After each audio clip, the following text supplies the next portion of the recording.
with this opening setup. Also a bit of a power statement by a player, you know, with a shorter time format when they make a move and they get up and leave, because it sort of makes you think that they're feeling a lot more comfortable with the development of the game. And have you just walked into their opening plan? Finally, Levon does decide to trade in the center. Another storyline that we're seeing across the boards being played out. I'm expecting Hikaru to come back. He doesn't even sit down. He stands and move and walks off. That's Hikaru Nakamura for you. He didn't even make it fully into the camera frame before he's off again. I will note, though, you know, with all this movement and everything, he is already down 5 minutes on the clock. Of course, they start with 30. They gain 30 seconds per move, so I'm not worried about him necessarily getting into time trouble. But Levon is definitely doing himself a service just by keeping that time bank nice and healthy, perhaps for some tougher decisions down the line. Yeah, this just reminds me what Hikaru just did, playing a move without even sitting down. It reminds me of people in offices who they use these standing desks. They just stand there. Everyone else is sitting down on these comfy chairs, and they're just standing there, tapping away. It's like, come on, like... What do you have against health? I don't know. It's weird to me. You have such a nice chair there. All right, next freestyle event, we're standing desk casting, all right? What have I done? I don't know how you feel about this, David, but I think in competitive play across levels, and I've had this, you know, I've always felt very uncomfortable when my opponent makes a move standing and not sitting. Really? It just... yeah, it does play with your mind. So I don't know if you feel the same way. What's the David, feeling you're getting? Is it like I'm being disrespected? They don't even have to sit down to play me? are we going to make this into a therapy session now? I don't know. I'm just trying to figure out the psychology of chess players. I've only ever played over the internet, right? So I don't have an experience of actually ever seeing my opponent face to face and having the psychology of, you know, what they're telling me, trying to read them. I think it is, for me, a bit intimidating and a bit overwhelming. And you kind of also feel that you want to prove them wrong. So it kind of plays these mind games with you. What about you, David? Have you faced that? And how comfortable are you? It used to annoy me a lot, especially players who would just walk around, who'd make faces when they come back to the board. They would never be there. So as soon as you make a move, they come back and they just frown and they grimace and then they kind of stare you down. They're like, are you sure? Sometimes it's like your only legal move in the position, they come back and they stare you down. It's like, come on, man, I had to play that move. I think the stare down is equally annoying, as is the smashing of the clock. You know, when they make a move and they go bang, that is also tough to deal with. By the way, as Levon goes into a thing, I suggest we move to the Hans Niemann board. It's fireworks already because the game's progressed quite a bit. And maybe we just bring that on, and David, we backtrack and you take us through it. Yeah, and unfortunately, it looks like this board hasn't updated either. So maybe we'll jump in a moment. This is actually a position that's appeared earlier in the game. And yeah, maybe you can tell me the moves here, Tanya, so that we can catch up with the current position. Let's do it. So it started with f4. We had the pawn in front of the rook move forward as we have it on the board. The knight came out, and in this position, as black strikes in the center, there was a trade in the center. White picks up the pawn, as we saw on the Levon Hikaru board as well. Yeah. Or maybe we just wait this out. So, sorry, go on, Tanya. In this position, the knight came out. The knight did not come out. It did not come out. The bishop came out. It's bishop before knight here, just hitting that central pawn, and which was pushed one step forward in defense. So this was an interesting move because we see it's 2 steps away, 2 squares away from the white knight, so taking down some key squares for development from that knight, but it also makes that pawn a bit of a weakness. And after this move, Hans Niemann replies with the queen moving forward to a square that has been vacated, not defended anymore, so centralizing his queen, getting in with the attack. Another aggressive approach here, defended by the bishop, fianchettoing itself in front of the rook, a development and a defending move. Hans Niemann continues by pushing that central pawn 1 step ahead, opening up the diagonal of his own bishop to eventually target the queen at the edge of the board. So watch out for a threat like the bishop sliding up. Black continues with development, placing the bishop in front of the knight, vacating some more running squares for the queen. And finally, a pawn move by Hans. The last move played in this game is the B pawn moving forward, taking control of the queen side, asking big question to Javakir, what are you doing with the knight at the edge of the board? And very, very interesting position here. Very interesting. The eval bar says level, but I'm just looking at this knight on the corner and the white knight in the center, neither of which can move and probably won't move for the foreseeable future. I actually really like what Hans Niemann has done, but The fact that he's committed so quickly, it is the type of position where your queen might actually end up being a bit embarrassed in the center, might start getting kicked around. It's, yeah, very high risk, but high reward potentially.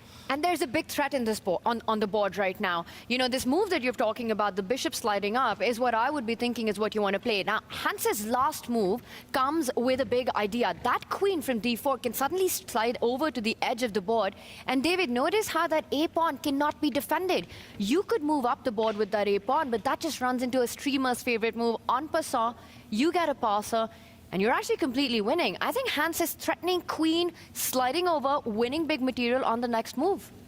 Wow, very impressive. That is full board awareness to the max. That white queen was sitting in the corner almost a few moves ago, and suddenly she's doing some real legwork here. That is beautiful stuff. And it just comes out of nowhere at you. You know, because you think this move, the pawn move that's just been made by Hans, it takes control of squares, but he's not really threatening anything. Jabakir Senderov needs to be very alert right now. Yeah, that's an important pawn. It's not just the fact that black's pieces might kind of get trapped in the corner up there. It's going to force maybe the black king to step across and defend that rook. And then you lose castling rights, then you're very committed for the rest of the game. Hans Niemann asking some big questions. Senderov, I have a feeling he might sacrifice that pawn in some way or other. It's just hard to know exactly what to do. Is he going to bring his knight out, just ignore it, try to prioritize getting the black king to safety, castling it onto the right side of the board? But okay, time is roughly level on the clocks. Tanya, I love it. Creative. Yeah, roughly level now. But that said, Jabakir actually had a pretty solid start from a clock perspective. He was the one who had advantages pretty early on, but because of this most recent move, now taking some solid time to think, making sure he doesn't misstep here too early on in his matchup against Hans Niemann, a very aggressive player, right? So you give him that one opening, he's going to go ahead and lunge for it. James, that's an absolute curveball, this last move. And the more you look at it, the more you appreciate the idea behind it. I mean, just the structure and the setup, the development that Hans has taken, how he bought out. Let's just highlight the square the queen was on and the path that it took to get there. You know, first, you centralize it, only to threaten to take it to the edge of the board to win a pawn. And like you said, Jabakir, he's burning the clock. And the reason is because he's seen this threat. And it's not an easy one to really counter right now. There's this realization that sets in that you have to play for the initiative. You have to sacrifice material early on, and that wasn't on Jabakir's bingo card today morning. Yeah, so now that is two more moves being spent, though, from Niemann, right? To capture a pawn, 1 point of material. And so I kind of come back to your point, David, or your question, right? Whether or not he's going to just elect to willingly give this up and see how much progress he can make within those two moves to his own advantage or with his own plan, or whether or not he's going to try and mount an actual defense of that pawn. And is it worth it? Yeah, I've been trying to kind of rack my brains here and find a way to defend the pawn. I can only come up with one. But it's quite a committal one. You have to castle in this exact position. It is legal now for black to just slide the king across one square and the rook to hop over. And just to put this on the board while Senderov thinks, by bringing your king over, you do create a potential defense. The black king slides and holds onto this pawn. That being said, you are putting your king on the same line as a rook. Yes, it's a very congested line for now, but you could imagine, for example, the white knight coming in, later the bishop moving out the way, maybe some sacrifices just to open things up. Your king is stuck on this board forever, on this side. Breaking news, guys. Pragnananda has this exact same position against Fabiano Caruana. We don't need to jump into it if you don't want to, but I just want to say that this trap has been set up by the Group A stage winner, Prag, against Fabi. So Fabi as well trying to deal with these ideas on his board, just like Jabakir is. And now forgive me, if you can recollect all the way back to the strategy sessions, was this a bit of the line that Hans was exploring with people and showing, or is this completely divorced from that? It was different. Okay, different. So he's found another inventive way to attack the position, and as you mentioned, at least one other player electing to go a similar direction. And granted, Prague took 10 whole minutes off of his clock, now down below 20 to end up in this position. So Fabi has a good amount of time to think and figure out how he wants to respond. I wonder if, to a degree, Jabakir just sits and waits too, says, maybe I let Fabi go first.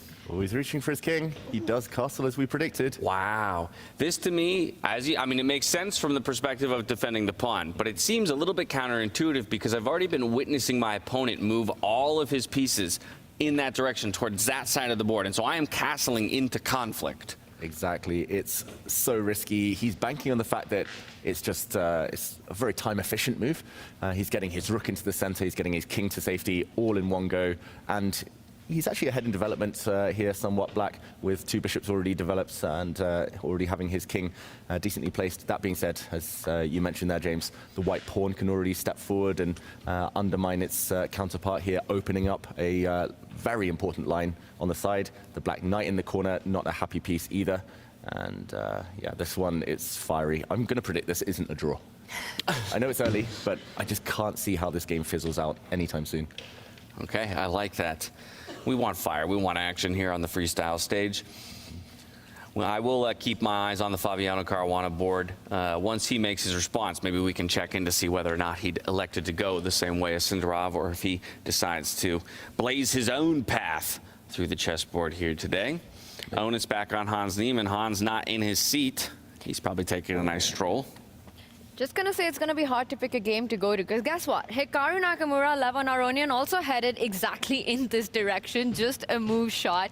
If Levon is to find the idea of pushing that B pawn 1 step forward with this threat that we've been discussing of sliding the queen, we'll have the exact same position in our championship bracket on 3 boards. That's crazy stuff going on. Yeah, so with the exact same position on a number of boards, we'll again be sure to track whether or not anybody decides to come out with a unique move of their own. But from here, I'd like to zoom out, take a picture of all 16 heart rates out there on the stage. We've done this in previous events. It's always kind of fun to set a baseline. Where's everyone coming into the day, and where do they finish when it comes to those time scrambles? See some triple digits already for a few players, but most everybody feeling calm, cool, and collected early on here in our 30-30. From here, we can go to the accuracies early on.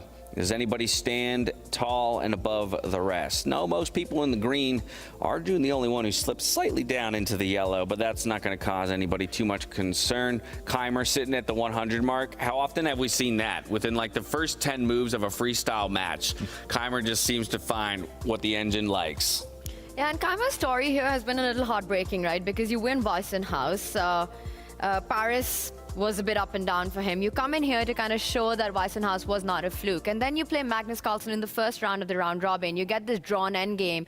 You slog it out. You slug it out for the next 100 moves, but Magnus does Magnus things. You lose that eventually, and it's a bit of a tilt since then. Only until the very last round, but too little too late against Levon Aronian's win. He gets knocked out into that lower bracket, and gives a helping hand to Magnus along the way by doing just that. And speaking of Magnus, this was the board that went its own way from move number 1, and how different does it look at this point?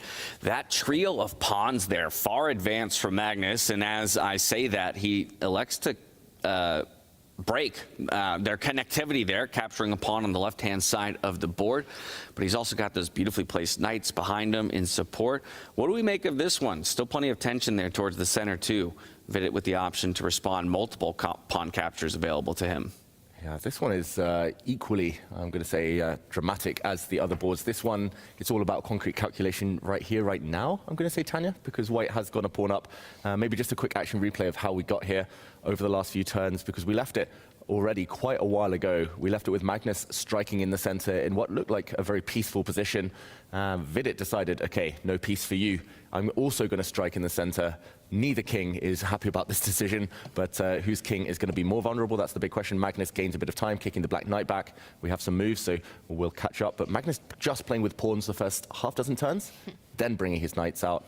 And this is a good tip for everyone at home. If your opponent has far advanced pawns, undermine either the base of the chain or the head of the chain. You need activity. And here he goes, full throttle for the white pawns. We see a capture and a bit of a mistake, apparently, from Vidit here. Just to check with the computer, moving the black queen across is the top move, but it's difficult. I'm going to say it's odd to move a queen for a second time when you're a pawn down. Doesn't even kind of make any concrete threats. Maybe it's because after pawn takes pawn, the most obvious moves to my eye, that white can take with the knight, and there's some tension between the rooks, and the black queen a bit vulnerable. So maybe getting the queen out of dodge was the first order of business, but instead Vidit makes a question mark move, the first of the day. And okay, Magnus replies by just solidifying his center. So there's awkward tension here, but at least now Magnus's pawn chain looks like it might live a lot longer.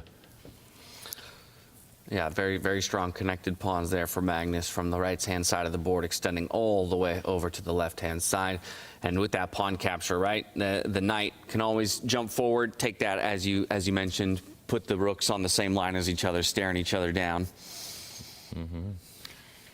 You know, the thing about chess is when you've had a bad result the day before, the only thing that can make you feel better is a win. It doesn't matter what your friends say around you, what you do. I think you have to come back to the board and you feel like sort of just redeeming yourself, you know, with a power pack performance is the best way to get over a loss. David, you know Magnus incredibly well. I mean, this is not the fight he wanted. This is not the group he wanted, but here he is. How is he taking this match against Vidit? How much of a motivation is still in him to fight for that third place? What do you think is going on in his mind right now? And just how difficult is this right now for him? I mean, position looks great, but just up there in his mind. Yeah, I think going into today, it was going to be very difficult. It always was, just to recover so quickly after a setback. It was only, what, just over 12 hours since he lost that tiebreak. But he looks fresh, he looks sharp, hair slicked back. He looks a lot fresher than yesterday, at least. And I have a feeling that he feels there's nothing left to lose anymore. The tension yesterday was what got to him. That's what slowed him down in the blitz, I feel. Now the stakes are a bit lower. Maybe it will actually free him up. I've seen two Magnuses, right? One is with the hair ruffled up, looks like he's just gotten out of bed, comes on, crushes his opponent. The second is a slick back look, anyways comes on and crushes his opponent. But is there sort of a pattern to that? Does Magnus mean business when he shows up like that? Yeah, I'm more used to the slick back, you know, business mode. But, I mean, either way, it's Magnus is Magnus. He's super strong, and he's playing very, very quickly in this game, very intuitively. Just to point out one big trick for everyone, it looks like stepping the black pawn forward here, the A pawn to hit this white knight. It looks like it wins a piece due to the pressure, the tension between the rooks, but the white knight will just slide back, defend its rook, and a very healthy position. The black pieces are a bit cramped due to white's far advanced C pawn. Magnus very happy. Wow, look at that. That's not a face of a happy Magnus, though, on camera. I think he's happy with the position. He's just not happy with where he is in the tournament. Okay, so we had asked the question, who would be, or how would the rest of the players respond when it comes to being presented with the same question that Javalkir Sindarov was asked just a moment ago, right? He elected to castle in response to Hans Niemann's very tricky move. Fabiano was posed the same question on his board by Praggnanandhaa, and he has elected to go for something a little bit different. So let's hop over there and see what that move was. He spent a fair amount of time, while Pragg ate about 10 minutes on his clock just to go the same way as Hans and ask that very tricky question. Fabiano took about 7 minutes of his own to come up with this response here. David, computer might not be so happy with it, but maybe you can help us understand the logic behind making the knight move instead.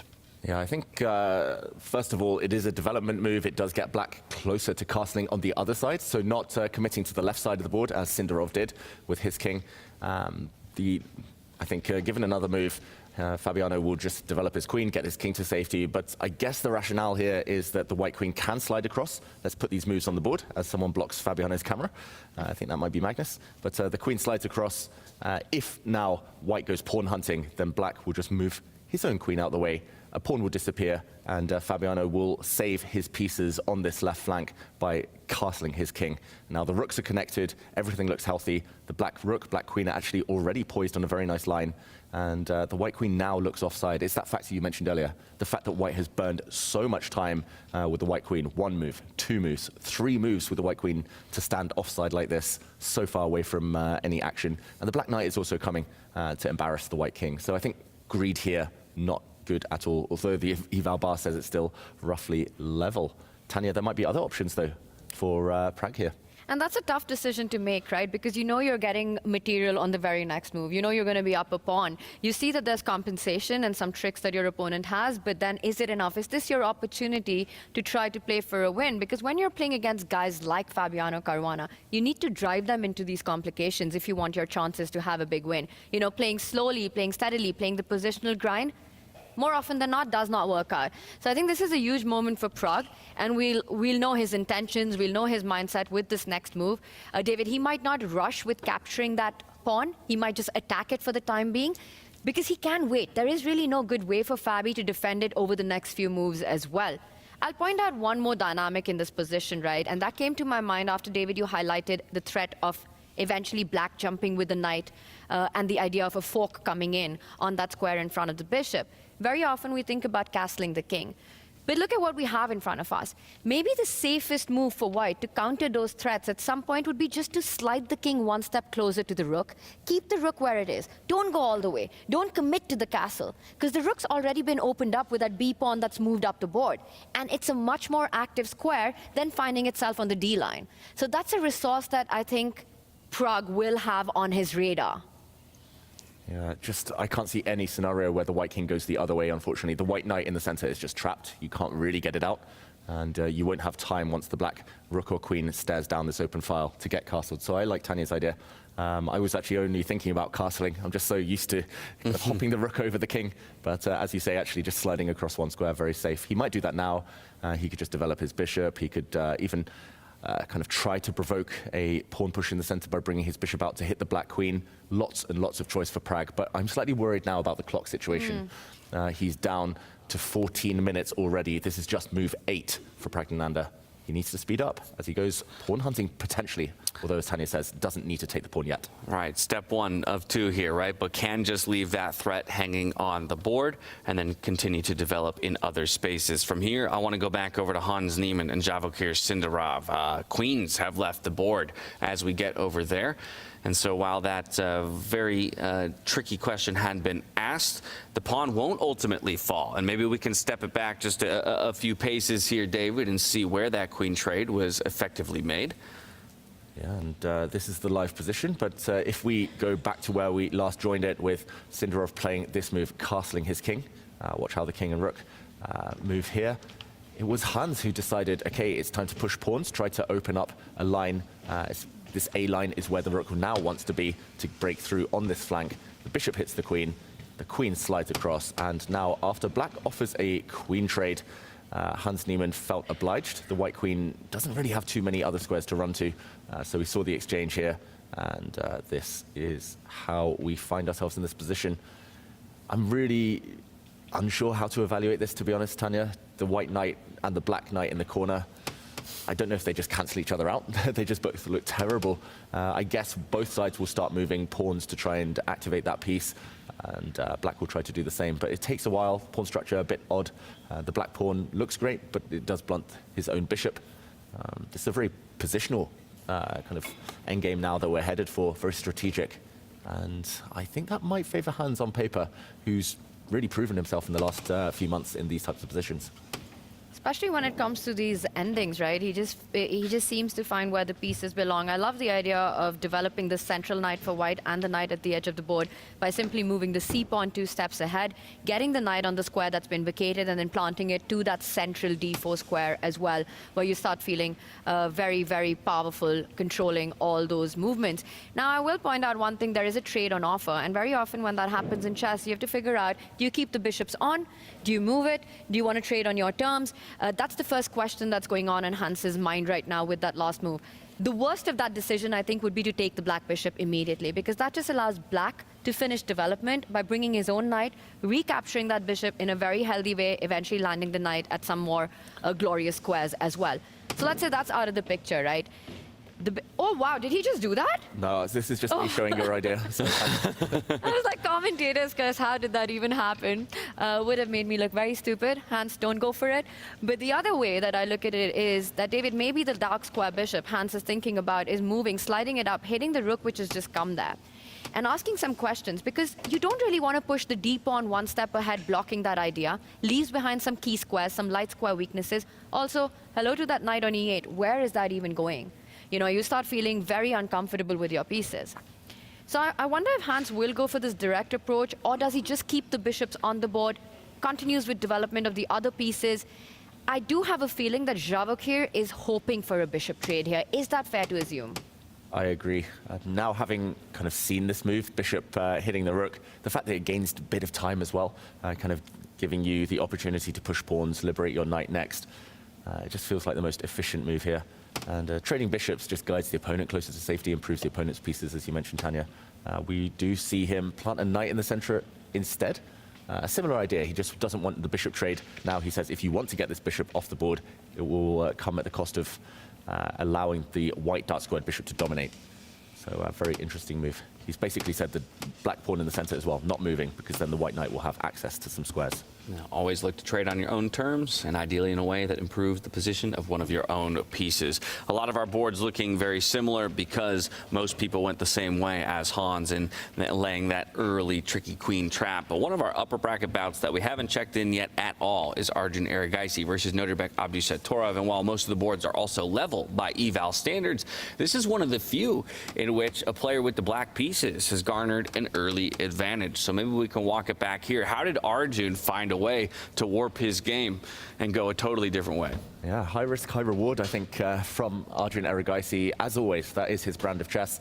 We actually saw the same few start moves to this one as well, but instead of the white bishop stepping forward, attacking black's central pawn, that happened on most of the boards. It was Nodirbek who pushed his pawn forward first, so a bit of a switch up in move order here. The black knight developed, given a question mark. I don't think it's the worst move in the world necessarily, although the computer thinks white can punish this move by playing a very cool pawn to g4 and going hunting for this knight. That is difficult. That is very unorthodox. So Nodirbek brings his knight out. Arjun develops his queen very early. Again, the queen a bit of a target, maybe could get hit soon, but we see the question marks start to appear. It's just that irrational type of position. And if we catch up, the pawn hitting the knight, gaining a bit of time this on this board, Arjun Erigaisi, every move coming with a threat. And we see en passant for the first time, maybe this tournament, but at least today, taking the pawn as if it just moved one square, given an exclamation mark. And now Nodirbek's big mistake, instead of chasing the black queen, which is very natural, and I'm slightly surprised he didn't play that. He plays a very timid move, pawn to h3, question mark. Yes, he's stopping some checks, but that wasn't too scary anyway. And I think that slow move is what has given black the advantage. Losing time with a pawn, not improving your position. Now the white knight is getting booted around. Yeah, that knight's already moved 3 times. Going to have to move one more time here on the board to avoid capture. So quite a journey he's been on. I will say, though, the placement of the black king goes against everything I know about chess. So, again, no pawn sitting in front of it, hasn't made its way to either side of the board, so feels like it's in a precarious position if Nodirbek ever finds the initiative. But I think that's the question, right? Because Arjun right now is the one pressing. Will Nodirbek ever be able to wrestle back an opportunity to launch an attack and maybe make that king feel uncomfortable with where it is? Yeah, the one thing I was taught as a youngster, it's like your king is only as vulnerable as the pieces that can attack it. Like if your opponent doesn't have any pieces nearby, it's actually fine. So pushing pawns is high risk. I don't advise it normally, but in this exact scenario, the fact that white's queen, I think, is so poorly placed, that is the key right now. It's going to be very hard, Tanya, to get her into the game. I'm just amazed at this development that we're seeing in front of us, and this is the thing about Arjun. It doesn't matter if he's playing white or black, he manages to get these chaotic, completely, out of your textbook games, positions, almost out of the opening, and he sticks to his style, and once he gets them, you just see sort of beauty unfold, these very non-traditional ideas. Right now, Nodirbek, instead of defending his own knight, has decided to go on the counter offense. He attacks the queen, but it also comes with the motive that we often discuss in freestyle chess, knights behind pawns. I think once the queen falls back, what then Nodirbek wants to do is get back with the knight now that the central square as well is under control. At some point, you want to plant your knight on that d5 square. David, to your point about the queen on g1, which is misplaced, I wonder if white does at some point have the threat of placing that queen just in front of the rook, also eyeballing the black rook at the edge of the board at the right moment. You need to time it well, making sure that black doesn't have a bishop attack coming in counter to that. So a lot of dynamics in this position. All that said, I'm still surprised. I mean, this is where I call the eval bar the evil bar. Simply because Arjun's made these pawn moves, right? His queen is coming under attack, move out of move. Look at Nodirbek. He's got 2 knights, the rook on the open file already. By the way, Arjun does retreat to the square that David was highlighting earlier. It feels like white's not done that much wrong, right? You've got your pieces out, the queen sliding over to h2, hitting that rook on b8. But the bar says Arjun's clearly better out of the opening. Yeah. And not very easy for me to understand that evaluation. I would hate this position with white. I'm sorry, Tanya. No, but break it down to me. Yeah, I think it's just the fact that the white king, it's unclear where it's going. Also the fact that James mentioned the white knight has danced around 4 times, or it will do after this turn. If white just retreats, let's say black cuts across your idea of the white queen ever landing on this diagonal, this square, black is just going to castle. White has a very, very backward pawn here that's never going to step forward. It's unclear where the white king is going. And I don't see it being safe ever. everything just feels slow. I'm thinking about how do I get my light squared bishop involved? It's got to be 2 moves, right? First, I've got to, yeah, exactly, 1 move up and to the left. Then maybe I can bring it to that other diagonal and threaten the queen or something like that. Same thing with the dark squared bishop. At the most, what I'm doing is tucking it up behind, that knight for maybe a future long sight line. But then, of course, I'm kind of trapping in my rook on that same file. So it just doesn't feel easy for white to ultimately maneuver and get the pieces fully involved into the game. And even to do so, it's just at a much slower pace than what Arjun's able to hit. Yeah, Arjun just has so much scope for his pieces, especially the black queen versus the white queen. All right, guys, sold on everything that you said. Sweet. Agree, but it's really fascinating how with the black pieces he's managed to get all of this.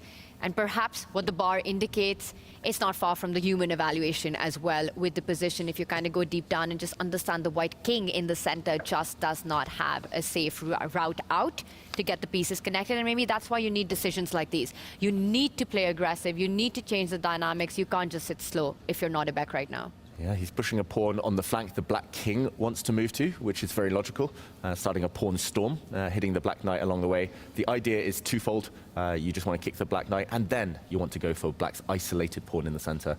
Again, he needed to play this to back it up, not a back, but it shouldn't work according to our eval bar. I want to go back over to Hans Niemann up against Javakir Sindarov because Hans has played that provoking move. Over on the left-hand side of your board, you'll see that A pawn has slid up into the A5 square, attacking the head of that pawn chain that you talked about, but really trying to blow open the left-hand side of the board, find a way for that rook to get in and infiltrate. Going to need a couple more pieces in support, I think, and that's maybe the question I have for Hans, is how does he, again, unlock that knight, bishop, and rook from the right-hand side of the board to get a little bit more involved in the assault. But either way, he definitely still has his foot on the gas. Granted, 12 minutes on the clock for him. Sindarov has plenty of time to craft a response. Yeah, and we normally talk about a minority attack. Normally it's 2 pawns undermining 3 pawns, but often it is just 1 pawn undermining a duo of pawns here. And no matter what happens, even if Hans temporarily goes down a pawn, he's going to ensure that these black pawns end up isolated and as targets. So whether it's capturing this black pawn on his terms, whether it's allowing Sindarov to take and, as you say, James, slide the white rook across, the black pawns are going to be weak for the rest of the game. And it is a matter of time as well before those pieces get active. I think his idea is to push a pawn forward, unleash the white light bishop here. How do we get this king out of the way, though? Our own white king. We got to get our king, like you said, that is, again, the slowness of the position here for Hans. First, the knight's got to jump over to c2. Then that bishop has to slide up after the pawn move that you highlighted a moment ago, and then finally we can castle. So what, we're 4 moves away from getting that king to the right-hand side of the board and connecting our rooks? Yeah, luckily enough for Hans here, the center's blocked, so king in the center of the board isn't easy to target for Javokir. So I think for now, he might just be happy to leave his king in the center, maybe even just slide it across 1 square. Tanya was talking on another position about just kind of leaving it hanging on this flank, and that's not the worst idea in the world either. But Javokir, in the meantime, wants a decision on this flank. Yeah, he keeps his pawn formation as intact as he can, not going for that double pawn structure on the A line. Asking some questions now because knight takes pawn is a big threat, right? That pawn is hanging. So will Hans decide to push it 1 step forward, which might look tempting to many watching, but that just makes it extremely weak. You're sort of inviting the black knight to a beautiful square where your own pawn becomes a target and is only a strength for 1 move, because guess what? It's falling on the next one. So pawn push would be a bad idea. I'd be just very tempted to exchange, swap those pawns in b6, and to your question, James, about how do you develop, I'm unsure about the king. But the more I look at this position, that light squared bishop that Hans has, and I wonder if this is a plan in his mind, he wants to push the g-pawn ahead and bring it out on the other side of the board, from the right side, where it just feels like you've got more open diagonals and perhaps more targets. And then again, it's just an endgame. Yes, the queens are off the board, but I think it's 1 for all 3 results. He does start with pawn takes pawn, recaptured, and now we'll find out, how does Hans want to complete his development? Yeah, Javakir demanded an answer about how we're going to resolve the left-hand side of this board by repositioning that knight. Hans says, okay, goodbye to a pawn each. I'll just point out one dynamic that we didn't see yesterday. This is Hans Niemann in a bit of time trouble. Yeah. He's down. He's got half his opponent's amount of time. And that is slightly odd to see because normally a lot of his success hands is putting pressure on the clock, psychologically just trying to bully the opponent into a mistake. But here, shoes on the other foot. It was his biggest trump card yesterday, right? It was not only pressure on the board, even when there was chaos, he just had those extra minutes. He had more time on the clock for those critical positions every single time than his opponent did. So this is new territory for Hans Niemann. He's got less than half the amount of time than his opponent, and this endgame is anything but simple. Anything but simple. And speaking of time, it might feel like we're going back in time if we go over to Hikaru Nakamura versus Levon Aroni, because this position will look familiar to some of you. Not as far progressed, but down the same line here.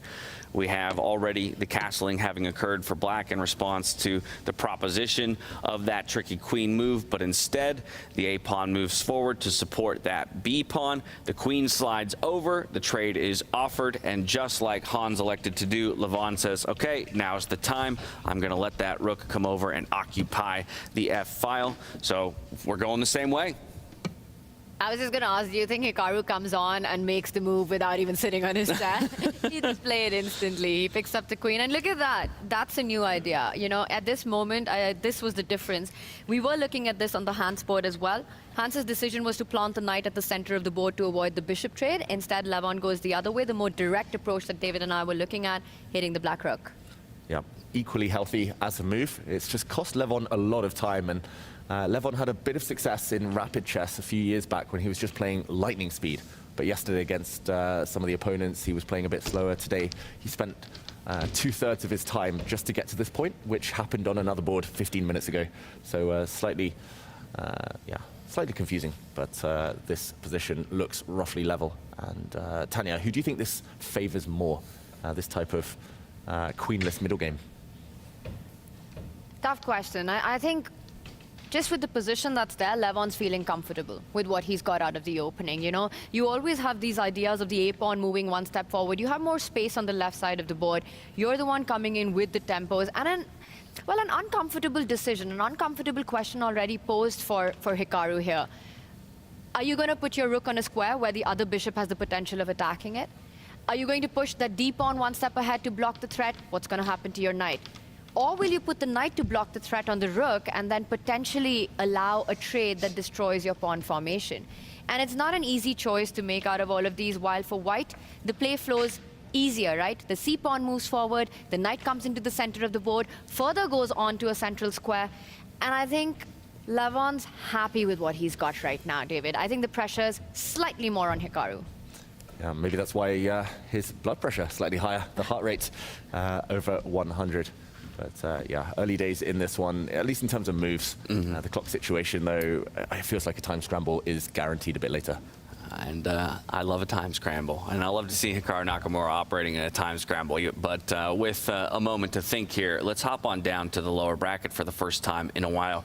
Magnus Carlson looking like he might be the first person to deal a killing blow to one of his opponents. It's gone maybe from bad to worse here for Vidit, at least by the eval bar's consideration. Wow. Yeah, poor Vidit, the clock and board very much against him, Tanya. Yeah, I mean, the clock just tells the whole story. With its movements on the camera tells the whole story. Just the panic setting in, you know, he's shaking, he's not being able to move the knight because the rook is hanging. You don't have great squares. Magnus in complete domination in this one. Vidit will not survive this. Now, wounded Magnus is the scariest Magnus, coming off of a sour finish to his day just yesterday and looking at a best placement of third in this tournament. Given the fact that he's in the lower bracket, he has just been cruising. He's been moving with such efficiency, right? 22 minutes on the clock to the 7 minutes of his opponent. Seems like he hasn't ever run into a situation where he's felt the need to think too much. Yeah. Cruise control. We didn't see this Magnus yesterday, at least not after the first couple of games. It looks like he's full of energy, full of decisiveness. And yeah, for Vidit, as you say, Tanya, he's not going to survive this. He's also down a pawn. Not just as he's being attacked, the black king in the center, one move away from castling, but yeah, he's down a pawn too. So Magnus, cruise control is the right way to put it.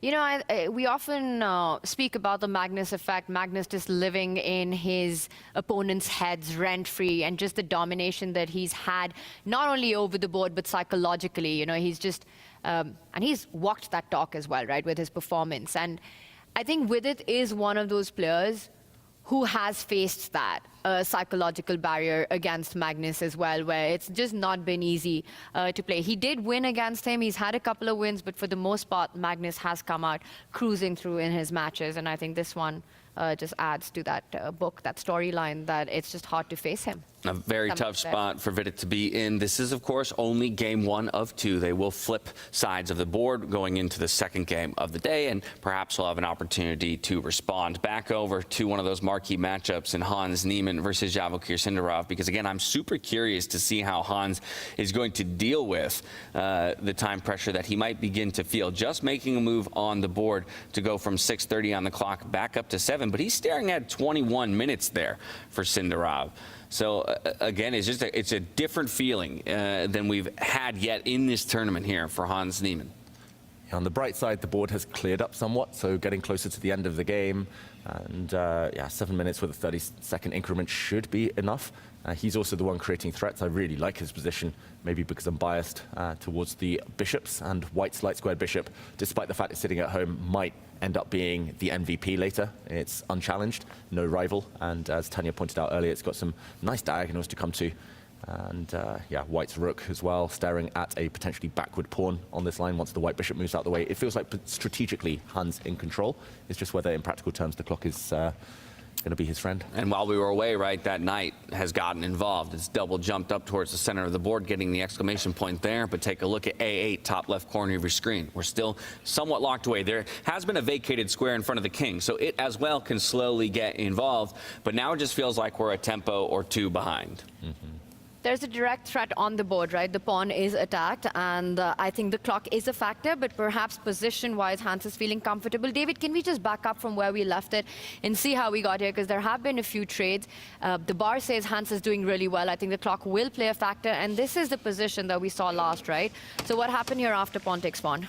Yeah, we saw a trade of pawns as Hans Niemann looks like he was about to get up with 7 minutes on his clock. So he brings his other knight out. This was the key. That was the problem piece. The knights defend each other now, which isn't always the best thing in the world. The knights get in the way of each other. So he says, okay, I'm going to clear the board. I'm going to trade off a bishop for one of my knights. I'm going to replace it with an equally strong piece in the middle. And I do wonder whether we'll see another exchange of bishop for knight, 2 bishops versus 2 knights. It sounds like they should favor the 2 bishops in such an open position, but actually knights, if they have outposts, this one does potentially later, they sometimes can fight back. This one's slightly awkward to deal with. The move you kind of want to play is to defend it with your king, but if you defend it with your king, your knight on A8 is screaming in the corner. Oh my God, yeah. Seriously, let me breathe. Yeah, it won't be breathing for a while. No. And the thing is, there are no good squares for the king to actually defend it. You know, you're pointing out one. Let's see another one. If you slide over to the same file as the white rook, saying, I want to bring my knight out on the next move, you're not in time. Because, again, an idea that we've been seeing across the board. The bishop comes in and suddenly pins that knight, and there's no good way to defend it with the rook being x-rayed at the back of the board, and white's rook just pinning that defending pawn on b6. So not an easy decision, but I believe Javokir has made a move. Yeah, we got our answer. He's going for 2 knights versus 2 bishops. Goes for the trade at the center of the board. He needs to be quick now. You need to accelerate the play when you're facing the 2 bishops. You need something concrete. Right now, there is another threat that has appeared on Hans's favor here. He's attacking a pawn, maybe gaining a bit of time, but at some point, Javokir needs to get his rook in, or he needs a knight to land on a nice square, and oh, he actually does get it in. Wow. I was saying a bit for later, but Yeah, just counterattacking now. At least for now, you can't take this pawn, because then the black rooks would both have eyesight on a pawn in front of the white king. This is getting very spicy now, because that is a pawn sacrifice. You're also threatening to double up your own rook on the F line. And you know what's impressive is that Javokir barely took any time to make this move. He knows that Hans's clock is his best friend. He wants to put the pressure on the clock as much as the board. So he's going for dynamics in a position where it's going to be hard for Hans to be precise, sacrificing for compensation for attack. And that's not an easy position to be in when you're under 7 minutes on the clock and big questions lie ahead. I love it, because this is a matchup between 2 players who feel just utterly fearless. We've seen Javokir take matches straight to Magnus Carlson before, right? Even time up. Very actually similar clock position, you know, against Magnus Carlson yesterday. Granted, that was in a 10-10 game, so maybe it wasn't quite a 12-minute differential, but from a percentage perspective, it felt about the same. So he's always willing to push the pace, and he's, you know, he's willing to go against anybody with the same intensity. But Neiman's bringing the intensity as well. I actually love this last move by him, David, because it again comes with an idea that we've been talking about, the double bishop, the power of the bishops as when the position's open. And this is an open position. They've got beautiful diagonals to play with. Hans doesn't rush with taking that pawn which is under attack, but focuses on completing the development, focuses on getting those bishops into the game. I'm loving Hans's position, hating his clock. Yeah, he doesn't seem too bothered, though, getting up. Hans Niemann, I'm not sure if that's a bathroom visit or whether he's just chilling, looking at the other games. I don't think he's too worried. He's a blitz specialist, Hans Niemann, so 30-second increment is going to feel like an eternity for him a bit later, especially with the scenario we've got on the board. But yeah, Javokir, he doesn't fear anyone, and maybe Hans wants to settle it in these longer 30-minute games, because it was Sindarov who took down Hikaru Nakamura in quicker time formats in Weissenhaus earlier this year. And that was an absolutely roller coaster of a match, right? Just tactics galore everywhere. And Javokir in trouble first, then turns it around. So he has it in him to be resourceful as well. And let's not forget, these knockout matches are just a best of two. You know, the entire Freestyle Tour with its format is designed to test players in every single aspect of the game. The margin for error right now is almost close to none, because coming back in the next round, if you lose this one, is just so incredibly hard. And yeah, I think it's Sindarov is feeling the pressure. I would not want to be black in this position.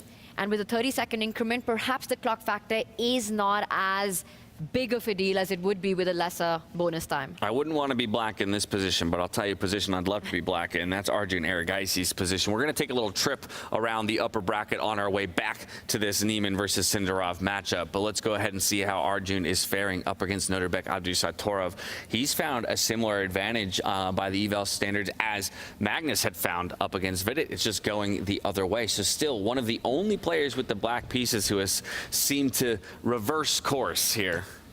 Yeah, and I was going to say, oh, okay, he didn't move his queen away. He trades off the queens. It's actually level material, which is the crazy thing. It's a totally winning advantage, but that's because it's all strategic here, and the white kingside pawns, or at least the pawns on the right flank, they're just dropping. They're on light squares. White lacks a light squared bishop. Other than the queen trade, that was the only thing we missed a couple of moves ago, a knight trading off for a light squared bishop. And Tanya, this is going to be very one-sided traffic. It's been disastrous for Noterbek so far this game. From the very start, right? And that's the thing about Arjun's brand of chess in general. It's so different from everybody else, from Gukesh, from Prague. So while Noterbek seems to have great results against these more universal, versatile players, you know, Arjun's able to bring the chaos on and somewhere probably make Noterbek more uncomfortable, not allowing him his kind of positions where it's a combination of strategic and tactical fights. Arjun's just always full of chaos. I mean, this is just such a non-standard pawn formation that we have, and one by one, it looks like Noterbek's about to lose all those pawns. Looking scary for Noterbek, and the matchup is working out quite well for Arjun so far. You know who he's got to thank for that. That's Pragnananda. Pragnananda electing to go up against Fabiano and then securing this pairing here for Arjun. If we flip on over to that game up against Fabiano Caruana, you'll see Prague with the white pieces. He as well seems to be staring down the barrel of a victory here if he can convert. Wow. Wow, another position, level material, but again, very one-sided. And this is everything Noterbek was trying to do, just in a better scenario. The white queen, very active. We talked about how the restraint was needed not to go pawn grabbing, although that's on the menu for later. It's more about the black queen this time, which is actually really blunted. The white pawns are doing a great job of keeping the black knight, black queen kind of caged here. And white has a bit of a positional threat. Knights on f5 will thrive, as we say. A knight on this square often leads to killer tactics against the enemy king if it's castled. So all of these small things adding up. I'm surprised the eval bar is this high, I've got to say. But it does look very pleasant for white. Also note the bystander. Exactly. Still a dead knight in the corner. The threat being greater than the execution still there with that queen eyeing the pawn. Can snap it up anytime it wants, but for now, just going to leave the threat on the board. Things are looking really good here for Prague, who impressed us so well yesterday with his 4.5 point showing to top the group. I'm absolutely loving White's position here. I mean, the pawn one side, but all the other threats that you mentioned, you know, once that knight does get on that square f5, I think it was Garry Kasparov who said, right, get your knight on f5 and you win the game already. You've got all these ideas of even pushing the g pawn further, combining the attacks of the bishop and the knight on a tender g7 spot in so many of those positions. Countering that, and it just looks like Fabi's pieces are divided on the board, just nowhere to fight. It also seems like this is one of those positions with White where the king is absolutely safe at the center of the board because it's surrounded by its own army, right? You've got a bishop a defender, a knight a defender, the pawn's keeping everything under control. I mean, super impressive the way Prug's handled this. It just feels like he's got Fabi's number whenever he plays against him. Yeah, looking very, very calm here. And we're at that stage in the game where it was a bit like yesterday. Yesterday with the 10-minute games, now it's 8 minutes versus 4 minutes. This is where things will speed up. And when you're starting from a position of weakness like this for Fabiano, no obvious moves at all for black. And when the opponent has obvious, clear kind of improvement plans, it's just the worst case scenario across the board. Yeah, and already with half the time to work with that Prug does, it's definitely a sticky situation here for Fabiano Caruana. One more board to check in on before we get back to Hans Niemann versus Javokir Sindarov. That's Hikaru Nakamura up against Levon Aronian. Hikaru, he's got about twice the amount of time that Levon has to work with, and this is a very level position. Computer doesn't love the most recent move here by Levon, so maybe we step it back just a few to see how we got here. Yeah, and very interesting decisions, I'm going to say, especially for Hikaru Nakamura. Just a couple of moves ago as he bobs his head here. This bishop hit a rook, which had just moved to this square. And lo and behold, it goes back into the corner. Given a question mark, maybe dropping the knight in the way was better. Maybe it was what was necessary, but fearing a trade, he was happy to worsen his own rook here. Another question mark. Oh no, it's not a question mark appears after this white pawn pushes forward. It is only later, after the white knight lands in the center. Maybe actually in this position, at least according to our computers, it was better to prioritize other development with the other knight, or to even go full attack mode with the three-pawn three-pawn trio here. But instead, bringing the knight forward allows Hikaru to strike, hitting this slight weakness now. Although it can still advance, I still prefer white, I've got to say. At least visually. Yeah, absolutely. It feels like you just own, 60, 70% of the board to the 30, 40% of your opponent there. Easier moves to make as well. Still that dead knight. I mean, that A8 knight has been the absolute bane of every player with the black piece's existence so far in this round. Apart from Arjun, maybe. Apart from Arjun, who's working some kind of crazy dark magic over there. Is definitely the problem child in black's position, I think, from the starting one as well. And I think all the players playing white recognize that, which is why they push that B pawn up the board, taking away any easy ways to develop that knight. I love the way Hikaru has also transformed the position of his bishop. If we just highlight that path, from one diagonal over to another, recognizing that the black bishop on B7 was in fact behind his own pawn, right? So getting it to the square where eventually it can go up, give a check from the other side of the board, and look at greener pastures eventually. But I agree with you. I'm still liking what Levon's done here. It feels like you have more space. You're coming in with the break. You don't care about pawn takes pawn ever because the C pawn advances forward. We do have a decision from Hikaru. He stepped with his knight to the center of the board, and I wonder if we'll see the position explode with an immediate C5 by Levon. Yeah, queen's off the board, but still a lot of pieces that need to fall before we get into an endgame scenario. And I'm looking at that clock for Levon. 3:20. You talked about now the players are going to start to feel the pressure of the clock. And while he did ultimately overcome Magnus Carlson in that tiebreaker, I was worried constantly for him when it came to the time controls in that one. Sometimes making a move with just a second to go and barely missing defeat at the hands of the time controls. Levon chooses to defend his pawn, not approved of by the computer. That is surprising to me. It looked like a very natural move. He's preparing to push his pawn forward. He's just preventing the black knight from occupying that square anyway. As we see Levon half the time of Hikaru, and critical moment still ahead. All right, we're going back into Hans Niemann versus Javokir Sindarov because the kings are starting to get involved in the fight, and I have a feeling a flurry of pieces will leave the board soon enough. We can see those black rooks stacked up on the same file, of course staring down the white rook sitting on F1, but look at that black king all the way up on the 6th rank already, just getting into the fray. I don't think you look at the board right now. You look at the clock as well, right? Hands down to 2 minutes. I think it's time to just pull the brakes, try to get the pieces off the board, like you said. It's happening as we speak. And now I think the most likely outcome of this one is a draw in their first battle encounter of this best-of-2 matchup. You know, as Sindarov finally gets that knight from the edge of the boards towards the center to solidify the square on c5, just double down on it. I think the worst is behind for Sindarov. Yeah, Hans was just one move away. If he was kind of able to trade off the rooks a bit earlier and plant his bishop to attack White's the black isolated pawn in the center, he might just have won that pawn and it would be over. But now if he plays this move, the black knight, as Tanya says, they defend each other, and just as importantly, they defend this key pawn in the center. You cannot really destabilize those knights. Black can even create a passed pawn later if he so wishes. And yeah, it looks like it should be stable enough. I would still take White's position, but it's getting closer to that equality. How impressive has it been from Javakir? I mean, the problems that he faced early on, you know, all these ideas. And let's point out, Hans was the first to spot the whole concept of pushing the B pawn, getting the queen to slide over, trying to face that, and he still has 20 minutes on the clock. Yeah, and credit to Javakir too, right? Even when seeing that same situation crop up on some other boards, he still was the one who decided, I'm going to respond first, right? I'm going to go ahead and blaze the trail for everybody else, and I'll see if I'm walking into a real trap. Seems like he's escaped it, at least up to this point. Working his way towards a draw with the black pieces means that he'd flip to the white side of the board next time around and maybe come in with a small advantage, depending on the starting position, of course. And wow, bishop into the corner. Wow. Just because he can. Not necessarily because it's a good square. But okay, Javakir just rotating those knights. I have a question for you, David. If there were trades of all the minors that exist on the board, you know, you give up your bishops for the knights, the king pawn ending that would come up then, who do you think that would favor here? It should favor black, I would say, just because black has the outside passed pawn potential, meaning the white king would be sidetracked in its quest to stop it, and the black king could go the other way. But yeah, I think Hans will only trade off bishops for knights if he can guarantee that the white king is going to start stepping up and winning some pawns. I just can't see any other scenario where he would be happy to trade off like that. Only one way to defend this pawn, right? Knight has to jump forward. Mm-hmm. Exactly.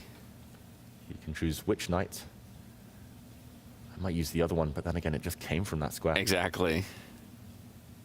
Yeah, That feels quite odd. Javakir might just have to sit and do nothing, and it's probably enough. It's probably one of those fortress-esque positions where white doesn't have a kind of plan of action, no mode of progress, but hard to do in chess to sit still. Well, with the bishops in these late game situations, right, typically the strategy is trying to infiltrate from behind and attack the base of the pawn chains. I see, of course, that a majority of the pawns are placed on the light squares, though. So while we are kind of focused on this central, isolated pawn, is there another way that my light squared bishop can get to the back line and start attacking maybe the G and the H pawns instead? I think it's definitely on the radar. It's part of the plan for a bit later, but for now, the entry point's covered. It feels like a fortress for both these players, you know, where they've maximized the position of everything, the pawns, the kings, the bishops, and there's not much to be done. We might be seeing a repetition right here, right now, as Javakir's knight retreats, attacks the bishop.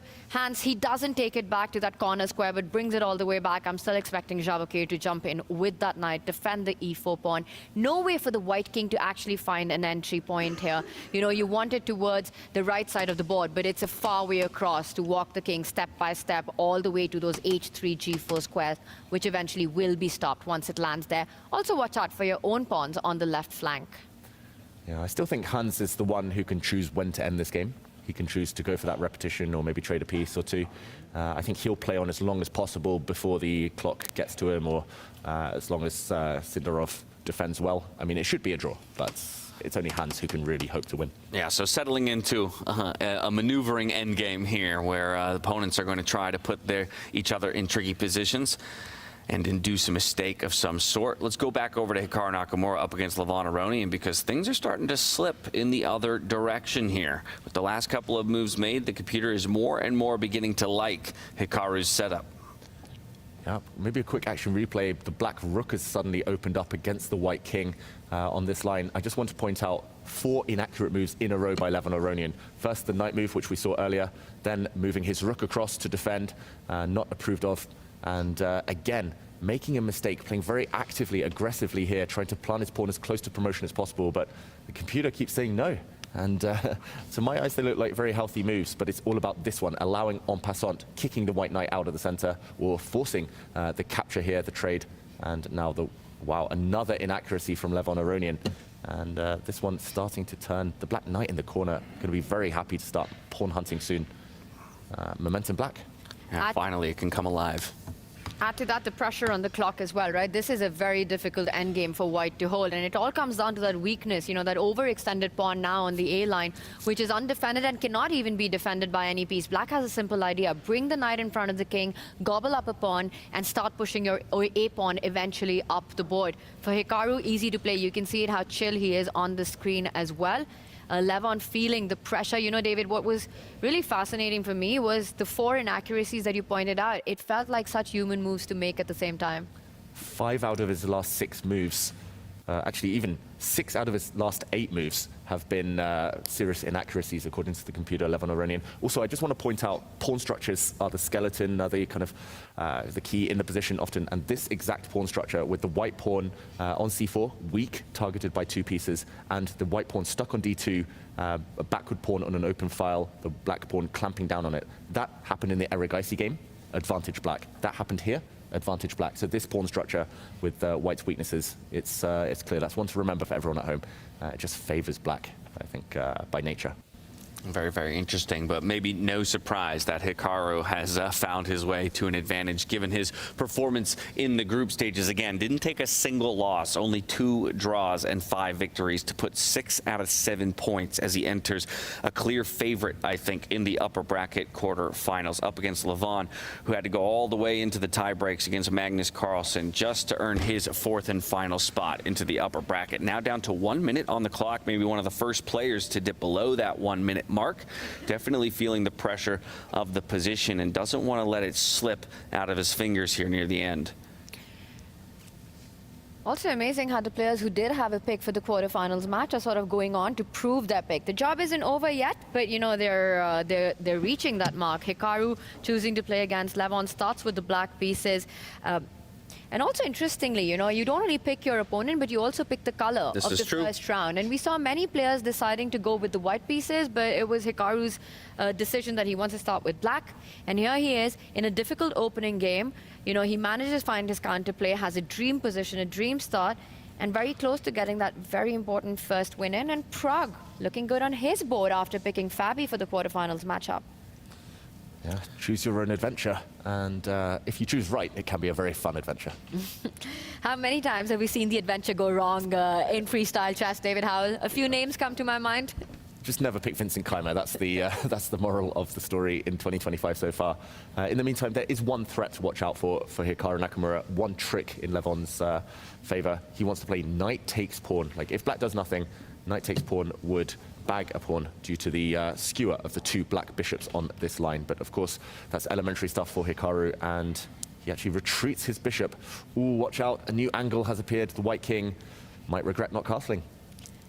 I want to point out this beautiful path that the bishop's taken all across the board, and every time it's done it, sort of improved the position, right? It started from the longest diagonal, arrived at the center of the board, falls back again to the center of the board, only to come up with a devastating check, which had to be defended.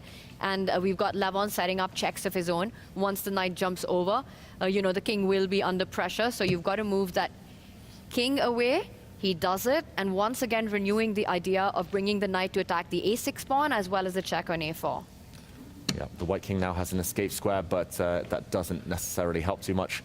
Hikaru will defend his only weakness, the isolated pawn in the center, and then he'll start pawn hunting. And it should be long-term winning for black. It's not going to be over anytime soon, but this is Hikaru's, this is his comfort zone. Also, that dark squared bishop for white is starting to look real bad. Great call. I don't, right? It's completely shut out by that pawn at the head of the pawn chain, as well as the fact that I don't even have the option to drop it back and try and reroute because I'm just offering it up to that beautiful dark squared bishop that Hikaru has had lined up there on the long diagonal this whole time. So another piece that's starting to look dead just as that a8 knight is going to come to life. Boy, he wishes he traded off that bishop when he had a chance earlier. Whoops, you regret stuff in chess sometimes, and Hikaru, high heart rate, but in full control. Now, Tanya, you talk about the players with the pick of their opponent kind of proving their point. I will mention Fabiano is showing us a little bit of fight in his matchup. Still slightly advantaged towards Prague, but you know, as the computer will tell us. But if we go over to that board, you'll see that things are beginning to equalize just a little bit. So Fabi's not out of it yet, and he's going to keep pushing to try and equalize this one and get away with maybe at least a draw, returning to the pattern of yesterday for him. Fabi is a relentless fighter. I mean, there's a reason why he's been in the world top 3 for almost a decade now, maybe even more. In the position that we have, it still looks dangerous for Black. I will say that. You know, there's a G pawn that's rolled up the board. There is a big threat on the board right now. That centralized knight also looking at jumping into a juicy F5 square. And the more I look at this position, I'm wondering if it's time for Fabi to go on the offense. You know, you don't want to retreat with your knight, but you want to come in with some tempos, and he's perhaps going to put it at the edge of the board to hit that rook as he plays that move, because bishop takes knight just runs into a big check by the queen, coming in with a double, triple attack even. Yeah, the queen would hit some pawns and a nasty check. The key, though, here that Fabiano has spotted that maybe Prague underestimated from afar is that after the white rook saves itself and trades off, I'm just going to put this on the board. This is me, not the game. You can take with the queen. Taking with the king just walks into no man's land there. It walks into the danger zone. But you can take with the queen, giving up your knight on the edge of the board because it is poisoned if you take it. This is a back rank checkmate. And unfortunately, the white king is just never in time to castle earlier. Or is he? Because there are some ideas, you know, speaking of castle, perhaps this is what Prague might go for, David. We might see this line being played out. Bishop takes knight, back rank, game over. And I wonder if this is the moment, instead of grabbing the knight, White says, you know what, David Howell said castle, I'm going to do it now. Is it still legal? I want to say yes. And, okay, we actually have this position on the board. So the move we're expecting is for White's king to step across onto its rook, and the rook slides over. And the white rook now protects its king, shields it, and still game on. Although the black knight can enter, it's still very complicated now. But that's good news for Fabi. Yeah, that's interesting, right? Because the knight jumping forward, it's hitting that light-squared bishop as well as protecting that infiltration square for the queen eventually, if she wants to dive in. This is the moment that Prague strikes with the queen on the left-hand side of the board. She's been sitting there for, you know, nearly probably double-digit moves at this point. That persistent threat on that pawn, that hanging pawn, and finally elects to go grab that material. 13 moves later, after first staring down that pawn. It feels wrong. The computer says it's wrong, but really, because to me, it feels like it's a paralyzing move here for Fabi, right? You know, now my rook and my queen are demanded to defend each other. My rook also has to defend my knight, like you're talking about. So in some ways, it feels like one piece is kind of locking down 3 of my opponent's important pieces. Wow, the computer says Fabiano only has 1 move to avoid a significant disadvantage now. And anything else, he's still in the game. It's still a fight. But 1 move. Yeah, it's a difficult one, I'm going to say as well. It is a momentum-building move. We always look at checks, captures, and threats first. There's no good checks for Fabiano, no good captures. Knight c4? Knight c4 is second best move. Oh, I mean, I would play that in a heartbeat. That's why I'm confused about the move that the computer is suggesting right now. But a threat. I see where David Howell's mouse is hovering over the pawn that it's hovering over. Oh, okay. So I get what idea. A bit of a cheat. Well, lay it on us. Lay it on us. Go on, Tanya. Which pawn? It's got to be the C pawn. Moving ahead, David. Thanks for the helping hand there. But I will say that was not a move on my radar simply because it looks like it's losing more material. And thank you that I get my knight out of the way and open up my bishop on the long diagonal as well. So counterintuitive. Oh, his hand was about to reach out. Just while he continues to think at the 1-minute mark, I'm just going to point out, pushing the pawn, allowing a capture, it does allow you now to move your rook forward, since it's now suddenly defended by your bishop. You kick the white queen out, and now everything defends itself. So now the black queen is able to enter. Beautiful. You're creating some threats. My goodness. Yeah, I wouldn't have found that in a million years. That is actually stunning, because that's the square you want your queen on, but the problem in the starting position is that white captures the rook with a check. You don't have time to give any back rank checkmating ideas. So c5 is not about threatening the knight at the center of the board, but simply connecting the black bishop to the rook to move up, to attack the white queen with tempo. Stunning stuff. Yeah, liberating your own queen, that is the key. If the black queen doesn't find a way to get in before the white king castles, you might never get a chance. You might just be a pawn down and more. So now the age-old question. Does Fabi find it? 35 seconds to his name. You're the hand expert here. You know, he is our in-house hand reader. When you saw Fabi make that movement, was it the C pawn? Was it towards the pawn, David? I think it was towards the knight. I think he's going to play the move you suggested, Tanya, the knight jumping. That's maybe the more natural one of the two. But that knight will just get traded off, and then the white king will castle and Prag's up a pawn. So, oh, he doesn't find it. He brings the knight in instead. Whoa. Bar shoots up. Well, he went for a knight, but it's not the one we thought, and this has got a big question mark. So an opening here for Prag in this game. He had a similar advantage to this earlier on in the game. You don't get that many chances against top players, and another chance has been offered to him. Can he take it? But David, the way the bar went, I mean, it was not happy with Fabi's move at all. It seems to imply that there should be something forcing in this position for Prag. I don't see it. Yeah, again, I'm not sure I would find the top computer move in this position, given a 2-minute amount of time. If you give me 2 hours, maybe, but by process of elimination, just because the white king can't really castle now, because the black pawn will then step up, kick the knight away, and the white bishop would drop. You can't move your bishop. You have to stop the queen coming in. Unless you're moving the white queen, which is maybe the only other piece that I feel is a logical one to touch. Bishop to a3, hitting the black queen. Again, it's all about the threats. Time gainers in these dynamic positions, and that cuts across the other plan we mentioned, making it more difficult for the black pawn to push if you do control this diagonal. As you can see, Magnus Carlson up on his feet, taking stock of this top ticket bout here between Pragnananda and Caruana. That's because he did achieve victory over Vidit in his first game with the white pieces. So 1-0 stands the scoreline between those two. The first of our boards to complete. He'll go into the second round advantaged against Vidit, needing only a draw to move on to the next round of the lower bracket stages, I should say. Wow, and Prag finds the move. He slides up the bishop, attacks the queen, and Fabi immediately responds by blocking the threat, pushing his own pawn. But there's a rook attacking it, there's a bishop attacking it. This is fire on the board. This position has exploded. This game could end in the next 5 moves. This is crazy. Fabiano's just given up a pawn on an empty square that can be taken twice with gain of time. Both the bishop capturing this pawn and the rook capturing this pawn create threats.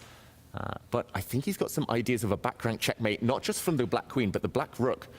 If it ever breaks through on the b file, the white king is kind of stuck behind its own army. This is fascinating what Fabiano has done here. And the clock's leveling out. I would be panicking so hard as either player right now. This is incredibly tricky to respond to. And even if objectively there was a better move for black in that position, practically this is very hard to counter if you're white. He does snap up the pawn with his own rook, and inaccuracy as the bar goes down.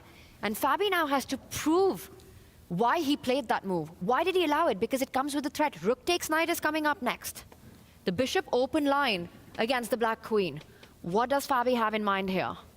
The most obvious move to my eye would be to take this bishop, and at least that bishop is the kind of gatekeeper of the black queen entering. Then you create some threats to get in with the black queen. At least by giving up that pawn, he's, for one move, saved his queen. I wonder whether that's the first step. After that, I mean, I'm done calculating. The others are going to be, the players are going to be trying to work that one out. If you do snag that bishop, though, do I not recapture with my king to kind of defend against the back rank infiltration and, in effect, remove the opportunity for the future black rook threat as well? Uh-oh. Computer doesn't like it, but Fabi wants this queen out of his own territory, so he slides the rook over to attack it. Only winning move now for white. There's only one. Fabiano, though, I think he might have miscalculated right now. Rook takes knight. Rook takes knight, not moving the white queen out the way. Yeah, because I'm hitting your queen with my bishop as well. Dude, you should be there. Bam! Out there playing. And the queens will get traded, the material will level out, but at the very end, when the dust settles, white will have a couple of extra pawns. But 30 seconds for Pragnananda. He needs to calculate this because there are tempting options. He could also grab the knight with the queen. I found it, he finds it. I found it, he finds it 100%. I have full faith that Prag finds this if I could find that quickly. And he does it. You're absolutely on point. Rook takes knight on the board. Is Prag about to score the first win in this position? But the calculation does not stop there, right, David? Because it goes on. What happens? What's happening at the end of this line? And what is it that Fabiano has missed? I think he just missed this one move. I think he just forgot that the white queen didn't have to react to being attacked. The black queen is also hit, counter threat here, and he's a piece down temporarily, Fabi. So he has to just trade queens. He has to allow them to come off, and doesn't have enough counterplay when that happens. He needed the queen because the white king was his target, his only source of counterplay. So essentially, he's just going to be down 2 pawns in that endgame. So Fabi says, even if it's not an option for me, I'm still going to keep the queens on the board because I need to hit as much chaos as possible. Yeah, an impossibly tough position here for Fabiano Caruana due to overlooking just one simple move here. So Prague on the verge of stamping a point to his name in the upper bracket quarterfinals. All of them still in play. But what a boon that would be to him to go into the second game of the day with a full point advantage and only needing that draw to extend his tournament towards that eventual final and a possible first place finish. Again, it's open season for all of these guys. Both Magnus Carlson and Vincent Keimer, former winners, falling out of the top 8. That means it's anyone's game here for our next champion along the Grand Slam Tour. And that's a boss move by Pragnananda, who's been winning every tournament he plays this year. That's how it seems. He's won 3 big super tournaments. He's the king of counterattacks as well. I was once told by a very strong friend, Prag, he never reacts to a threat by retreating or moving or defending. It's a counter threat. And there we saw the white bishop hit the black queen. Now the white bishop is safe. You can simply move your own queen out of the way, and you will be a full piece to the good. Pragnananda is taking this game, I think, in the next 2-3 moves. Next 2-3 moves. He still has very little time on his clock, but again, 30-second increment. We know that these players can do a lot with 30 seconds to their name. Goes ahead to reroute the queen or move her a little bit more towards the center of the board, hitting that knight. Lots of threats here. Difficult spot for Fabi to be in. I feel like my queen and my rook are completely stuck on that back rank, rather, in defense of my own king. So no attacking or counter-attacking opportunities for me. Now I'm just hoping there's some kind of last-minute slip-up by Prague, but that's very, very unlikely. That's 3 moves in a row where every move's come with a threat, right? First, he took the knight, attacking the black queen. Then he swoops his bishop into the game, attacking the black queen. Then he moves his own queen, attacking the black knight. The only danger for Prague is the position of the white king. Watch out for any back rank ideas, and you're completely winning. Now, first, Fabi does start with a pawn push. It looks like he's giving more material right now that can easily be picked up. And this is where the 30-second comes into play, right? If it's just a 10-second increment like what we saw yesterday, perhaps not enough. But this should be easy for Prague to convert. Fabi, though, he keeps the fight on, still asking questions. Do you capture? Do you move the knight here? Yeah, Fabi, I mean, he's already, what is it, a piece and 2 pawns down. He now has 3 pawns down, and he's just throwing more firewood. Cannon fodder. Yeah, exactly. Just throwing pieces off the board. Checkmate in one being threatened. Watch out. Ooh, Big threat. Okay. last chance. Always look for those back ranks. Don't capture that knight just yet with your queen. Fortunately, there are several ways to deal with this. The white rook could drop back, a bit of a passive one. To cover the first rank, you can slide the white king across. I was going to say the other direction, but this one equally good. He's walking towards the black knight. No fear of ghosts, Pragnananda. He can also use the white bishop to drop back and block any checks on the first rank. I think Fabi's about to resign in this game. You know, you realize that you're running out of ideas. There it is. There we have it. Wow, what a display from Pragnananda here. I mean, he had advantages pretty early on. He did give Fabiano 1 moment to breathe, but all it took is a single blunder, a single question mark there from Fabiano down the stretch, and just like that, Prague pounces, and he finds his first point here in the upper bracket quarterfinals. Sets himself up well for the remainder of the day. Of course, now curiosities lie. How are the rest of the players doing in the upper bracket quarterfinals? Let's maybe check in on Hikaru Nakamura with the black pieces.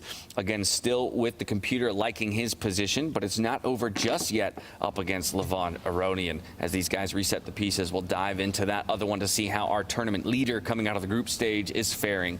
I see about 7 minutes to his name, just under 50 seconds on the clock here for Levon. Onus on him to make the next move.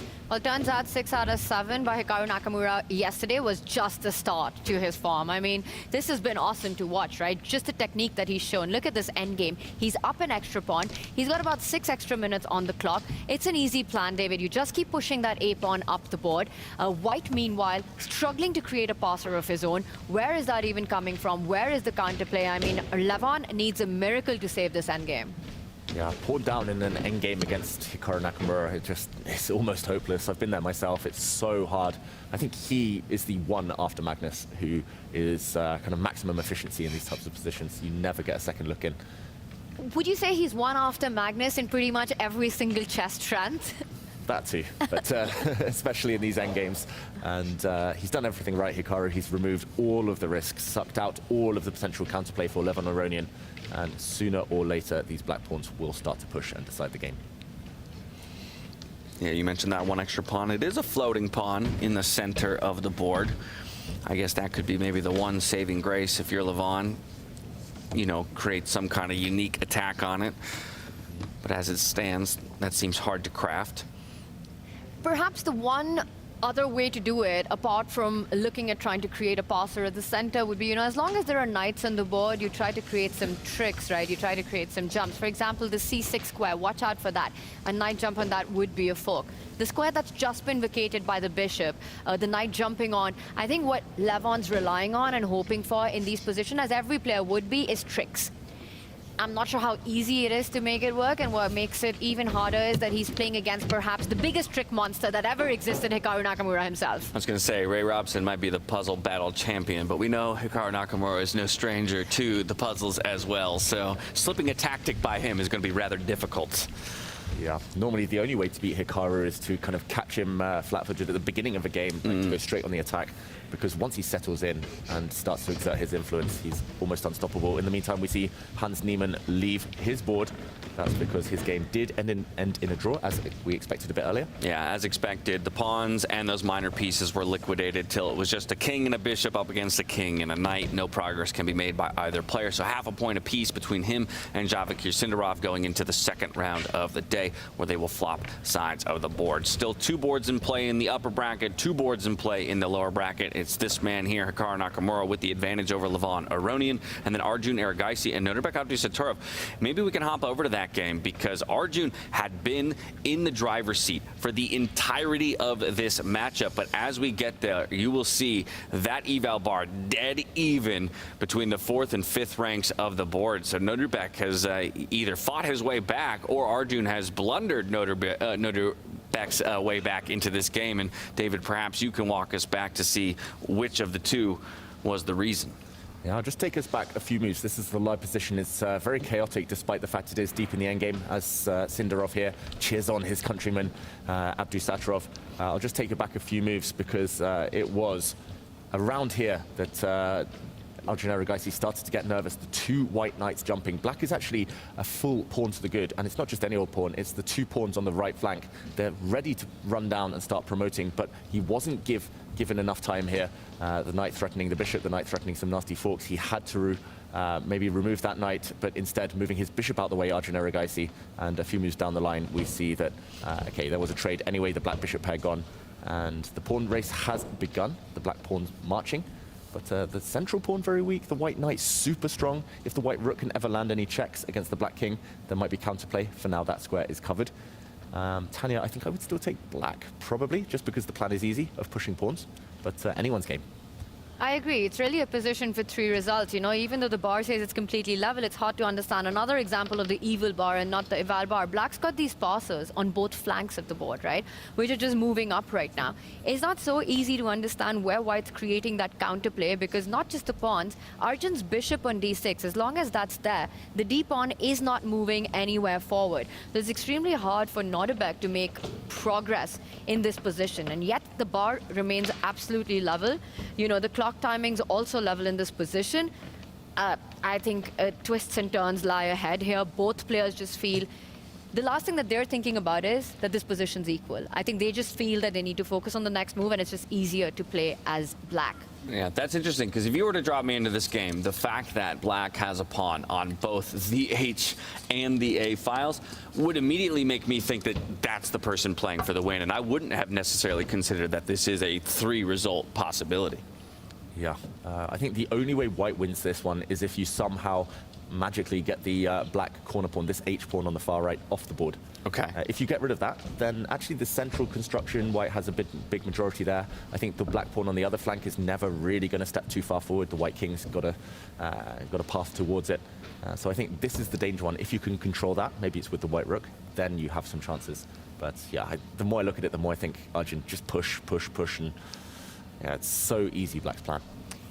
And to your point, right, if you push that pawn one step forward on this very move, if you're Arjun Erigaisi, and white was to line up the rook against the pawn trying to win it, the other pawn joins the party. You know, the G pawn is the H pawn's best friend, and you've got this beautiful structure. Not just that, you're also hinting at picking up the white's central pawn. It feels like the kind of position, David, that a computer can hold. You know, find the best resources, because the path to accuracy is just so incredibly narrow. I think from a human perspective, for human moves, very tough to hold with white. Yeah, these two, though, they're almost superhuman at their best. And Nodebek, he might need to do his best Superman impression to save this game, but he's done a good job so far.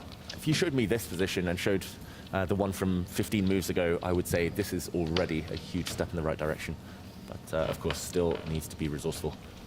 Okay, so we're going to do a bit of flip-flopping here between the two boards in the quarterfinals just to make sure that we're there when each of them finds its way to a conclusion. Back over to Hikaru Nakamura up against Levon Aronian. He continues to put the screws to Levon. I think the notable thing for me is now how the space control is going in the opposite direction. Almost every move here most recently for Levon has been a retreating move, and now we're starting to see that offense mount for Hikaru. Yeah, it's building. It's slow, it's steady, but it's effective. And Black's pawns on that left flank, they're going to decide it sooner or later. One question is whether you trade off the white knight. Tanya was pointing out how tricky knights are and how much they can jump and hurt you. But my instinct would be to just push pawns. And they come with gain of time. This endgame is far more clear than the one on the Arjun Nodebek board. I mean, with black, the plan is absolutely simple. You keep pushing your pawns on the left side. You've got the material advantage. You're fully controlling the center. You've got the more active pieces. It's Hikaru Nakamura who's up material, who's got the initiative. The king can join the party, can start assisting the pawns. For Levon, it's trouble on the board. It's trouble on the clock. The only thing I'm surprised to see is that it's Hikaru with a higher heart rate. 126. Is that the adrenaline of getting to bag the first win? Oh, I think it's also the head bob, you know? I think that's a piece of it. He's in constant motion, although I say that, and right now he's as still as a statue, so I guess he's going to make me a liar in that moment. But the three musketeers over there, along with their trusty steed and the Black Knight, continue their march down the board, and once again, we've got this light squared bishop. It just retreated a square, and once again, it's going to be forced to move. Getting in the way and losing a lot of time in the process. I just want to point out, Hikaru's heart rate, 125. We just came from Arjun Erigaisi's board where his heart rate was 60. I don't think that dude has ever hit triple-digit heart rate, because that was the story of Paris as well. I think I was constantly amazed at specifically Arjun's heart rate and how stable he is no matter what the situation. It doesn't matter which country, which city you're in. It's hot in Vegas, but those are icy cold nerves from Arjun every tournament that he plays. And that's how he's able to play the kind of positions. His brand of chess requires him to have that kind of heart rate. I mean, you give Arjun's position to any player, you'd be touching like 170. Exactly. It's complete madness on the board. My heart rate's 170 when we're out there doing the show open. We're just talking about these guys, and I'm already freaking out. I can't imagine being in their position right now. I can't imagine being in Levon's position right now. This is really tough. And just to point out, his bishop is pretty much trapped. There's only one safe square. You cannot defend it by using your rook. If you take a pawn, you end up pinned, and the black bishop will simply retreat, overwhelm that bishop due to tension along this line. So yeah, this bishop might be forced to step back and even just get itself kicked off the board by the black knight.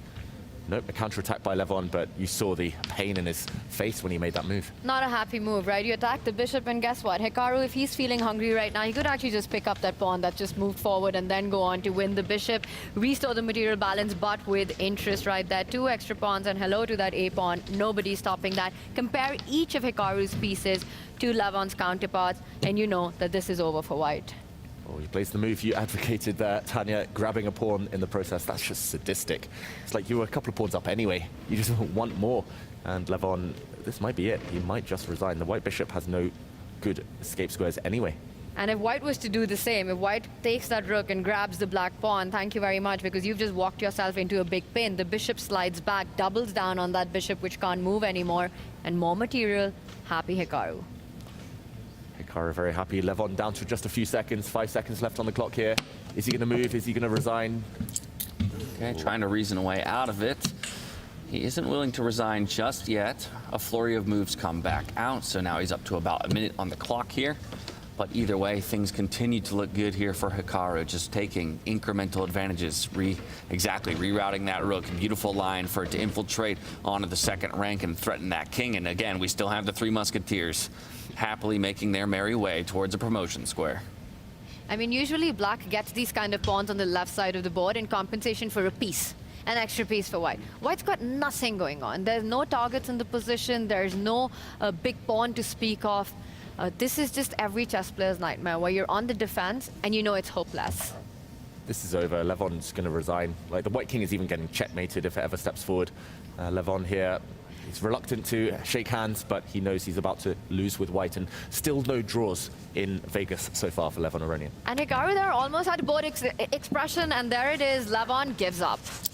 He gives up round number 1. That's a full point over to Hikaru, and he's feeling happy as ever. And I mean, operating in absolute top form here on the freestyle stage, going into the second round of the day. We'll quickly flip over to Arjun Erigaisi and Norbek Abdusatorov. That's the final board remaining in the upper bracket to see how that one has broken down. A few moves have been made since we were last here, so maybe we roll it back because, again, still an even position as the computer dictates. But like we said, still both players having opportunities to play for a win. Yeah, and things might be turning. That black A pawn, the one on the far left side of the board, has just dropped off. The white king just went greedy, went and grabbed it. And yeah, talking about rolling it back, just the last few moves, we left it with the white king stepping forward, black pawn basically giving itself up. I really don't understand this. It was a useful kind of ace up your sleeve for later, but the white king just steps across and goes and grabs it, and we catch up with the live position. It's this one. The white king's done its duty, done its job. And now the problem for black is you want to capture the white pawn in the center, but the white king would have actually double attacked the two black minor pieces. So this one, at some point, white might give up a piece for some pawns, but Tanya, things starting to clarify maybe. I would say that the momentum shifting here right now, because each of black's pieces is kind of stuck, right? That knight on b4, it can't move anywhere because it gives this penetrating square for the white king to start attacking that blockader on d6, which is an extremely important defender. The black rook tied down to defending that g pawn. The h pawn, well, a move ago it couldn't have been moved, but now that there's a check on the board, I wonder if that gives the opportunity to Arjun to slide his king closer to the black bishop, you know, just making sure that bishop remains defended, and then eventually start pushing his pawns. And as I say that, David, there are threats, because there's a bishop that's about to slide up and win some pawns as well, if you were to do the most natural move in the position. Yeah, I'll just put it on the board while Arjun thinks if you slide across the move you want to play. For example, you can even just take this pawn immediately with white, and if the rook recaptures, there's a nasty, nasty double attack, as Arjun here doesn't actually have a very healthy square for the king. If you move forward, you might just get checked by the white rook. This is scary suddenly. Very scary all of a sudden. And yeah, he'll be thinking about what happened on the left-hand side of the board a moment ago. It's on the board. If this was disastrous for him. Okay, he moves, he makes a decision, but between the two squares we talked about, he goes left, centralizes, protecting that bishop. But James, that walks into the tactic that we're talking about. So Arjun, he's saying that it's more important to win the central pawn and centralize his own king. There it is. You don't even need to give a check first. Don't grab that knight. You lose big material. Is this Arjun pulling the brakes? Is he trying to neutralize the pawns in the center? I like this, though. He lets the pawn go. He trades it out for another pawn here in the center. He's not going to fall for that trap exactly yet. Yeah, we still have another threat, though, on the board. And how would you respond to that knight snapping up one of the two remaining black pawns? Push that H pawn. That's the big hope in Arjun's position, right? Because he's going to end up down a pawn, not a future anyone had foreseen with what Arjun had at the start of the game. But after knight takes pawn, you got to get that pawn moving. Plant it on that H2 square, tie down white's forces. How is his heart rate 66 right now? Like, he's down he's down 1 minute. I mean, he's down on the board, about to be a pawn. He was totally winning earlier. He's lost control. Arjun Erigaisi, super stressful, playing a super speedy opponent, and just chilling out. He doesn't move, man. He literally lives within a band of 5 beats per minute. Like, that's the fluctuation. Ooh, nice move there. Ooh. That's not at all what I expected. Comes Very in. sneaky. Yeah, threatening the knight as well. Yeah. Still has the opportunity to pick up that pawn at any time he wants with the knight. So just building threats on the board. Do you want to know the computer's top move by far for black? So difficult. I'm going to say unfindable. I mean, I'm thinking I give up the knight and I just go rook takes d2 or something, but I'm just giving away material, trying to undermine, though, a little bit of what is exists in the center. You Whoa. have to give away your pride and joy. He doesn't find the best move. Suddenly the eval bar is going to shoot up. He had to give away his pride and joy, that black pawn, just to deflect the white knight, because suddenly there are attacks, and that black knight is off on a limb now. Double question mark given. Now the white knight can take this pawn in the center because you're attacking the bishop, which defends and holds the black knight. And there we go. Nodebek is big favorite suddenly. Yeah, that's an easy find for Nodebek. Ignore that X. Still a very solid move in the position. But this is still tricky as long as the H-pawn's alive. Yes, the game has been a complete roller coaster and turned around in many ways, but I think a lot of landmines ahead still for both these players. Nodebek, beautiful position at the center of the board, every single piece in pawn, but it's Arjun's H-pawn that gives him the hope to live on. I don't think it's as easy still for white to try to push this one, because that black pawn is just 3 moves away from becoming a queen. And this is actually kind of an interesting idea here. Again, with the knight move, now threatening the opponent's bishop, right? Okay, you take mine, I take yours, and in effect, I also double your pawns, right? So I'm messing with your pawn structure a little bit while still trading even in material overall as a possibility. The other possibility that white has, I'm talking about the H-pawn here. You know, you could slide in with your bishop and win that pawn, but the reason that Nodebek isn't rushing in with that is that the black king moves 1 step forward, hits the white rook, not giving Nodebek the chance to actually pick up that H4 pawn. So Nodebek's still in the think. He missed a win on the last move, Nodebek. He found the right idea, knight takes pawn, but he should have first given a check, delivered a check with the white bishop, because the black king could not have used this square to attack the white rook, as the white knight was previously defending it. After checking, only then taking this pawn, and he would have been ready in this exact position to go grabbing black's corner pawn here. He would have been 2 pawns to the good. So difficult to find those little details, though, with no time on the clock. Wonder if that's what made or has given him pause here. 2 minutes to work with here. Both players still plenty of time to think at this stage of the game. 30-second increment, so they can build those banks back up. Usually in these kind of positions, you know, when you're scared of that H-pawn, what you really want to do is give that check. You calculate that it doesn't work because the king slides up. I wonder if Nodebek will first plant his rook on the H-file, making sure that the pawn stays there. It doesn't move ahead. You come in with a threat, and also if black was to defend it, well, he first starts with a check. I wonder now if he'll slide the rook over. 2 attacks, no defender. Is black about to lose that pawn? Yes, although the white piece is temporarily a bit clumsy. The white knight is the glue holding things together, protecting its bishop. And if that bishop falls, things get complicated. So I do wonder whether that black rook is going to slide back and attack. We might see some simplifications. The white rook can capture a pawn. But if we see a scenario where black is able to give up 1 piece, that's the knight or the bishop for white's duo in the center, the 2 white pawns. That means no future queens will appear on the board. And 1 piece, 1 bishop versus a knight and bishop. So 1 minor piece versus 2 minor pieces with rooks off the board is a simple draw. Can we move our dark square bishop to b4, just below the king, protected by the knight, attacking the base of the pawn chain, sacrificing our h-pawn, but saying, I'll be just as quick to pick up one of yours and be threatening the central pawn you have as well? Dash, I was going to say that's just impossible to find. It's the best move. It's the best move. And I wasn't even going to say it because I was like, that's unfindable. No, come on. I don't know. Okay, maybe I got lucky. But yeah, I feel like, and he finds it.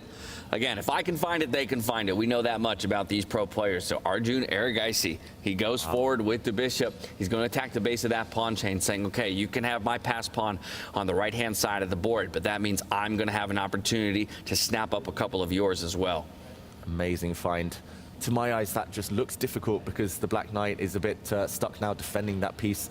But it all holds together. If you can remove one of the white pawns, you're so much closer to safety. Yeah, and my dark square bishop can't defend because its only square to do so is to drop back and ultimately just get traded off and split the pawns in the process. Only Nodebek can win, Tanya, but do you think he's going to make it? Do you think he's going to do it? I mean, it's just so hard for Arjun right now as well, right? He has this position from the start where he's in driver's seat. He's the one pushing for the win. And then move by move in this endgame, everything turns around. It's Nodebek now, the only player who can get the job done. I still think he needs to be accurate. The bar says there are chances, but it's Arjun who needs to be super precise in his defense. I love this move that you pointed out, James, but I'm just wondering what happens if Nodebek continues the pressure, right? It's about winning that H-pawn without giving any of the central pawns. You want to keep them intact. And you can't push it, and he does it because the black knight is still tied down to defend the bishop. You can't pick up that pawn on e3. You lose the bishop on b4. So how does this really help Arjun? He's just allowed white to push pawns at the center. Yeah, he's also loosened up things, though. So later, once the black bishop moves, maybe this pawn in the center will drop. Maybe the white knight now cannot be defended. It's a stylistic thing. I was going to say every day of the week I would have just pushed that white pawn one square so that everything defends itself, but Nodebek wants to go straight for glory. Okay, so here's now what I'm thinking. Oh, okay, never mind. He goes a different way. I was going to reroute the bishop, but he's going to look to, quote-unquote, defend the pawn against the double attack, but also hit that knight, crucially. That's the big key there, right? Because the pawn will still fall if Nodebek wanted it to, but at the end of the day, he'd be trading off a pawn now for a minor piece in the knight. Big moment. Abdusattorov needs to find something now or in the next couple of moves, otherwise this game might just fizzle out towards a draw if black's able to pick off one of the two pawns. Here, Tanya, what are you thinking? I'm seeing some lines where there are some tactics involved at the end, but they're long and deep, and I wonder if we just let the players kind of find them or if we'll see them at all. And maybe, David, you'll show us. But there are these ideas which can appear on the board where eventually black does sacrifice a piece to try to get those central pawns, right? For example, right now, the most obvious move if you're playing with the white pieces is to snap up that H pawn. You want to get rid of it, and you can do it with your rook. Notice how the black knight is still tied down to defend that bishop, and it requires so much thinking and calculation ahead, and I think this is the line going on in the player's mind as Nodebek almost gets ready to make his move. I think that line forcefully ends in a draw, though. He has a bailout at the end. I'm looking at rook sliding up to h6, setting up a discovered attack, or a discovered check. Do I just sacrifice the... Oh, okay, yeah, a check comes through, or I There's a threat on the board. Yeah, and luckily for black in that variation, the black rook lands up on a light square, so no discovered checks. Gotcha. No discovered attacks there can be lethal. Look at Nodebek. He is completely locked in, takes a glance at his clock. He's trying to calculate the labyrinth of variation, and he decides to keep the game going by attacking the black rook. Arjun was ready with his response for this one. Now white has lost total coordination. The white pawns are very much under fire, and the white bishop suddenly undefended, so a reluctant retreat by Nodebek. Maybe there was nothing better. There were other ways to test black, but ultimately it does feel like it's ebbing towards a draw now. The white bishop will save itself, but then the black rook will start grabbing. I think draw. I think Nodebek. It was tough. I'm not even going to call it a chance. It's like a half chance in this game. Arjun's defending like a beast, even after the turnaround from being better earlier in the game. He takes a pawn, one pawn drops, it's a check. White knight is so poorly placed now, though, that it shouldn't be enough to drive this white pawn through. A rook exchange in this is a guaranteed draw. He needs to keep a rook on the board. He needs to just push this pawn as far as it can go, but the black king will blockade. And despite us thinking that Nodebek had chances in the endgame, I think it's going to be Nodebek who's going to be more relieved with this result, because for the most part of it, he was on defense. Arjun had a massive advantage out of the opening. Yeah, I think both will be frustrated. When you're young, if you don't win a game, even if you were losing earlier, you're like, how did I not win that one? How did I not take it?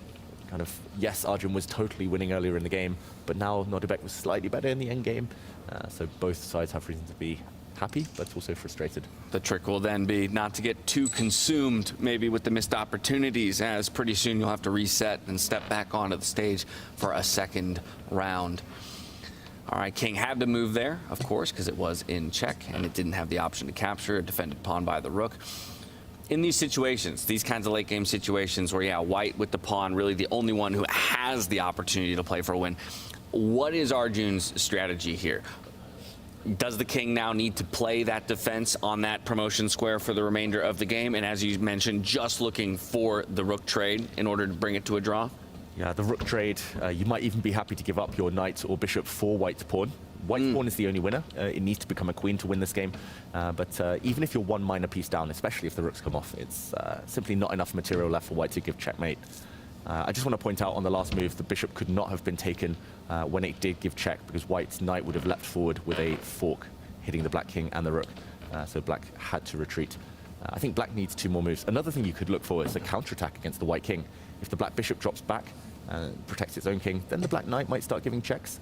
And yeah, the white king not entirely safe either. Whoa. He does step in with the bishop first, defended by his own rook. And I just wonder if we will see Arjun try to get those setups that you're pointing out, because now the d4 square is under control, right? So you can't really come in with a check even if you slide your bishop back. But perhaps it's anyway time to free up your knight. There's a check at the edge of the board as well. White king kind of disconnected with the rest of the army. Wow, my computer says black slightly better. That's crazy. Whoa. Not much, and it should still be a draw. But the white king, I do worry about it. Like you said, these checks are slightly annoying, Tanya. I just want to point out, knights and bishops, they actually work best when they're on the same color complex. So for example, when you're trying to checkmate and you have a king, a bishop, and a knight versus just an enemy king alone, putting a knight on a light square, if you have a light squared bishop, is the ideal, because the knight controls the dark squares, the bishop controls the light squares. So the black knight on this dark square in the corner controls the light squares, the black bishop controls the dark squares, and the white king might be in some trouble. But Arjun doesn't want to try and catch that white king. He's just going to try and simplify things. There we go, a knight trade, and there we go, a rook trade as well. And the white pawn is never, ever breaking through on the light squares. This is a dead draw. Just like that. You got Just a king like versus king? Look at that, the flurry of moves. They move with such efficiency once both recognize that this is going only one way, to half a point apiece, a draw between Arjun Erigaisi and Noterbek Abdusatorov in our upper bracket. That concludes all 4 of the boards there for the top echelon of players, but we have 2 more boards still in play. We've got Linier, Dominguez Perez, and Bibi Asabayeva up against each other, as well as Vincent Keimer and Ray Robson. Why don't we go to Linier versus Bibi Sara? Haven't taken too much of a look at this matchup, and we talked a little bit about how Bibi Sara still high spirits coming into the day, and to be frank, we're looking at a very drawish position, so perhaps giving herself a phenomenal showing with the black pieces, entering with stable ground into a second round against Linier and moving to the white side of the board could be great for her. Yeah, this would be a fantastic result for Bibi Sara. It was really nice to see her in good spirits last night at dinner when the opponents were being drawn. Opponents were actually drawn on the other side. Lenier had to choose who to pick. Of course, he was going to pick her, so she was smiling. She was like, of course he's going to pick me.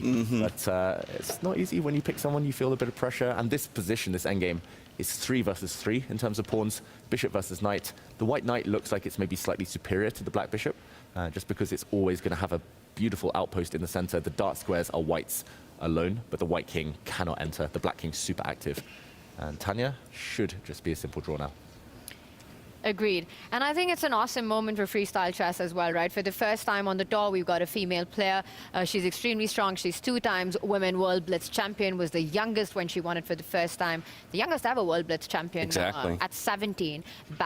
At 17 years old, back in 2017. And I think this position, she's held it with black to perfection, you know, and the field that she's playing against, to choose to be here rather than the Women's World Cup, where she had qualified to simply for the experience of playing against the big guys. It just shows how important it is for her and how she views chess as something that you play against these guys to improve, and that's the more important factor. This one, getting a draw in, I think a great result for Bibi Sara in this game 1.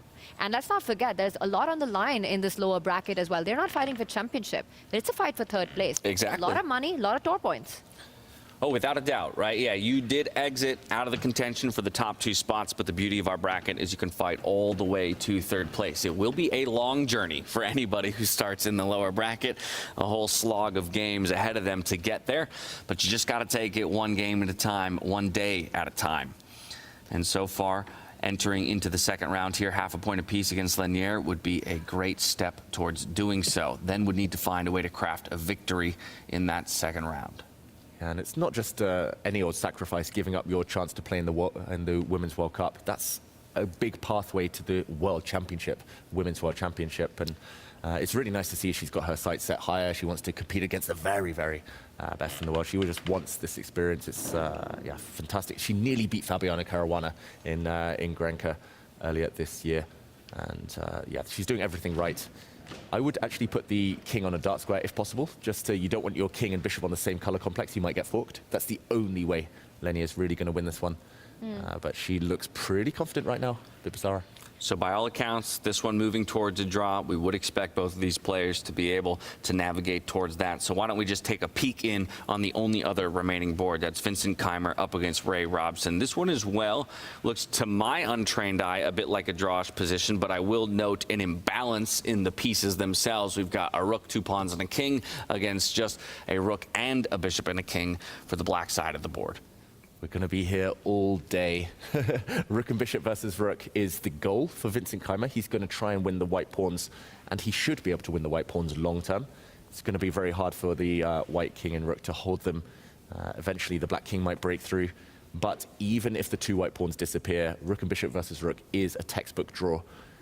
You do need to know it. You do need to kind of have a bit of time on your clock to work things out. There are some tricky positions, but Tanya, Ray Robson, we know he's a genius. We know he's memorized thousands and thousands of chess.com puzzles. What are the likelihood that he's memorized how to defend rook versus rook and bishop? Tough question to answer, but completely agree on this is going to be still a marathon of a game right now. Even if the two pawns were off the board, you know, black still plays it out till the end. I have been on the receiving end of this one. It's not the easiest to defend. You need to know your exact fortresses, you need to know your defense setups, and you need to play them on with position shifting around across all the four corners of the board at the right moment, find the precise move. I think Vincent Keimer, knowing him, David, he's going to put as much pressure, as much of those checkmating ideas. Step one would be for black here. Win those two pawns and try to corner the white king on one of the flanks. And then you try to set up those mating ideas. But still a far way off. I think Ray Robson holds this to answer your question. Okay, well, forgive me, though, because we're talking a lot about this from the perspective of Vincent, right? Trying to snap up those pawns and continue to put the pressure on Ray. King, two pawns, and rook, no opportunity for him to somehow get one of those across the board and into a promotion square. Very unlikely, very difficult. The black bishop is such a good defender against pawns.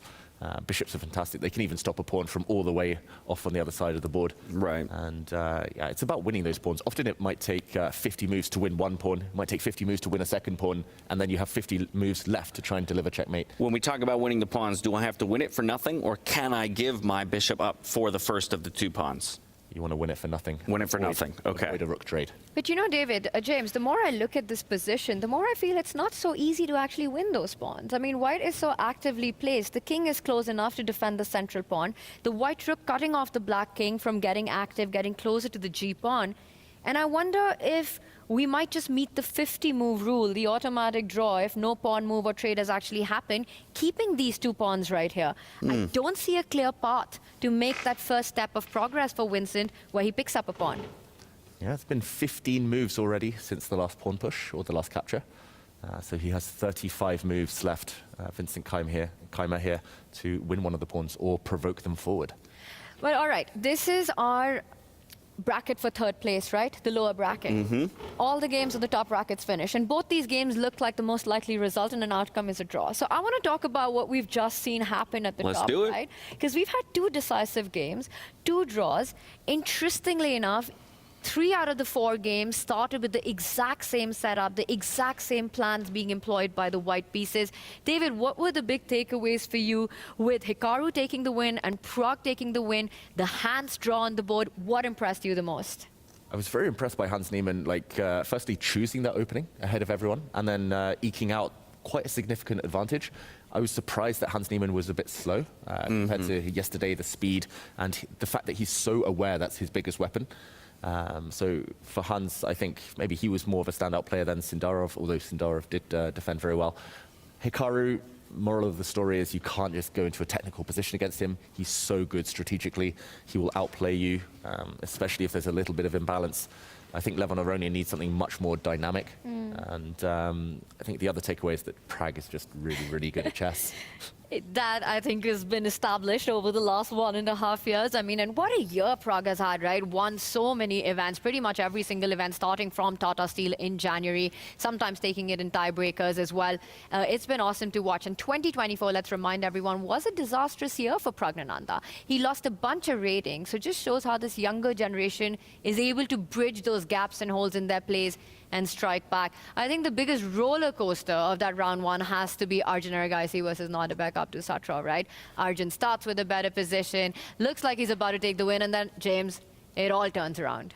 Yeah, a roller coaster that ended up cruising to kind of a smooth finish at the end. But to your point about takeaways, and specifically that Hikaru versus Levon matchup, you talk about the style of player and the style of play that needs to be brought to maybe take down a player like Hikaru. I do think Levon is capable of delivering the style of play. My concern is his best opportunity to do that was probably with the white pieces. We talk about needing to come out the gate fast and strong and just bring the fight to him.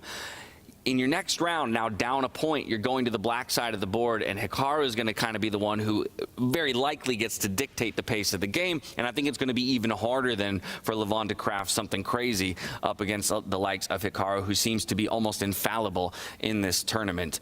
Yeah, Hans, the time control element of it all is what really jumped out to me as well, and the fact that Javakir has shown no fear up against somebody who has shown very distinct mastery over the format early on in our group stage. And then Fabiano, maybe an uncharacteristic miss of a single move, right? A single tactic that seemed to blow the position back open and allow Prague to ultimately take it and move into solid control of that matchup. We'll see how he responds. I'm never really worried about Fabiano mentally, though, so that would be the one boon for him. I'd say, okay, he took that punch to the face, he's down 1-0, but at the end of the day, he is Mr. Stability. I'm pretty sure he's going to come out with the same level of play, right? The same level of consistency we would normally expect from him.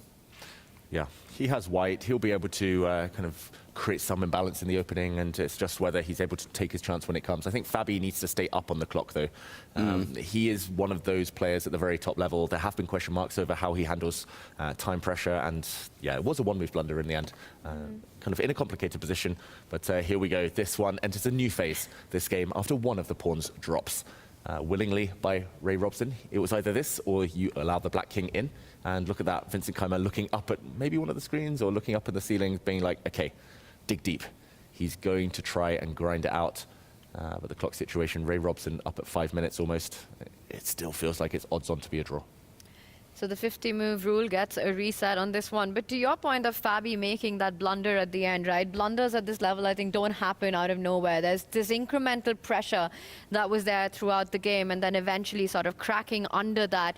I think it was a bit of a power display by Prague in that game. And there we have it. The king moves back, the only square to go. So we've got the 50-move rule reset. One more pawn to be picked up. If I'm Ray and I'm just looking to force a draw, why can't I take that bishop and just toss away my rook? Then it's king and pawn versus king and rook. Yeah, unfortunately that is losing. The pawn will eventually drop off. The Black King will step across easily and block that white pawn. And a king and rook can deliver checkmate.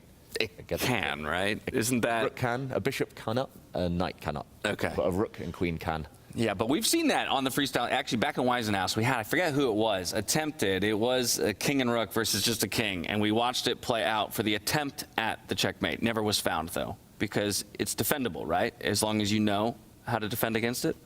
Maybe rook versus bishop, rook versus knight. That's a theoretical draw. Yeah, but I do remember at Weisenhaus of Paris it was that a player was down an entire rook. And I'm trying to remember who it was. It was this really complicated middle game. There were a few extra pawns, but I think it was Arjun Erigaisi, if I'm not wrong. Down an entire rook and still playing out the middle game, going on to sort of keep those threats going. But James, to your point, if it's a pure endgame and either side has a rook up, that ends in checkmate. You just resign there. So that is not a defensive resource that White has in this position. Okay. Yeah. And it's still one that I recommend everyone at home refreshes regularly. You still need to know a few things. You need to be a bit patient, lose some moves, force the opponent's king back onto one of the edges before you kind of seize the opposition. Your king needs to cage while the rook does the checkmating. But in the meantime, 2 games ongoing side by side. Right. Your king needs to be one step away from the opposing king sitting on the edge of the board, and then the rook slides down to that same rank or file, delivering the checkmate laterally, essentially. Exactly. I've got a question for our chat. You know, David was pointing out all the checkmates that are possible, so and the ones which are not. So if it's king and bishop versus king, that's not a checkmate, chat. If it's a king and knight versus king, that's not a checkmate. There is one more position. There's one more situation that's possible in a pure endgame with no pawns, and one side has extra material that never ends in checkmate. Which one's that? Is the question for chat. Okay, yeah, I'm glad you put that question to chat, and we'll see what... It's not the easiest one to find, but there is one dynamic. And for years, Tanya, I just refused to believe it. For years, I was like, that has to be a checkmate. That has to be totally winning. It's so much extra material, but I was the same person, David, because it just made sense that there was just no way that this position could be survived. But there is one material advantage that never ends in checkmate. All right, so we have some inventive answers. I'll go for a couple of the trolls first. Waylander says 3 kings. Then we have... It's a legal position. Let's put it out there. It's a legal position. Okay. Well, then I'm seeing a lot of 2 knight, king and 2 knight versus king. Okay. Well, there you go. Well done, chat. Good on you. yeah, And 2 that's- bishops you can win, but 2 knights you can't. a bishop and knight you can. Yeah, you're right. As you say that now in my head, I'm like, God, there has to be a way. Yeah, and the problem is, like, you can force a king into the corner, but one knight has to do the caging alongside its king. The other knight has to checkmate, but as soon as you corner the king, it's always stalemate. You cannot lose a move with knights. Bishops can just wait on the diagonal. You lose a move, force the opponent to actually make him to do something. Right. Knights, you have to run away instead of just waiting and passing the move back to the opponent. Right. A knight can never move and still hit the same corner square, right? Exactly. Yes.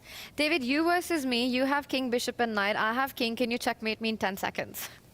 Ooh, I actually used to do this. I had a training camp with Fabiano many, many years ago, 10 years ago now, and we were trying to do this. I think my fastest was around 11, 12 seconds. Oh, so 10 seconds, I still have a shot. 10 is difficult, although I managed to do it in Title Tuesday once with a 1-second increment. I guess you can build up a bank of time there. Or would you do it against me, Tanya? Would you be 10 seconds, no chance. I think I would do it. I would need about 30 seconds to checkmate you in that position, simply because I'm sure I'll allow your king to escape at least once from the mating net that's required. I think 20 seconds, you'd definitely do it. I think You think so? Then you have time to let me out once. Maybe against James I could try. How many queens do I need to beat David Howell? 1. I think you could. No way. I can't No. beat you with Chess just queen odds. No way I could beat you with just queen odds. Maybe Chess not. level's got really good. Like, Yeah. you're spotting these moves that some of the top You're grandmasters being very generous to me right now. I think it might be tough, queen odds from the starting position, but a pure king-queen versus king, I think you win 10 out of 10 times. Oh, sure, yes. I think if you plot me into the end game there, then yeah, I could probably find it. But You yeah, found bishop b4 in that position. I mean, come on. That was brilliant stuff there. That's not the only one you found today either. So this endgame, meanwhile, it is going on, and Ray Robson doing everything right. He's pushed a pawn again, just 3 moves ago. So the 50-move rule resetting. Maybe we go to the other board. well, we kind of have the other board on our screens here. And take a look at this, a beautiful shot from inside the venue. All 8 boards up on the big screen for our in-studio audience live here in Las Vegas. And so on the right-hand side there, you see Ray Robson up against Vincent Keimer, and then Linier Dominguez-Perez up against Bibisara Asabayeva. And of course, yeah, they are still maneuvering in their matchup. I've seen a couple of pawns drop off, so now 2 pawns apiece and 1 minor piece per person between the 2. What is happening on the left board? Because I don't see a piece there. A piece seems to be missing on our screen. Okay, well then maybe we can pull that board up. Oh, David's got it up here, bottom right now of your That's screen, there. and you can see the live position of Linier Dominguez Perez up against Asabayeva. It's just hard to see on the Jumbotron from this angle that white knight is alive on the board. It's knight versus bishop, 2 pawns each. On paper, the knight should be better here. It's what we call a good knight versus a bad bishop, because the black pawns on the same color complex as their bishop, so there's 0 control over the dark squares. But it's just the fact that the black king is so active, the white king can never get in. You can't really drive the black king back for too long. And yes, you can give a check, but this one, unless Bibisara somehow allows the white king to march into the center, which is just impossible to do.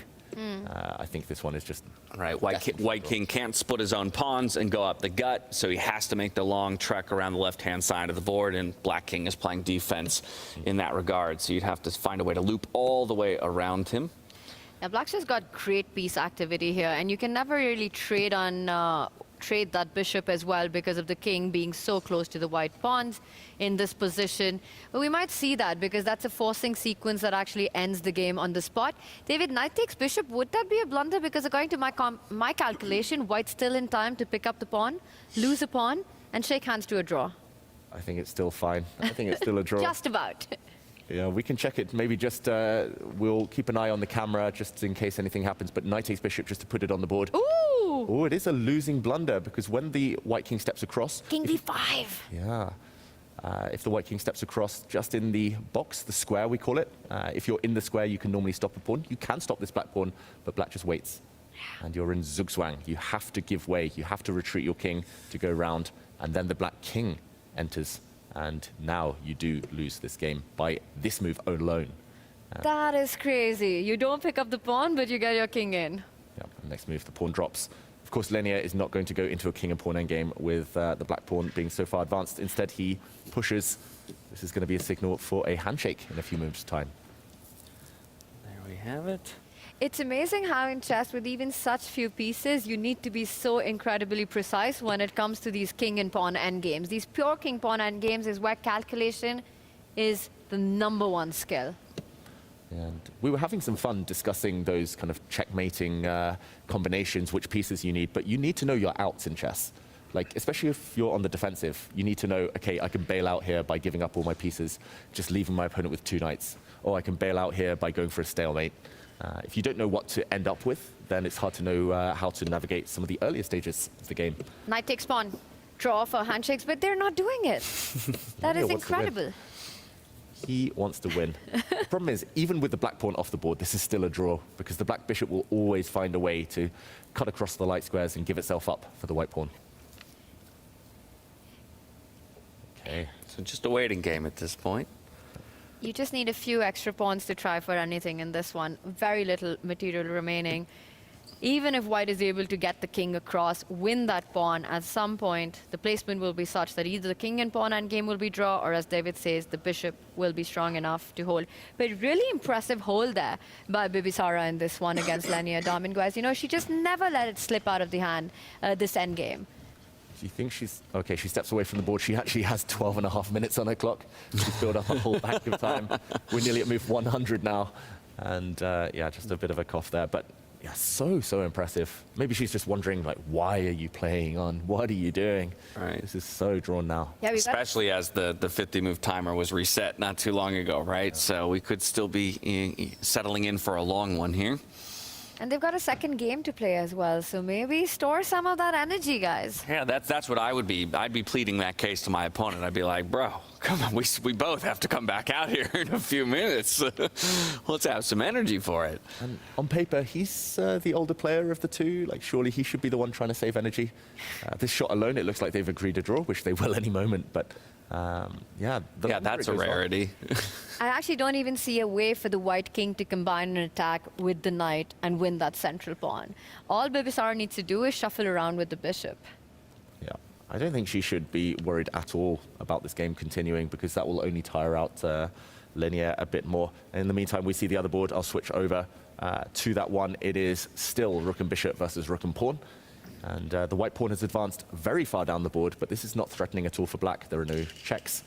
And it's just a question of whether you can win that pawn or not. Yeah, it's really interesting to see how much progress has been made, you know, in terms of traversing the board here for the white pieces. But even still, finding that final, you know, step into a promotion square seems an impossibility. All right, but this position that we have, is there an actual way for black to get the king moving up from the last rank? Because you need to somehow deflect the white rook away from it. Do you see the progress that Vincent can make, or what plan he can make to get to that last remaining pawn, David? No. Yeah, me neither. It's not easy. I mean, you need to let the pawns go forward in order to make them more vulnerable, but here the white king protects it perfectly. Yeah, that said, I feel like if I were Vincent, I would literally just keep shuffling the bishop back and forth from the square it just came from to the square it's on now. Yeah.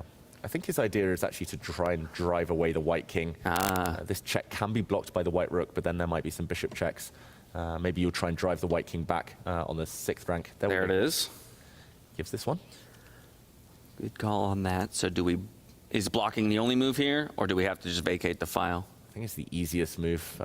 You can vacate the file, but then you're slightly away from your own pawn. Yeah. I'll tell you the one move you don't want to make is get that king to the central square and walk into a skewer with a check and lose your rook. That would have been disastrous. Ill-advised, as they say. Well, the variation that David pointed out is exactly what we see play out on the board. So we have a check here. We do have a check, and we'll probably have the rook move away after this. But again, the question remains, how is black activating his own king? As long as the white rook remains on the 7th rank, how are you getting to that G pawn if your own king is stuck on the last 8th file there? Yeah, very, very difficult for the black king to ever get into the action. And don't really see what Vincent is aiming for here. You can probably even drive the white king 2 rows back. You can probably put the black rook on this rank now and force the white king to retreat. But without your own king, without the black king, you're never attacking the white pawn. Okay, let's see how Linear is doing against Bibisara. How is that game still going, and why is that game still going? Are the big questions. That's what we're asking. That's what she's asking. And okay, we'll go back to the other board. Yeah, we'll just keep flipping back and forth. Again, both of these seem like they are moving to a predetermined result in a draw based on perfect play, but we'll still see that maneuvering happening. Some progress here, though, right? Because white has a path to get the king to that central d4 square. Again, it might be progress, but the progress isn't going to come to anything. Best case scenario, you win that central pawn, and it's still a draw. Yeah, and here we go. Bibisara calculates that she does not have to fear a check from the white knight. We could end up going into a king and pawn endgame now. Maybe that's what we'll actually see as she retreats. She's actually offering to lose a pawn here. Knight takes bishop, a pawn recaptures, the white king will step back and win that pawn, but she knows her endgames. A pawn alone, as long as the black king is on the right squares in front, isn't sufficient to win. So Lenier, he's so stubbornly playing this one on. And very importantly, Bibisara, she just keeps the opposition, keeps that king at a 1 square difference from that white king. And this is the other way to do opposition. You know, most of us know the 1 square, there's a 3 square rule as well, also known as a long opposition. And Bibisara keeps that going. And once again, a 3 square difference. Yeah, she might go opposite again with her king if she steps across. And yeah. It's 1, 3, and 5, right? All oppositions in chess. You always want to be on the same color as the opponent's king. So if the opponent's king's on a dark square, you go on a dark square 1, 3, or 5 lines away. Okay, okay. This is good. This is good for me to know. It means that you can mimic what the opponent does, basically. You're ready. If they slide right, you go right. If they step forward, you go forward. And yeah, this is the opposition as well. The black king blocking the white king from ever stepping towards the black pawn. I'll tell you this much, the kings are getting their steps in today, though. Step goal's going to be hit before we get to round 2. This move 104. Whew. Again, right, the other players, they just get extra rest right now in front of a very, very big battle ahead. They're chilling. And then backstage, those beautiful player lounges, they've got TV set up to watch the games play out, snacks, refreshments. There's some great chocolates in there, by the way. Oh, have you been sneaking some of the player snacks? Oh my goodness, I got to get on that train. I'm going to infiltrate tomorrow. Oh, David Howe as well over here. Oh my goodness. If we got y'all are sneaky on David's desk right now, it's a whole candy shop. Actually, I'd say rather tame for David Howe standards as of yet, but give us a couple more days. We'll see. We've got better since the Paris Grand Slam. True. Snacking less. No, we're doing well, and the wind has set us up so beautifully here for our event, taking very good care of us. Beautiful accommodations, phenomenal food. And what we have in front of us is sort of like a mirror image, but on the other side of the boards. You know, both the kings have marched from the left side to the right side, but still maintaining that distance from each other, which doesn't allow the white king to come so close, to the central e-pawn. Now attacks the knight, and there we have Javakir Sindarov as he looks on. He's got a big battle ahead of him. He's probably thinking what we're thinking. Hey, guys, I'd love to play another game of chess. And this has been 21 moves now since the last capture. So we still have 29 moves to go before this game is declared a draw. Bibisara looks super chilled, though. All right, predictions for our top group. Let's talk about that. We've got a second and a final rapid game, well, classical rapid, call it what you want, coming up. We've got 2 players in a must-win, right? It's Fabiano Caruana and Levon Aronian. Either of these, do you think we're going to get a tiebreak in that one? No. Whoa, that's a hot take. So you think Prague takes it and Hikaru takes it in the next game? Hikaru is Mr. Stable. Hikaru will have the white pieces. He knows so well how to neutralize the opponents. I think Fabiano's got maybe a better chance with the white pieces, but Prag is so convincing this tournament so far. He only lost one game yesterday in the round robin. I wholly agree with David Howell, and I'll go a step further. I think Hikaru wins 2-0, and I think that's because Levon tries to make it messy. He's going to take a chance at a win, make it messy, and maybe overreach one place or two. Hikaru will take advantage. I think Prague will end up winning, but it'll be in a draw fashion against Fabiano. Just play stable and responsive from the black side of the board. Fabi, I think, less of a risk taker, even knowing that he needs to, and ultimately, I think that one will fizzle out to a draw. Yeah, and Hikaru and Prague were the toppers of their own group, right? And I mean, Hikaru with 6 out of 7, super crushing, but Prague as well. He sort of solidified his space in that top 4 with many rounds to spare, and he just played really incredibly well. So I agree it's going to be really tough to see a comeback in that one, but we've got 2 more games, right? It's Hans versus Sindarov, which is going to be a fun battle. And an equally fiery one, we've got Arjun on his board, right? Up against Noterbeck. Up against Noterbeck, and that one promises to be crazy as well. What do you think? Do we get any tie breaks between these 4 players? 2 games. I could see a tiebreak between Noterbeck and Arjun. So you think another draw there? I could see it. I'm not saying I call it. I actually would still give the edge to Arjun. Well, in Vegas, you got to roll the dice and give me a result, man. Okay, well then I'm going Arjun wins over Noterbeck in the next game. With the white pieces, we saw what he could do with the black pieces here, being one of the few players who quickly got an advantage from that side of the board, while so many others followed in the footsteps of Hans and his kind of unique approach to the game from the white side. And that's where I'll give the edge to Arjun then, and I say no tiebreak. He wins from the white side. I would give an edge to Hans as well, but I think the time issue from earlier today is what's kind of eating at me. So maybe that's the one I'll pick that ends in another draw and goes to a tiebreak scenario. Javakir versus Hans. I want to see that as well. I want to see those 2 blitz demons take on each other in faster time controls. I want it to go the whole way. Another set of draws in the quicker rapid, and yeah, those 2 youngsters, very hard to separate. This game, meanwhile, not changing too much, as it looks like Bibisara now, she was drumming her fingers on the table a moment ago. She's impatient for it to end. I gotta admit, I don't like it when everyone in the studio just agrees, you know, because I'm also going towards exactly what you guys said. Really? Right now, because there's this whole logical argument towards it, you know. Yeah, I think Arjun looks like he's perhaps just a slight favorite in that one with what we saw in the first one, but I think it's going to be a big fight. Anything can happen. It's sort of like a 55-45 for me there, 55 for Arjun. And I think Hans versus Javakir, everyone wants to see that go down to the wire. Yeah, and just hard to separate them on paper, both super impressive. I gotta be honest, in this situation, I think I'd be frustrated if I were Bibisara. This game should be over. Yes. This is the furthest Lenier Dominguez has got so far. His king has finally given the opposition. The white knight will soon come over and give a check to the black king, meaning the white king can come closer to the black pawn, but still not enough. That is the thing. Just he's left himself with such little material, and even if things go wrong, Bibisara has, what is that? She has 19 minutes to mull over the position. What's our move count? 250. Oof, good question. We are at move 122. We started at move 89. Do the maths, Tanya. I'm going to leave that to you. So it was move number 89 when the last trade or a pawn move happened in this one, and it's 50 moves to that. So you said 120?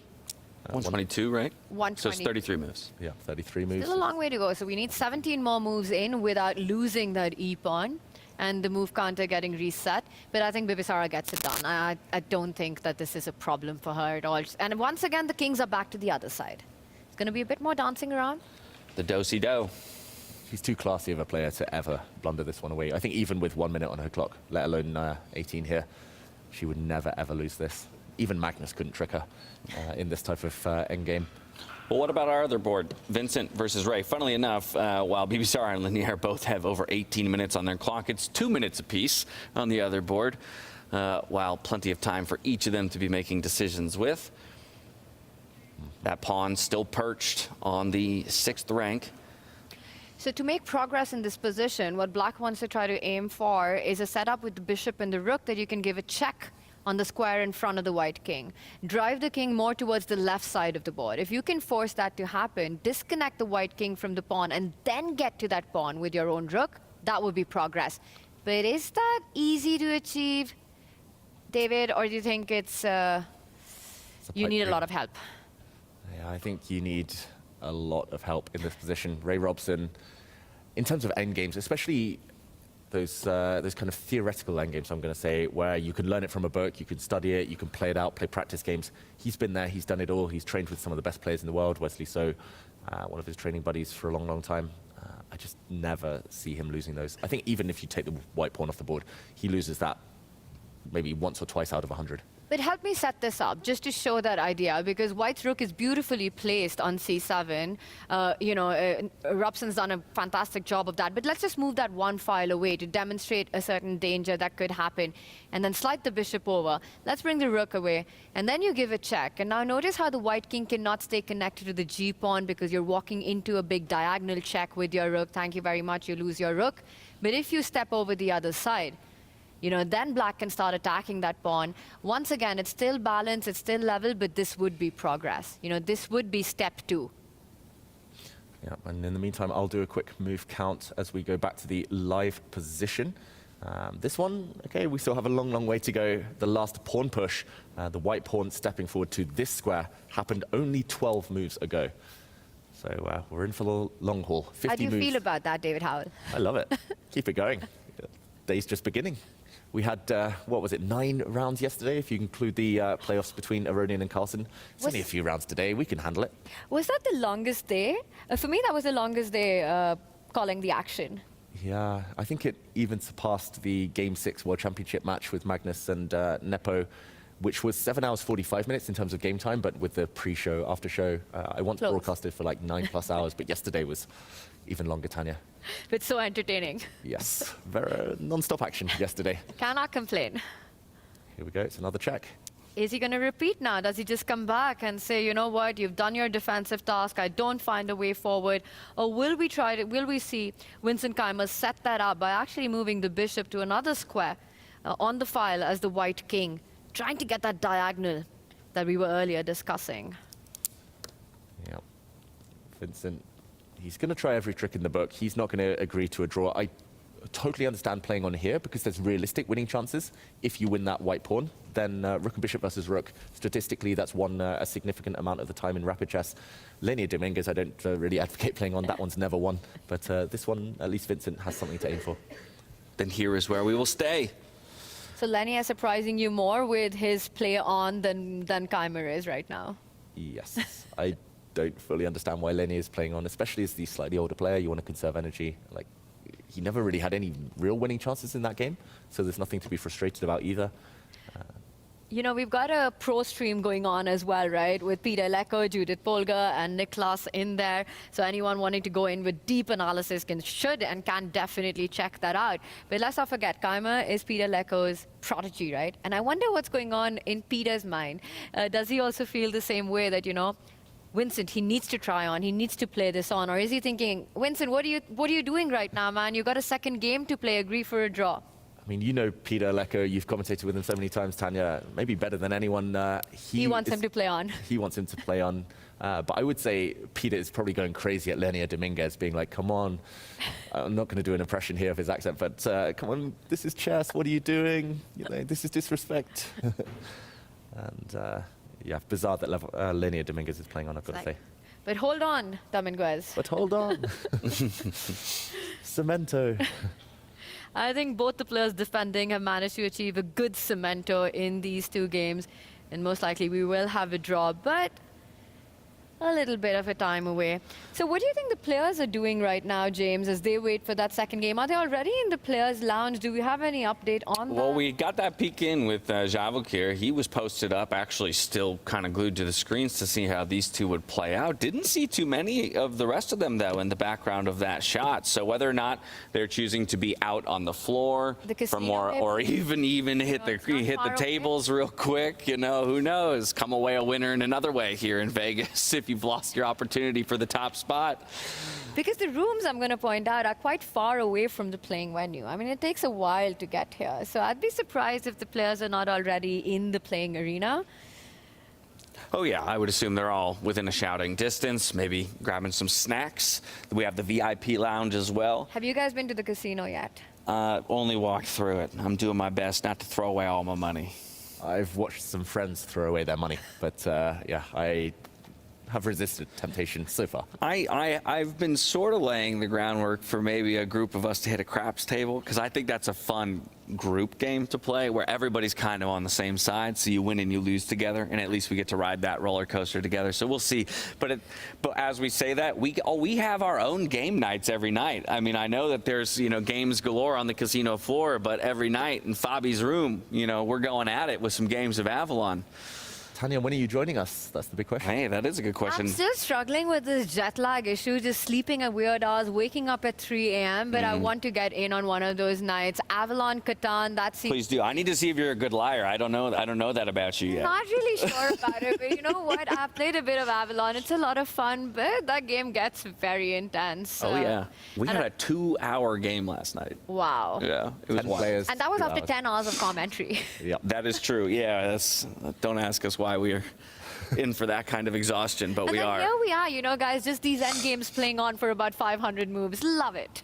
Yeah, and it was actually fascinating to see Bibisara. She was scrolling on the tablet a second ago. She was checking. She's counting. She was counting. She's counting down now as we enter the last 12, 13 move countdown to that beautiful 50 move mark where she can claim a draw. She'll stop the clocks, call the arbiter, and say, nothing has been done. No progress has been made for 50 moves.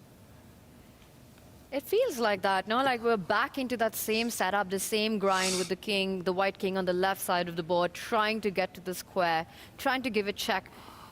For Dominguez, the dream is to win that e-pawn, but that also seems impossible. It's actually very surprising that he keeps the game going. Did you hear that? Was that from the playing menu? Mm-hmm. Or just sounds inside my head Just a now? creak It's at that time a creak of a chair. A little sniff. from A sniff someone. and a creak. And here we go. She's going to move her bishop. Yep. Got to get that out of dodge, otherwise the knight would snap it up. She's done such a good job of avoiding knight forks, keeping the bishop either right next to the king or far away from the king. And yeah, everything going according to the plan here.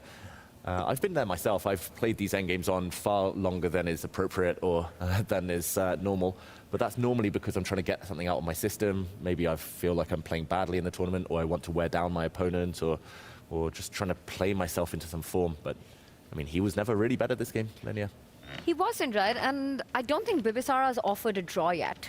We were talking about this chess etiquette, right? The player who's playing from a position of strength, who's trying to push, perhaps the right thing to do is when you know that there's no hope to actually convert, you're the one who offers a draw. I'm not sure, and maybe we'll get a confirmation from production, but I actually don't think Bibisara's offered one yet. So it's on Dominguez if he wants to do it. Yeah, she's done the right thing. He's the one who kind of can bail out at any moment, take the black pawn off the board and agree a draw. The black bishop cannot take the white pawn. That's why she has not been able to force the draw herself. But yeah, maybe it's just one of those things. Neither one wants to blink. Neither wants to kind of say to the opponent, "Okay, please draw." You want to be the one who takes the moral victory. What's going on with our other board? Has Vincent Keimer managed to make any progress? Has he managed to win the last remaining pawn on the board? It's a good question. We can flip over there in just a second to check in on it. As I take a peek at my computer screen here, all the same material still sits on the board. But the question is if positionally Vincent Keimer has found anything in the way of what we were talking about earlier, right? Trying to find a way to fully disconnect that king from the defense of the pawn. And as we get there, looks like that king is still very much attached to the hip. Yeah, hard to break this formation. This is the perfect defensive fortress, I'm going to call it. Normally a fortress, you hold your own ranks. Here you're just holding the 7th line with the white rook. Everything defends each other. The king will hold its own ground. The white pawn defended. The white rook defended. Now this one is just a draw. I don't think you can even win the pawn here. Ray's done everything right. So has Vincent, to be fair. He's tried everything he can possibly physically try. But it looks like ebbing towards a draw. That's actually a very instructed defensive setup that's taken by Robson. You know, many times it's tough to make the decision where you want your pawn because there's this feeling that the more you push it, the closer you get to your opponent's king and you're making a weakness out of it. But a good point to remember, right? You place your rook on the 7th rank, defended by that pawn on that line, and keep your king close to your army, and there's just no breakthrough that your opponent has. And every single piece of his, right, continues to shuffle on squares that are opposite the color of his opponent's bishop, right? So it's light squares, light squares, light squares with every move. disallowing any kind of cheekiness with a long diagonal or a skewer of some kind. I'm trying to work it out, but if you take the black rook and the black bishop off the board, and you give black a queen instead, I think it's still a draw, because the queen alone cannot deliver checkmate, and the black king, the fact that it's caged, and the fact that white has 2 easy waiting moves. You slide the rook across, you slide the rook across, you wait. I think even a queen couldn't do the business here. Wow. Fortress. It's incredible play, right? For the last many moves, just not giving any ray of hope to rob that pawn. Nice, Tanya. Very, very nice. Can't compete with that one. I won't even try. Yeah. He's going to bring his rook across. Tanya's definitely the most quick-witted of the bunch up here. Especially after last night's 10-hour, or yesterday's 10-hour shift. To be cracking puns like that. Impressive. Yeah, very, very impressive. Thank you. And okay, I'm just going to check in on the other game, which is getting moves and moves closer to that final handshake. This one, expecting Ray Robson to shuffle the rook across. I think Tanya pointed out the key winning idea. The only idea is to really use this bishop on the long diagonal and then give a check with the black rook to drive the white king further away. I don't even think it's that effective in this exact specific scenario, but Ray has had success just cutting off the black bishop's access to that square. Okay, he goes forward. He will get checked, but still all roads leading to this drawn position. So all roads lead to Rome, Rome being drawn in this one, which makes me want to come back to our championship bracket. I've got a question for you guys. Now, one thing's clear from the way the tournament's gone so far, a round robin, with Kaima being in the lower bracket, Magnus being in the lower bracket, that this slam will have a new champion, will have a new winner, you know? Winston took it in Weissenhaus, Magnus took it in Paris, who's going to take it in Vegas? And that's the question I've got for you guys. If you had to predict a final, given the form that the players are coming into, who do you think are the 2 players who make that deep run right now? James, I'll start with you. Oh, well, you got to go Hikaru for one of them. Forgive me, I'm actually pulling up the bracket, so I make sure I don't pick 2 people from the same side of the bracket. That would be unwise. So let me do that for myself real quick. But Hikaru, he just looks to be in absolute top form. He's on home soil right now, so I have to imagine just the comfort that comes along with all of that. So him taking down Levon does mean he's going to have to go through either Hans or Javakir, which would end up knocking them out of contention. So that leaves the other side of the bracket, Prague, Fabi, Noterbeck, and Arjun. I mean, ooh, that side of the bracket to me feels more like any man's game. Prague right now, definitely a strong contender, but you know what? I'd go for the All-American final. Fabiano, he almost never misses an opportunity to be top 3, top 2 kind of a thing, and so I feel like, to a degree, he might be able to do it. But you're just countering your own prediction from a few minutes ago that Prague takes down Fabi. Yeah, I know. Covering all grounds here. Yeah, exactly. I can't be wrong now. I can't lose. All right, fair. David, what about you? I'll say that Prague makes it against Fabi, and also makes it to the final against Hikaru. Wow. So it's going to be Prague versus Versus Hikaru. Hikaru in the final. Go on, Tanya, your turn. You know, you've just stolen my prediction. This is just, I need to go first next time. So I'm also calling a Hikaru versus Prague final in this one. And I want to hear it from chat. Who do they think will be the 2 finalists in the Vegas Grand Slam? Yeah. Which means I have to open chat. Meantime, there has been a draw, finally, between Lenia Dominguez and... There we go. There we go. Half a point apiece for them going into the second round on even footing. Bibisara enduring a bit of a long game there. Hopefully no worse for wear, though, when it comes to energy. We'll get a nice little break here before we dive into the second round. But she will get to move to the white side of the board there. So perhaps a real opening for her against Linier to move on to the next round and start fighting up the bracket. Big opportunity and great result there. She dug deep for 139 moves. Lenia Dominguez made her claim it at the end, which is incredible. But yeah, she's going to be confident after that, Tanya. And the good thing for Bibisara is nothing to lose in this tournament. She's already had a great showing. And yeah, that was a fantastic result for her. And what made it even more cool was just how calm and composed she was, right? As Lenia kept on pushing, he kept playing on, but she was not unnerved at any moment, kept the defense, was precise, was clinical with that hold, and never in danger. So super stuff by Bibisara, and this one takes the white pieces, and the next one we'll of course have a fresh position to start with in game 2. Meanwhile, not much progress has been made here. Yes, Kaimer can step up with the king on that 7th rank finally, but it will be met by a check once again, driving that king back.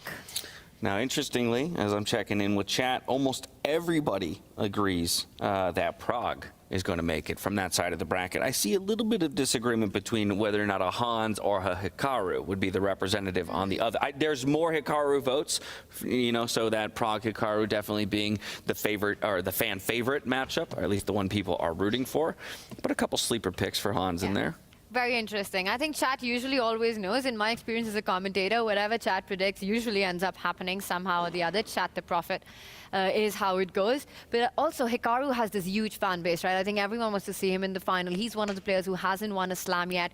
It's also so important for him because currently he's 4th in the tour standings, as they are, you know, with Magnus at the top, Fabiano 2nd, Vincent Kaimer 3rd, and Hikaru Nakamura on 4th position at tour standings. So getting that dub in would be huge for him. But Hans, you know, he's got his share of fans as well. And one or two latecomers here suggesting underdogs, such as Javokir and Arjun. So a couple names not to be forgotten when it comes to that race for the top spot. And again, we will be crowned a new victor here on our 4th leg of the Freestyle Chess Grand Slam Tour, as both Magnus Carlson and Vincent Kaimer have been knocked down to that lower bracket, playing for a maximum placement of 3rd place overall. No ray of hope so far on this board for Vincent Kaimer, who's still struggling to make any headway. We are now about to reach move 30 towards the 50 move rule, where the game will be declared a draw. That's how the other game ended. Vincent needs to win that pawn. It felt like he'd made great progress. It felt like he'd cut off the white king from this diagonal, but unable to give a check, unable to move his own king forward for fear of other checks, simplifying checks. So, Tanya, do you think any progress has been made here? Any winning plan? I'm struggling. What does my face say right now, David Howell? You know, you're a hand reader, but be a face reader right now. You want lunch. You want a draw here. I need some food. That is true. I think the players are also hungry for wins, but the win is not going to come into this one. I think Ray Robson with the perfect defense so far. David, how many moves did you say the counter was at? This will be move 30 in a moment. There we go. So 20 more moves to make. We've had, we're at move 109 here. It's just a question of whether Kaimer wins the pawn and then we get more moves than the Dominguez against Asselbehevet game, or whether this game ends in 20 moves time. I mean, who was saying, right, 30 plus 30 is the time control to make games shorter, to make them faster? Whoever said that did not imagine this to happen on the very first quarterfinals game. And maybe not the expectation, but this is where we're maybe thanking the fact that it's a 30-30 as opposed to a 45-45 game. That would have been a long long grind. But this one. Do you have a chapter on this endgame in Grind Like a Grandmaster, David Howell? We do talk about it with Magnus. Magnus does say in the book that in the video course we made, that this one is one of the key ones to learn. I think all of the top grandmasters have spent countless hours on assuming the white pawn drops off, defending that endgame. I think Magnus said he's studied it plenty of times. He refreshes it, even someone with a phenomenal memory like him. I actually spent probably, I don't know how many days of my life studying that endgame, and I never had it in my career from the defensive side until I think it was around 2019, and suddenly I had it twice in 2 weeks. Wow. Did you hold? I did. Well done. It was all worth it for those 2 games. So you can't write a book on it if you're not going to be able to execute it, you know? That would be a disaster. I've actually had this endgame without the pawn, so pure rook and bishop versus king and rook from defensive and the offensive side. And I did not manage to hold as the defender. And when I was attacking as well, my opponent managed to hold. So both times, I should have read the book. That's where I went wrong. Get the book. So, David, did Grind Like a Grandmaster make you rich like a Grandmaster as well? Unfortunately not. The royalties are barely trickling in. But shout out That's to because everyone. Tanya's not bought in the book yet. Exactly. Everyone at home. Blame listening to everything this, on you. Get to your local bookstore, my friends. Still in print. Yeah, well, Keimer fights on. I mean, Keimer, interesting storyline for him already through this tournament so far, right? Just recalling his performance yesterday, 3 rounds in a row, 3 losses in a row. Just absolutely not the way you would expect this guy to start a freestyle chess group stage. He normally was the one we'd point to back in Weisenhaus as being kind of either going his own way or defining sometimes, the approach to a specific position, sporting high accuracy and doing inventive things akin to what we saw Hans do today, right? Find the move that everyone else would start to go, oh, maybe I should follow that line of thinking. And it just wasn't quite there, at least for the first half of the day yesterday. Yeah, I think for Vincent, he was just unfortunate. Firstly, that the field was kind of expanded. It suddenly became more cutthroat 50-50. In Weissenhaus and in Paris, he made it through the group stage, the round robin, but it was actually quite hit and miss there for him. He needed some late surges, he needed a bit of luck, and there the kind of margin for error was far greater. Only the bottom 4 would be eliminated from the race. So it's just the fact that yesterday he couldn't click into gear, that he didn't take that draw against Magnus in the first game and lost some momentum. He's stepped up a few levels ever since, and today he's been very good. It's just hard to win when your opponent defends like this. And to me, that feels like a bit of a pattern that's emerged on our tour so far, I'm thinking back in Weissenhaus, with it versus Magnus the first round, with it holding for about 100 moves, and then Magnus doing Magnus things, eventually wins. And a similar dynamic as what we have in this game, by the way, that one was as well, where Magnus went on to win, and Vidit has this disastrous round robin, does not make it through. For Keimer as well, he played brilliantly in that first round, for pretty much 99% of the game. But that's the thing, when you're playing against Magnus, you got to get that to 100%. And then finally in that queen pawn endgame, once again, vintage Magnus, maneuvering the queen, tricking Vincent, and ever since then, the 3 back-to-back losses, and in the very end, he finds his rhythm, but too little, too late, and here he is trying to make the most of this, but it's not a fight that these players want. Do you know another trick of the trade that we talked about in Grind Like a Grandmaster? What is it? In an endgame like this, what Hikaru does, he makes 25 quick moves. Like Vincent here, every move he's stopping, he's like, okay, I'm going to try this, I'm going to try this idea. And then Ray defends against it, and by that time, Vincent's down at 2 minutes again. What Hikaru would do, 30-second increment, you make 30 quick moves, and then you just look like you're doing nothing. The opponent kind of settles in, false sense of security, and then you set your first trap. You don't set a trap every move, because then the opponent's always super alert. And yeah, the odds aren't great of winning this type of position at the best of times, but it's worked for me so many occasions. I think there's at least 4 or 5 big games in my career where on move 48, just before the 50 move rule kicks in, I managed to make some progress or win a pawn, and it's all because the opponents relax a bit. Ray here looks super relaxed, so I'm not sure whether it's going to work against him either way, but that's normally the way a pro like Hikaru or Magnus would do it. Yeah, fascinating idea. I mean, again, you got to at the highest levels, you have to play every aspect of the game, right? And play every aspect of your opponent as well. And so the psychology at play there. And no guarantee it works, but at least it increases the odds. And, yeah, here we go. We are at move 34 in the countdown. So only 16 moves to go. Slow and steady is the pace of the game right now. Both players sitting just under 2 minutes. I guess Robson under a full minute himself, but again, 30-second increment is more than enough to work with. Mostly shuffling, just this white rook just continues to target most of the time, not at the moment, but most of the time just targeting this black bishop, forcing it to relocate. Question. Can black actually relocate it to the e3 square, again setting up, and he doesn't do it. And I was wondering about setting up the dynamic of giving a check on that g5 square, if that was an idea worth a shot. Yeah, unfortunately, he has been trying that. So if we just go back 1 move, this is a check. Ray will move the king. But just a few moves ago, the bishop was on the square, and Ray found a really good defensive mechanism of attacking this bishop. So you can give a check, and the white king cannot step forward, because that's actually checkmate in 1 move with the discovered check. So you block the hit on your bishop, and you suddenly hit the white king in the process. This would have been over. But when the white king moves, And perpetual attack against this bishop would mean that this game ends in a draw. The bishop has to defend its rook, and like you say, Tanya, it's so close, just one move away from winning the white pawn. But yeah, your piece is just stretched too thinly, and he's moving the other way instead. So you're saying Kaima's still trying for the win here? Yeah, he's trying for the win, as he should. As he should. No, I agree. I mean, you know, as a commentator for chess fans, this feels like, hey, there's no progress for so many moves. Why are you continuing? But no one ever won a game without trying, right? And so many times you crack after defending for 40 moves. So you have to play on till the end when you're in such a risk-free position. Okay, Vincent looked like he was happy there for a second. Yeah, and that was kind of the beginning of a pace change, right? We saw a few moves come out, and I was like, okay, maybe he's going to speed it up a little bit like you're talking about, and then lay one final trap as we come down the home stretch here of the 50-move rule.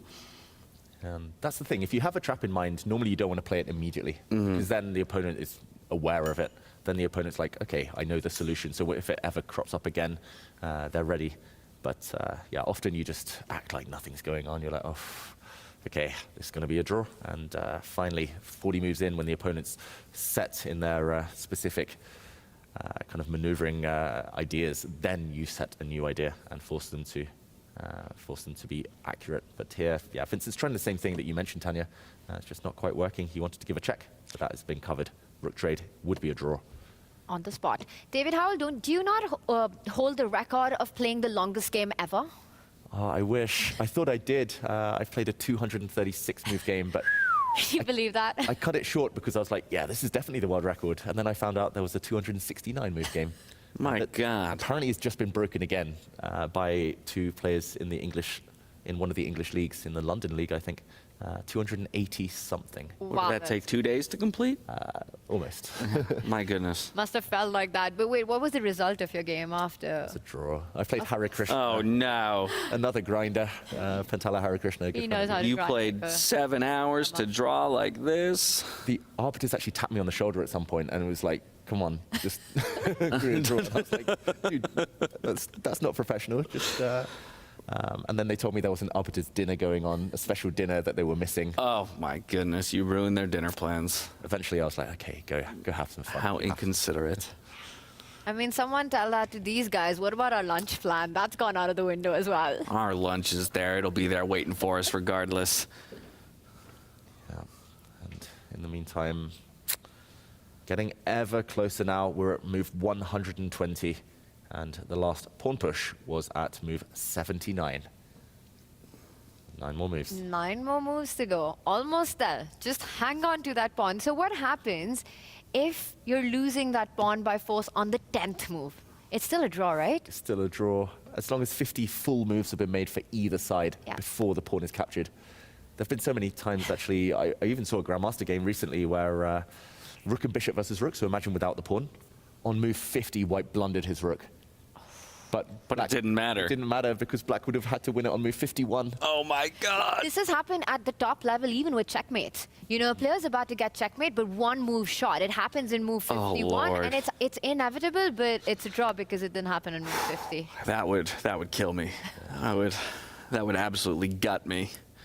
And unfortunately, if someone's realized they've blundered their rook or about to get checkmated, then they'll just stop the clock and try their best with a claim. Yeah. If it's been 50 moves, they'll be successful and escape. I think it recently happened between Magnus and Norderbeck. Ooh, probably. Does sound like them. Yeah. All right, so still we've got that same defensive setup with the king pawn and the rook for white on the light squares, making sure the black king doesn't have an entry point. Meanwhile, Kaimer just pushing around. But it almost feels like Kaimer knows that this is going to end in a draw. He knows that Robson has sort of prevented any progressing ideas here. But he just wants to meet the 50-move rule. You know, somewhere in your mind, you kind of resign to that situation where you don't want to stop it before. Yeah, fully agree. You don't want to take destiny in your hands. You just want it to play out for you. Well, assuming that this does go to a draw, which again it likely will do, we have an interesting kind of mirror between the groups where each had 2 victories and each had 2 draws. And I'll just kind of remind people, since it's been some time since we've seen a number of these games end, the first game of the day that came to a conclusion, and this at this point maybe hours ago, was Magnus Carlson over Vidic Kudrafi in the lower bracket, winning with the white pieces. Conversely, Wesley So came out on top in his matchup against Sam Sevia. Not one that we touched on too much as it was playing out, but he comes away with a 1-point advantage going into the second round of the day. But he did it with the black side of the board. Linier Dominguez Perez, of course, we saw that draw against Bibi Sara just a few moments ago, and this board's still in play. It's the 2 draws and the 2 victories on the other side of the bracket as well. 1 victory coming with the white pieces, 1 victory coming with the black pieces, and double draw. So very much mirrored from the upper to the lower bracket. Yeah, it felt like that start position kind of gave license to the players to express themselves a bit. We saw a lot of the same openings, of course, but they weren't balanced. Pawn structures weren't too symmetrical. So I think the spread makes a lot of sense. There were some draws, but no kind of quick, boring draws. The draws have all been super fighting. And the decisive results, the fact that it's some white, some black, echoes the fact it was a complicated start position. Vincent trying some final tricks now. And yeah, Tanya, who do you think of these 2 is going to feel more tired after this encounter ahead of the rematch a bit later today? In my experience, it's always the side that's been defending, you know, because that just takes a lot more of your energy to try to be precise. But on the other hand, it also gives you the confidence if you're able to pull that off. But if you purely talk about fatigue, I would think that for Robson, having defended now for more than 100 moves from since when he was worse, feels like he's been defending since yesterday, honestly. I would say that fatigue might be a bigger factor for him, David. Especially, I would agree, assuming that you're defending in what is only a draw or lose position, right? So, you know, at least Vincent is playing for the possibility. He's about to claim, James. Look at that. He's going through the iPad. Yeah, taking a look. Both of them, even Vincent, you know, checking out the corner of his eye. Okay, yeah, how many more moves do I have to make some kind of magic happen? 3 to go. 3 is the answer. All righty. You can blunder checkmate on the 4th move, as long as you make sure that nothing is... That would almost be a power play. Once you know you've crossed, you just purposefully blunder before calling the arbiter over. Do you think he just trades now? Vincent's like, I've had enough. I gave it to you. You've defended. Rook takes rook, and handshakes. You know what I would do? Just a troll. I would trade rooks, and then the 50 move counter resets, then just move my bishop around for 50 oh moves. My God. I'm never commentating a David Howell chess match. But what do you think? So, James, you also feel that probably for Robson, you know, having played this position for so long is harder? Yeah, because, again, if the idea is at worst, Keimer comes away with a draw, and at best he comes away with a victory, and right now, at worst, Robson comes away with a loss, and at best comes away with a draw. For me, that mental tax that's being played on, or being paid on every move that I make, to reassure myself, okay, this is not a losing move. This is not a losing move. For Vincent, it's never that concerning, right? And so, yeah, you know, hey, 50, 100 moves in, having to exhaustively double check may have a slight wear and tear going into the next round.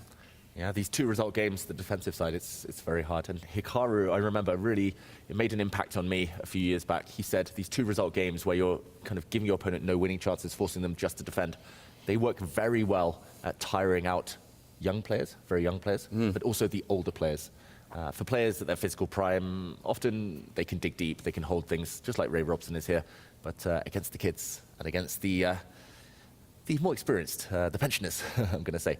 This is a great strategy for Vincent, though. This game alone will not be enough. Yeah, very mentally exhausting for both these players. And look at that, Keimer does not trade, does not take the immediate draw, so it will have to be the 50-move rule. Keimer has about 2 left to win that pawn. He needs to win it on the 2nd move, Vincent Keimer. Ray Robson, of course, if that pawn is attacked, will just defend it, and that will be the draw. So that's it, right? Yeah, that's the expectation here. You've got 1 more move to make now. Yep. And the rook is the only piece that can attack that pawn. So it has to be a rook move here. And there's only one way in which you can attack that. Well, I guess you could skewer it through the king, right? But either way, the king still slides in defense of the pawn. So I wonder if black like moved his rook to a silly square, like where it can be taken, and then white just said, okay, I'm stopping the clock and moving my king away, blundering my rook, and then just says, okay, I claim a draw. Then it'll all be worth it. It'll all be worth it. This game about to end. It's amazing with head in hands right now. I don't think that's going to help. Now, searching for a final resource. But Searching for a miracle. No resource exists here to win that pawn in the next move. Yeah, maybe he's not aware that this next move will be number 50. Or maybe he's just hoping that Ray Robson will not claim. But pawn stepping forward to the g6 square happened on move 79. And we've had nothing since move 128 now. 49 moves later. I wonder what our live audience feels right now in the playing arena. I hope they've been grabbing some lunch. Shout out to anyone there. Watching there. making use of the incredible setup, both in the playing hall, VIP lounges, all kinds of cool. stuff. You know, when we did our show open, the start of the show, inside our playing arena, it was so awesome to see the crowd, right? Everyone was already there waiting for the players to walk in. Yeah, it's been a marathon match for our audience. I mean, you two could speak more to the chess world. Yeah, I mean, how much of a unique experience is that in the chess world where, you know, one, the live audience, but two, even the commentary and everything taking place in plain view of that. That's not par for the course, right? No, it's rare. I think maybe I can count a handful of times in my career I've played in front of a live audience like that with big commentary like this and big screens. And yeah, it's hopefully the future of chess, I'm going to say. But also really nice to see, especially this new touch we've got with the headphones. The audience can listen to the commentary. They know a bit more. They feel like part of the event a bit more. How about Gerard Piquet, though, being on the broadcast yesterday saying, unleash the audience, let them scream, let them jeer.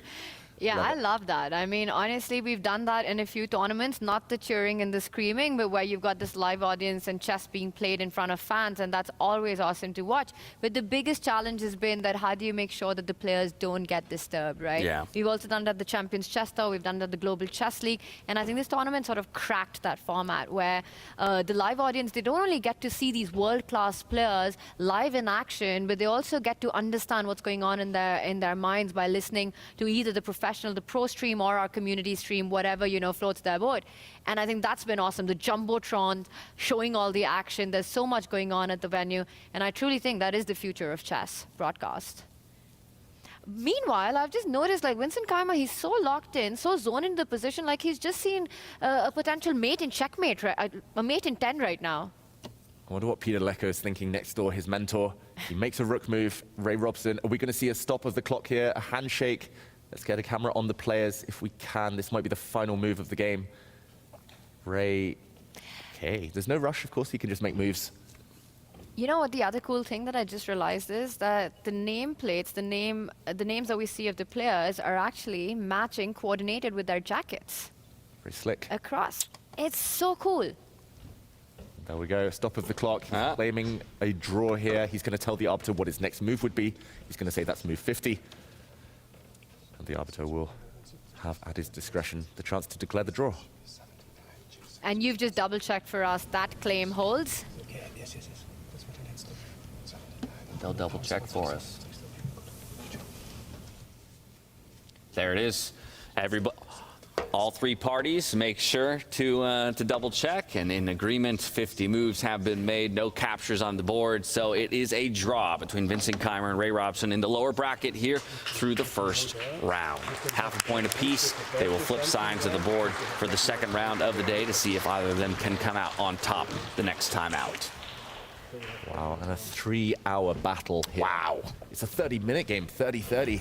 And yesterday at dinner, I was talking to one of the key tournament organizers here. They were estimating each game would take up to 2 hours. This was a 3-hour marathon, and what a game it was. Yeah, 4 wins, 4 draws, and you can thank David Howe for the position that delivered us a 3-hour draw at the end of the game. It's all your fault. They knew it would be a grind. Now we had a couple grinds, but we also had some really incredible, swingy games, right? And a number of players continue to separate themselves from the rest. Notably, our 2 group toppers in Praggnanandhaa and Hikaru, both coming away with a decisive decisive victory in their games here early on in the day. So they're looking really good to book their ticket to the next round of the upper bracket, Tanya. And what makes that even more impressive, apart from their run in the round robin, is that they picked their opponent. You know, and it wasn't an easy choice to make. I mean, Pragnananda, it was between the world number 3 Fabiano and the world number 5 and his good friend Arjun Erigaisi. He knew both these rounds would be tough, and he went on to prove his pick. Hikaru Nakamura taking Levon, fresh from his win against Magnus Carlson. But Hikaru, what a beast he was with the black pieces. He got that initiative, he got the upper hand and never let it slip. Yeah, Javakir Sindarov and Hans Niemann, it was a battle, but it ended up going to half a point apiece between those two. Arjun Erigaisi at times had opportunities to win, but Noterbeck showed a lot of fight and managed to bring that one back to half a point apiece. So that's the picture of our upper bracket, a couple decisive wins and a couple draws. Lower bracket looks exactly the same. 2 victories and 2 draws. It was Magnus Carlson who came in with an absolute tear today. A wounded Magnus, an angry Magnus dispatched of Vitek Gudrathi in their first matchup of the day, and a very blistering pace in that one. He's been probably cooling down for a good 2+ hours at this point, awaiting his next matchup. It was Wesley So up against Sam Sevian for that other decisive bout. And then, of course, you see the 2 draws that took a while to play out, maybe some exhausted players, which does bring us to that break point in the day. As we allow the players a little bit of time to grab food, to rest up, and us on the broadcast team to do exactly the same thing, we are going to throw to a quick break. When we come back, we'll have that position lottery. We'll dive right back into the second round of the day to see who's continuing their run in the upper bracket, who's dropping down into the lower bracket, and who will unfortunately meet the end of their tournament run. We'll be back in just a bit here on the Freestyle Chess Grand Slam Tour. We'll see you there. Are you curious to play freestyle chess but don't know how to? No opening theory, no memorized moves, just pure strategic creativity. But how do you navigate 960 possible starting positions with confidence? That's exactly what I'll teach you in my Freestyle Chess Masterclass. You'll learn how to develop your pieces effectively, recognize key positional patterns, and avoid early disasters. I'll break down some of the best freestyle chess games ever played, featuring Magnus Carlson, Alireza Firouzja, and Fabiano Caruana. Freestyle chess is still in its early days. This is your chance to get ahead of the competition. Sign up now and let's take your freestyle game to the next level. Join my Freestyle Chess Masterclass today and save 20% only during the Grand Slam. Fabiano, congratulations. You're through to the quarterfinals. You actually started today with 6 draws, but the final win against Hans sealed the deal. How do you reflect on your day? Yeah, I mean, I was very happy after I drew with Ray because I was in a very difficult position. I was down a pawn in endgame, much worse. And then he allowed me to liquidate a lot of pawns. And then suddenly, I survived that game. And I realized my tournament situation is pretty good. Like a draw probably makes it, not a guarantee. And I'm playing white, so it's not the worst situation. But then I got like maybe not the most pleasant position against Hans, and probably because he already qualified and maybe he didn't care too much. He just played very carelessly. After I played e4, he took. I thought it was crazy. He allows like a huge attack just for 1 pawn. If he hadn't done that, I don't think I would have won. Probably a draw. And well, who knows what happens after that? Maybe I still make it. But of course, winning and not having to worry about that is even better. Both groups were very close. In your group, it looked very unlikely at some point there wasn't going to be a playoff for that 4th place. It looks like that's going to happen in the other group now with Magnus potentially playing Levon. What are your thoughts on this new format with these 2 round robins to kick off the event? I think it should be split up a bit more like we did in previous events where we have 2 days. So it does, because the first day very often turns out to be the most important. A lot of players are eliminated just because they had like 1 or 2 bad games. And everyone is so strong that it's very easy to be eliminated. We saw even Magnus was on the cusp, maybe even will still be eliminated. So I thought like maybe there's a bit of randomness in it. Of course, you know, that happens. It's part of the sport. But like a 2-day rapid, I think is a bit more, maybe like gives a bit more of a clear picture. Yeah, because it is tough being thrown into the cold water. Let's talk about the tournament here in Vegas on your home soil in the US. You've been part of the freestyle adventures since the very beginning. What does it mean to you to be playing in Vegas now in front of a live audience? Yeah, I'm happy, really happy I came to the US.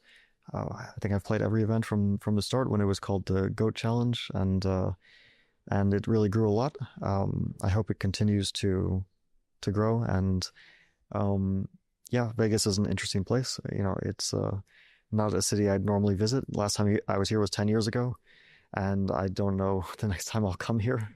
But Was 10 years ago for chess as well, or? yeah, it was for Maurice's Millionaire Chess tournament.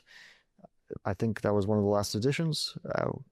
You know, I'm a little bit older, and so I'm no longer going out at night and doing anything, just trying to stay kind of serious about the tournament.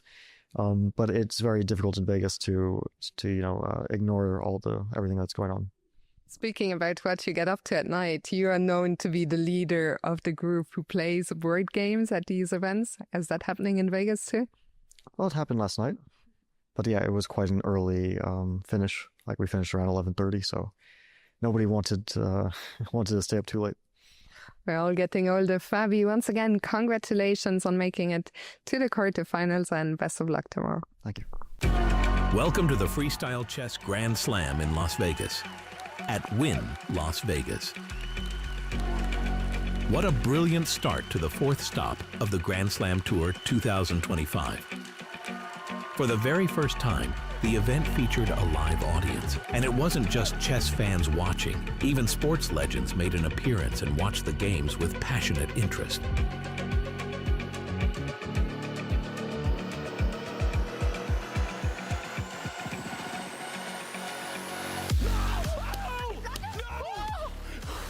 The biggest shocker of the day, it's got to be the world #1. Will not be fighting for championship in Vegas, will not be fighting for his second slam here, and I think this is a script nobody could have been written. What a day of chess. Magnus Carlson eliminated from title race in Las Vegas. A clash of titans. Magnus Carlson versus Levon Aronian, battling for the final spot in the upper bracket. A fierce back and forth at the highest level. Mistakes, twists, time pressure. Nerves stretched to the edge. Neither player found a perfect rhythm. The pressure was relentless. In the end, Levon kept his composure. He defeated Magnus in both tiebreak games and claimed the last seat in the upper bracket.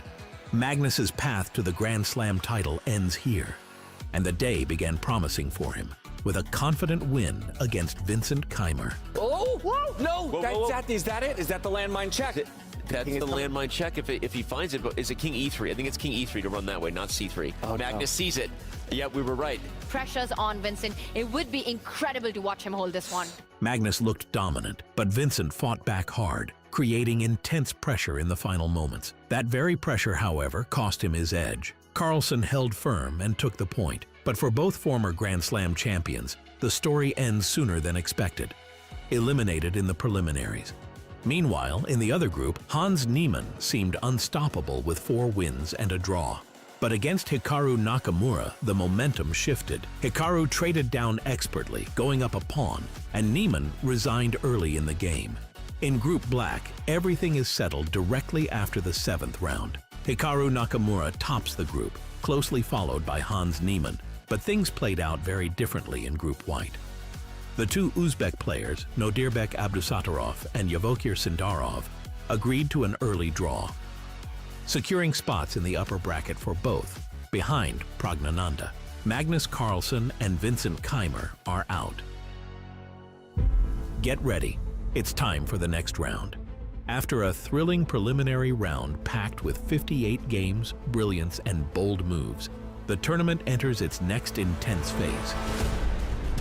The quarterfinals. The top 4 players from each group earn the right to choose their opponents, and the matchups are set.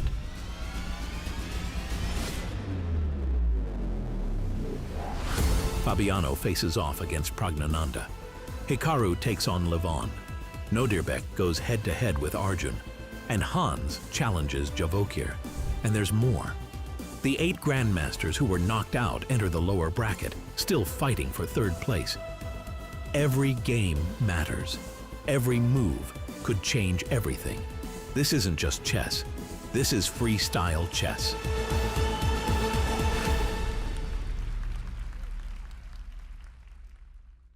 Hans, congratulations. You're through to the quarterfinals. You had an incredible start today, becoming the first player to officially be through to the quarterfinals. Then the last two games didn't go your way, but I guess overall you're very satisfied with the performance today? I certainly played quite well. I think I lost the intensity. I had a great position against Hikaru, and even against Fabiano, I had a great position with no risk. So probably just fatigue, lack of intensity, but nevertheless, I should not have lost control the way I did. But I think it's obviously a success. There's not much to complain about, but I really should have scored. I could have won every game. I had great positions all throughout. It was a fantastic showing. Which was your favorite game today? Well, against Erigaisi, it was quite a nice move, knight c5, which I had seen in advance. The game against, Vidit, I had this sort of f3, c3, no one else played it. I think that sitting alone, analyzing by myself, paid dividends. I wasn't really following. I was going on my own path in the openings, which turned out quite well.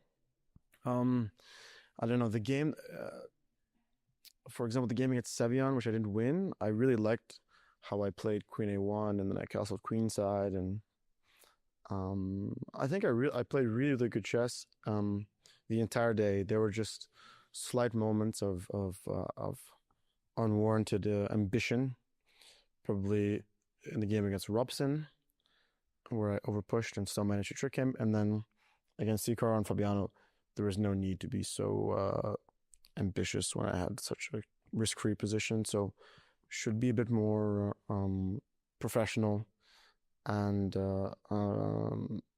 control. But in general, I think I played really well. You certainly did. You mentioned about preparing by yourself. This is something I believe you had talked about in the winner's interview when you qualified, that you were planning to prepare solo so as not to, I believe you were the one who said sometimes as a group they reach the wrong conclusions and one just imitates the other. So at the end of the day, are you happy with that decision to have prepared solo? Of course. I think I got great opening positions and I will continue to do the same in the future rounds. You have talked quite a bit about, not getting many opportunities to compete at the top level, especially here on home soil in the US. What does it mean to you to be playing here in Vegas?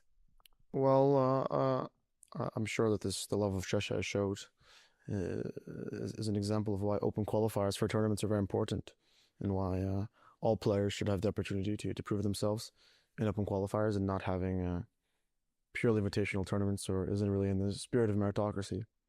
So I hope to continue to play even better. Obviously in a knockout format, losses are not can't be tolerated like I got away with them today.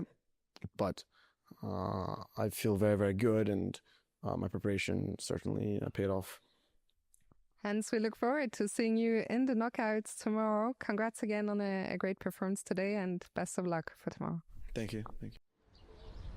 In Paris, 12 grandmasters came together as the Freestyle Chess Grand Slam Tour arrived.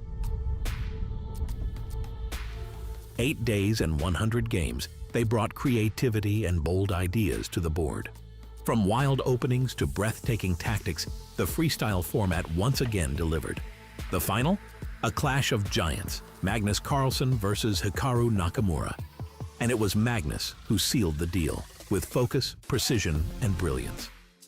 Meanwhile, Fabiano Caruana edged out Vincent Keimer in a thrilling battle for third.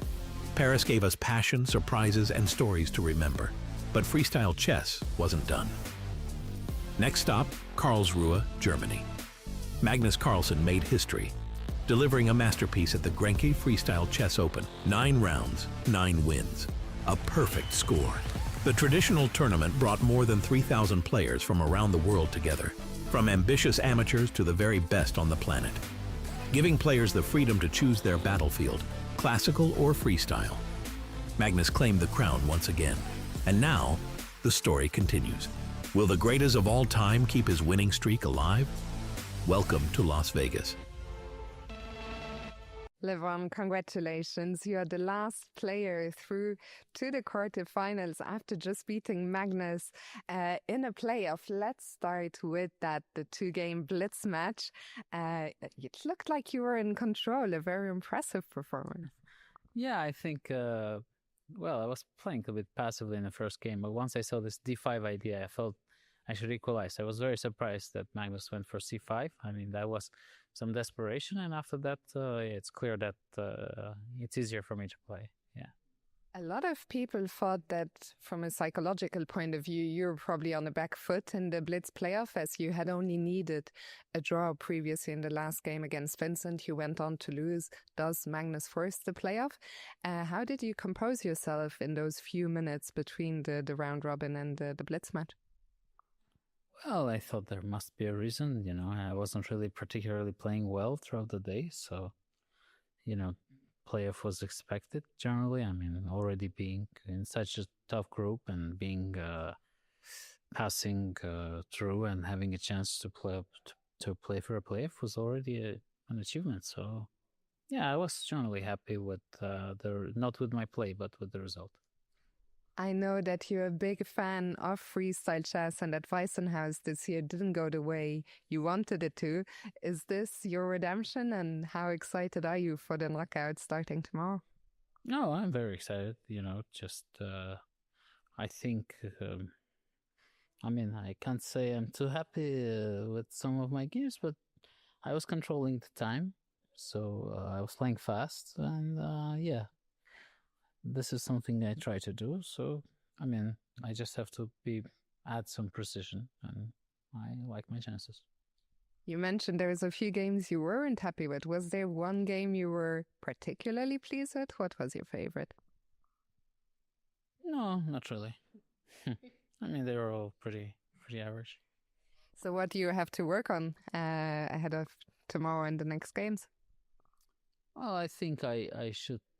I mean, I'm fast, but I should also take use of my time. So I should maybe slow down at some points. Levon, it's been a very long day. Congratulations on making it through in the end. And what a show you gave to the audience. Best of luck for tomorrow. Thank you very much. 16 of the world's best players, a brand new competition structure, all competing for the ultimate title, Freestyle Chess Champion. Here's how it works. The tournament begins with a round-robin format.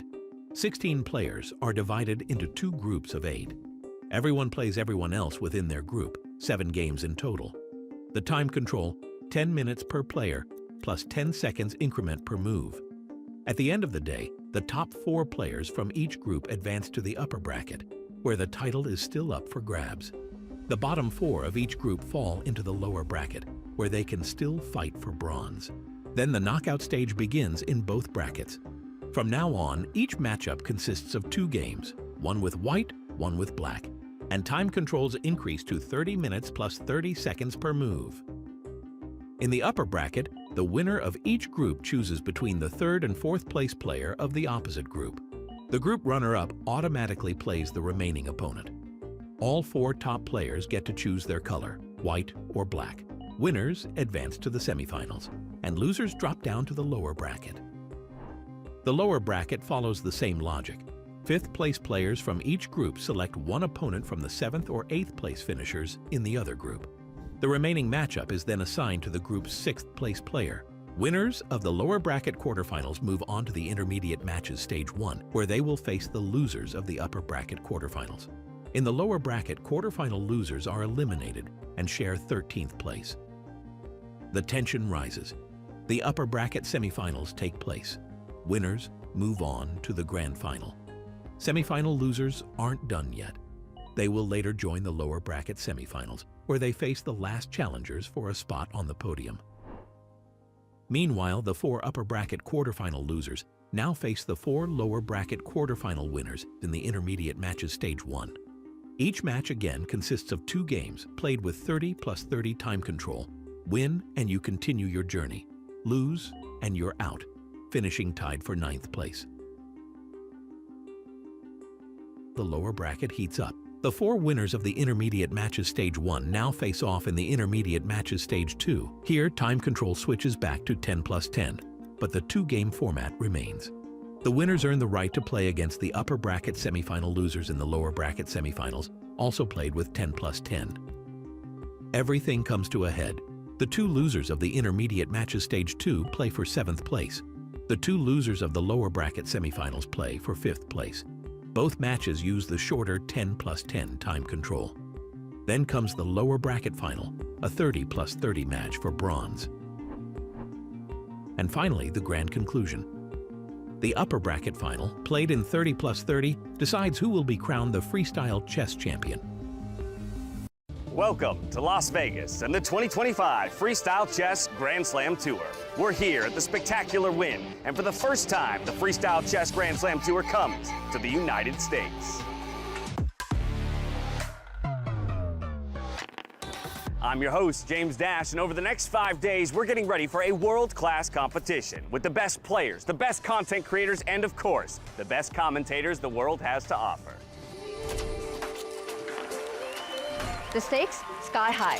The city, Sin City. This isn't just about chess. It is a showdown between the best players on the planet. And it's happening right here in Vegas. This is Chess Unfiltered, a spectacular test of courage, speed, and ultimately, raw skill. From rapid-fire moves to strategic brilliance, freestyle chess showcases every aspect of the game. The rules are exciting, the tension is real, and only one will rise as champion. Watching these elite grandmasters compete under pressure is truly unique in the world of chess. Freestyle chess isn't just a tournament. It's a revolution in the world of chess. And Las Vegas is the perfect stage for it. Ready for 5 days of drama, brilliance, and a prize pool of $750,000.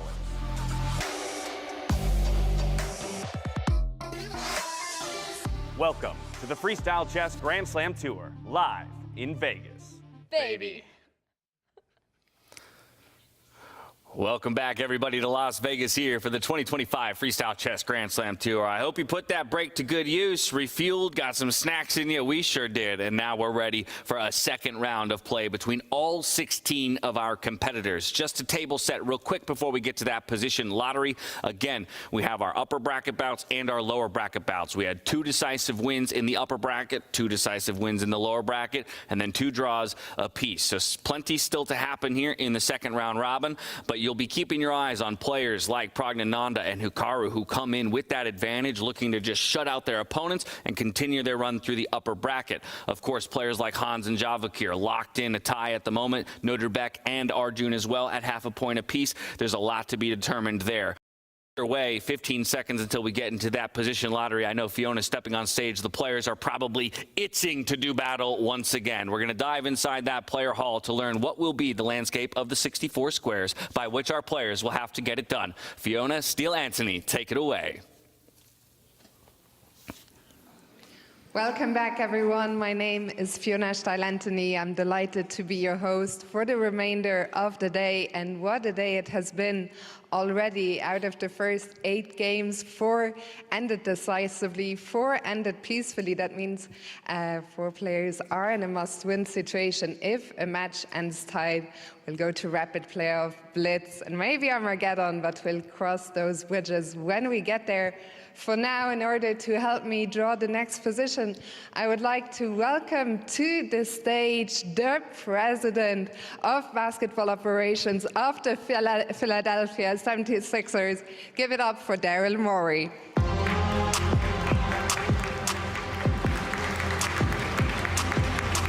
Daryl, are you ready?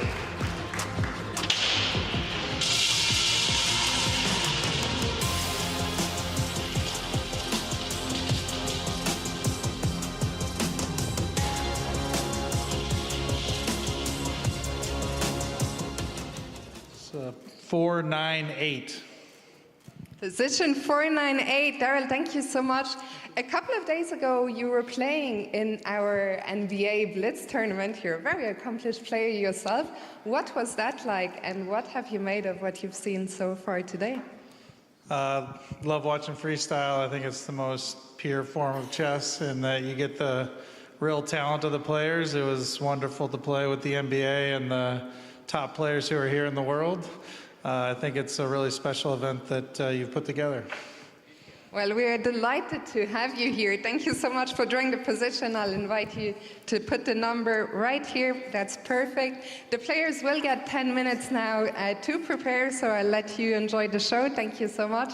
And to our audience, have fun.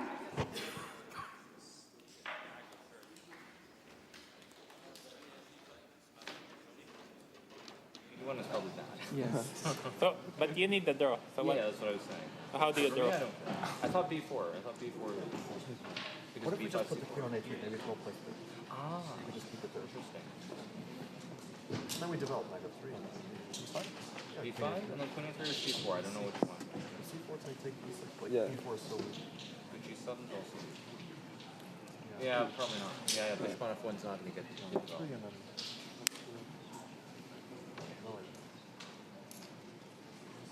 You go E3, yeah? Knight F3. Knight F6? I'm not a big fan of this. This looks a little bit superficial. This is queen A3. Just A6 even. What's wrong with C4? Yeah, C4, C5. B3. B3, but I mean, some people need to win, so it's like we just look for something more. We don't care. You can try to play B3. Ah, B3 and D4, yeah, no, that's... Okay, but C4, C5, B3, Knight C6, probably. Knight F3. Okay, but D4 is also critical, right? Why was E4 bad? I just thought E4, B5. Yeah, B5, C5, Ah, do you think it's good C5? No, it's not good. I mean, this bishop on A1... Yeah, Like B3, Knight F3. Maybe. Bishop B2, Knight It B3. just feels wrong. Maybe it's okay. C5 very quickly. Also, Yeah, here you get like... Yeah, and I play Knight F3, Knight E3, no? And you get like... There's also bishop. And okay, I don't care F4, Knight F3. Maybe. Yeah, maybe F4, Knight Bishop E2 not castle. so bad. Yeah, this E4. Yeah, it's the best. Like F3 doesn't make much. Yeah, F3 doesn't No. No, I don't like this either. Yeah. We did have C4 looks like the obvious. Yeah, C4. We did have to win. Yeah, but B4, B5, what's the how do you create play? harmonious. You just want to play like knight F4? Yeah, both Sicilian. Yeah, C4, C5, B3. Then where do you try to play for D4? Bishop E2. I not D. C4, C5, B3. You should go B3 or knight So this looks completely symmetrical. You cannot play him. Where do you put them? D4, yeah, D4. Can we play E3 also? Yeah, you Oh, can. Maybe I'll... But D4, bishop E4. Not D3, yeah, because he takes this. It's not very... I don't like this. Okay, so what are the other options? You don't put C4? So B4, B5, is there anything you play for? Maybe we should start knight F3, G3, bishop G3. Sorry? Not so crazy, not so crazy. Start with what? Knight F3, G3, bishop G3.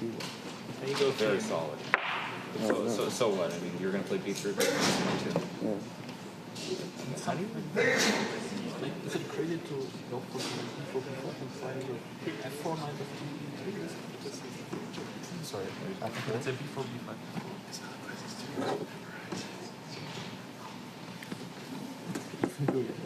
It feels strange. It's actually very close to normal chess, and then F4 cannot be The good. pieces are just on normal places, right? Yeah. Yeah. Like But the knight D8, you will upload. Ah, knight D3. Knight bishop Okay, knight F6, knight E3, bishop, let's say. A8? Bishop Should be fine, probably. Bishop You must go G6. E6, and bishop is for check. This is knight in his place on the space. Wait, just play a few moves. Knight. Okay, there. Knight F6, let's see. G6 or E6? G6, no? I think G6, yeah. No, There's some queen A3 trick though. So here. Yeah, but queen A3 is not to give up those, no? Always B4. Are you sure? Yeah, the queen Like and what's A7. black's move here? B4? Castle? No, B4 not C4. Castle, queen A3, I don't believe this. For black? No, for white. Okay, castle Yeah, queen A3, knight E6. Me too. Knight E6. Okay. Should be fine. Should be fine.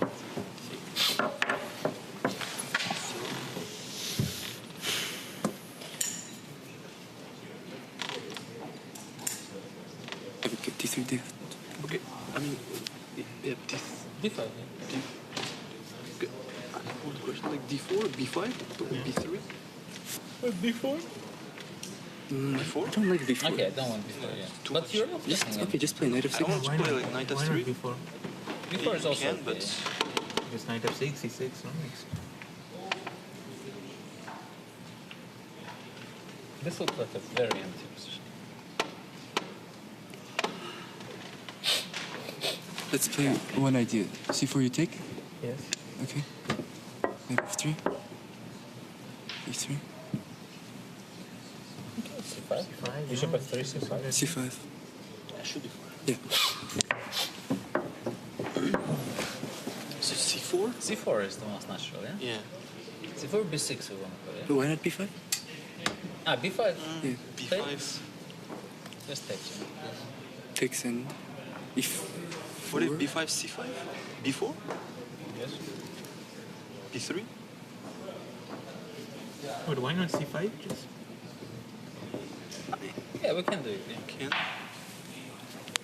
B4, B6. This is so symmetrical. B3, knight f3, G3. Yeah.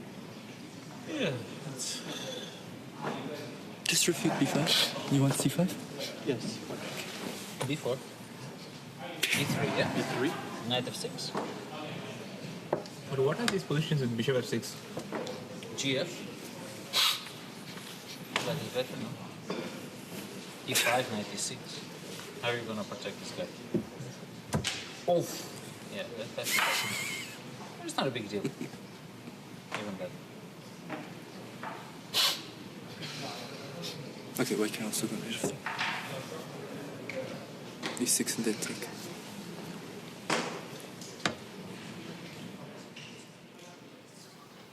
So G6 you wanna take?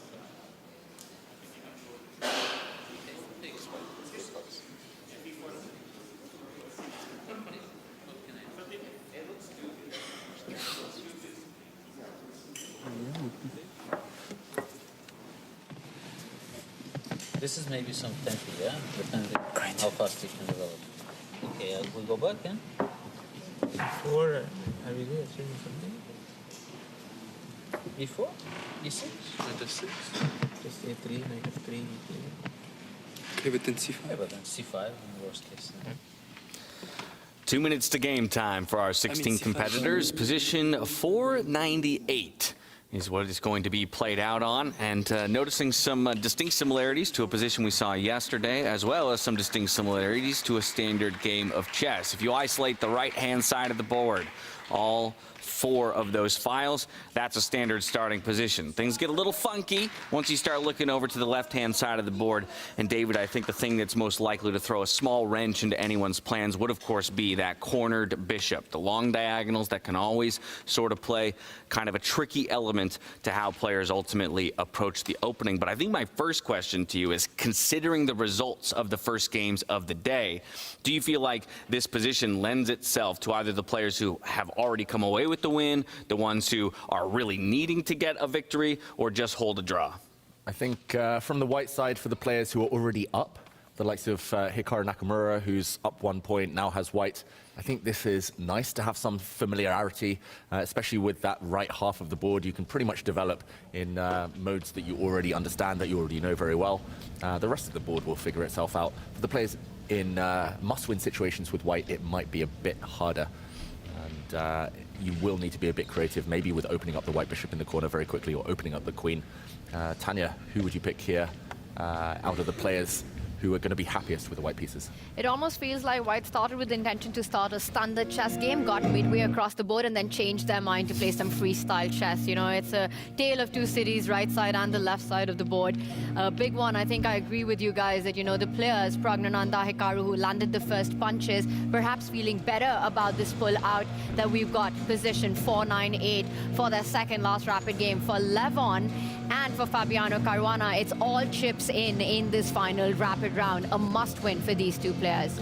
8 players playing at the top of the table to continue their run towards the top 2 spots. On the lower end of the bracket, we've got players on the verge of elimination. If you fall down here today in the lower bracket, you will exit the tournament in 13th to 16th place. But spotlight on this matchup right here. Levon Aronian needing to get it done in decisive fashion against Hikaru Nakamura. He'll have to do it from the black side of the board as the players take their seats. The clocks start speeding on, and now onus is on Hikaru to make the first move. A couple first moves that were thrown out by the players. A lot of people looking for e4. I mean, playing into that idea of possibly a standard game of sorts. But also, I think we saw some suggestions, right, for exactly this. C4. Normally that would be the English opening. This time it's Hikaru's choice. And the only downside behind e4, normally we say best by test, pushing your pawn forward, is that the black bishop in the corner would immediately snipe at that pawn. Immediate hit, immediately black would be creating the threats. That is why Hikaru pushed his other pawn. But here, must-win situation for Levon Aronian. I did see him suggest this move and advocate this move and even laugh about it with some of the other players playing black. He was like, I'm in a must-win situation. I have to try something. And this is very provocative. It's asking for an exchange of pawns. Normally you don't want to capture it away from the center, so actually structurally that might favor black. But there we go, Hikaru does capture. And now the black rook will be kicked around for a few moves, maybe by the white knight first of all. I was amazed with the speed with which Levon responded. You know, even if you've looked at this position in those 10 minutes that you get before the start, b5, that move that was chosen by black, is extremely committal. You know, you're allowing your rook to be so vulnerable to all the threats, to all the development that white has. And Hikaru doing Hikaru things, makes a move quickly, gets up, leaves the board. You know, he needs only a draw to advance to the semifinals, and I think he's pleased with what he's gotten. He's going to push that e-pawn next as well, opening up the bishop, lining it up against the rook. The knight comes out, you castle to the right side of the board, you push that b-pawn, opening up the bishop at the edge of the board. Just feels like easy development coming in. Yeah, that's what he wants, Hikaru Nakamura. It's just more of the same. He just wants a position where he can develop, put pieces on squares, not have any weaknesses, not allow Levon to attack his king. I think that's how Levon wins most of his games against the top guys. We saw him do it in games against Magnus and Blitz yesterday, but in general, Hikaru just wants a quieter game against Levon. And there we go, first big threat of the game, hitting his rook. Hikaru wants a quieter game. Levon probably wants a faster, messier, slugfest of a game. Immediately, we end up in a situation with semi-open files, right? Where each, of these players has, exactly, a sight line, but on opposite files of each other. Is this already the kind of imbalance of symmetry that Levon wants to make things messy? Yeah, I totally understand why he's done this, must-win situation. And it's not always the biggest things. It's not necessarily a direct attack on the king. Sometimes it is these small structural things that come back to help you later in an endgame, or at least force the opponent to not rely on symmetry alone. But it's so incredibly committal, and it's a double-edged sword to have that approach, right? To go for this early imbalance. Because let's not forget, that a7 pawn that Levon's landed himself with is just a long-term weakness. It's isolated, it doesn't have any of its friends around it, and there will be targets of a piece, a major landing on the a-file at the right moment. Again, a really nice decision here taken by Hikaru, where he opens up 3 pieces. He's opening up the bishop, the rook for a potential lift, and the queen can slide up to that a3 square that David was earlier highlighting to get to that weak point. And Hikaru once again leaves the table. And the problem for Levon is that this is starting to resemble what in kind of traditional chess, 5-1-8 starting position, we call a flank opening. It resembles some Reti, some Englishes, where you just put a pawn as far forward as you can with white. Now you blunt the black rook that looked so active a moment ago, that was getting active, and the white queen is staring down at what could be a backward pawn. The only way to break that formation is to start trading stuff off, but trading, simplifying, it's not really going to help Levon Aronian in his quest to win. So I think great start to this game by Hikaru. Still looking level, but looks like a very safe type of level for Hikaru. As safe for Hikaru so far. Somebody's blocking our camera as well. When it comes to Hikaru, or maybe it was Hikaru himself up out of his chair, getting that blood flowing and moving around. I think it might be wise for us to kind of zoom out and go to the foreboard, take stock of all of the openings from each of our players, see if anybody has chosen to go a different way than what Hikaru has opted for early. Again, reminding everybody that his first move was pushing that pawn out in front of his queen on the left-hand side of the board. If we can zoom out to that foreboard, we might notice that many other players went for a bit more of a mirrored approach, electing for the white pawn in front of the rook instead, then met in some cases by the pawn in front of the black rook. Yeah, this is fascinating if we do zoom out and see those boards, because the openings on several of them do look identical to the way the games opened in the previous round today. The same pawn pushes, despite the fact it's a totally different array of pieces. And it feels like deja vu here, James, in the studio. I'm looking at this, like the white B pawns pushing in front of the white rooks. That's what they did earlier, and it wasn't necessarily so successful in the previous position. This time it looks weird as well, especially for the likes of Fabiano. Maybe that's what he needs, just to make it as weird as possible to confuse Prague. Must-win situation. But Arjun as well, Sindarov, both as employing the same idea. Fascinating stuff. Well, maybe from the top bracket, we can go to the bottom bracket. Let's check in with Magnus, because in the first round, while everybody else seemed to be somewhat aligned with how they wanted to approach the game very early on, he definitely started to form his own strategy against Vidit Gudrathi. This time around, he's sporting the black pieces, so Vidit maybe with a little bit more of something to say in terms of designing the overall route that this game is going to take. But as we come out of that beautiful matchup graphic and onto the board itself, you can see here it is going to be a different approach. It wasn't necessarily 2 steps ahead with that pawn in front of the white rook, and instead it's Magnus who finds himself with a bit of a spatial advantage on the left-hand side of the board. Yeah, Vidit needs to win, so he went his own way here. And just a quick recap, it was e4. This pawn was immediately hit by the black bishop. The pawn then defended. Computers didn't really like this, I've got to say, for Vidit, but maybe striking out in the center here for Magnus would have been the most energetic way to play.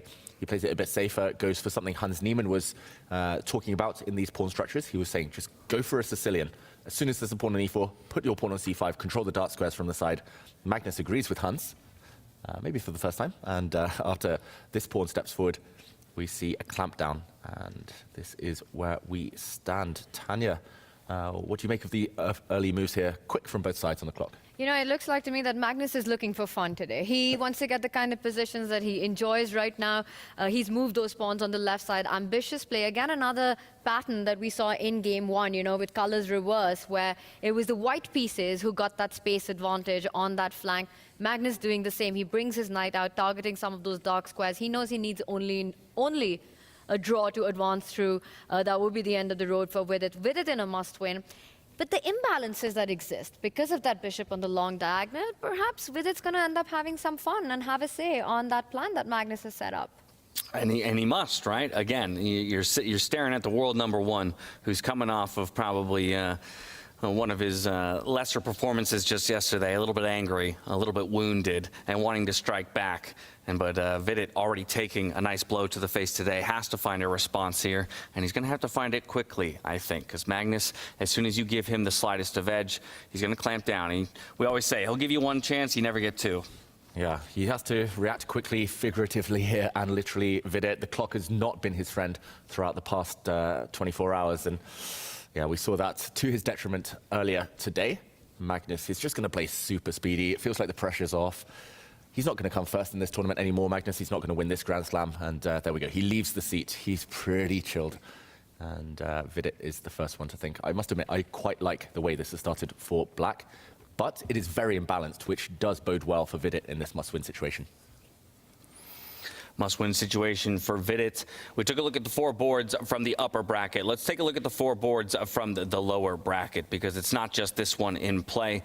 Magnus Carlson with the advantage in his matchup. It's Wesley So who has an advantage over Sam Sevian. 1-0 stands the scoreline there. So Sam's got the same, let's say, homework assignment that Vidit has, right? Make things a little messy, find an advantage. It's the 2 long draws that we saw play out just before this between Linier Dominguez-Perez and Bibisara Asabayeva, as well as Ray Robson and Vincent Keimer. That's where I have more questions of stamina, right? Whose brain is the freshest coming off of those 3-hour slogs? Because, again, you don't want to fall victim to your own lack of endurance or stamina here, especially early on as the openings are unfolding. Yeah, it's not just the 3 hours that those two pairings faced earlier today.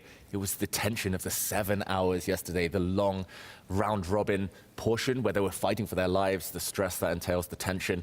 And, of course, the players got a good night's sleep, hopefully. They got some meals in. But, yeah, energy is definitely going to play a big part. Wesley So top right against Sam Sevian. That's developed very much along the same lines as the Hikaru Nakamura game. So we're seeing some deja vu there. But elsewhere, it's all a consensus yet again on how to start this game. Bibisara away from the board. I think a lot of fans cheering for her after her defensive effort earlier. All right, so now that we've taken a look at all 8 boards and we've found a moment to kind of settle in, and we'll continue to check in with them as they develop and players find advantages, I now get the opportunity to welcome John B. Quinn into the studio. We had the pleasure of meeting you in Paris as well. So first of all, welcome back. But second of all, my friend, thank you. This Vegas event, incredible. And its comparison to Paris. Now you've gotten 2 very distinct and different looks at what Freestyle is attempting to do. How has the experience itself differed for you? This is next level. This is a couple of levels above. I enjoyed Paris a lot, especially the commentary, by the way, which you're very kind. Makes it more enjoyable for those of us who are novices. But you know, the execution, the art direction, the way this has come together here. Of course, I would expect nothing else from my good friend Jan Buettner and his team. But this is just super impressive. This is the future of chess, for sure. That's why we're all here, too, because we want to be a part of it. No, it's great to see here the audience there participating. It's just very, very exciting. Well, and that's one of the newest elements, right? And you can kind of speak to what was the spectator experience, delightful in its own right in Paris, but, of course, a little bit more of an insular event. Here, talk to us about what it's like to be out there, because it's not something we've been able to experience. An audience is always different. Sitting next to other human beings, you know, whether you're in a movie theater, you're watching a sporting event, an event like this, more of an intellectual event. It turns out having other human beings around you in the audience watching the same things adds to the excitement, for sure. Without a doubt. And what about the way that this tournament's already shaken out? Day 1, Magnus Carlson out of the running for the top spot. I got here late yesterday and was shocked to hear, you know, that he was out, you know. But in some ways, I mean, he's such a great champion. But in some ways, maybe you could argue this is good for chess, to have this level of competition. It's not always a foregone conclusion that Magnus is going to show up and he's going to win. So Magnus in his own right. I think that's one of the things that was most appealing to him about freestyle chess, right? Is, hey, I've been at the top for a very long time, but I'm a guy who likes challenges, and I want to be pushed to my ultimate limit. Anything can happen, right? And that adds to the excitement. Without a doubt. And that's one of the things that we love about this format. You know, freestyle chess is perhaps the most feared format, and your law firm is one of the most feared law firms in the world, John. And I want to ask you that after all your experience with chess, especially freestyle chess, do you see any similarities between law, chess, the crossovers that are required, the way the mind works? For sure, and especially with freestyle chess, because we're litigators, so we're trial lawyers. So when we get into a dispute, we inherit a cast of characters. We inherit witnesses, people who have lived something. We inherit documents and emails. We have to live with that. Just like, you know, you draw the position of the chess pieces here. The chess players sit down, they have to live with that. And they have to figure out, just like a trial lawyer does, given that this is the evidence I've been given, what is the strategy? How do I get from here to there? What is the winning strategy, and how do I execute on that? And of course, along the way, you know, trial lawyers, we have opponents too. So they're reacting, they're doing things. So there are game time calls as well in trial practice. So I see a lot of similarities, frankly. That's kind of interesting. He makes a great case for that. No, I love that. It's also, it's kind of, it makes me then think of what, you know, kind of the counter is of like, well, standard chess is like getting to retry the same case over and over and over again and take a new stab at it. Oh, that strategy didn't work. I get to go again. You don't get a second shot here in freestyle chess or in litigation, typically. No, you don't. No, you don't. There's a lot of similarities. Well, when you so considering that idea that Magnus is out, not just Magnus, Vincent Keimer, our only other victor of any other stage. Do you have an inkling from the little bits that you've seen in this event so far, or even just kind of the confidence and personality of the players on stage, that somebody's going to make a full run for the title yet? You know, as I say, unfortunately, I didn't get here till the end of the day yesterday, and I missed out on much of this morning, so I really don't have that sense. Fair enough. Did you have an opportunity to catch any of the Chestival event, whether or not that was, you know, via the airwaves or not? You know, I saw some of the social media on that, and that I thought was really interesting and exciting too. You know, one of the players who's been very entertaining here in Vegas, and someone the world's been really looking forward to seeing, and I'm not talking about Magnus Carlson this time, is Hans Niemann. What do you think about him, John? And you know, I don't know if this question's appropriate, but I want to ask you, you know, as a lawyer with all your experience, what would be your advice to somebody who's so young and has gone through what he has? Well, I mean, you have to stick with it, right? You know, you have to, you know, early wins, early losses. You have to survive wins too, right? You know, you have to realize the next day you have to get up and go to battle again. So, you know, I think there's a lot to be learned from both winning and losing and not taking anything for granted. Vegas, the city of spectacle, probably the perfect place, you know, for us to have our first touchdown in the United States. When you think about the places that Freestyle's already been, the places we're going to go, like South Africa, but the places that we could go, do you feel like there are untouched parts of the world that Freestyle chess really needs to get to shine a spotlight or have unique interactions with the culture of the place? There are so many places around the world, and you know, I think that it's interesting. That's part of the universality of chess, that it's played around the world. I mean, you can stage this. I mean, look, an event in Vegas is going to be very different than an event in Paris or Cape Town or Singapore or any place else. So that's part of the cool thing about it, is it takes on, the whole event takes on the flavor of the place. So it's a game, it's also a place, and it's a culture. I think it's really exciting. If you're asking me other places to go, I'm a huge fan of Tokyo. Okay. Oh, you know, I would love. Jan's right here. You know, yeah, he's listening. I would love to see Freestyle chess come to Tokyo. Hey, please. And we can help. You know, I'm pretty connected in Tokyo, okay. So we can make that happen. You lobby for it. It's on my list. I've never been there, so I'm eyeing Jan as well, hoping that maybe that makes a future circuit run. Either way, I do want to thank you for your time. We're going to try and return a little bit to the chess, but John B. Quinn, it's always a pleasure to see you. So much. Thank you for making another trip onto the Freestyle. What an honor. I love your commentary. Keep it up. It's fantastic. Seriously, that means the world to us. Thank you so much. Enjoy the rest of the show. Thank you. Thank you. All right, David, I'm going to turn back to you, my friend. Hopefully you've been keeping an eagle eye on a couple of these games as we tune right back into Hans Niemann up against Sindarov. One thing I'll let the audience know is that this is the board that took the longest to make an initial move. Yeah. This one, and actually on a lot of the boards, there haven't been so many moves played. This one, we've had literally just 4 moves from the white side. Hans Niemann has spent nearly 10 minutes on his first 3. It just feels like, firstly, the nerves are jangling. Secondly, very committal decisions chosen by a lot of the players with the white pieces. I think Hikaru has played by far the safest opening. Magnus has gone his own way against Vidit.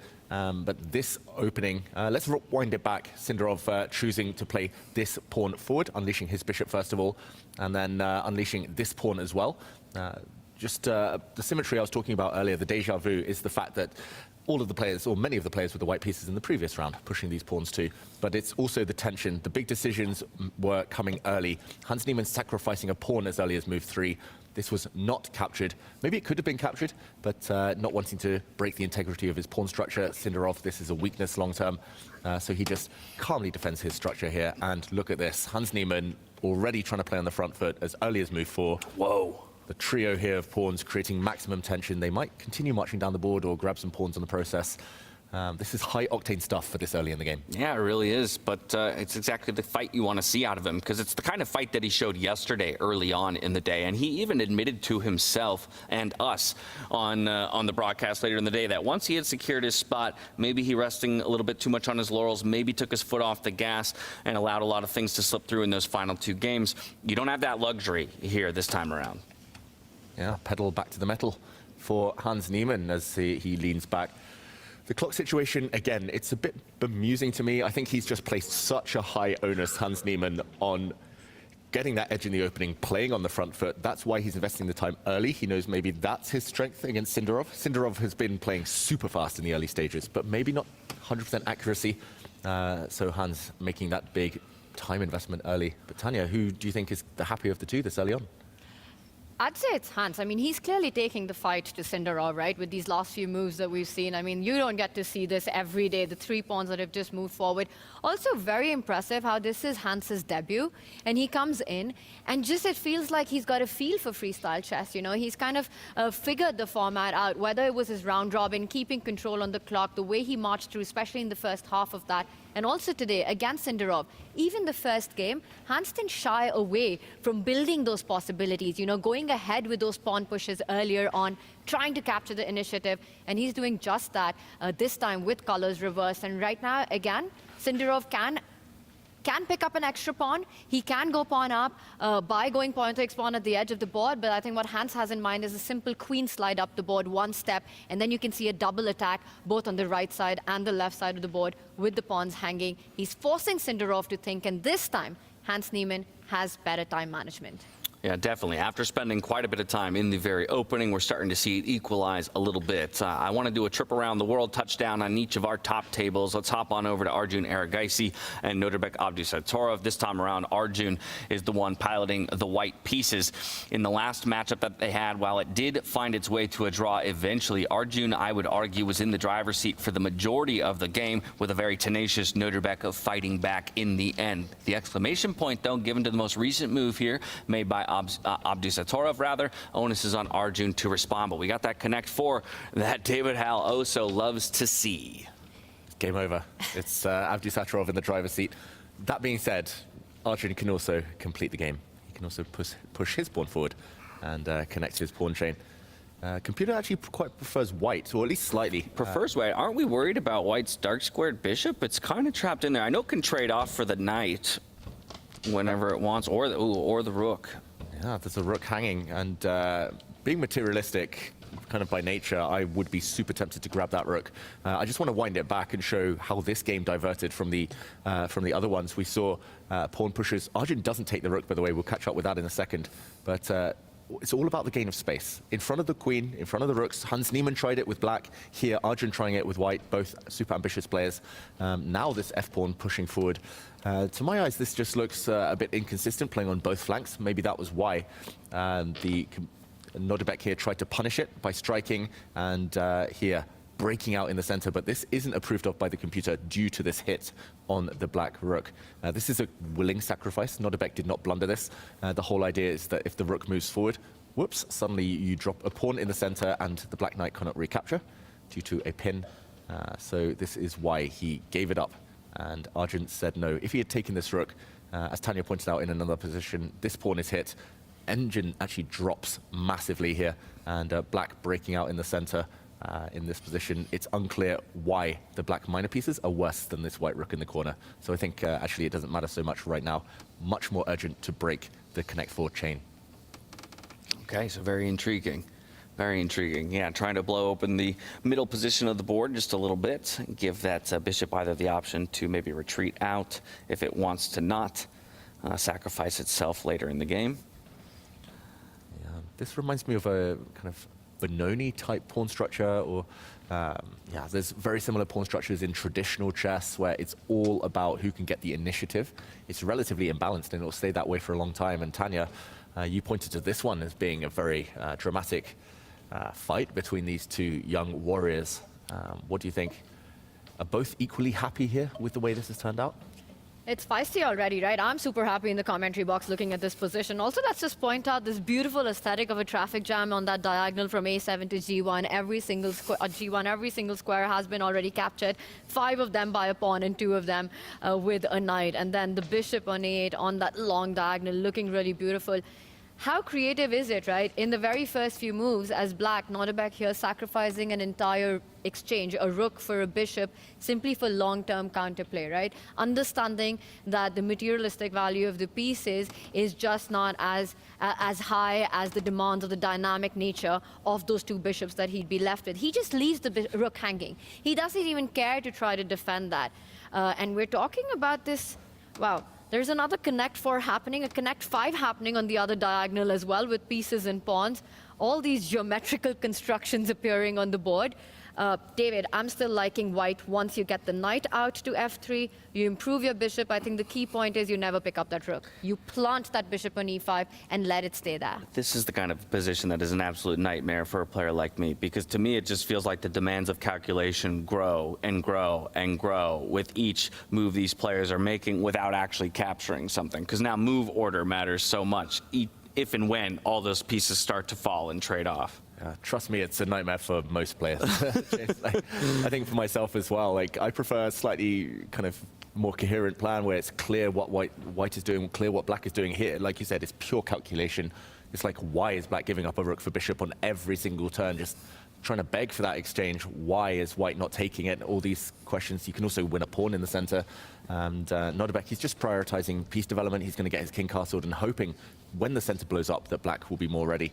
But yeah, these two players, Abdusattorov and Arjun, they both remind me a bit of a young Kasparov when it was just all about the attacks, all about just throwing pieces at the opponent. And yeah, the thing is, they do cancel each other out, as we saw in the previous game. They're both so good at this type of chaos. It's just very gutsy what Nodebek is doing right now. I mean, just leaving the rook hanging. This is the final rapid game, you know, in the quarterfinals. You lose this, it's lights out to the championship dreams for either one of these two players. And the thing is, once you commit to this point of giving up that rook for the bishop, you're playing for long-term compensation. There's no guarantee that it's going to be enough. He just believes in the power of the two bishops and that central break. For Arjun, the big question is, you know, he likes dynamics as well. Arjun doesn't care about material. He's also a player who loves to play for that initiative. But how long can you resist the temptation of actually just reaching out and grabbing that rook? Like, that would be the move that I just play in 5 seconds. I would have played it last move. It's been there for a while. Just while Arjun, who isn't a materialist, maybe like us, while he ponders about what to do, let's put it on the board very quickly, just to show why this rook may or may not be captured. The black queen will take back. Tanya, I guess you just want to get development, get a move on here with your pieces? Get the knight out. Get the knight out. Let's assume that black maybe just castles the king, white develops the bishop. Get the bishop out. I don't really see it. Where is the compensation? Black needs to break out in the center, but that's under lock and key. Right, and by the time you do that, I can castle myself.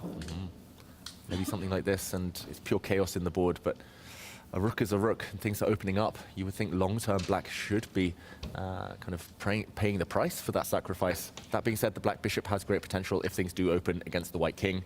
The other bishop with the kind of ready-made fianchetto here on the diagonal. It's not one-way traffic, and Arjun likes to play with the initiative. Maybe here, feeling like he's reacting a bit. Maybe not his cup of tea. It's forcing Arjun to think as well, right? Because it is very tempting to pick up that rook. You don't see a direct repetition to that line, but also there's this feeling that then you have to make sure that your opponent doesn't have enough counterplay with that unchallenged dark squared bishop that he'd be left with on the board.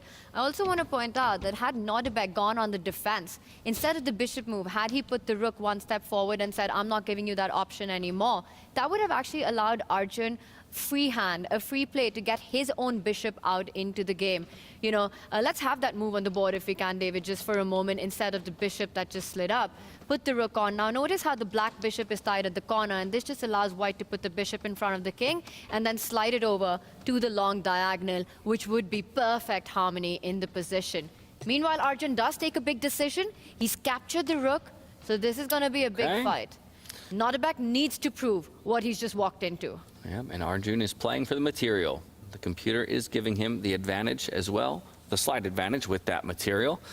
So I think this would be a good time, now that we've seen some of the crucial moments play out, to go check in with a couple of our other quarterfinals. Pragnananda up against Fabiano Caruana. Again, he enters the second round here in our quarterfinal with the 1-point advantage over the hometown hero in Fabiano Caruana. Mr. Consistency here on the freestyle stage. It's Pragnananda with the black pieces, Fabiano with the white pieces.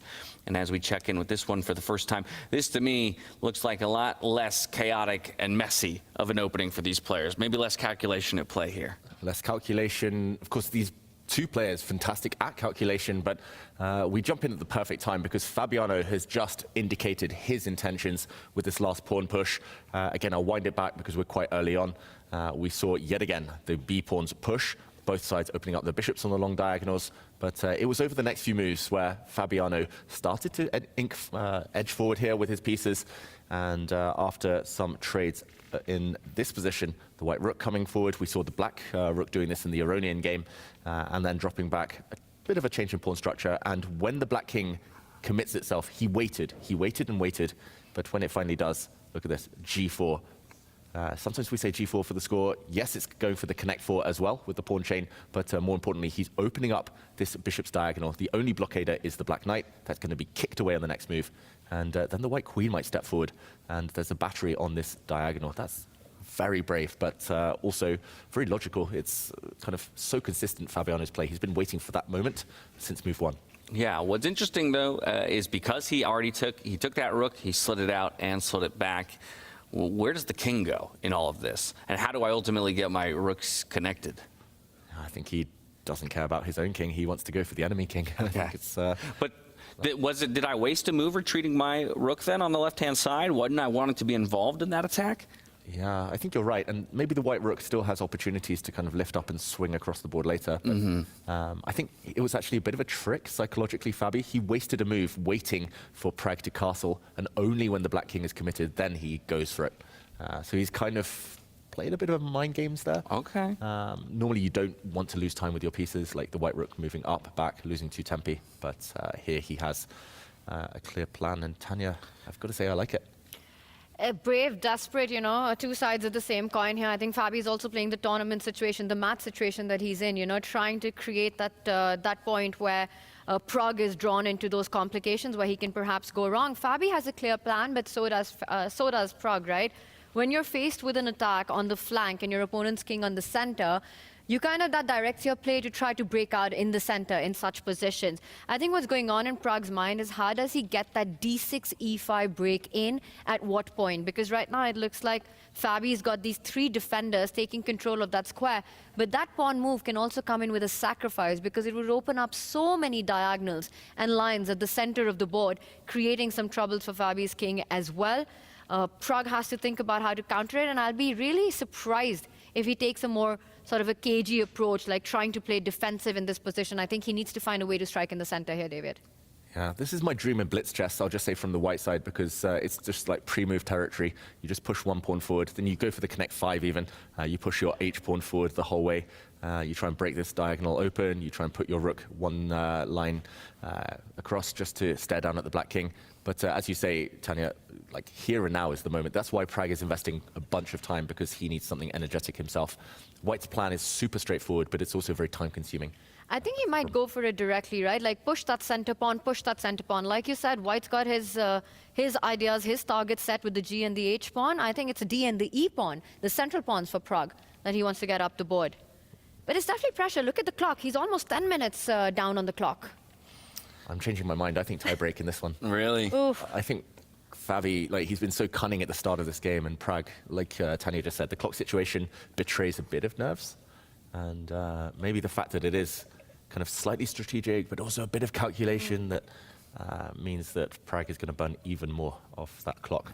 So a good approach here from Fabiano, needing to put a victory on the board to force a tiebreaker between him and the man who topped his group in Pragnananda. From here, let's check in with Hans Niemann and Javalkir Sindarov. We haven't really looked at that board too much since that first initial look that we took at it.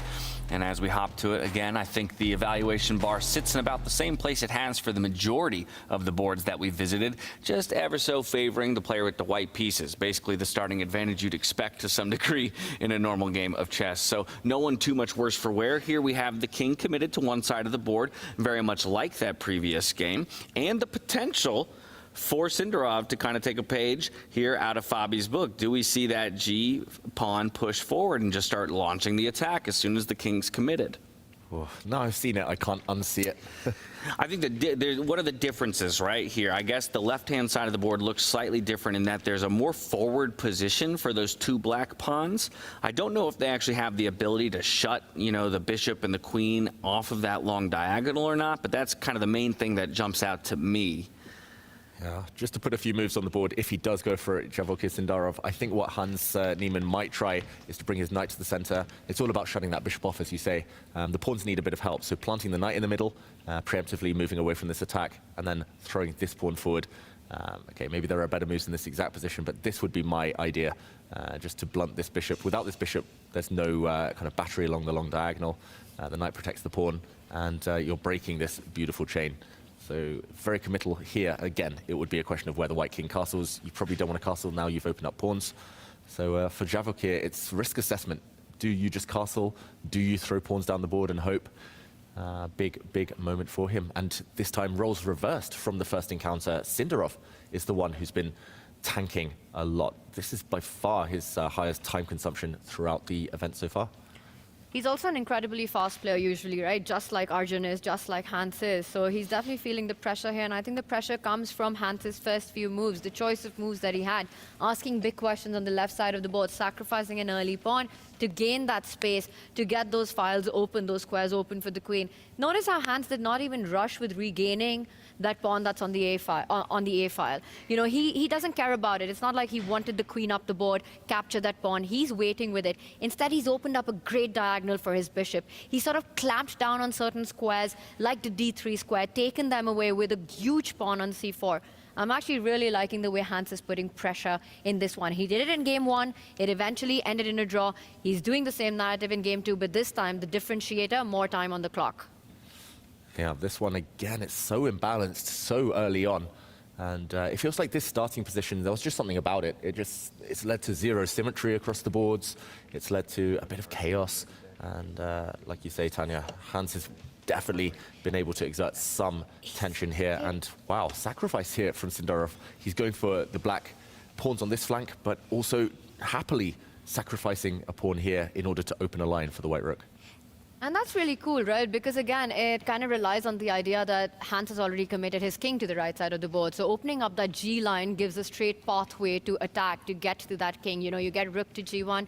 The bishop at the corner of the board is already eyeing that tender spot in front of the king. So you'd be happy if your opponent took this, even though the bar doesn't budge. Might be the best move, but it's going to take guts from Hans Niemann to pick up that pawn with the king lined up there. One thing Hans has is it's guts. I would completely agree with that. I mean, the confidence that this guy has shown in Vegas in every aspect, on the board and off the board, has been something to watch. And this is just a cool, inventive way to achieve something similar to what Fabi's trying to do, right? Fabi going for, maybe the more measured approach of the connect 4 into the possible connect 5 and then trading off that pawn to help blow open the position of the black side of the board. Hans saying, I don't even know if I need to blow open your position. I just need to open mine up a little bit more so that I have better sight lines in my attack towards your king. From here, second round, I think it's a good time for us to zoom out and check in on those heart rates, because now the players should be feeling the pressure. You know, game 1 of the day, everybody on level footing. I would expect all those heart rates to be pretty similar. Look at Hikaru Nakamura up there, 126. I'll attribute that more to the fact that he's strolling constantly around the playing hall than him necessarily feeling much pressure. But you never know. He still needs to get it done here today, even though he has that 1-point advantage over Levon Aronian. Some solid accuracies from the majority of our players. A couple falling just out of that green zone, Niemann being one of them, but it's in service of opening up the position in his favor. And that's the other thing about Hans, right? He might not have been playing the objectively best move in the position, which the engine approves or feels is the top move right now, but he's playing stuff that makes it very difficult for his opponent to respond, which is the reason why Sindarov is down to 13 minutes on the clock. He's asking practical questions about how you want to deal with the pressure on the queen side. Meanwhile, lots of questions on this one as well. That central break that, David, you were talking about, that Nordebek needs to rely on for compensation, for initiative of the rook that's given up, has arrived on the board. Does that mean that there will be a power piece play for black, and does Arjun need to be careful now after the pawn's been picked up? Well, it feels like Arjun needs to be careful, but then I look at his heart rate, which has been 66 since this game began. Since the day began. Since the day began. It hasn't, I mean, there it went up to 67 briefly, but like, this is just, is this human? like for this heart rate, especially this type of position and the type of chess he plays. And you ask about the moves here, Tanya. Power play, piece play is what he needs, Nodibek Abdusattorov. I think he's mulling over 2 moves. Firstly, just recapturing this pawn in the center, maybe flicking in a trade here, just to make sure white has 1 isolated pawn. But either way, let's go for the most natural one. Let's say black captures here. This looks terrifying to my eyes, at least with the bishop and queen battery, the other bishop on this diagonal too. But white does have one very nice way to kind of protect everything, and that's to throw the knight forward, hitting the bishop, threatening some exchanges. White is already material up, and maybe landing a check in the near future, defending this pawn as well in the process. So Arjun's banking everything on this one knight jump. You know, to your point about his heart rate being just so incredibly stable, baseline it feels is somewhere between 65 to 67. That's sort of the variance that we've seen there from the start of the day. Maybe the brand of chess that Arjun has is only possible if you're able to keep those nerves. Otherwise, it's just hard to play these kind of positions. I mean, you're losing your mind all the time. And you've been on a team with him. You both play for India, Tanya, very successfully. What is his trick? How does he do it? Does he train super hard physically? Does he meditate? What is it, Arjun? I want some tips here, simply. He's just Mr. Cool Guy, you know, on the board and off the board. In fact, off the board, Arjun's just such a soft-spoken person. Like, whenever you're having a conversation with him, it's hard to imagine that this is the kind of chess he brings on. He's got 10 out of 11. He was such a key player at the Chess Olympics in Budapest, winning that gold, not only for his own board, but also for the Indian team. And every game was absolute chaos. It was madness on the board. You know, the bar going up and down, but Arjun, a cool customer, right there, you know, made it the most, made a win out of every single opportunity that he got. It is an interesting point, right? He's such a tempered individual in life, and yet his style of chess is almost anything but that, right? A constant change in temperature, change in pace, creating chaos and complexity on the board, and yet ever cool as a cucumber is Arjun Erigaisi. I've just never seen anything like it. It's incredible. It's, he's going to live a long life with a heart rate like that, I tell you that much. We'll be commentating on his games in the year 3000. You know, it's really beyond human capacity to imagine this, because Arjun literally does not care about the material value of pieces and pawns when he's playing chess. If he thinks a position's interesting, if he thinks he's got chances to create something chaotic where, you know, his opponent will have to be precise, he just goes for it. It doesn't matter. I've seen him play positions down a rook. I've seen it, and everything on the board and make the most of it. I've seen him play positions even when the bar says it's completely busted, but it's so complex, it's so difficult that he manages to win in 5 moves. And I love that he's sticking to his style, right? I think you could, you know, easily reflect on the last game and say, okay, I went and I had some winning chances, but I let it slip, and to start to get into your head about that. But no, right out the gate, he's going to push for some small advantages, and this time he has the confidence, or believes, I can get it done. I'll get it across the finish line. But as I say that, I got good news for you, David Howe, and your switch up a prediction in that battle between Pragnananda and Fabiano Caruana. Right now, Fabiano needing to strike back in this one, continues to push his advantage ever so slightly here on the eval bar, as well as completing that all-important connect 4 on the side of the board that his opponent king rests on. That happened a few moves ago, so maybe we can walk it back, because even his most recent pawn move here, given the exclamation point, things are looking good here for Fabi. Yeah, everything coming with a threat suddenly, and to take it from where we last left it, we saw the pawn push. Tanya was advocating a break in the center. Prag agreed fully here. He wants to strike in the center while his opponent plays on the flanks. He pushes this pawn. A bit of a surprise to me in this moment. I thought that the black knight would land in the center, maybe trading off, or maybe even go back to this square in order to support the black pawn pushing forward in the center. He chose to go the whole way back home. Traffic jam now on his starting rank. That makes a slightly odd impression given a question mark, and maybe that's why Fabi was able to seize the advantage now, sliding his rook across. There's X-ray vision. There are sometimes some tactics if a white knight ever kind of lands on a square that will help opening up this G-file. That's a scary move to face. And this one, Prag again, question mark given. That is odd. It's just a one-move threat that's easily rebuffed. And Fabi says, yes, I'll hit your bishop. Yes, I'll improve my pawn structure. It just feels like Prag, he's struggling to find a kind of a way forward. Look at the clock as well. Huge deficit there. This is Fabi's for the taking. This is a dream start to the game for him. Yeah, no real cohesive plan, it feels like, from the black side of the board. and his space is just getting constricted more and more. And like you've explained to me time and time again, as when looking at a position, the player whose moves are obvious, right? And it does feel like the plan is so obvious here for Fabiano and what will be maybe the next 2, 3, 4, or 5 moves to come out onto the board. Yep. It's a matter of just setting up the battery, the queen and bishop on this diagonal.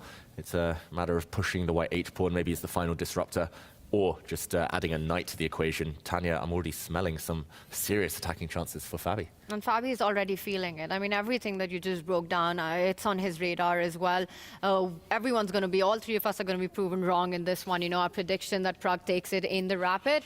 Fabi's got this. I mean, he's built this beautiful, beautiful potential for an attack, even a quick checkmate. This might be a miniature of a game. Once that knight jumps in, the queen lines up with the bishop. You know, there are so many ideas. He's just played this beautifully. And for Praggnanandhaa, he's always looking for counterplay. We were talking about in the past game, and I think, David, you mentioned it. When a piece is attacked, Pragg looks for ways to actually counterattack rather than go for the defense. But the setup that he has, you know, pieces on the back rank, pawns not move beyond that 6th rank anywhere. It's hard to imagine any counterplay. There is no counterattack that's possible right now. So really tough task, and you can tell. The more Pragg thinks, he realizes this is a hard one to hold. He's 15 minutes down on the clock. That is not a pleasant place to be in, let alone the position. Even if it was equal, I would say this is kind of living life on the edge already. And the other thing is, right, when you're facing an attack, the dream is to try to trade off as many pieces as possible. There are no trades possible in the position. The only one I see is give up your bishop for a knight. But then you're handing over a long-term strategic advantage to your opponent. Apart from the fact, and he does it, he wants to try to ease that off. But now Fabi also has the bishop pair, and I think he was relying on this idea. The bar hates it, but practically a great choice, James, because you have to throw that chaos in. You have to try to create dynamics, or you just get outplayed here. Yeah, it was necessary. He needed to do something. It's not human either to just kind of curl up in a ball and wait for the hammer to drop. This is not a pawn sacrifice due to tension between the queens. Fabiano, for example, if he captures this pawn, this is my move, not Fabiano's, then we would see a trade. Then we would see the black rook regain the pawn. At least with queens off, unlikely you get checkmated. Still desperate for this position. Look at the black knights. Neither of them can move. Like Fabiano at some point will just infiltrate with his rook, and I'm not sure how long you last even here, but this is what Praggnanandhaa feels gives him the best chances of survival, and I totally understand here. Queens off feels like a relief. At least you're not getting checkmated in the next 10 moves. Now, Fabi's got a choice, right? He could go into this very pleasant endgame that you just broke down for us that looks incredibly powerful, bishop pair, no play for the knights. Or he could continue with the idea that you've been discussing earlier on. Try to get the knight closer to the black king. Continue playing for the attack. Knight jumping onto g4, already eyeing checks on those 2 squares next to the black pawns, opening up the g-file. That's the other thing on Fabi's radar right now. In a must-win game, which one are you more inclined to take? What path do you think Fabi would want to go for? The end game, a long grind, hopefully you convert, or something that feels more direct, David? You shouldn't ask me, Tanya. I'm going to get the queens off and grind it out. But I think Fabi, he's a calculator by nature. He always has been. I think he'll be looking at the black king first. Like, it's very forcing to go for some checks. Maybe he'll be practical here. He'll invest 5 minutes or so. If he can't find a direct knockout, a checkmate against the black king, then probably he settles for something a bit less ambitious, maybe a trade and the queen's coming off. What would you do? You know, I would be very tempted to go for the checkmate idea. Get the knight in, try to open up the G line. And there's this feeling, but of course, Fabi, you know, he's masterful with his endgame play, so in a different league completely, that maybe the endgame, yes, it's pleasant, but is it enough? Are you moving closer towards that draw? But I think Fabi, very professionally, slows down a little bit to make that choice in this very critical juncture in the tournament. Yeah. I'm no professional, but I wouldn't give Pragg time, I think, right? Both in terms of the discussion of time on the clocks, but also just time on the board to eventually find a way to weasel out of a tough position. He's going to go for that bishop-queen battery, gets the miss from the computer while still a decent advantage. Just a quick heads up, crazy things are happening on the Hans board as well. You know, maybe we jump to one of those because there's action all around, including Hikaru's matchup. All right, your wish is my command. Hans board we go for some fireworks and some action as promised here by Tanya Sachdev. And I see in part exactly what you're talking about. That's a knight fork on a king or on a queen and a rook there in the corner, top left of your screens. How did we end up there? Yeah, the knight will get captured, but a quick action replay of the last few moves. It's really exploded just in the last 5 moves alone. We last left it in this position. Hans is not materialistic. He does not like being the defender. So he didn't take this pawn and allow the white rook an open line. He instead improved his queen. And in this position with a big threat on the board, the white bishop wants to skewer some pieces on this diagonal. He defended that square with his knight. And the bishop landed there anyway. Instead of taking it, Hans retreated his queen. We saw bishops disappear, the white rook snack on a pawn, and only now did he grab on the g2 square. Given a question mark, maybe there was something better, but when the dust settles, this is where we find ourselves. I'm expecting the black knight to recapture here, and white is a pawn up, but they are very ugly pawns. I'm going to say he's half a pawn up with these doubled, isolated pawns on the edge of the board. Still anyone's game. It's very interesting also because we might see a doubling up of on the G file by the rooks on the next move by white as well. And how much of an advantage does that give you? Because you also have to be extremely careful that you don't end up, sort of trapping your own rooks with the lack of space to move around right now. But Hans hasn't made his decision. Now you either have to capture that knight with the pawn or your own knight, right? And both have their own pros and cons. Taking it with the pawn means you come in with the tempo, you hit the rook, but guess what? You've kind of weakened your own pawn formation. You end up with the double pawns on the C line. Taking it with the knight, on the other hand, kind of passes a free move. You're also weakening your own C4 pawn that can be grabbed on the next move. David, what are you expecting from Hans right now? He's up on the clock. Is this the moment that he spends extra minutes? How critical is this decision for him? Perhaps it's not critical. At least the evaluation I see in front of me, both moves roughly the same evaluation. Maybe it's just a stylistic thing. Perhaps keeping the black knight near the king. I totally missed. I blanked on this idea. You mentioned, Tanya, the rook sliding. That's scary. Maybe, therefore, he wants the knight nearby. And there we go. Hans, again, he doesn't like defending. He would always rather be a bit more active. A knight sitting in front of the king looks very safe. The two protectors there. And at least it takes some of the sting out of the rook sliding across. Yeah, also, if the rook slide's over, we're kind of giving up that B file, right? And then all of a sudden, I'm worried about the precariousness of our queen and king there on the back rank. Yeah, nice spot. I think sensitivity to danger is so important in chess, and Nodebek, not Nodebek, sorry, his countryman, even, Javalgir Sindarov, might well just want to trade rooks, take this pawn off the board, and maybe step the white king up 1 square just to vacate that back rank to keep things Ooh, I like guarded. that. I like that. Yeah, I think that would be my bet, the positional approach. Sliding the rook across is super committal. It's like if you don't give checkmate yourself, you've checkmated. Well, we pick up that pawn that you talked about with the bishop, but then do we give one of the 2 pawns back on the A file to the queen right after? Yeah, we would have to. But white would still be a pawn up in that scenario. Okay. White would still be a pawn up in that position, but the thing is that by the time you finish your development, you get that castle in. Black has got that A line to double up as well. And there's a big possibility that we might be seeing sort of all the pawns being traded off. The 2 double pawns on the A line and the pawn on C4 right now being picked up and material balance being restored. David, the bar says that Javalgir is doing well in this position. To me, from a human perspective, it feels like black, because of the open lines, has enough compensation. What would your evaluation be here? I would just take white because I see a free pawn, and I quite enjoy that. I quite like the fact that the white rook as well stares down at the black king.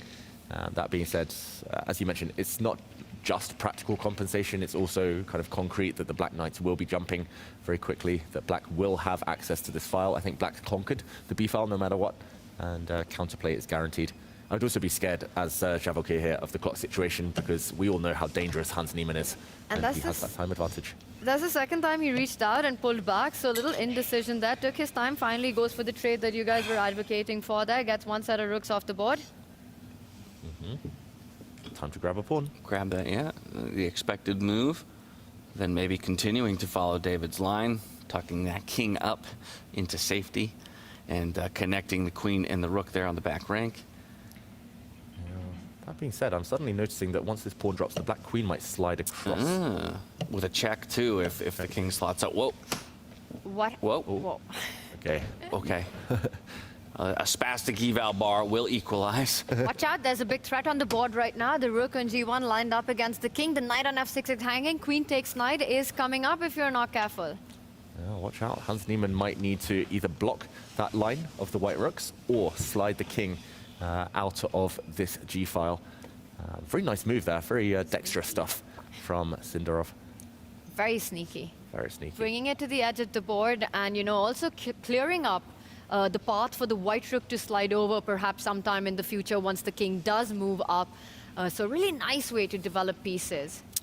Hans yesterday said he's lived a lot of these moments 1,000 times as he's thought about them, so he doesn't feel too much pressure. But now I wonder if he's feeling a little bit of pressure, half a point apiece. If either person in this game comes away with the decisive victory, that will spell the end of their quarterfinal, and you get knocked down. Yeah, big moments, and the heart rate's creeping up. Since we joined this game, they're going steadily higher and higher as the players. This is such high stakes for them. Breakthrough, potentially, this event, if they can make it further into the knockouts. Yeah, high stakes here, probably higher stakes over on the Noterbeck versus Arjun Erigaisi board, because this one continues to improve here for the Indian player in Arjun Erigaisi. As we get here, you can see, again, computer very much favoring his position. We can roll it back just a little bit once again, David, to the last time we were here and see how this one has ultimately developed. Noterbeck is going to have to show the same kind of tenacity and fortitude that he did in the first round here, just to pull things back within reach. Yeah, let's backtrack to the last moment we were here. We saw a knight capture in the center. We did predict this. And instead of the bishop coming out to take this knight, which would have been met by a white knight jumping, the queen came out to capture. The knight jumped anyway, and we saw the white knight conquer some light squares, potentially traded off in the next couple of moves. The white bishop now neutralizing the very strong fianchettoed counterpart in the corner. And when the dust settles, it just looks like the white king is going to be out of the range of this black bishop. The black bishop is all the compensation he has here for a whole rook.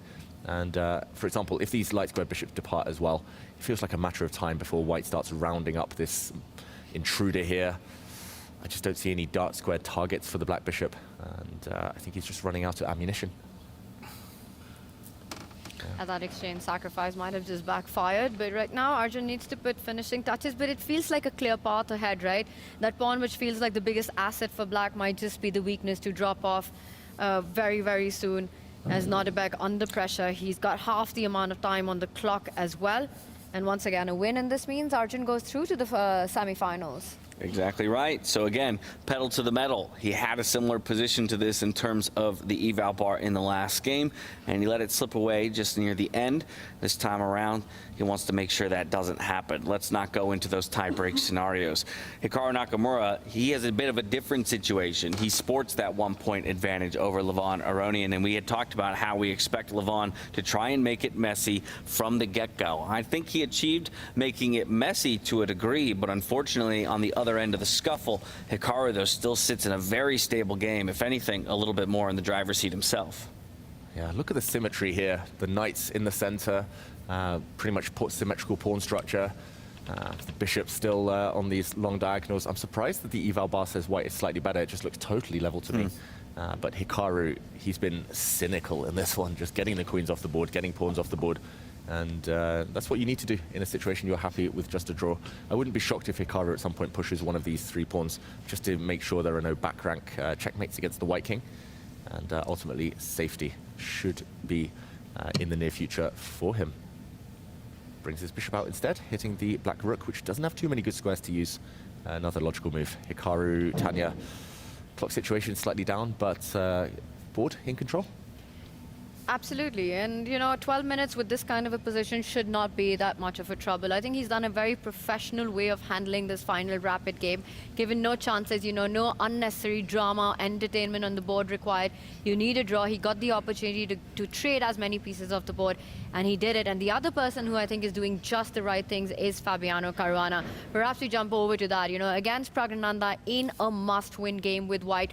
Fabi making his intentions clear from the start, pretty much throwing a kitchen sink there at Pragg, getting those pawns moving up. Let's bring that up as it looks like Pragg's managed to create some counterplay on the left side of the board, David. Again, pattern recognition, you know, that's the kind of Sicilian-esque breaks that we see in standard chess that Pragg's created with black, pushing that B pawn, creating some pressure, trying to distract Fabiano from the attack on the king side. but it still looks incredibly powerful to me. I mean, once that knight joins the party, once that h-pawn gets to h6, all these checkmating tricks, looks like Prague's just a little bit too slow on the other flank. Yeah, it just looks super slow. And the downside for Prague here, you can push a pawn, but the white queen will happily retreat. You haven't really gained much. If you trade right now, which is what Prague wants to do to open up lines, after a rook exchange, you suddenly realize, whoops, you cannot even take with your queen to occupy the open line because this black knight is loose. So the knight would be forced to retreat. Fabi's actually down a full pawn here, but that's the least of his concerns, as you point out, Tanya, just to show what could well happen on this board. It's all about the battery here on this diagonal. If you ever try and block it, you just get checkmated in the corner. The queen bishop, kind of the combination here, it's one of the first things you learn in chess on the long diagonals. This is why the fianchetto is so strong, and here it just looks fantastic for Fabiano. I mean, when we have connect 4 on the board, David Howell's like, you're winning already. You know, you get a connect 5 that has to end in checkmate, right? Oh, I'll be dancing on the table if it's a connect 5. A deal. We take you up on that. Yeah, well, if I had a connect 5, gotta be careful what you say on air, my friend. That's been saved in perpetuity. The rooks will leave the board there. The knight has to retreat in order to pick that one up. And then now Fabi has more permission to keep marching that H-pawn forward. The death march has begun. Get David Howell on the table, James. He's sitting right next to you. I meant to say if I ever had a connect 5 in my games. Oh, it might be broken. Oh, have you been saved by Prague Renata? Oh, Prague is trying to save me here. Fabi could... Trying to save you and save himself, I think, maybe more importantly. Yeah, he's definitely not worried about me. Fabi might just play it anyway. It just looks like a good move, unfortunately. For me, that is, unfortunately for Pragnananda, maybe. Connect 5. I mean, if it happens, you got to give us at least a dance move right there. You don't have to get on the table. But come on, David. You keep screaming Connect 4 every single broadcast. How many times do you get to see a Connect 5? I mean, James is already grooving to the beat. I have no issue shimmying, you know? Shimmying. Shimmy a day. I'll floss if I... Oh, dear God. Oh, gosh. After this round, so we can stick to the chat. Viva Las Vegas. Oh, okay. They're gonna have you pay this off, my friend. We need the move to be made, but production's gonna make you pay this one off. Production's ready for the moment if Fabi plays. All right, we're already. Oh, there it is. Okay, we don't even have to wait for the move to be made. We can just. If the idea of a Connect 5 gets him moving. We need some Maroon 5. We need some Jackson 5. We need that Connect 5. Okay, Fabiano, is he going to play that move, or is he going to break all of our hearts now by trading off the head of the pawn chain? I think that's the one move we won't see, at least in this exact position, because the black bishop will recapture and actually challenge this long diagonal. The black bishop, black knight are so passive that you do not want to let them loose in this position. Here, Prague isn't really necessarily threatening to capture this pawn because it only opens things up even further. So what will Fabi do? I mean, the only other move that comes on my mind, well, maybe there are several, but something that does continue attack is what we were discussing about earlier, right? Jump in with that knight. But that comes in with a pawn sacrifice because Prague can take the pawn on g5 if you land that knight on g4. That requires a lot of calculation. David, what's the top engine move in this position? Connect 5 yeah. for the win. I mean, it's consistent, right? Like, consistency is key in life and chess and in all pursuits, and that's the plan he enacted a few moves ago. You're saying Stockfish wants you to dance as well? Apparently. Oh, my weak Stockfish 17 here on low depth wants to push that pawn forward. And that is logical. It does mean that you're breaking the base of the black pawn chain. And essentially, if you do open that diagonal, you're always staring down at threats against the opponent's king. I think he'll play it. I think he's just waiting to kind of figure out the follow-up. If this pawn does step forward, black most likely will just try and block. You need to keep the white rook out of the game on this line. But then there's a pin forever, perpetuity here. Yeah, and in this case, can I then slide my light-scored bishop one to the right, and I'm hitting that pawn as well as a fork between the king and the queen? Yeah, I love that move. Just pressure, tie it down. If you want to block that, you have to slide that pawn forward, and boom. And boom, and boom. And this would end in checkmate very shortly. So, yeah, lots of very pleasant-looking alternatives for Fabi. The other move Tanya mentioned, jumping forward with the knight. The live position is on the bottom right of our screens, but allowing this capture does require some calculation. The idea would be now to play this pawn forward, now that you've broken this line open. But yeah, judging this, comparing it to the other one, that's what Fabi's doing in his mind right now. Well, this is the time to think, right? Crucial moment. And he has to get the victory here. So he set himself up for success, but you don't want to let it slip away in those final moments. It's really the big one, right? Fabi, must-win game. He's got everything that he wanted. You know, it's a dream position. You've got the black queen far away from assisting the king. The other knight also hasn't made a developing move in this position. So it just feels like you've done everything right. You've got your rook in the attack, the queen bishop, the knight's ready to jump in. The two pawns are eyeing a break right now. But it's all about being precise. I think Fabi does go in. He knows he needs a win. And after that, the question is, Prag's thinking about his response. He's not just sitting idle there, you know, sort of cursing himself for the mistakes that have gone by. He's thinking, how do I respond once Fabi gets that connect 5 on the board? Do you see a direct path for him, James? Yeah, that's what Prag's thinking. I tell you what chat's thinking. They're just thinking of which tracks they want to make David dance to, as you can see there. How about Mambo number 5, my friend? That's a throwback right there. Yeah, exactly. If you guys sing, I'll dance. No, I don't know if I want to be committed to that. Let's do it, James. Nope, not starting my singing career here and now. Not today. I mean, if there's any city in the world that can happen, and it's got to be Vegas, right? Yeah. As chat points out, Hans was dancing yesterday. Maybe it's only fair that I dance today. Let me master the world of chess before you throw me into the spotlight when it comes to my singing voice. In both these chants, chess and dance, you got to have moves, you know? This That's is the true. Factor. This is true. You got to have rhythm. Okay. Got to find the flow. How do chess players do on the dance floor? Actually, we have this big Bermuda party that happens at perhaps the biggest chess tournament, the Chess Olympics. You know, it's a traditional party that happens.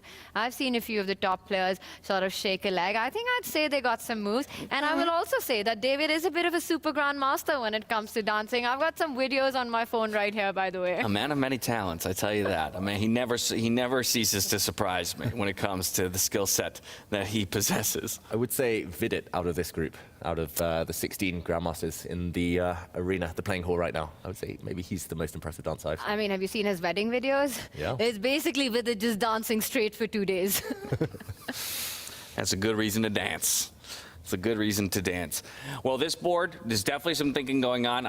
As I say that, I saw Fabi reach for a piece. It was the knight. Lands at the center of the board, a move that we did not think of. Yeah, that's a different landing square, and it does get the question mark.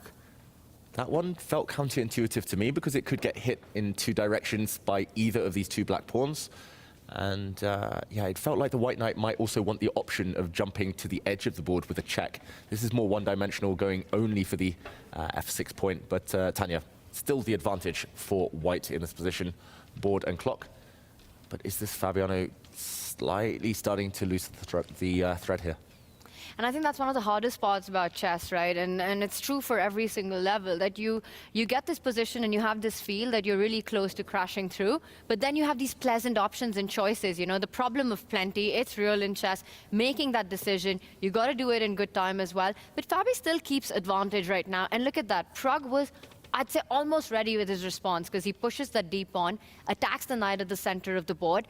Is Prag back in the game? Ooh, given a question mark, this move, though, and that means there's probably something. Fabiano, this is the first move he would have looked at when he jumped his knight forward.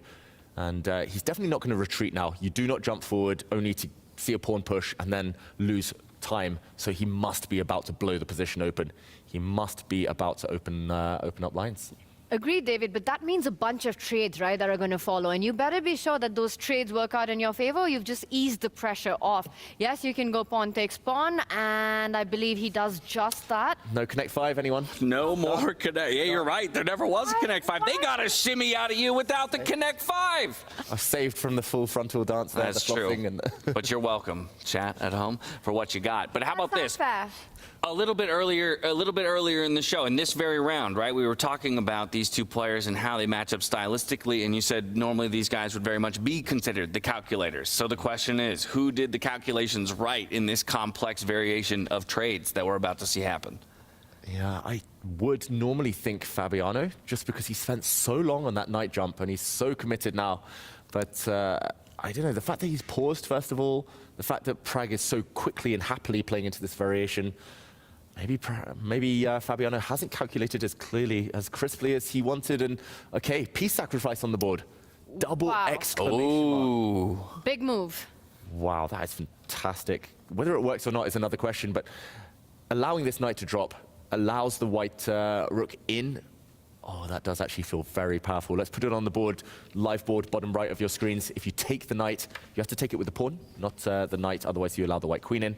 We would see a rook check, and I think bishop takes pawn would be my choice here. Or you could actually just take the black bishop off the board, and you are threatening all sorts on these two diagonals now.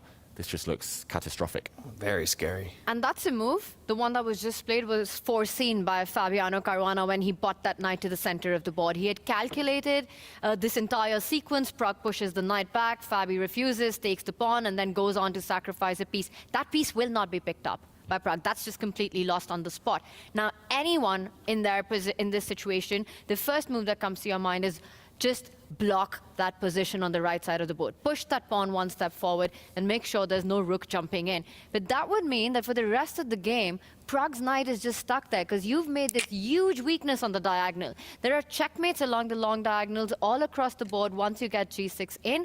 And I think that's what Fabi was relying on. You simply move the knight away and you've paralyzed Black's king side.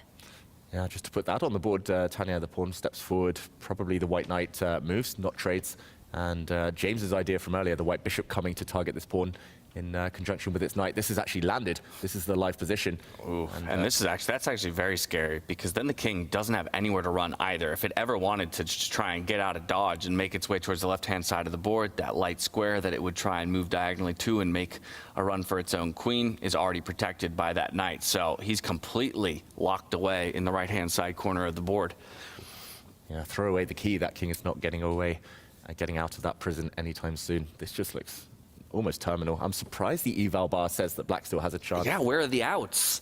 Ooh. You have to just shift your attention to the other flank now, right? Knowing that that knight can never move from there, you're tied down. A few of your pieces are tied down. The rook, the knight, the bishop to defend those dark square weaknesses. You're looking at the only other open line in the position, which is the B line. So get your queen right there. Try to perhaps trade the queens off. That's one trade that I'd be looking for if I'm Black here. David, get that queen to the B4 square that you're highlighting, and just try to get this to go into an endgame. Yeah, maybe another idea to block the long diagonal is to throw a pawn in the way. Now that that square is protected by the black knight, maybe that's his idea. For example, just to put my move on the board here, to create a threat, a double attack here, would be a big mistake now, because Prag would block this diagonal with a pawn. And if it's recaptured, for example, now you can take the bishop, now that you're safe, and suddenly things turn full 360 here. So, okay, big moment. He still needs the knockout blow. Fabiano, he's been circling Prag for a while now, but struggling to land a punch. It's a good thing he's got those extra minutes to work things out right now. Also, I just realized I love your idea of throwing a spanner with the central pawn move, because it's really not easy to get the queens off the board, right? The e6 pawn is such a weakness. Even if you manage to get into an endgame, it means you're going to end up losing a key pawn. Not just that one, your entire center falls apart. Yeah, Prag does look the happiest he's been all game, or at least since the opening stages. He's always been one of those movers, shakers during games. And yeah, he's bobbing his head. He was looking at the camera a minute ago. And heart rate, both around the 100 mark. This one starting to heat up. Now, I do want to make sure we don't miss the conclusion of this, but there is some action breaking down on a few of the other boards. So let's go back over to Arjun Erigaisi, Noterbek Abdusatorov, where things continue to get worse and worse and worse for Noterbek's position. Arjun Erigaisi really doing his best to put the clamp down on his opponent. Not over just yet, but as you can see there on the left-hand side of your screen, the bar well in favor of the player piloting the white pieces. Yeah, this is simply a clash between control for Black. Black's bishop looks beautiful. Black's rook and queen look super nice on the open file versus material. And White has a rook for bishop and an extra pawn. So a big, big deficit there. Yeah, I mean, facing. Black's got the flying V defense.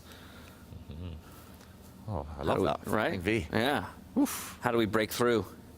That is, actually, now you mention it, that's a beautiful formation. Isn't it? Wow. It's very pretty, but for whatever reason, even though it has some symmetry to itself, the computer is not a fan. No substance, that's the problem, no threats. And any exchanges, now Erigaisi, he's setting up this rook exchange. Any trades are going to favor white, simplify the equation, and the black bishop is actually just a optical illusion. It's hitting the net, Tanya. Also, there's no stability on that flying V, right? That's the big problem for black, because white's got this deep pawn that can move one step forward and just spoil that construction, unfortunately, for Nordebek, Abdusattorov, get those trades in.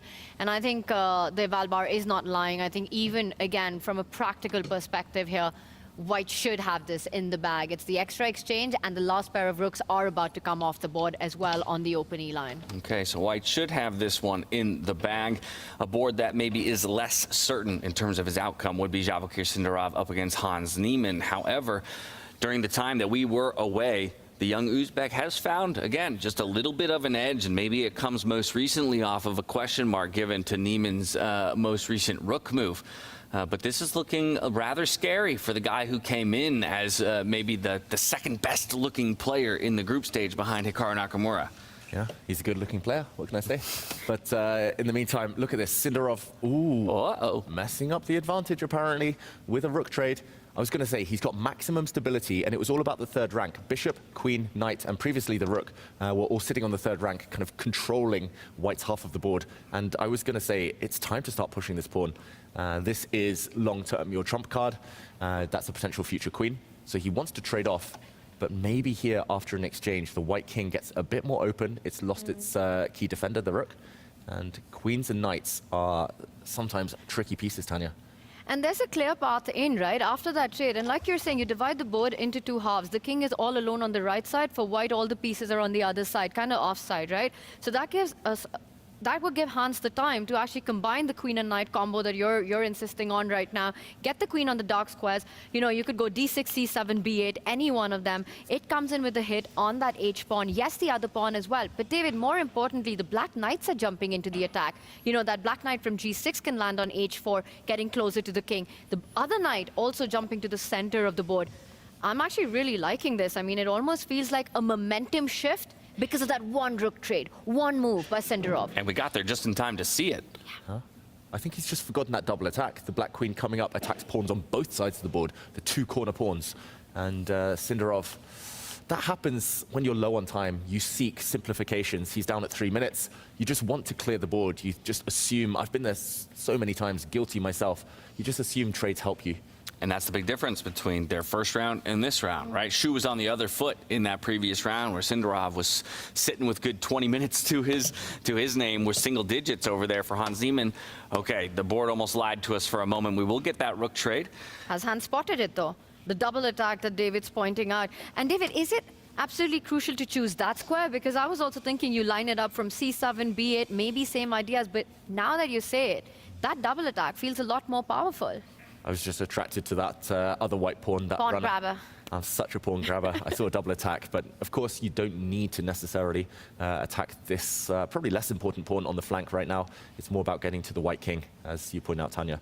So yeah, I think one of these three moves is almost guaranteed by Hans Niemann, all with the same idea of hitting the white pawn near the king. But you can't, you know, it's one of those moves, you see it, you can't unsee it. Once you plant the queen on the most active of those three squares, then you can decide. And he's reaching out for it, and it does land on the board. Hans Niemann isn't missing anything in Vegas. Big moment, though. I think this is what Sindarov had planned, so maybe he didn't miss it after all. He's hoping that if the black queen moves away, he lands a check at the top of the board. The black knight will block. I'll just quickly put this on the board. And after a block, now you win a whole knight. The question is whether the white king, which is pretty bare, can avoid the checks. Engine says it's a dead draw, and black can continue checking the white king forever. But for a human, it looks like you might be able to run away a bit later on. So very hard to evaluate, and Hans now has to decide what to do. He does. He decided. He's gone for the other pawn. Defending this knight so that he's able to block with the other. Oh, look at that. Okay, so the material does go his way. But that is a pawn. I mean, now that the knight is defended, you can always block that check and then move the other knight away and free up your queen. So doing the math quickly, still material balance. So he's just regained the lost pawn and looking for some activity from the queen. But the bar says that Sindarov's the one will be on the push here. Do you come in with the queen? Do you come in with your knight? What's the attack here? Well, the answer's the queen. There comes the block, nice and quick. Won't be able to pick up the knight, but I guess we now have something to go after, right? It's that remaining isolated pawn here. But don't from Hans Niemann. Don't go in with your knight to the center of the board. I just spotted a cool tactic here. You know, my first instinct was get that knight to e5, but that runs into a nasty check, a double attack check at the edge of the board, winning that knight. And yes, you lose your own knight, but I think black is completely out of the danger woods once that trade happens. Yeah, watch your back rank. That's the moral of the story in a lot of the games we've seen so far today. Some checks. Maybe king e2 then? Just kind of tuck it up in there, make sure that we avoid something like that. I love it. Yeah, prophylaxis, that's what we call it. You see your opponent's threat coming a mile away, you stop it before it even lands or even gets close to landing on the board. I love that move. At some point, we'll see the knight jump. At some point, we'll see Fabiano's kind of idea of pushing this h-pawn forward just to close doors around the black king. Hans maybe still on the back foot, but the fact that he's no longer a pawn down, if we had this exact position with the white pawn running up the side of the board, that would have been over. So missed opportunity already for Sindarov. Okay, Tanya, predictions. Is this going to tie breaks? We said that at the start of the show, right? And not that our predictions have turned out very well so far, but I think everyone wants to watch this match go down to the wire to get that 10+10 in a best of 2. It will be if this ends in a draw. But you know, James, your move, the king advance, just hiding from any potential checks in the future, it's a very Magnus Hikaru-esque move. You know, all these top guys, they always do this prophylactic stuff where a threat is stronger than the execution, so you're always with the idea coming in. And he was almost reaching for the king, I thought. Did you see that? Yeah. We might see it happen on the board. Oh. And there it is. What a call, James. Grandmaster Dash. Hey, you'll see me here on the circuit next year. I mean, that's an impressive move. That's a really nice hiding place for the king for now. As long as the black queen can't kind of come in round the other side and start delivering some checks. But she's far away. She needs to defend her knight in the meantime. And Tanya's move now has been safely set up. And if the white knight comes in, the white queen slides across. There is a target on this square. I think he's going to stop that idea. He's going to move that other knight in front of the white pawn, just taking control of the central squares, improving the position of your own pieces, and freeing up your queen from defending it. And that's what he goes for. Yeah. I don't know when this would occur, and it might be too slow for anything. Queen to b2 just feels like a tricky little move. Well, I'm attacking the pawn, you know, attacking the bishop and the pawn, trying to dislodge them. Obviously, I can't take the pawn just yet or anything like that. But then it allows me still an avenue back towards the center of the board along this diagonal and attacking that original pawn over there on the H-file, exactly, that we were looking at with our original double attack. Yeah, that would be a nice way to get in, switch focus. Just while this board looks like it's roughly level, maybe we can go to Fabiano. We got to do it right now. Let's go to Fabiano versus Praggnanandhaa to see how that one's playing out. Again, Fabiano, he's been fully in the driver's seat since early on in this game, and he continues to have the advantage, but hasn't found a way to break through entirely just yet. And how about this? The counterplay maybe starting to mount on the other side of the board with the pawn push most recently from Praggnanandhaa here. He's starting to attack the base of that, you know, pawn chain that Fabi has built his entire strategy around. Yeah, the dark squared pawn chain that was set up on move 3, move 4, it's finally been broken, and this is a sacrifice, but I think he has some really devilish ideas in mind, Prag. If you do take this pawn with your bishop, then the black knight will move. Probably you actually step back to this square to guard a weakness that we'll talk about in a moment, but suddenly there's a pin, and the white bishop will be captured next move, the pawn chain will be broken, and Fabi goes a different direction instead. He attacks this pawn. This is a sacrifice. If you take this pawn with a check, what could be more tempting? The white king will move, and you have no good way of defending this pawn, which is going to come with a hit on the black queen and king. Instead, Prag, whoa, sacrifices his knight. Oh my goodness. Wow. What is that move? Discovered attack against the white queen. It's also a check. The white king defends its queen. But it's your idea, but Prag's just given a whole piece for it. Does he want to get his rook to slide over with a check next? After taking the queen, what else is the follow-up here? I think that's the idea. I mean, at the very least, he's kind of destroyed the power of that diagonal, right? The bishop and the queen battery that originally existed. But yeah, we still have... He's going to take the queen, bring the rook over, bring the rook to the first rank, and claim that he's got counterplay because of that d2 pawn. I think we've got moves already, David. Oh, we have moves. The camera blacked out. I blacked out there for a second. The queen trade, and we're waiting to see whether Pragg gives a check with his rook. And you have to. You're a piece down. You're just in time before the white bishop swoops and grabs a pawn with a nasty check. But this is what Fabi has in mind. He guards his first rank, not allowing the black rook to infiltrate.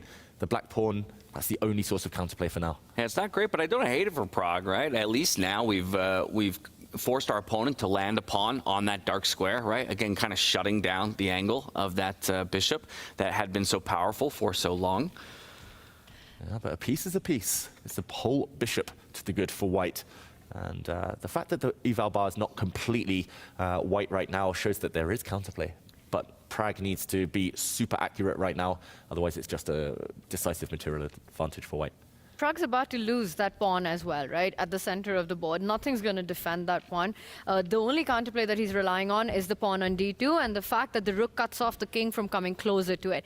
But David, it just doesn't feel like it's going to be enough. You know, a piece is a piece is a piece is a piece. You can say that as many times in these kind of positions. All that white seems like you have to do is to re-coordinate the pieces and put pressure on that advanced asset of black. Once that's off the board, that's game over. Bring the knight, bring the rook, win that pawn. Is it as easy as it is in my head? I think so, and he's one move too short. If he could move the black bishop across one square, he would have supported the black rook coming in, but the black rook was indirectly hit by the white bishop. Okay, it kind of defends the pawn, although the pawn might still just drop with the check, defended by the knight. But he set up that idea, no? Bishop to a3 next. Bishop to a3 next, followed by the rook coming in, or a pin potentially. So I would be very tempted to move my bishop forward just to stop that idea. And like you say, Tanya, eventually the white rook will come. Eventually you might start kicking back this black bishop. It's still going to take a while for Fabiano, though. So this one definitely not over yet. To me, that sounds like three moves, right? Get the bishop out, push the pawn forward, drive the black bishop away, get the rook in. Once that pawn falls, the game collapses. So for Pragg, he needs to find his counterplay over the next three moves. Yeah, and it looks like tie breaks are the favorite if Fabiano can close this one out. In the meantime, Hans Niemann, that game we just came from against Sindarov, still looking very balanced. Hikaru against Levon Aronian looking roughly balanced. And Arjun Erigaisi still with a big material advantage against Abdusattorov. Yeah, so the two big stories right now in terms of decisive results are the board we're currently looking at in Arjun Erigaisi versus Nodirbek Abdusattorov, and of course the one that we just left in Praggnanandhaa versus Fabiano Caruana. The important thing to note here is that since these two are tied at half a point apiece, it's all about Arjun Erigaisi looking to book his ticket to the next round of the upper bracket here without having to go into a tiebreak scenario. For Nodirbek, he's fighting against all odds here in a disadvantaged position. He's never let the white rooks get active. That's the kind of that's the whole strategy behind his play, Abdusattorov. If the white queen comes in, give some checks, maybe you can grab some pawns, but you leave your king slightly abandoned. The white rook, though, that's the one that needs to enter the game eventually. And the fact that the black pawns are advancing just cramps the white king slightly. If you push your pawn to block, then the black bishop might have some nice diagonals on the dark squares to look down at. I'm not going to say this is over. Oh, whoa. Erigaisi pushing this pawn forward. Maybe it is over. This is a very brave move. Not on my radar at all, but he's trying to crack open some lines for the white rook and queen. That is the most anti-David move if I ever saw one in the position. You know, you're up material, and Arjun just sticking true to his style, still bringing on the fight, still wanting to create complications on the board, but it looks extremely direct, right? When you've got the rook and queen combo, you want to open up as many files as possible. That's what he's trying to do. And there we've got our amazing audience. If you guys can hear us, wave. Shout out to you guys. What's up?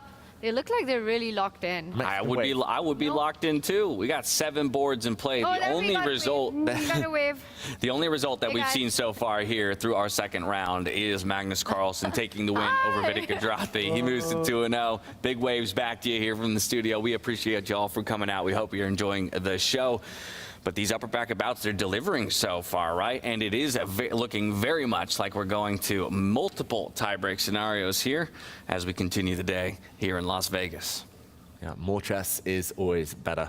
And yeah, this move wasn't on my radar, maybe because it's not my style, but also because it allows en passant, allowing the pawn to be captured, the one that's just moved 2 squares, as if it just moved 1. But that would only simplify the equation for white. Erigaisi would... Okay, there we go. It has happened. Erigaisi is probably going to just take that pawn back with his queen, and suddenly the white rook has another open line to look at towards the black king. This is Arjun putting the finishing touches on what should be a decisive game here. And he always does that in the most active way possible, James. Yeah, and we kind of have 2 games that feel like they're going quickly towards a decisive result. So we're going to give you a little bit of whiplash at home. Stick with us as we jump back over to Prague versus Fabiano Caruana, just to see how maybe Fabiano is going to put the finishing touches on this one and buy himself that tiebreak scenario to keep his tournament hopes alive. Wow, and Prague has jumped in with his knight a couple of moves ago. We saw a pawn drop, another pawn drops. It's a double attack hitting the black rook, the black knight. Fabiano looks very relaxed. A knight check is the only way to save both of those pieces at the same time. The black rook has to move, but it's not just about the black pawn anymore, although there are some threats against the white king. The black bishop now coming and caging the white king in the corner.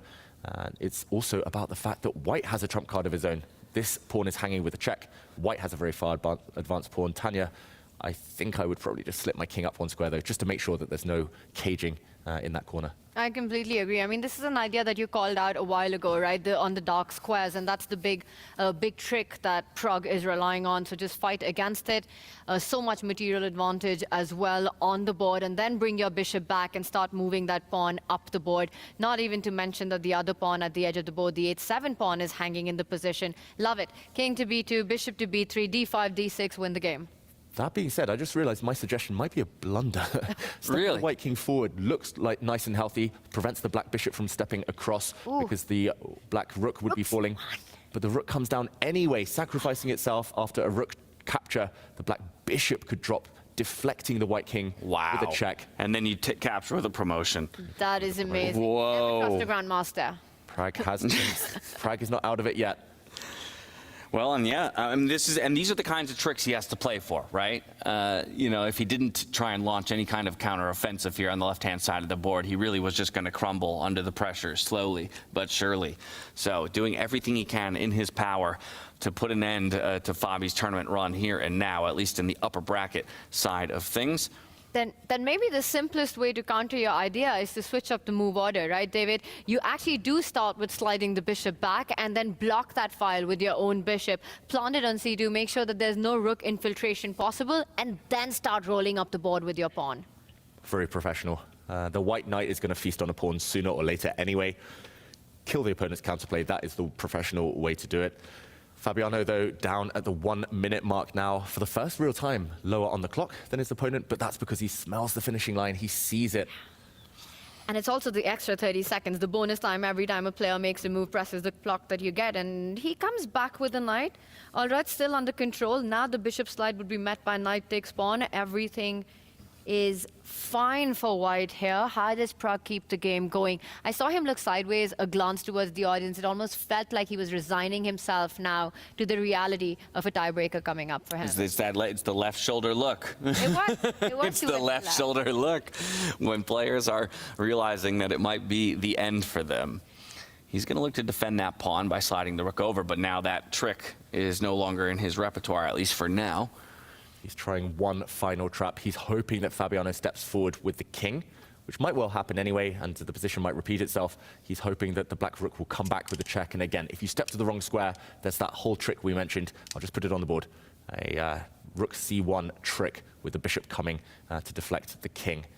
So here, Prague is playing for tricks, but I think the one way to shut that down is to blockade with the white rook, and that's pretty much game over. Yeah, that just feels like the most straightforward move in the position that doesn't require any calculation. Fabi could also go for the other idea, bring the king up and slide it over closer towards the right side. We see a check repeating. Just don't move it to that left square, to the dark square that you were pointing out earlier, David. But I think his idea is to move it to the queening square in front of the black pawn and then get it over to the other side. Yeah, that's very classy. You still control everything. You walk into a check, which is a bit scary, but all under control. And Fabiano has enough time in this increment format to work this out. Or he could just go back the other way and repeat the position once. Nope, he does play your move, Tanya. Nice blockade. The white king is a fantastic piece here, controlling the light squares. It's nice that the white rook is defended by the white knight as well, so any checks are not really creating anything here for black. Do you think Pragg plays this on? Because I have seen him, I think he does fight on. It also kind of gives you the time to adapt to what's coming up next, right? In your mind, you want those extra minutes to kind of calm yourself down, even though you realize you're about to lose in this one. You know, you set yourself up for the tie break rather than rushing into it. Yeah, he'll play on. It's kind of one-dimensional, his tricks. It's all about promoting this pawn. Black's king not doing anything, the other pawn's not doing anything. But until Fabi proves that he can take that pawn off the board, wipe it out, then I think Pragg will continue playing. What am I missing? Why can't you do it immediately? You probably can. It will come at the cost of a couple of white pawns. After I'll just put it on the board while the players think. The rook pins the knight, the white rook steps forward. This pawn drops, the white bishop moves, and another pawn drops. Maybe he just doesn't want to allow too much material to disappear off the board. But yeah, either way, it's winning for Fabiano, as it looks like Bibisara, Asurbayeva, and Lenier Dominguez have finished their game. Yeah, their game has completed, and it is ending in a victory for Lenier Dominguez Perez. So after a draw in the first game and him hopping to the black side of the board, he did manage to get it done in that second round of the day. So he'll move right along in the lower bracket, continuing his hopes for third place in this Las Vegas event. Meanwhile, Arjun with a massive advantage, as has been the case for the last many moves, still playing to perfection, converting his game into a win against Nodebek. Nodebek fighting on, but I don't think for much longer. Yeah, Nodebek running out of resources, but the status quo has pretty much been maintained over the last few moves. Not too much has changed over there. Yeah, Queen's still on the board there, at the very least, as opposed to this one. More stable situations when it comes to the Levon Aroni and Hikaru boards and the Hans and Javakir boards, although I will note just the bar slightly creeping in the favor of Levon Aronian for the first time in the entire game. I think that one still has a little bit of runway though, so we're gonna try and stick here for the conclusion of a number of these matches, and then we'll hop on over and maybe catch the end of a Hikaru Levon game if Levon manages to bring it back. Yeah, it feels like Hikaru is playing very, very determinedly for the draw. And in the process, maybe not just playing the best moves.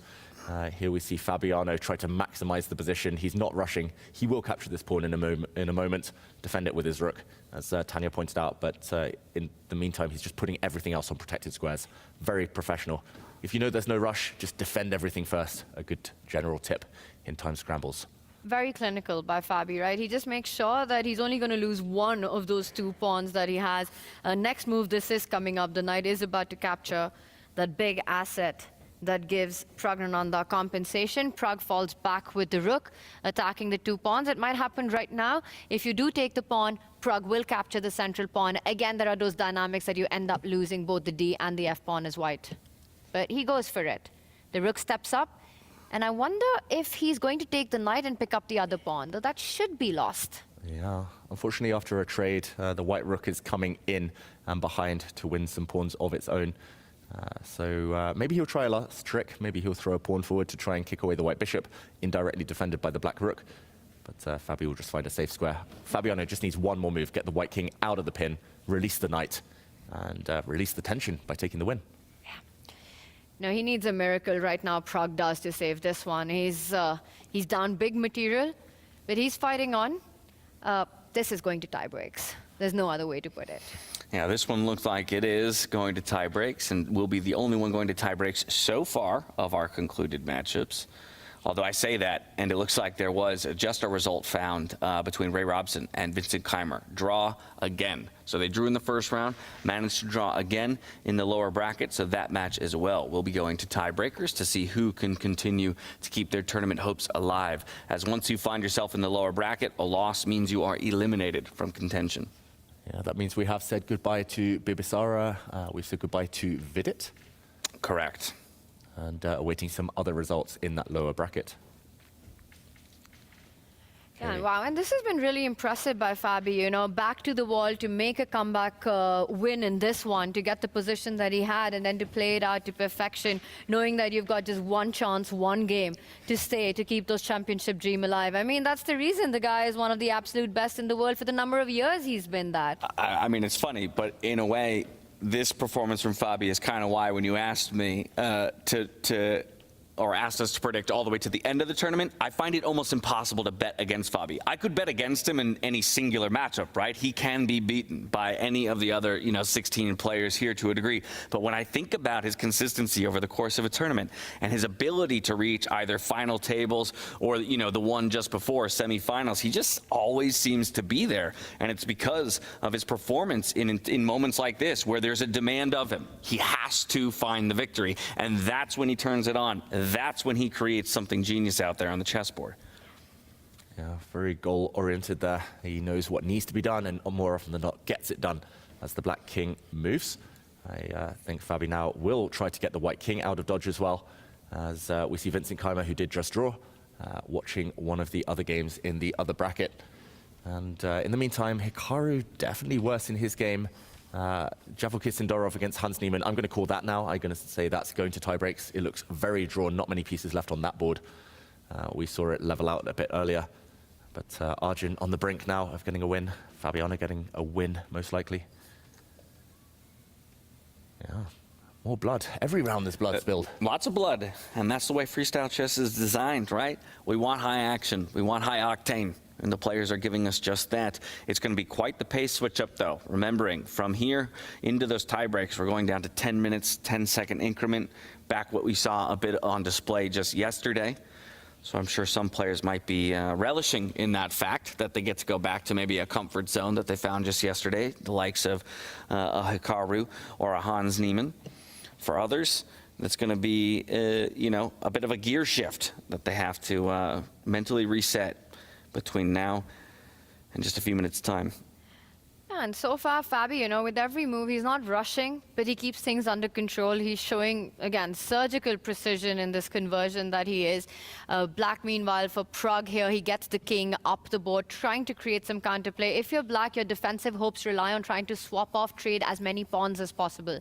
So perhaps at some point, trying to push that G pawn up the board, get that off. If the right side of the board gets liquidated, perhaps that starts giving Prug just a sliver of hope to be able to hold this. Yeah, just a little bit of hope. I really like Fabiano's move just before he moved his king out of the way. The white A pawn now defended by its bishop. That is the potential winner. If you keep one pawn on the board, you have an extra piece. That pawn is a potential future queen. It promotes on a light square as well, which is the key for any future potential endgame. But in the meantime, it's all about the white knight. Finally liberated, finally free again after self-pinning and winning that black pawn. And given one more move, it's going to re-enter the fray. Self-pinning for glory. That is one of the most iconic tweets of chess. Yeah, especially in the last few years. Ding Liren, his crowning glory, pinning and winning his own piece. In the meantime, I think Prag's going to resign. I just have a feeling he's fought on as long as it makes sense to. There we see the Jumbotron, the big screens up there in the playing hall. Yeah, being here live means you get to track all the action on the big screens as well as see the players up close and personal throughout the day. Maybe we check in on Hikaru, who's now in serious trouble. Oh, wow. Serious trouble? Okay, yeah, that's a development. Oh, and I see exactly what you're talking about. Let's go ahead and do that. Let's flip over to Hikaru Nakamura versus Levon Aronian again. Hikaru, all he needs here is a draw, and we always laud him for his defensive capabilities, but now looking at this position, he's really going to have to turn up the heat if he wants to prevent this from going to a tiebreak scenario, a place that maybe Levon will feel confident given his performance yesterday against Magnus Carlson. There's this chess wisdom that the worst way to play for a draw is to play for a draw. And I wonder if that's what happened in this matchup right now. Perhaps too much of a cagey, cautious approach by Hikaru, just sort of trying to neutralize and play extremely safe to get that draw in, and that made him take some less than objective decisions. I see the bishop pair. You could even pick up the pawn on that last move, but instead, Levon here doubling down on a weakness, the unchallenged dark squared bishop now combining with the rook, hitting on that f2 pawn.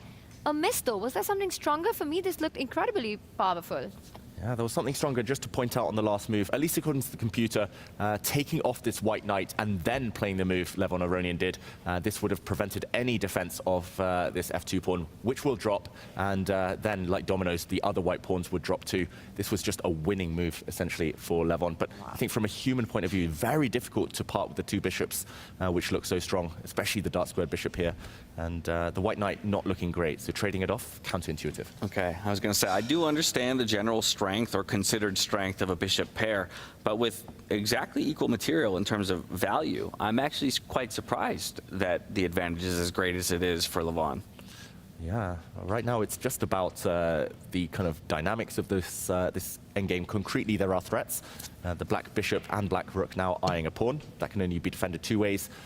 The most logical way, or the desirable way here, is to trade rooks. He will not trade rooks. He'll pin this white bishop, which is immobilizing half the white army now. The white bishop, white king cannot move. The white rook stuck. The white knight is the only piece that can really travel around the board now. Hikaru is known to be, well, maybe not even second to Magnus Carlson, the most resourceful player in the world, just up there with Magnus. His resilience is one of his biggest strengths here. You know, he just manages to turn these positions around, save even the most drastic, dire-looking situations in chess. Now, there is a big pain on the board, and I see your idea of trying to neutralize the rooks on the board. I wonder if it's time to shift the rook over, to bring it to the back rank one more time, the first rank, to once again challenge that black rook and get the bishop out of the way. That's the defense that Hikaru's chosen here. Hikaru's wife in the audience there, cheering him on, hoping that he can mount that defense so as to not have to play through a grueling tie-break scenario. To us? He doesn't have headphones on. So why are you not listening to us? But no, she's a very, very strong chess player. She knows what's going on. She knows Hikaru is on the defensive here. But if anyone can hold this grim endgame, Hikaru can.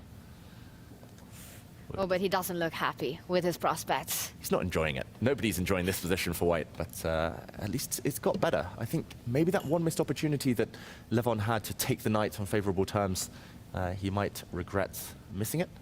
Now you have to drop your rook back and challenge the black rook. There we go. But my question to you here is that even if black was to trade the rooks, you know, that d pawn's about to fall. You can't defend it. It's too far advanced. You get the rooks off the board, move the bishop up, and I think we might see this being played out. You pick up that pawn. You say you've got an extra pawn in this ending. You've got a bishop pair. How big an advantage is this really? Because the bar seems to say that white still has a holding shot. Holding shot. You're going to try and blockade on the light squares with white. Black's extra pawn will be a passed pawn, but you can blockade on the light squares. I'm going to say it's like 60% winning chances, 40% draw, or maybe even higher winning percent chances. Tanya, these two players specifically, is Hikaru going to hold it? You know, if anyone can save this position, it has to be a player of Hikaru's level. His level of resilience is required in this. Now, the dream would be to try to trade the knight for the light squared bishop, get an opposite color bishop endgame, and that's an immediate handshake. You know, that's the trade you're aiming for. So for Levon, it's absolutely key to keep those light squared bishop, to keep that light squared bishop on the board. He slows down, doesn't immediately pick up the pawn, and I wonder if that's what Hikaru has in mind. The moment the bishop moves away from that, the knight will jump to the center of the board, once again offering that trade. Yeah, you need to keep your bishops as a pair for as long as you can. Maybe only later when you start making progress advancing do you think about any exchanges. This game's going to go on for a long, long time. In the meantime, should we go elsewhere? Yeah, while we maybe jump over to Arjun Erigaisi versus Nodirbek Abdusattorov, because it's been a minute since we've checked in with that, I can reveal to the audience at home that we did have our first result in the upper bracket quarterfinals here between Java Kirsindarov and Hans Niemann. It will once again be a draw for them, so at 1 point apiece, they are headed to tiebreakers. So 10-10 stares them down. They're going to take some time to rest and retool before getting back out onto the field. Oh, this will be the drawing for that tiebreak, it looks like, in terms of the color that he will begin with. Looks like he landed on the black pieces. Yep, and we'll see those two back in action very shortly. Not much separating them so far. This game, white is simply winning everything on light squares. That is the key. When you are facing a dark squared bishop, the fact that he's material up is a bit of a bonus here for Arjun. And the attack for black has fizzled out. It's up to the white pieces now to coordinate and go for the black king. And I think the one trade that White would love to have here is get the queens off the board. And that's because of the weakness on b6 that Black has, which will be impossible to deal with. Arjun here starts with a check, but I'm just wondering, once the king moves away, is he going to centralize his queen, offering that much desirable trade at the center of the board? I'm looking at the d5 square as well here, David, because I don't think you can go pawn hunting and leave your king open to the checks. You know, queen h5 was a big idea. Yeah, queen d5, another very nice idea. He's doing the same thing. He's trying to trade queens forcibly in this direction. Any checks can be blocked. The white queen is threatening to give this check and get the queens off. If the black king runs away, then there's another check. I think by force he's getting those queens off, and that will spell the end. With the queens off the board, the white king will sit on a light square, the white rook will go pawn hunting, and the black bishop is just an empty piece. Very nicely done. You know, this is the one thing I've noticed about these top guys, James. You know, you can get the plan and the idea of, yes, you want to get the queens off the board, but they know exactly how to do it. Yes. They do it perfectly. Yeah, execution, top level. And this might be resignation any moment from Abdusattorov here. He tries to get in behind. Is there a knockout now? Can Arjun deliver a check with his queen, deliver a check with his rook, and in some manner or other end the resistance? He just moves his king. Wow, ice in his blood. He is such an assassin. What are these nerves that Arjun's been blessed with? It's absolutely crazy. I'd love to get a read on his heart rate right now. I'd bet it's somewhere in the 60s.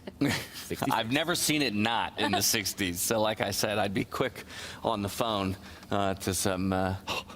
like, there it is. It hasn't moved. How? It's not even within a band of 5. It's been within 65 and 67 the whole day, Arjun. Winning, losing, no matter the time control.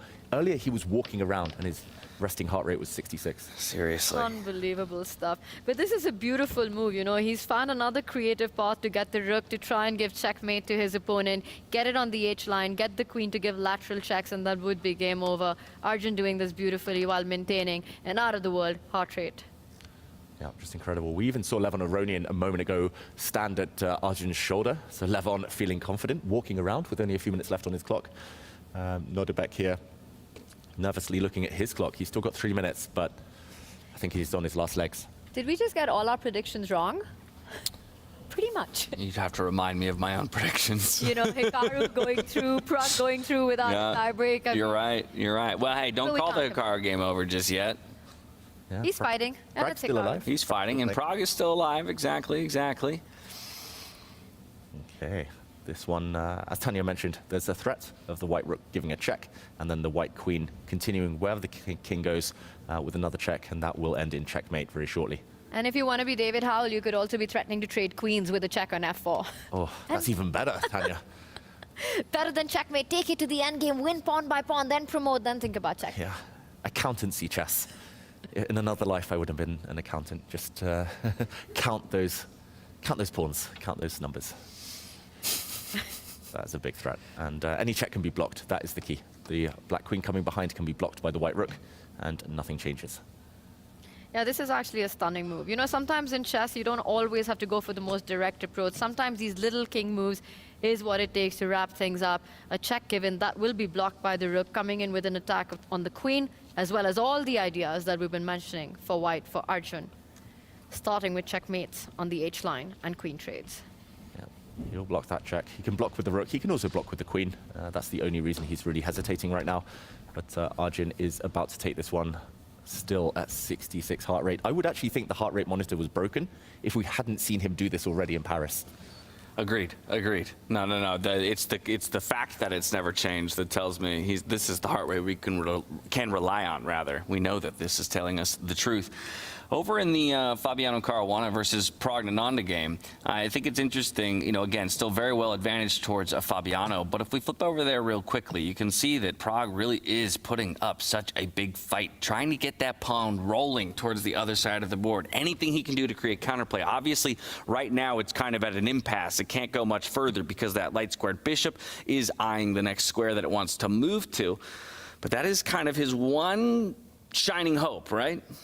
Yeah, it's just impressive, Tanya, that he's kept it alive this long. I was talking about resignation, but at least there's some chance. And if he gets rid of the white final pawn at some stage through some tactics, then we might be talking about a totally different result. But for now, Fabi's still just about in control. We might have written off Prague just a tad bit too soon. Yeah, he keeps the fight going, move by move here. Has managed to get a pawn to the 3rd rank after giving one up on the 2nd rank on that D2 square. So the fight is still on. Black's rook coming in as well on that last, on White's 1st rank to laterally attack the final remaining pawn in the position. Ideas of rook to E1, rook to A1 to the corner of the board to get the pawn that you guys are talking about. Yeah, checks from behind, going pawn hunting. I have a feeling that Fabi's getting a bit frustrated and nervous.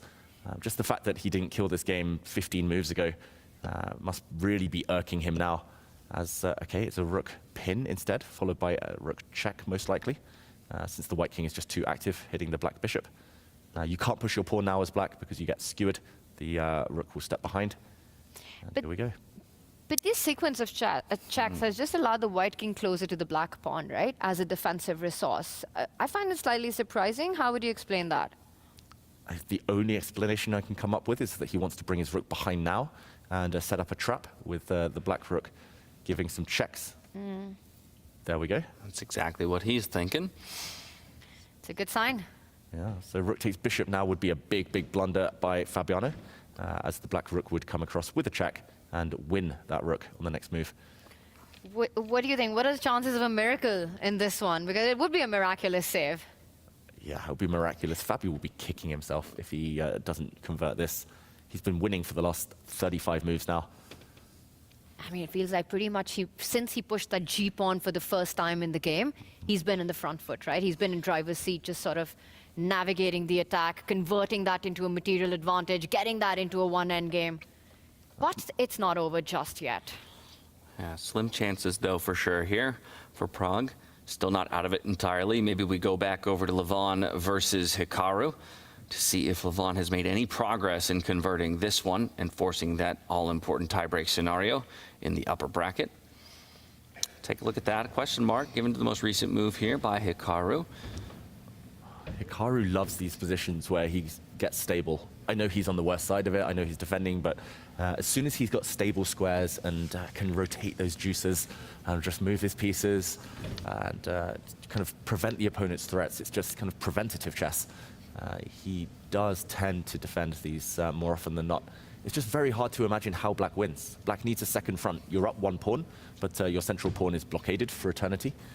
So you need to somehow maybe create a pass pawn on the right side or trade off the right set or somehow bring the black king in, but that's a dream right now. Yeah, and unfortunately for Levon, Hikaru is double defending that square that would be the basis of an attack towards the pawn chain from that dark squared bishop, right? Can't slide down there. Even if he tried to force that king away, the knight itself is still holding that square. Yeah, and yeah, this is a dream for Hikaru compared to what we saw when we jumped in a bit earlier, where it just looked like he was almost about to get knocked out. This one, it might still be winning for black, but it's going to be a long, long journey. And it feels like the defensive task in these kind of positions on the easier side, right? You already have the setup that you need, and now you just kind of maneuver around and wait for your opponent to show cards here.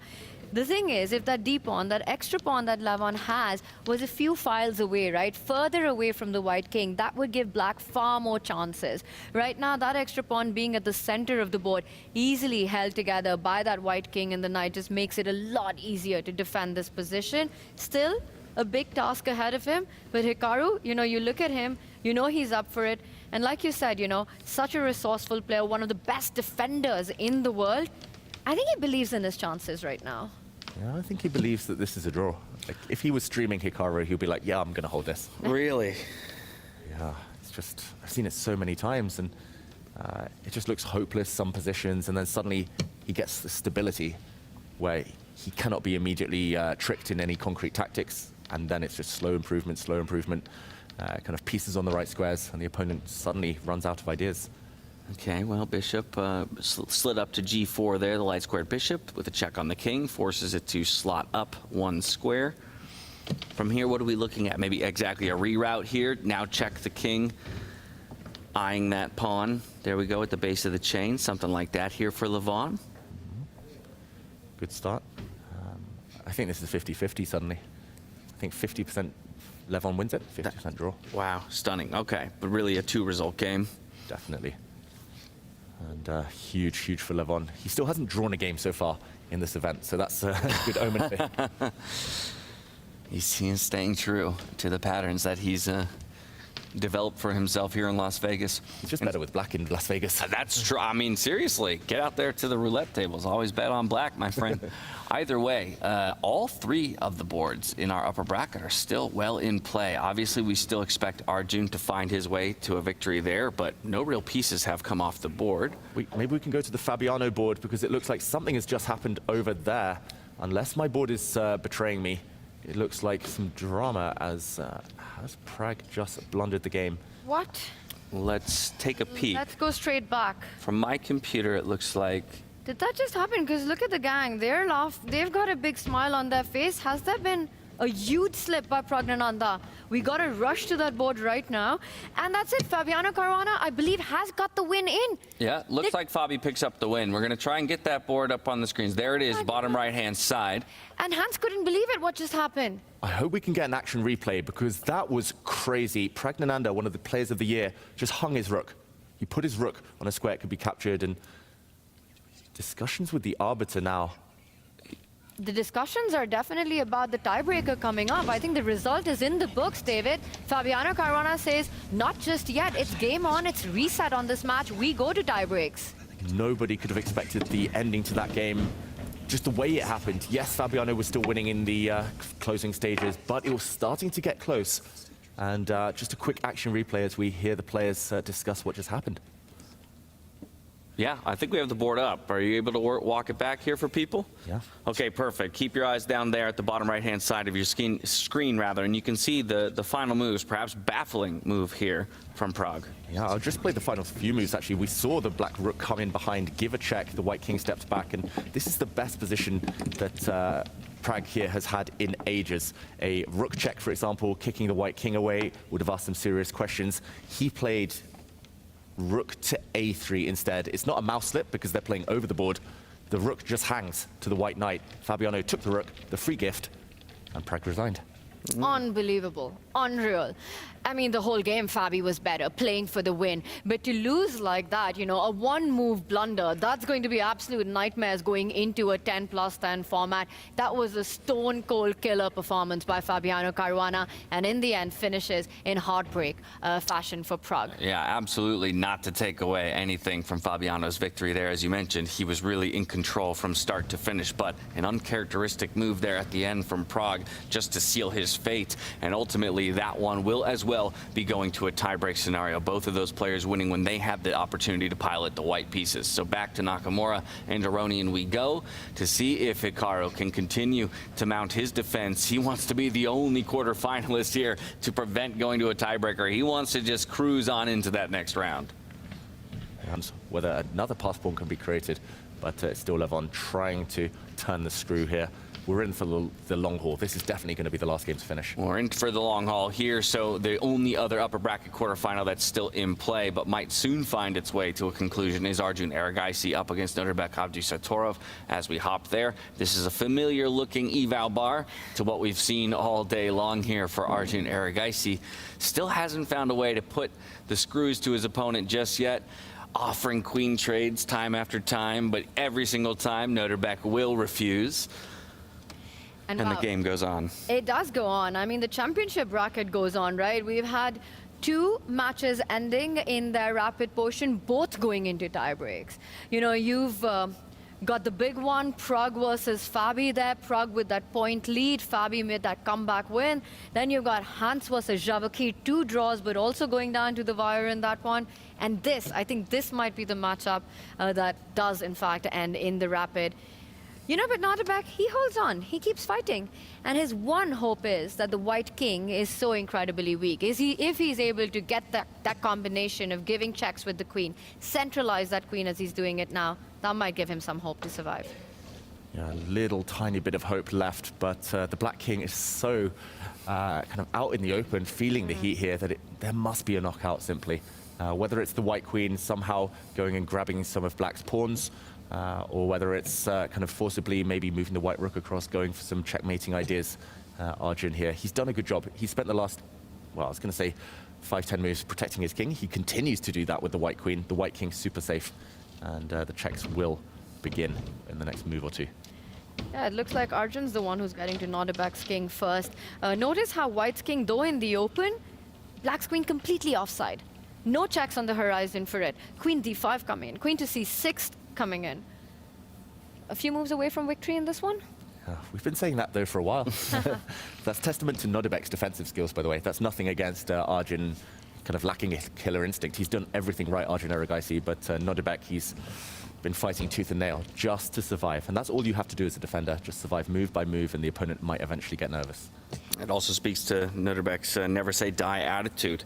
And unfortunately for him, it does look like he's kind of staring down the barrel of a similar Grand Slam performance as a number of his previous runs, right? Usually impressing us to a degree in the group stages, making it out into the brackets, but generally falling down in those initial rounds. Of course, we have that double elim style bracket this time around, so he'll still be in contention if he falls down here for anything up to third place. But unable to kind of shake that trend of the first round. You know, it wasn't move number 8 in this game that Arjun won that exchange. He got the rook for the bishop. And ever since then, actually, Arjun's played a flawless game. Slowly but steadily, he's kept the advantage. Yes, the game goes on. Nodebek's fighting it out, trying to hold on, create counterplay. But Arjun's played fantastic chess. And I think it's hard to fault White's play in this one. Yeah, flawless, as you say there. If I were Abdusatov's coach, you mentioned the quarterfinal defeats against Magnus and just not quite getting it together in the longer time formats, I would just say, stop trying to do so much. Like, sacrificing a rook for bishop on move 8, it's not necessary. I understand you want to win, you want to take risks, but against the top players in the world, playing fast and loose, I mean, the consistency won't be there, and it's very hard to beat these top 5 players.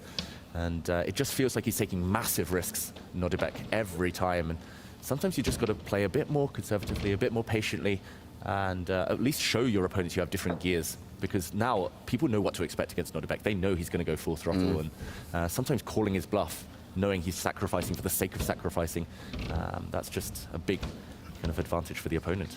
And I think especially against a player like Arjun, that would be great advice and great strategy, right? Try to get Arjun into a position that he hates to play. Basically positional battles, slow grind, you know, more controlled situations on the board. If you try to fight for compensation, for initiative, you're sort of taking the fight into Arjun's biggest strength right now. And I think that's exactly what Nodebek fell for in this game. Yeah, when he became World Rapid Champion back in 2021 as a 17-year-old, he was doing it in really positional ways. He would play the same opening, the English opening, every time with White. He would beat all the top players. Now he's going so hard at them every time, and it takes a lot of energy. Here we go. It's a check. It's a check. Will White take that pawn in the near future, Tanya, if the Black King steps forward? If the Black King steps forward, I think that's very attractive because you take it with a check. But if the Black King was to move back, then taking it with the check would allow some counter attack with the Black Queen. But instead, Arjun does get the possibility. He gets the opportunity to pick that pawn up, but also incredibly attractive to slide the rook over and give a check on the F line. Oof, checks galore.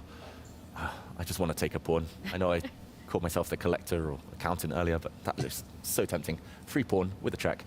He reaches for it. There it is. There it is. Arjun's going to be our first semi-finalist. Yeah, and I think he deserves it.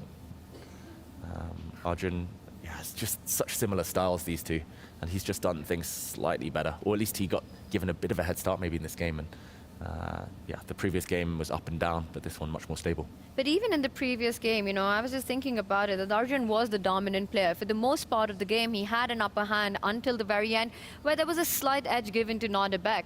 But the advantage that Arjun had was far more in that game than anything that Nodebek got at the end. Eventually ended peacefully, but one had the feeling that perhaps Arjun wasn't the happy one of that draw. But coming into this one, a dominant performance after that first imbalance was created by Arjun Erigaisi. The only one thing I see left that Arjun has to be careful of once this king slides out of the way, make sure you don't leave that rook open to be exactly hit with the double attack alongside the king. Okay, I'm convinced, James, that that heart rate monitor is stuck. There is absolutely no way, and we do have no, the it's, oh, the resignation came through.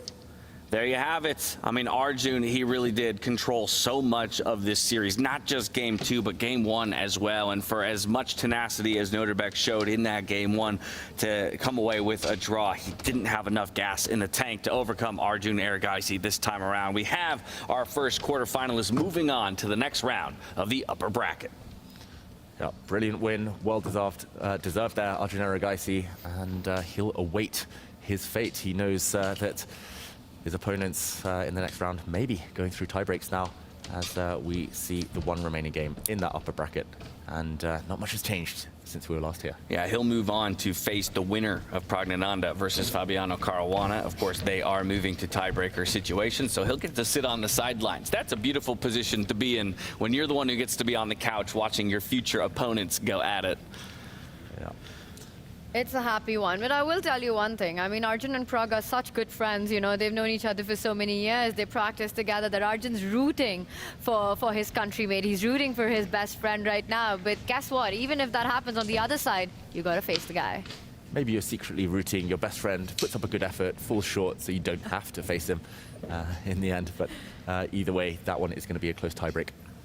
Now, we've been talking about how this board rather, is still very much in play. Hikaru just trying to mount that defense, get the draw on the table, and join Arjun in the next round without having to end up in a tiebreaker scenario. But I did want to check in with just one board that we really haven't seen really all day long, and this is Wesley So, Sam Sevian, the only other remaining board in play. And as you can see, it's a rook and 1 pawn, a rook and 2 pawns a piece for these players. But for Wesley So, similar position to Hikaru. All he needs is a draw to move on in the lower brackets.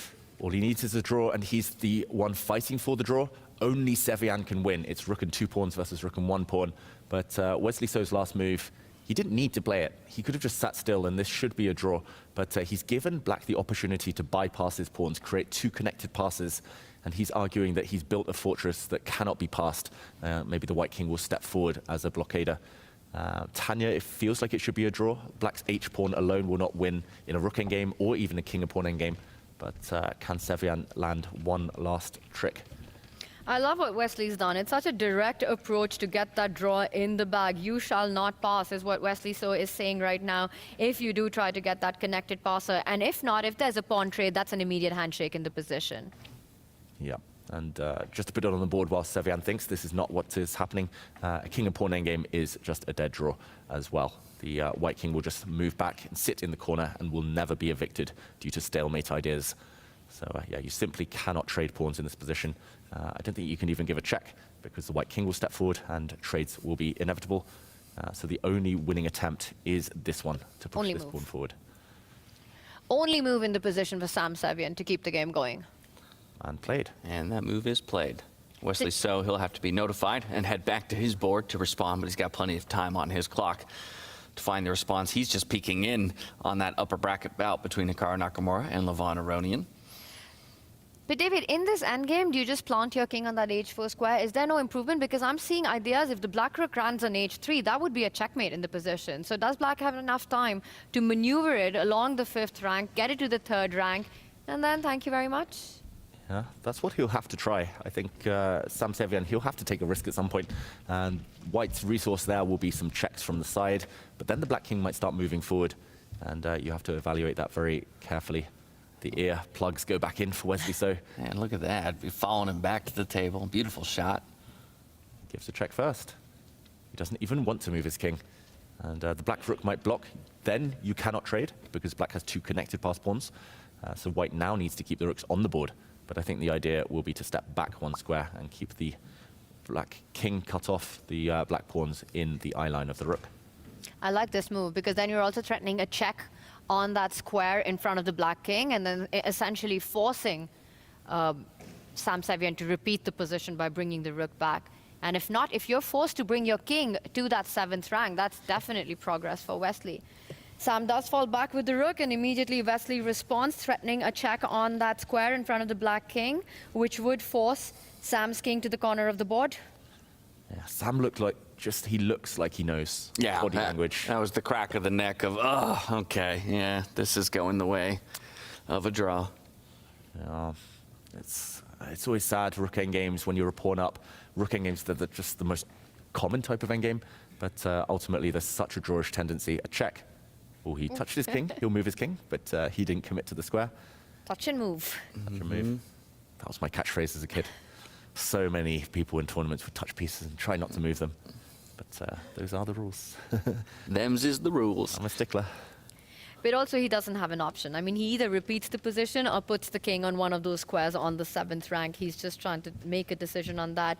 Wesley, meanwhile, is more interested on the action on the other board. And I think we should also check in with the other board, with our championship bracket. Hikaru Nakamura still holding that position.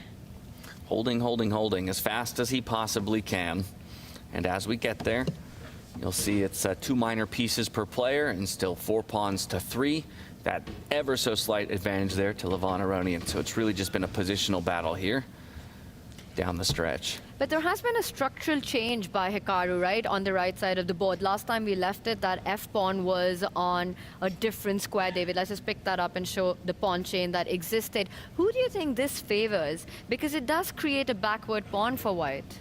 Yeah, I'm really shocked that Hikaru committed to this. He did it voluntarily.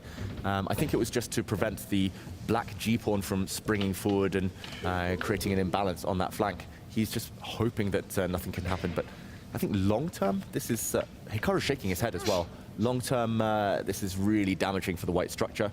You can even sometimes afford a trade of light squared bishop for knight now, as long as the black bishop can come behind something you mentioned earlier, James, and win these pawns which are fixed. I think maybe he just got a bit trigger happy with his fingers there, pushed the pawn, and now is regretting such a committal decision. I'm actually very surprised as well, because one idea you pointed out, get the bishop all the way around. I'm going to point out another idea. With the G-pawn for white now being undefended, black can also think about pushing his own F-pawn 1 step forward, G-pawn 1 step forward, and after all the trades, it will be the dark squared bishop that gets activated. Hikaru stops that for now. He puts pressure on the base of that pawn chain, not allowing it to move any further. Yep, and now I'm expecting maybe a check from Levon Aronian just to drive the white king back. There's only one safe square there. The white king will be forced away from the whole kingside structure. Another third plan that's now become viable due to the pawn push here is for the light squared bishop after this check to move away, and the black king a bit later on try to occupy the square the bishop sits on to go running towards the white kingside. He opts for your first suggestion there, just sliding the dark squared bishop down to b6 there, check on the king. Quickly moves out of the way there for Hikaru, ducking behind the safety of his knight. And there's just one counterplay that I see for Hikaru that you need to watch out for. You know, we pointed out 3 plans, but that white knight is eyeing the central square, combining itself with the bishop. So I think really strong here by Levon. He takes a breather, he takes a pause, first drives the white bishop out, attacks the central pawn. If the king moves forward, Hikaru will plant the bishop exactly where it's come from. That's just what we call nuisance chess. You just try to annoy the opponent. Back and forth, hit pawns, and the black king doing the defensive job alone. Maybe it would have been nice as well to plant the black bishop in the center just to cut across that idea. You mentioned, Tanya, just to stop the white knight ever coming into the center. Look at all the players watching with interest. I wonder what they're predicting. It looked like Vincent Keimer was suggesting a winning plan for black, or an active plan at least. But also the day isn't over for these guys, right? Javakir still has a tiebreaker to play. Yeah, so does Ray Robson, so does Pragnananda. So does Vincent. A fair amount of our field is staring at 2 more games at the very least here to follow the conclusion of our final 2 30-30 games that are still in play out there on the stage. We'll spend most of our time with this one because it very much looks like Wesley So will come away with that draw up against Sam Sevian, and there is still a fighting chance here for Hikaru. Han Solo at the back, right there. Also tiebreak coming up for him against Javakir. Just hanging out. And in the meantime, this is the formation Hikaru is relying on. The white king now just stops the black bishops coming towards those white pawns. The white bishop kind of ties down one of the black pieces to the central pawn. The white knight ties down the king to the other black pawns. Sooner or later, Levon will push a pawn himself. There we see Hans with tournament director Sebastian Siebrecht behind. What do you think? Is he thinking about his tiebreaker, or he's focused on this matchup? There's probably multiple things going on in that big brain. Yeah, I would say he's probably focused on this, right? Because how much can you really think about? That's the thing about freestyle chess. There's no planning to be done until you know the position. So unless there's some kind of, again, some kind of meditative pre-game ritual that the player, likes to go through between each time out onto the stage, there's really only so much you can do to prepare for a freestyle matchup. Yeah, staying and being fresh is perhaps the best prep that you can get in for such a format where the position in front of you will pretty much be the first time that you're ever seeing it appear. And this one still goes on. David, how much does Hikaru believe in his holding chances in this one? I still feel he believes he's favorite to hold it. Maybe with best play it is a draw, but at this point the eval bar is only slightly in black's favor, showing that it should be tenable, but it's still torture. It's still a lot of suffering, and it's not something he's enjoying. Hikaru Nakamura, with the white pieces, with the start he had in this game, super solid. To be on the back foot, now 80 moves deep. Nobody wants to be in those shoes. Now, in this situation, is Hikaru okay with essentially any even material trade, or no? Ooh, very good question. I think light squared bishop trade, that's the big question. Normally, dark squared bishop for knight, you would say that's okay for white. Not in this scenario, however, because it would ruin the white pawn structure. Okay. And the black king would come closer and grab a pawn. The one trade Hikaru would love is the knight for black's light squared bishop to disappear. Then it's just opposite color bishops left. Gotcha. And that is always a draw due to fortresses on each color complex. And each king's ability to defend the base of that pawn chain. Exactly. Okay. So I think for Levon, the only thing he can consider in terms of piece trades are the dark squared bishop for knight, if he wins a pawn in the process, and maybe a trade of the light squared bishops. The dark squared bishop versus knight, that's the one that interests me the most. I think that if the light squared bishops both come off and black has the dark squared bishop alone, that should now be winning because white's structure is so rigid. Perfect. So now we have a better understanding of what each player is playing for here.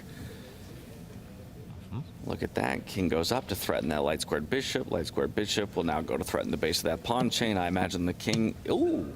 Okay, so this is when we'll finally have a commitment of one of those pawns now, starting to move forward. Of course, earlier that was not allowed because the secondary pawn in that chain was unprotected after that pawn moves. But of course, with that light squared bishop, we're okay to do that now.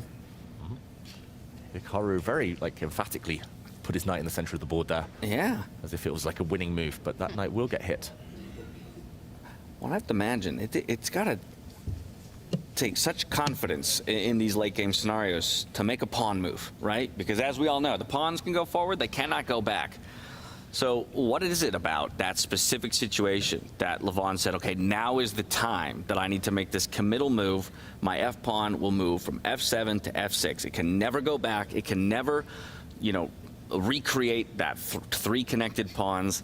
I'm either locked to keeping my light squared bishop in defense now or finding another piece to come over and defend if I want to keep all of those pawns together. Yeah, great question. I think it was reluctant. I think he was just tired of that white knight jumping in to attack the black pawns and the black king being tied down defending that pawn. And he's hoping maybe to kind of push a pawn a bit later to create some tension, something Tanya mentioned. In the meantime, the black king has a choice of two directions. I would love to kind of bring the black king in. I finally found a way that white can win this game, just to put it on the board. Oh. This is not going to happen, but if the king moves, let's say white just passes and the black king moves forward to try and get in, then whoops, you get checkmated by the white bishop. So unlikely to happen, but this is a key detail as Levon does choose direction for his king. Exclamation point. And I think later, under the right circumstances, that is his plan, a king run. Those white pawns are pretty weak. We're going to see that happen on the board, but he's going to set that up, right? He's first going to try to reroute his own bishop away from that central square, so there's more breathing space for the king once it does land on f5. So either choose the h1 square for the bishop, then get your king in, or perhaps even get it on another diagonal via a retreat. But I think Levon, to your question, James, choosing that moment, had kind of jumped around, had maximized all the plans that he could, and he realized he needs to shift the pace. He needs to find a new path, and then with no breakthrough coming in. And that's the moment that you've tired your opponent out. You've made them find all the defenses, that you kind of change the dynamic. You shift a little bit with a pawn move.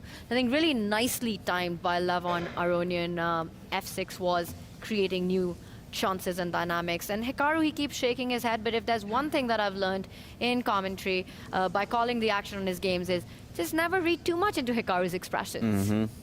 I've played him so many times over the board, and he's been doing it for years, and it's always deceptive.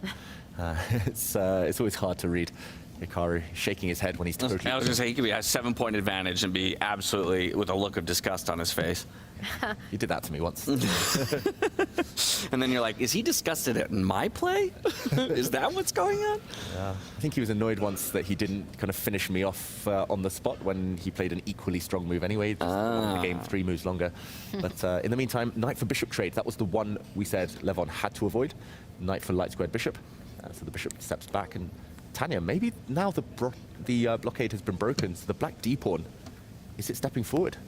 It's the other plan in the position, right? But then I would say you need to time it really well. Maybe play another few moves, jump around in the position, you know, try to threaten the king advance from the right side, and only when you've consumed all your other resources. Because once that pawn moves forward, you're also sort of blocking your own bishop into staying passive and defending it for the rest of the game. You've taken away ideas of targeting the white right side of the board. There's no more bishop penetration possible along the diagonal. So it's super committal. It's always on the cards, which is what makes it so much more difficult for Hikaru, because he needs to calculate at every move. What happens if black plays d4? I know the king's currently defending the base of that white pawn structure, but what about swinging our dark squared bishop down into the left one, right? Threatening the knight, being able to then infiltrate all the way down to that first rank and just start, again, asking questions of Hikaru's position. I like it. I think that might well happen. Sooner or later, at least. The only drawback is that the white knight might get access to some central squares if the black bishop moves off this dark square diagonal. But that can be solved. There will be checks to walk away from any knight forks. Oh, Levon's getting so close, it feels like. Yeah, he's played it beautifully. I mean, honestly, to convert this kind of an advantage, almost a minuscule advantage in the position with the black pieces, how the game started, getting that extra pawn, and then slowly and steadily improving it. He's done it to perfection, but can he get the ball at the back of the net? Can he actually... by the way, James, great call there. He goes for your plan of improving the position of that bishop, targeting the base of that pawn chain on g3, which will then paralyze white's king. Levon's played incredibly well this comeback. Phenomenal game. chess.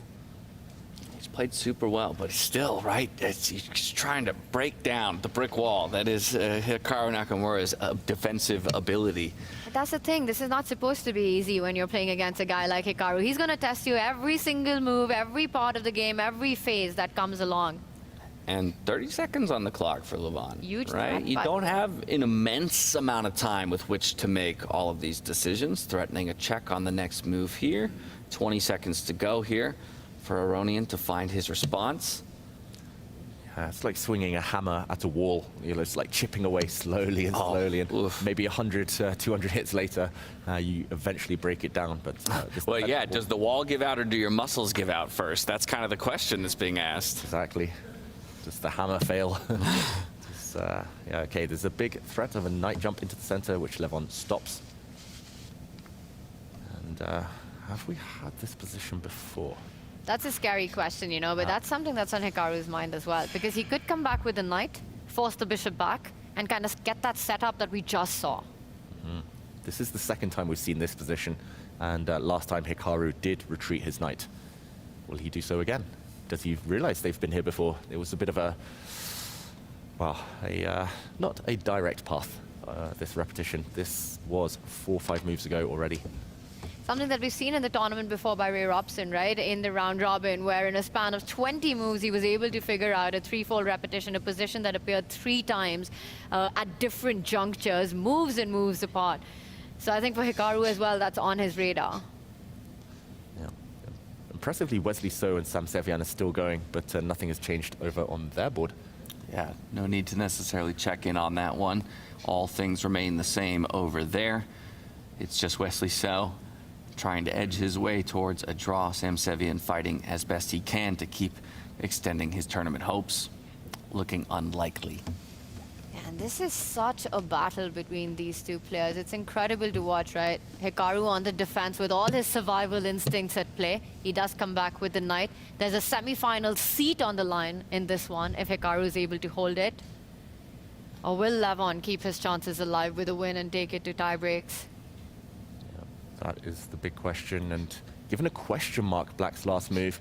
Last time he went to a different square, so he'd been there before, he knew it, Levon Aronian, he just didn't want to repeat the position. For the second time, that would have been fine. No draws until the third time a position's been reached. But this bishop, it does guard some of the squares the Black central pawn wants to run down. So maybe he's just narrowing the path here for Hikaru, trying to at least pose a new, different problem. I still think Levon, just the clock situation now slightly in his favor. I think he's done everything right. It just feels like this is his chance. Predictions. Tie breaks or not? Tie breaks. James? No tie breaks. Tanya, break the tie. Oh my goodness, that's a tiebreaker in our studio. I think this goes down to the 10+10. I think Levon finishes this one. Okay. Big moments ahead.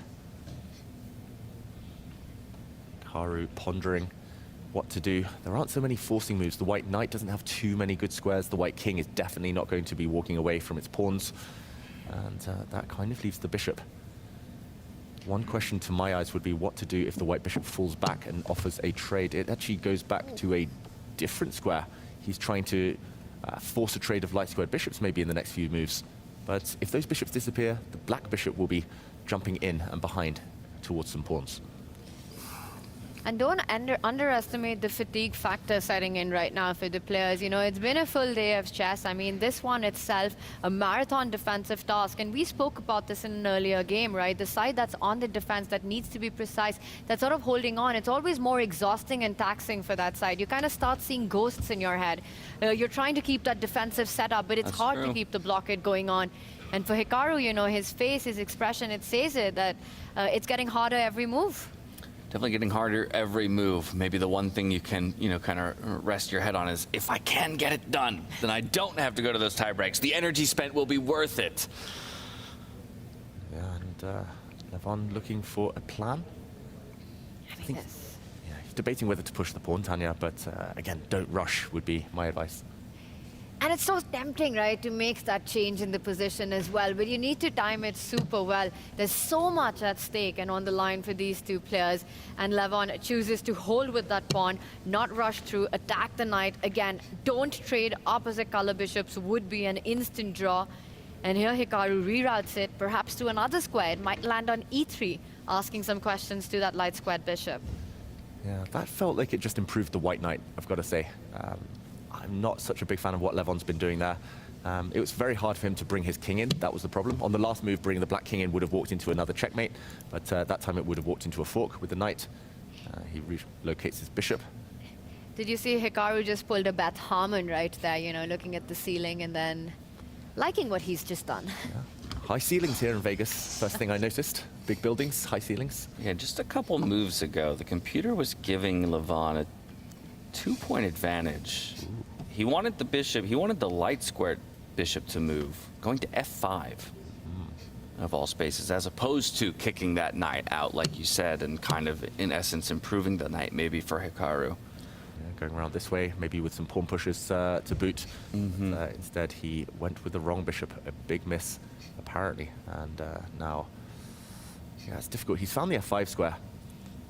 The big question is, can white trade off light squared bishops? I'm inclined to say no, just because the black dark squared bishop has so many targets.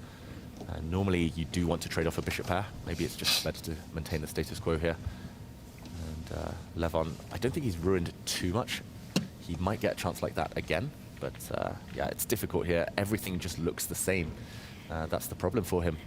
It's just comparing all these very similar looking positions. And you know, Hikaru is really living up to his reputation of being one of the best defenders in the world, if not the absolute best defender. It's just incredible. I mean, the bars just stayed exactly where it is. Every single move by white, how he's maneuvered the pieces around, it's been awesome to watch. And this is why he's one of the hardest players to beat on the planet.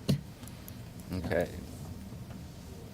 I was thinking maybe there was an opportunity to offer that light squared bishop trade by dropping back to d7. Instead, he's going to keep playing around. He's targeting now once again that knight on the dark squares. I think Hikaru doesn't want to even calculate that trade, you know, whether that holds or not in a same color bishop endgame. It's dangerous to think about it. He's got this set up, he's used to it, he's familiar with it, he wants to keep the structure and the formation intact.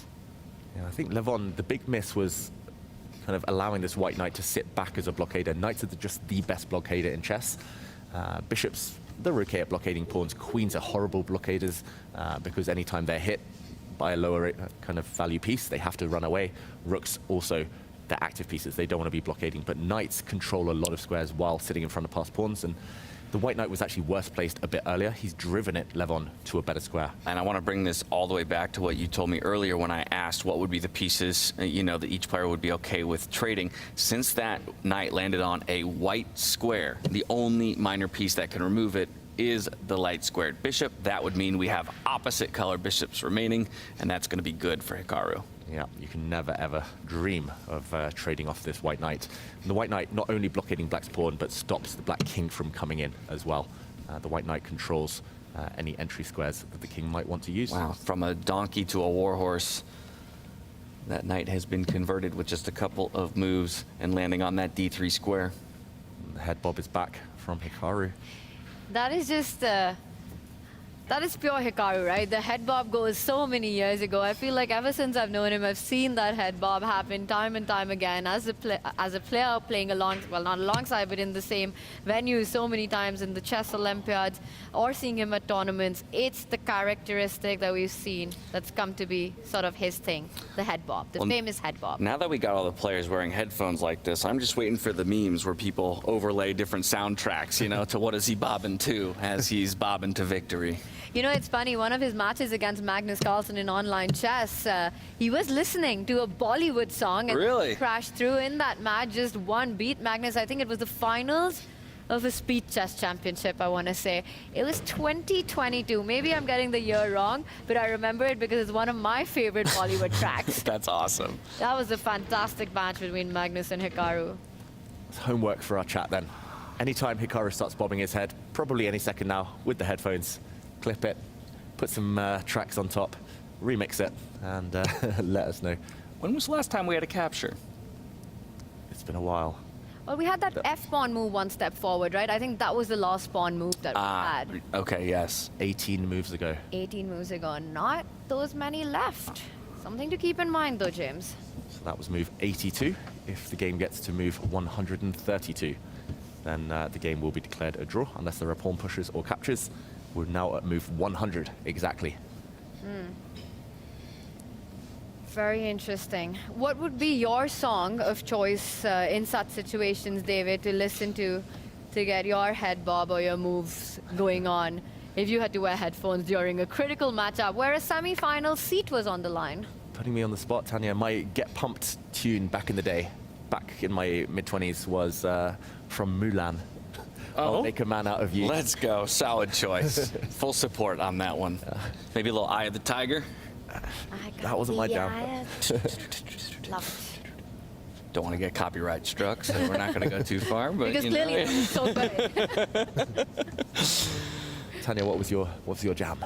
You know, now I can't forget the beat that Hikaru had on that one, and it is one of the big songs from Bollywood. I wonder if I should leave this question to chat, because it was quite famous as well. So let's see if chat gets it. What was the song that Hikaru had on when he beat Magnus in the finals of the Chess.com Speed Chess Championship?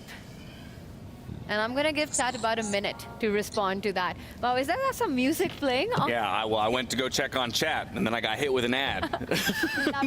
And the volume. Let's see here. Darude Sandstorm. Nope. Seems to be the consensus from Twitch chat. Here's a clue. It was...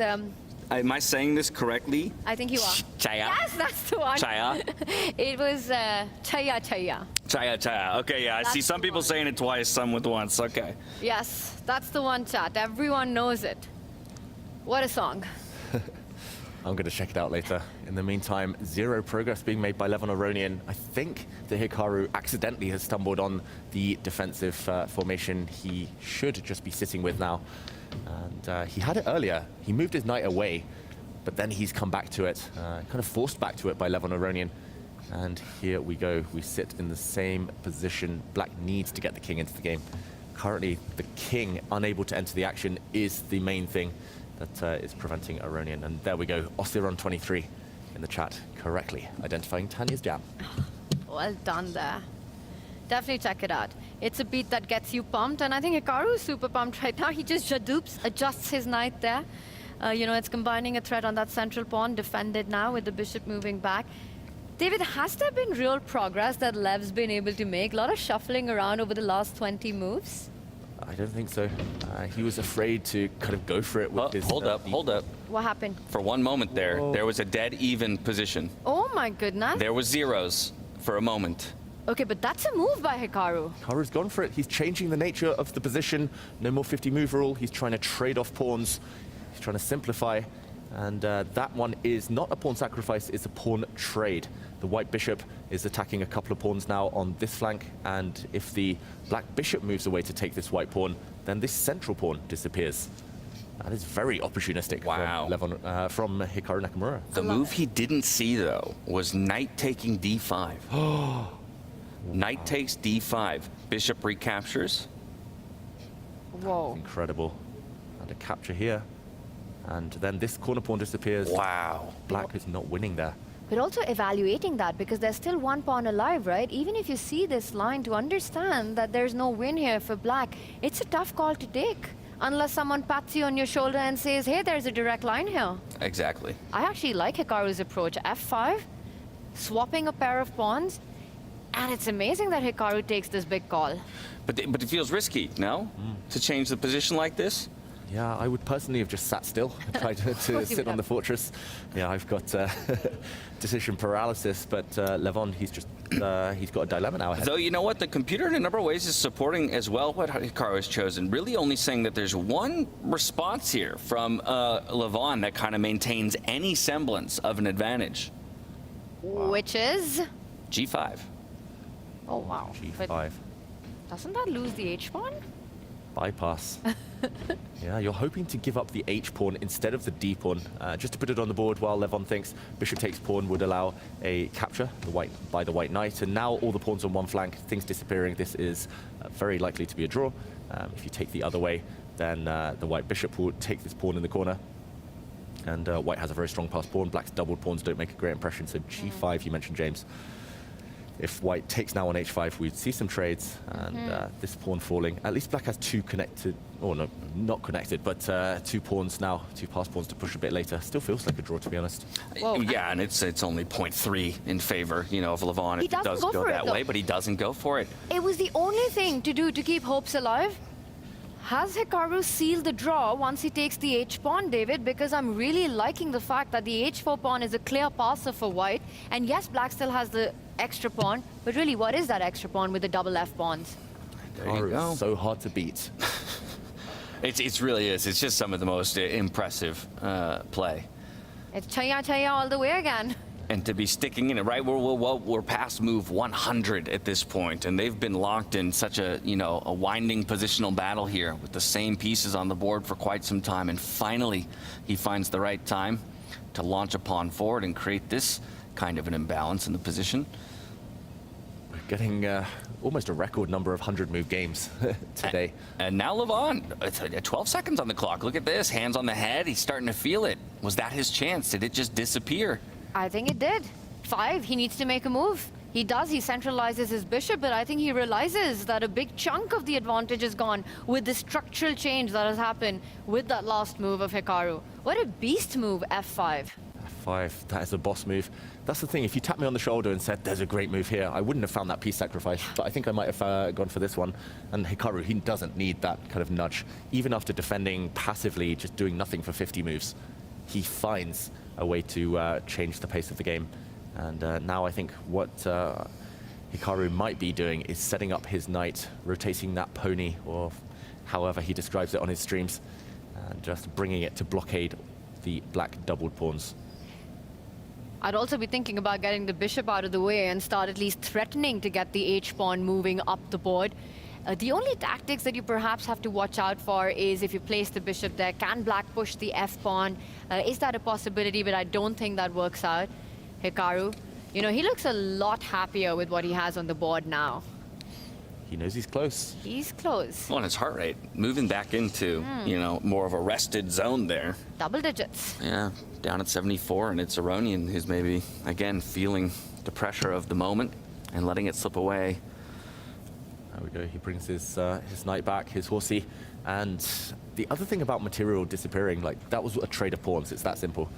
Those pawns disappearing means that now white can even give up the knight for black's remaining pawns.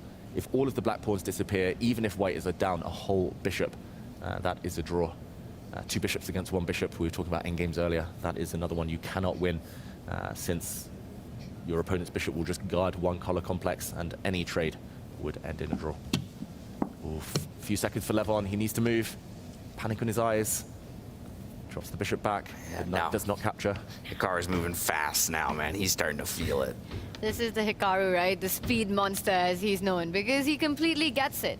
The hard part's over. He's got this H-pawn. Look at the confidence with which he's getting into a same color bishop endgame.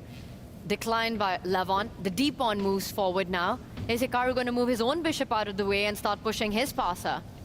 Yeah, I like it. That white H-pawn, there's not actually much that can stop it. I think the black king's going to have to sprint back to the corner just to stop the white pawn running forward. Maybe that pawn will just act as a deflector as the white pieces start to clear up the rest of the board. Which way are you going, Tanya? Which square for the bishop? I would put it on f7 simply because I'm also thinking I want it to come back in case a defense is required of the d-pawn moving forward. So I'd be quite tempted to plant it there. I also like g6. I just like the idea of getting the h-pawn moving up the board as a distraction. And look at Hikaru. He's not even looking at the board. And now he makes his decision, reaches out, pulls back. It's going to be the bishop to g6. Okay, the black king retreats. And Push him, baby? Yeah, push him. Why not? That white pawn is going to totally paralyze the black king. And without the black king, you just don't win this position. We saw that earlier for 50 moves. How worried are you about the trade on f4? It is still an extra pawn, a terrible one though for black, with 3 pawns lined up on that f line once white recaptures. Is that anything to play for? Unfortunately not. I think just to put it on the board, for example, if we see a trade on the f4 square, this white pawn and the white bishop will keep the black king out, and white will just wait with his own king on the dark squares. You cannot be evicted from the dark squares, and this will be a draw. The 2 black pawns, you could just throw one of them off the board. They're just superfluous here. But what an impressive showing here from Hikaru. Just digging deep, 106 moves now. Well, and showing us, you know, in so many ways why he didn't have a single loss yesterday, right? Because in positions where he was losing, he still manages to bring them back to draws positions. That could be 2 of the draws he had yesterday. And the majority of the time, he's just winning anyway. Yeah. He's perfected these defensive skills over years and years of playing online, over the board, all these different time formats. Nobody, I mean, across the number of games he's played, it must be in the hundreds of thousands at this point, nobody can always get a dominant position from the opening. So these disadvantaged middle games, these struggling end games, he's had so much practice. He knows the mindset that's required. And just that change up in pace with f5, that was so instructive. I mean, I imagine after something like h5, he could literally dance back and forth with his king here on d2, e2, till the end of the game. Exactly. Fortress. This one, he knows he doesn't need to do much. He's following that recipe. There it is. Black's dark square bishop can't create any threats. You can't trade off with the white knight productively, and you can't attack anything else. Now comes in with a threat, pick up the knight, pick up the bishop. Hikaru reaching out for the bishop, places it to a different square. And I think the realization is also set on Levon, right? That all winning chances have evaporated in this position now, simply because of the unhealthy pawn formation. Yeah. That move by Hikaru was, to me, move of the game. You know, it's so difficult to change the characteristic nature of the position when you're on the defense for so many moves, and that just shows his class. Yeah, that was the one thing I was mentioning earlier when we were talking about grinding out these long endgames. It's kind of going on and on. Whether you're on the advantage side or the defending side, you just keep defending, keep going, same pace for a long time. Suddenly you switch it, and in practical terms, the opponent is often thrown off balance. That's what Levon was there. Like, okay, it was probably a draw anyway by that point. Right. The fact he didn't play G5, the only way to really keep the fight alive, and at least there was some imbalance, 2+ pawns. Levon immediately went into a line that's given Hikaru zero trouble. So just that change of pace, which Magnus has, Hikaru has, Gukesh and some others have. So impressive. Look at Hikaru's face right now. You know, in the chess world, I don't know, I think he's the most expressionful player. I mean, he almost looks like, you look at him right now. Again, if you just isolated his face, I'd be like, this guy's on the verge of losing. He's about to be knocked out of the whole tournament or something. But instead, he's about to move on to a semi-final. It's unbelievable. You know what happened? He was about to move his bishop away. He was going for his bishop. He nearly reached out for it. And just to put it on the board, the live position is he moved his king. If he had moved his bishop, suddenly now, a trade of bishop for knight, and the black king enters, wins this pawn, wins the other pawn. Suddenly, he would have been lost, Hikaru Nakamura. So I think he had almost a mind fart, a brain fart, and he pulled back from it. And kind of pulled himself back into reality. And that was why we saw that reaction. Good on him then. It's the realization that, you know, you got to be really alert right now. Again, so many hours of play. We've been talking about energy, about fatigue setting in. Hikaru pulling himself back, getting a grip on the position, avoiding that mine, that landmine right there. So he needs to keep this h5 square defended with his bishop. He just cannot allow the black king to come in. Yeah, that white bishop needs to cut off the diagonal. So he's just going to wait with his king. Yeah, it's just king moves. And if the black pawn ever steps forward, the white king will then move towards it, and the pawn will not survive much longer. Okay, so now Levon, maybe realizing that, says, hi, I gotta start making some movements with a couple of those minor pieces. Yeah. Expecting him to move the king back. But can Levon start dreaming of pushing that deep on at a moment when, if you get the king in, the bishop, the dark squared bishop, maneuvers itself to give some checks along the diagonal? So maybe bringing itself round. Exactly, David. Yeah. And, ooh, he does move his bishop. Is he setting it up? Wow. Wait. Okay, so why is that okay now when it wouldn't have maybe been okay for him to move off of that diagonal defending the h5 square before? Yeah, let's put it on the board. The players here are having a lot of fun discussing this endgame or talking about chess. Bishop takes knight. This is my analysis, not what's happened on the board. The black king will step forward, and now, just in time, the white king is able to step across and block. And black cannot push this pawn. This is the key, since the white bishop swoops back and actually pins the black pawn to the bishop. Wow. Just in time. Not only that, oh my god, he'd be able to pick up the bishop and defend the promotion square in the same move. That'd be crazy. Just like this. There we go. And suddenly white is winning. But, oh my lord. The other key detail is that if the black bishop drops back, preparing the pawn push, only now does the white bishop give a check, kick the black king back, and then he readopts his defensive formation, and he'll be able to blockade the dark squares. Beautiful alertness there. Just in time. Finding these differences of the bishop square, incredible stuff. All right, so he makes use of that moment, slides back up with his bishop. Levon head and hands. Could be the final few moves for Lev in the championship bracket. He's got to try what he can. He's got to try everything. We only saw a pawn push 5-6 moves ago, so he will try and press it right to the bitter end. We might see a merry-go-round, just as we did in the previous encounters between Vincent Keimer and Ray Robson. And would you believe it, Wesley So and Sam Sevian, oh, as I say it, will find themselves to a draw. All the pieces come off the board. It's two kings standing. With that, Wesley So moves up to 1.5 points to Sam Sevian's half of a point. Wesley So moves on in the lower bracket, still in contention for anything up to third place. Sam Sevian will exit the competition in 13th through 16th place. He put up a great fight, Sam Sevian. He tried to the bitter end, but in the end, Wesley just too solid. As we see a pawn up for grabs, but Tanya, I don't think he will take this pawn, as the white knight would get trapped. There we see Wesley victor in that encounter. Yeah, I bet a sigh of relief for him that he gets to escape going into some 10-10 battles, and he can be more of a spectator towards the remainder of the day. And just like that, he goes to the only match that has a spotlight still on it. It's Hikaru Nakamura up against Levon Aronian. And it's a tricky position in that one right now, you know. We've got backstage all the players looking at this game right now. Wesley front stage looking at it, you know, from inside the ring, and Hikaru there trying to calculate, shake of his head. I think you're absolutely right. Taking that pawn, incredibly dangerous. The bishop will slide over. Was he about to reach out for it? That would be a big blunder. Has he played it? He has blundered. Levon Aronian is back. This is a huge blunder.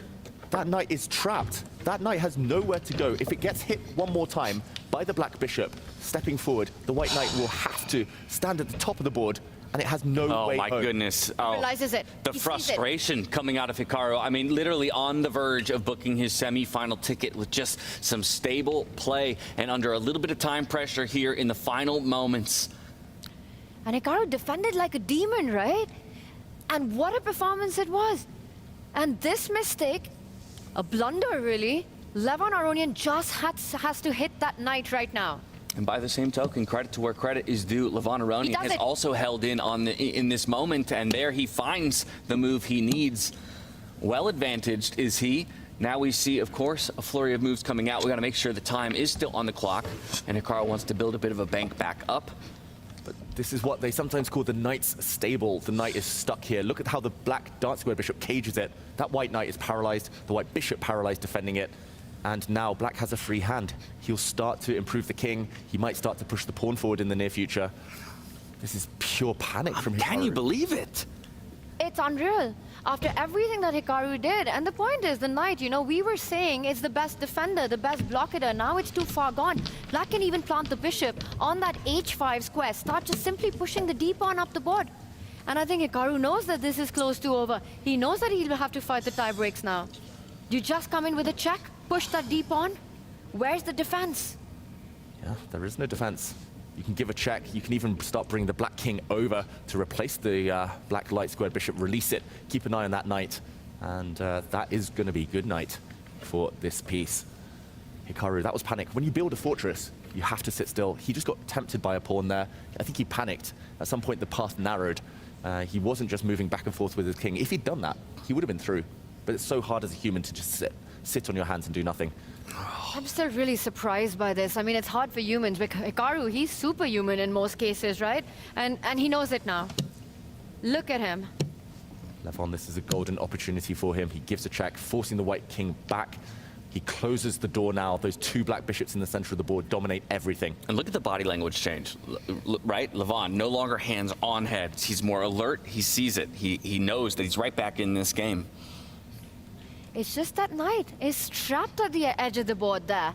You know, on that 8th rank, it's got nowhere to run. It can't come home to defend against the d-pawn. And Hikaru voluntarily stepped into this. So instructive. This pattern for everyone at home, that is how you dominate knights. It's not necessarily even on the edge of the board. If you keep a piece, a bishop, a pawn 2 squares away, then you often control the knight's jumps. This is over. Hikaru just has to sit and wait, and it's inevitable now. Black King is going to come and hit this knight as well. And you can feel the shift in energy, not just in Hikaru Nakamura, but Levon Aronian as well. He smells it, he knows, he's super close to that comeback victory. And you know what? He's done it in the tie breaks. He took down Magnus Carlson, he took down the world #1, and he's about to face the world #2 in the quarterfinals. Yeah, Vincent Keimer knocked him into that playoff or that tiebreak against Magnus Carlson, but he still was able to stand tall against the world #1 and earn his bid into this upper bracket quarterfinal. And then on the verge of defeat, off of a one-move blunder here by Hikaru Nakamura, he's right back in it and looking at forcing that 10-10 tiebreak, resetting the table between the two of them. He still needs the finishing touches. If the black king moves, I think that's a very good move, but it would at least create some counterplay of the white h-pawn stepping forward. So you need to do a bit of contorting to go around and win that pawn a bit later. Hikaru, though, looks devastated. At the right moment, the winning plan will be to push the black d-pawn forward, but you have to time it correctly to prevent the white king from winning that pawn, stepping across. He's just almost paralyzed, though, Hikaru. His pieces, his minor pieces, totally immobilized.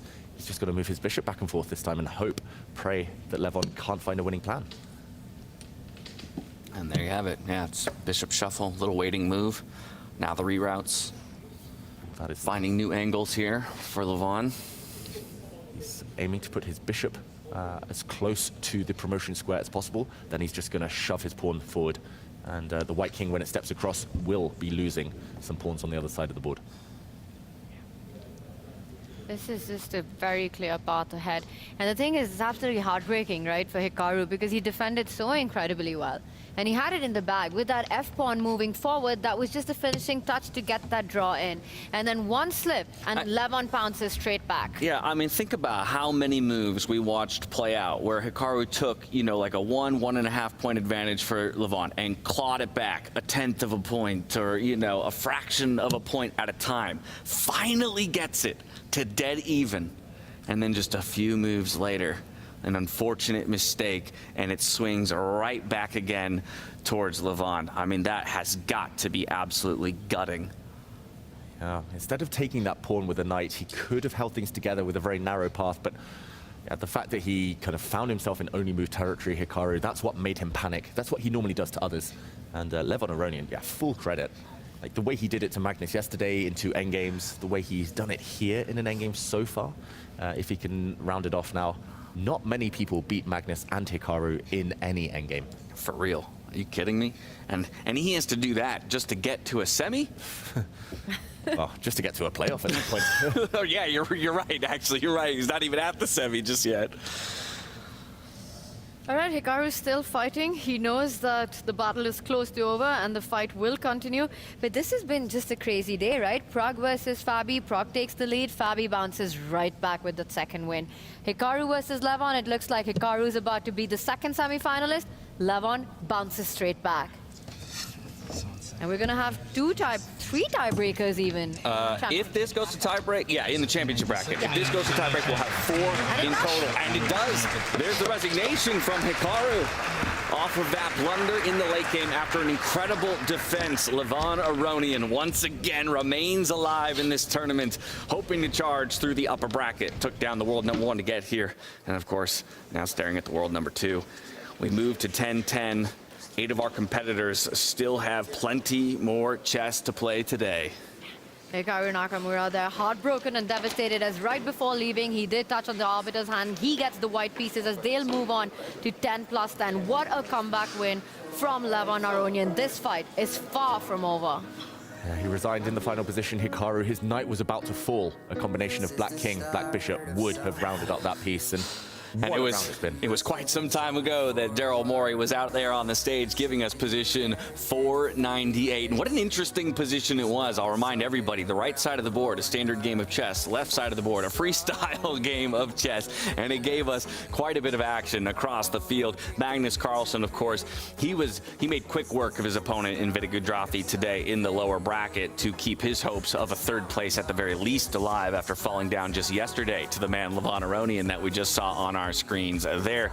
Hikaru, again, he's really been pushed to his limits, but Fabiano as well, somebody we got to talk about when he needed to get it done against Pragnananda, the #1 out of his group. He does just that with some very beautiful play, white pieces for him, tying it up at 1-1. We say goodbye to a few people, though, in our lower bracket. That would be the likes of Sam Sevian, Bibisara Asabayeva, and, of course, Vidit Gudrathi. Those are the 3 that are out so far. We still have that one tiebreaker between Vincent Keimer and Ray Robson. The person who wins there keeps themselves alive, and the other will fall out at the very end. Let's take a look at those brackets, though, just so you have an image of it all, because there's a lot that goes on here between all 16 players. And I'll remind you, it is a pseudo double elimination bracket, so maybe we can take a look at the top first so you can see who the 8 are who are fighting to move on. We can effectively move Arjun along, though, on that bracket. His name's not filled in just yet, but 1.5 to 0.5 point over Noterbek Abdusatorov. He's the only one who got it done in the 30-30 portions of the day. Everybody else all tied up, so they'll move into that 2 games of 10-10 and possibly more if things remain tied from there. For Noterbek Abdusatorov, it's not over yet. He will drop down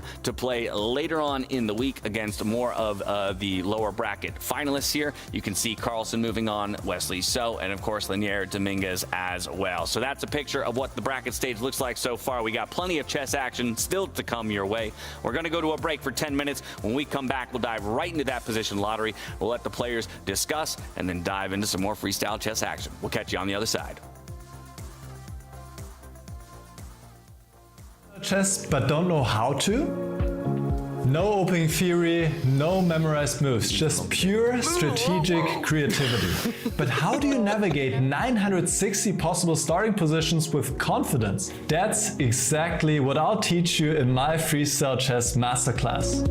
You'll learn how to develop your pieces effectively, recognize key positional patterns, and avoid early disasters.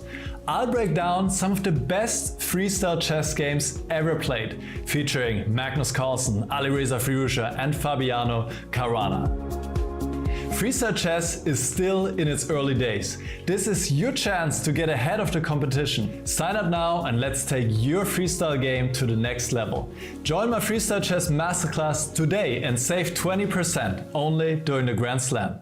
Nordibek, congratulations. You're through to the upper bracket after a long day in the round robin. You finish on 4.5. How do you reflect on the day?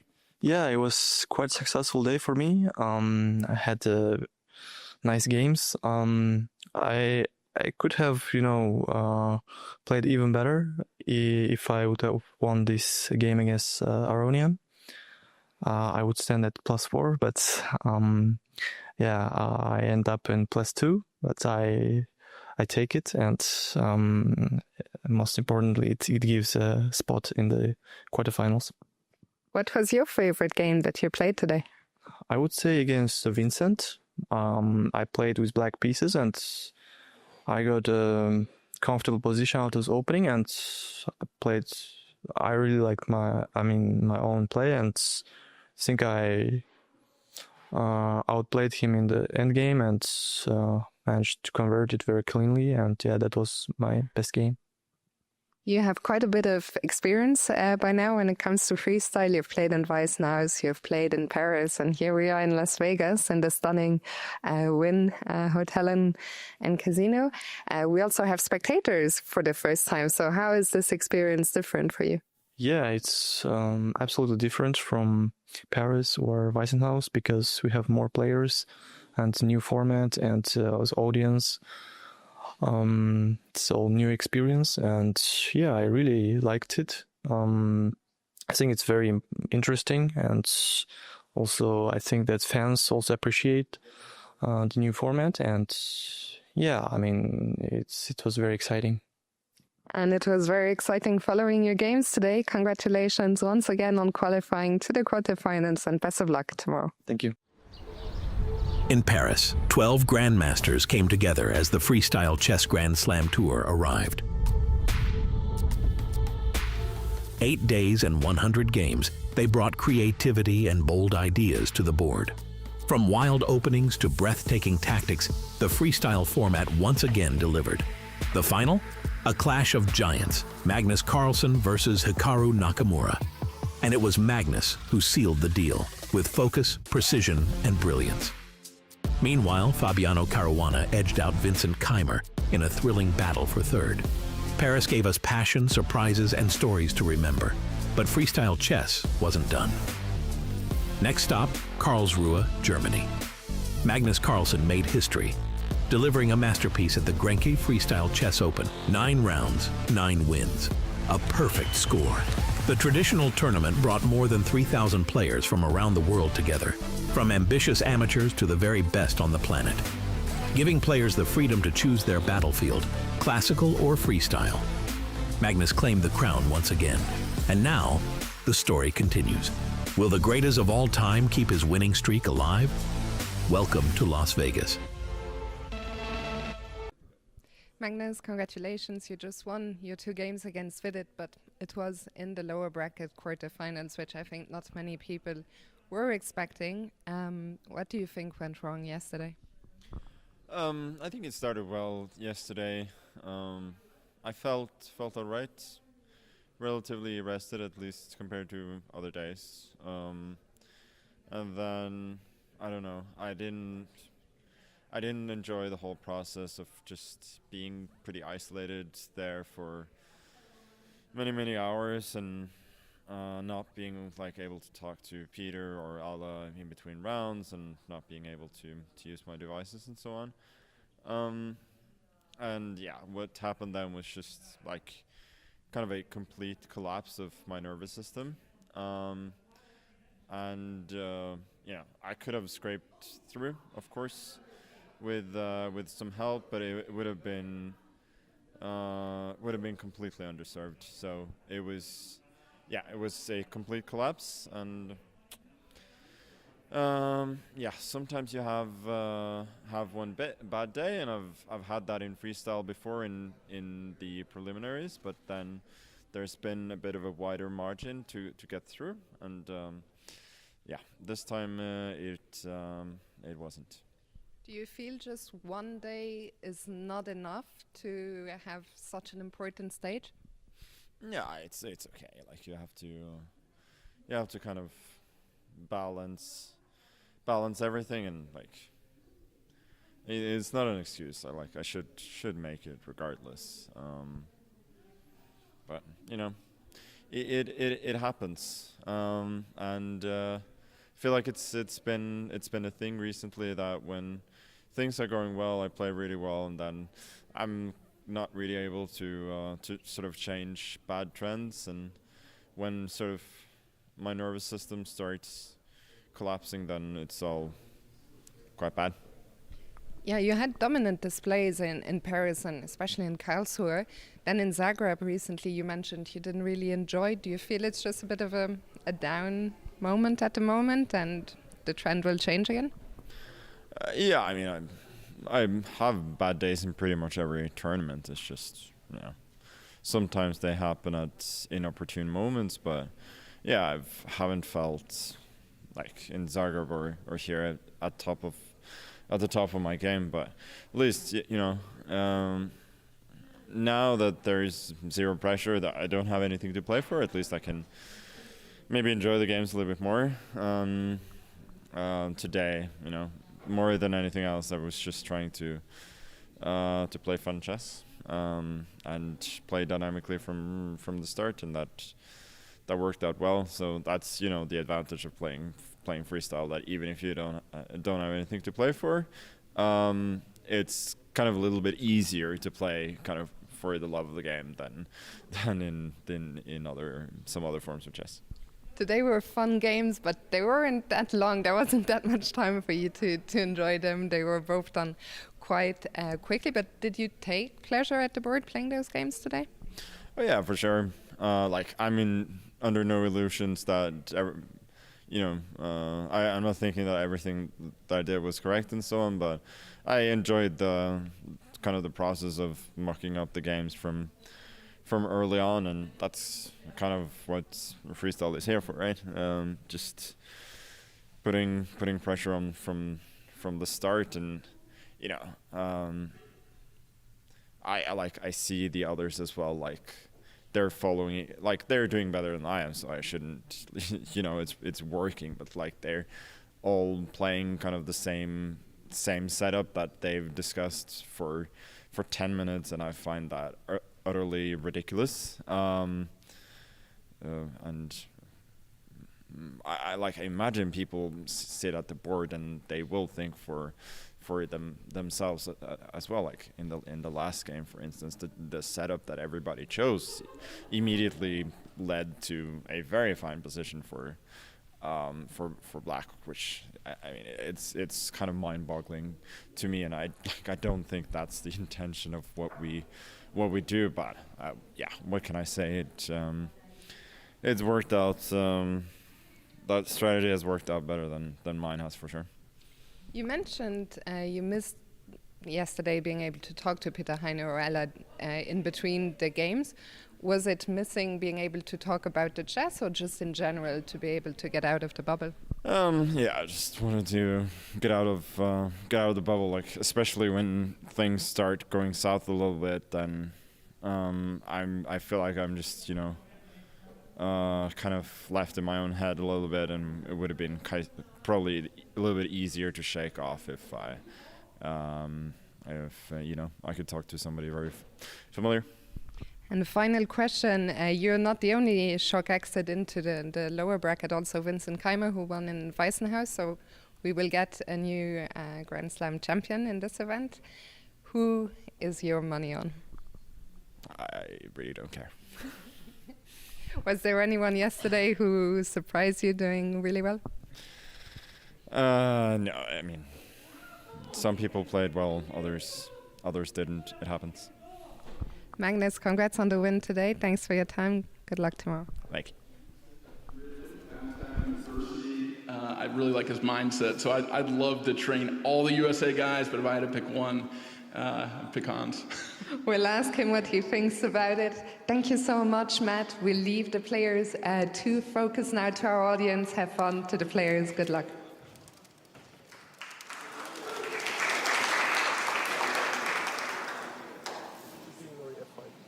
Yeah. Take and then like b5 for example. So what? Bishop b7. Oh. Because also our queen is out. Yeah, this is true. That's why I think maybe we don't like. Okay, yeah. Knight g3 here? Knight g3 also. Yeah. Yeah, I like knight g3. Probably have to go like c4, yeah. Yeah, it's like b3, c4. But f5 is maybe premature. If you get e4 with knight e4, I think it's quite. Yeah. e4? No, you want to go again. Now I think if you bishop f3, yeah, this is better version. Should take.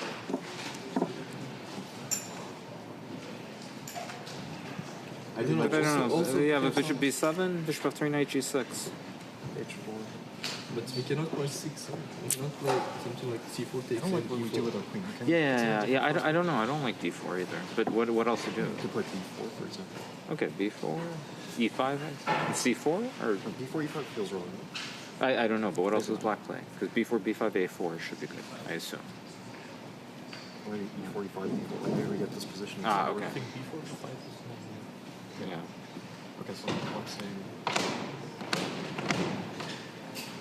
Because at least we have b5, a4. Yeah, this makes sense. This makes sense. You have more space now. So we still think that b5, a4 is good first, yeah? I don't know. Something. I don't know. After knight g6, you want to go g3 or? Just d3, g6 now?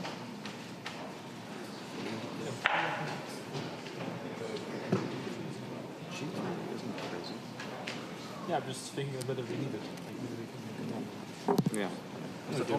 Yeah, what I'm worried with g3 is we get h4, h5, but like plays d6 and that's a point h4, h6 and knight on e7. Like, what do we do in this whole thing? And then black plays f5. I don't think g3 is good. Knight g3. Knight g3. Or e3. What about g3? Is knight e3 b6? How do we? d3. I like this d3. Knight e3 d3. This is our setup. Yeah, I like this setup. Why is the knight on e3 better than d5? Like c6, you can never really push because of pawn a. No, this I like. d6 is no longer good. You have the knight to e6. Okay, let's Yeah. e6. Because anyway, black's Yeah, very logical. Do you play like c4 then? Knight c6? Yeah, knight c6, knight c4. That's bad position. So if you go bishop b2 and d4 is something good for us? How about Knight g6, d4. Okay. I'm scared like bd. Yeah, I'm kind of worried about this position. Hello. I can still play f6, I'm not so scared. Yeah. I'm not scared. Yeah, no, I do this. It looks reasonable. Also, d6 and Yeah, d6 is worse. No, but okay, d6 you can just go knight g3 and castle, yeah? Because knight g6 you might have knight h5. This feels wrong. d6, d6. Yeah. Okay. So what's wrong with d6, d4? Taking knight e6? I just thought maybe d6, d4 or knight g6. Ah, but anyway, it was on d. Yeah. Okay, d5, but d5 is also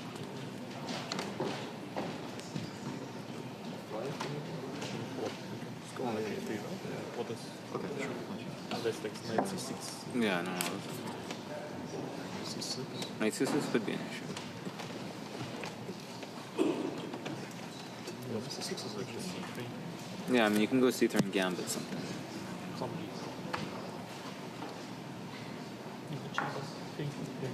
actually, I haven't taken knight before. I'm not so sure. But Why shouldn't we play this with pawn on b3 maybe instead of b4? Yeah. I probably can get this and then. Yeah.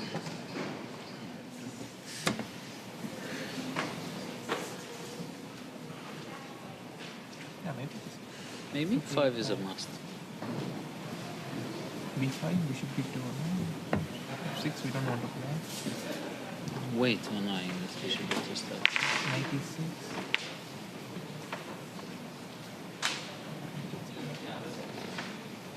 No, I don't think the symmetry will work. I don't know. Yeah. I have a feeling that it will be a disaster very soon. Also, maybe they don't expect this stuff. E5? But it's logical, no? Yes. But Professor is there. No, Professor is out. Professor.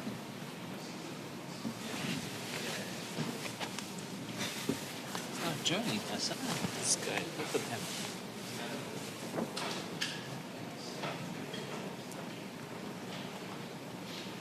Yeah, maybe we should take this nice Indian stuff, no? Yeah, we'll slowly try to come out. I mean, it's slightly pleasant for white, yeah? D6? Maybe d6. I mean, we have to play d6 anyway.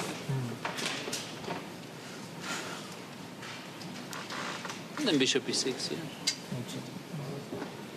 Let's say bishop e6.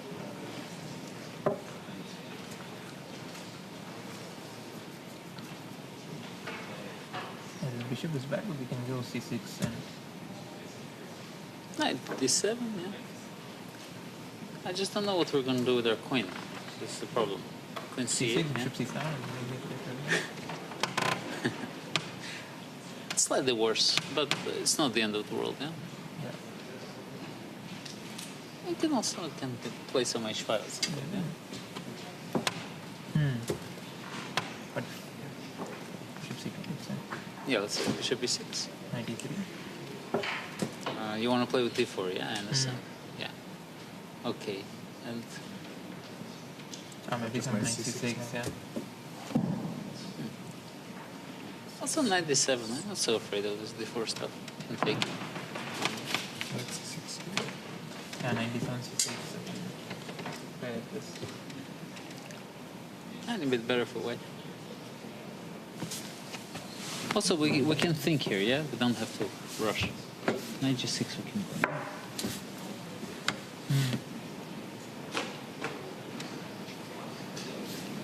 Yes, yeah. Okay. So castle h4 is coming, yeah? I think that's why we shouldn't marry with knight g6, I think. So anyway, h4. Why don't you like knight c6 then? Yeah. And after, anyway, knight g6 and knight c6. Here, yeah? Here. Knight e3. This. And we're back for the kickoff of the tiebreakers here with 8 competitors still in play for the day. We're really asking everything of our chess players here at the Vegas event. After 2 grueling 30-30 games for all 8 of these players, they have to step back out into the arena for a couple 10-10 matchups. It's position 101. You can see there the heat map from the data that we've collected of chess.com games played from this initial starting position. Not a specific consensus there in the heat map, but I'd say the same kind of holds true for at least the discussions that we've heard so far through the players. Not a very specific, singular consensus of the best way to approach the position. Yeah, it feels like the players are confused or unsure about how best to start. We see the heat map. There's a lot of red in the center of the board. That does mean that from past experiences, past games, often players starting with those central pawn pushers, e4, d4 for white. A little bit of b3 action as well. And they were the teams with white here in Vegas, talking about pushing that pawn even 1 square further forward. But ultimately, this does promise to be a fun one, position 101. Without a doubt, some fireworks going to be on display here. Let's also not forget, again, the switch up in pace. 10 minutes on the clock, 10 seconds per increment. All these players have to have that well within their minds. Don't get lulled into the pace of play that you were just playing mere minutes, hours ago in those 30-30 bouts. You know, it's already been a marathon day of chess. It's time for a sprint now as we go into this other time format with 10 minutes and only a bonus time of 10 seconds every time you press the clocks. And one guy who almost escaped that was Hikaru Nakamura, but a last-minute blunder by him cost him that match, got Levon the comeback win. And with 27 seconds to go for the first moves to come in, you wanted chaos, you wanted entertainment. It's all happening in Vegas. And honestly, Tanya, it's a perfect analogy, right? The idea of it's been a marathon up to this point, but even marathons end with a sprint. It's that kick. How much gas do you have left in the tank? You're shoulder to shoulder with the guy you want to beat. If you've got one more ounce in you, now is the time to put it on display. 5 seconds away from game time, and off we go into our tiebreak scenarios. For the first rapid game, you can start. And there's one guy who's chilling in the semis. That's Arjun Erigaisi. He got the job done in the rapid portion. 3 spots up for grabs. It's going to be an awesome fight here. Now, David, in the round robin, we had the exact same time control, right? It was 10 minutes with a 10-second increment, and it was Hikaru Nakamura who dominated that portion. He was just such a beast, undefeated, 6 out of 7 to finish at pole position in Group B. But today is a different dynamic altogether. It's going to be hard for Hikaru to replicate that kind of power play and that kind of success. Yeah, I just want to point out, though, in the meantime, Levon Aronian starts with black, his favored color here in Las Vegas. He's won, I believe, 5 out of his 6 black games, including against Magnus Carlson yesterday. And the fact that none of his games have been drawn, all decisive, means that we're guaranteed some action here. We start with some a mix-up here. Right. Bit of pawn pushes in the center. A black victory, the game that just happened before this, to force this very tiebreaker, sure, off of an unfortunate misplay by Hikaru down the stretch. But once again, Levon has been afforded the opportunity to breathe new life into his tournament hopes. A reminder that, of course, we have those 8 players across 4 boards. As Tanya mentioned, Arjun is awaiting his opponent, so I'm sure he'll have his eyes most set on the Prague versus Fabiano matchup because he'll be playing the winner of that one. Of course, checking in with all of the players who are out there trying to put on their best display of chess. And what's fascinating right now in all these tiebreakers, the 3 going on in the championship bracket, is that the first 2 moves by the white pieces have been identical across our boards right now. So players with a consensus in the time that they have while they were discussing. And someone tell Hikaru, you know, it's switched up. It's 10 plus 10. You can't just move around like that. I like where your head's at, though. Let's go ahead and zoom out, take a look at all 4 boards, because as you mentioned, so far, the first couple of moves, complete symmetry across the board, or mirroring. I'm waiting for the first person to go kind of their own way. Yeah, we started with the board that's furthest advanced, probably, between Hikaru Nakamura and Levon Aronian, but the same pawn structure on every single one of them. Sindarov and Neiman quickly catching up to reach the same or similar positions. And Fabiano Caruana against Pragnananda. Things are less developed. Actually, Fabi breaking in the center up there very ambitiously from the American. And for me, it's going to be all eyes on Prague and Hikaru Nakamura, just how they recover from those heartbreaking defeats when they were so close to the semis. Well, let's zoom in on that intriguing move then for Fabi, because like you say, it's kind of an aggressive strike in the middle here.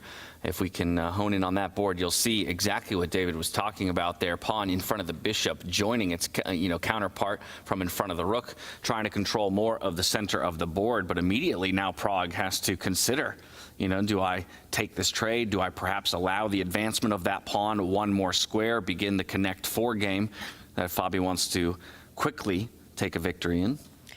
Yeah, Fabi's just saying no one puts the queen in the corner right now. I want to get that queen to the center of the board, perhaps even reroute it to the right side, towards the flank. You want to plant your bishop on the long diagonal, so if you're able to set up that battery, I think that could be dangerous very quickly, very early on. Something that Fabi, in fact, did in his comeback victory against Prague. Get on the front foot, build the attack super quick early on. So I think taking that central pawn would be a big, dangerous decision for Prague. He slows down right now, but to your point earlier, I mean, for Fabi and Levon to score that comeback win, right? We speak about momentum in chess so much. You feel like this is going to be hard and the tournament might be over, the championship dreams are over, and your opponent might get the security that he's got the job done, and then you change that. And usually the player to get that last win before the tiebreaker has that momentum advantage. How much will that play out in these tiebreakers? Yeah, I have noticed the pattern, though, in recent top-level chess. It's like if you exert so much energy coming back in a second game, you win on demand. Suddenly, you realize you don't have that much left in the tank either. You feel like you've accomplished your goal and you're unable to maintain the same intensity. So it's no guarantee that momentum is going to be the only decisive factor here. Pragg spending a long time thinking as he decides how to react. Maybe failing to adjust to the new pace of the game. 3 minutes on move 3. That's my concern for him. Deficit of 2 minutes. Let's also not forget how long these guys have been waiting to get back out onto the stage, right? Again, remember that they may have, you might have let some of that energy slide away as you're just anticipating your turn to go back out on stage and do battle. So it can be hard sometimes to immediately generate the kind of, speed, I'll call it fast twitch muscle, to use a traditional sports term, but that's kind of what they need to be doing right now, is activating those faster twitch muscles. Especially after Pragg made the blunder of the day, losing a rook in one move. We do say in chess that backward knight moves are the hardest to see. He blundered it to a backward knight move, but losing a rook in one turn, that is a huge confidence denter. And Tanya, maybe that's why we're seeing him slowly, tentatively edge into this game. Indecisiveness, right? Right there by Praggnanandhaa, very early on, uncharacteristic of him. He finally does go for a pawn move at the edge of the board. He activates his rook, a concept we've seen often in freestyle chess. When you've got the rook on the flank, castling is not the only way to get it into the game. You advance that h-pawn, you go all alpha 0 on the position, you do a rook lift, and you try to improve your position that way. Pragg chooses that path. The evaluation bar does not approve. And normally the default setting, if your opponent pushes a rook's pawn like that, you do not let it cross into your territory. You do not let it push further, because then it's hard for the white rook to ever lift up the board. So I do wonder whether Fabiano is going to play copycat, whether he feels that insertion is going to improve white's chances, black's chances. The alternative would be to totally ignore things and kind of connect 4, maybe by pushing pawns in the center or on the queen side, just to gain some space and argue that, okay, that flank doesn't matter. I'm going to control the middle of this board. And I will say another dynamic in this matchup, yes, their rapid game ended with a one-move shocking blunder by Pragg, but that whole game was, in fact, a Fabiano Caruana show, right? Just from the start, putting so much pressure on Pragg and getting that very well-deserved comeback win in. I think Fabi's got to be feeling good about the chances, and I think you can't underestimate what we spoke about, just the energy factor. Do you think youth being on Pragg's side will perhaps also be something to think about going for these long-haul games, a long day of chess? On paper, right? Youth, we're just becoming used to it, that they win ultimately. This generational shift with Gukesh winning the World Championship, and Keimer and Mertzi and others with big successes, Pragg now. But I don't know, I'm an older guy. I grew up with Fabiano. I'm so used to him digging deep and getting these clutch wins, just as he did in the previous game. I mean, talking about Fabi's energy, he was playing blitz games of chess at 10 p.m. last night before a 2-hour game of Avalon. So I don't know. I feel like this guy has an endless well of energy that he seemingly can tap into when the time calls for it. But there's that move that you talked about, David, saying, okay, I see the pawn in front of the rook move. I'm just going to go ahead and stop any forward progress there.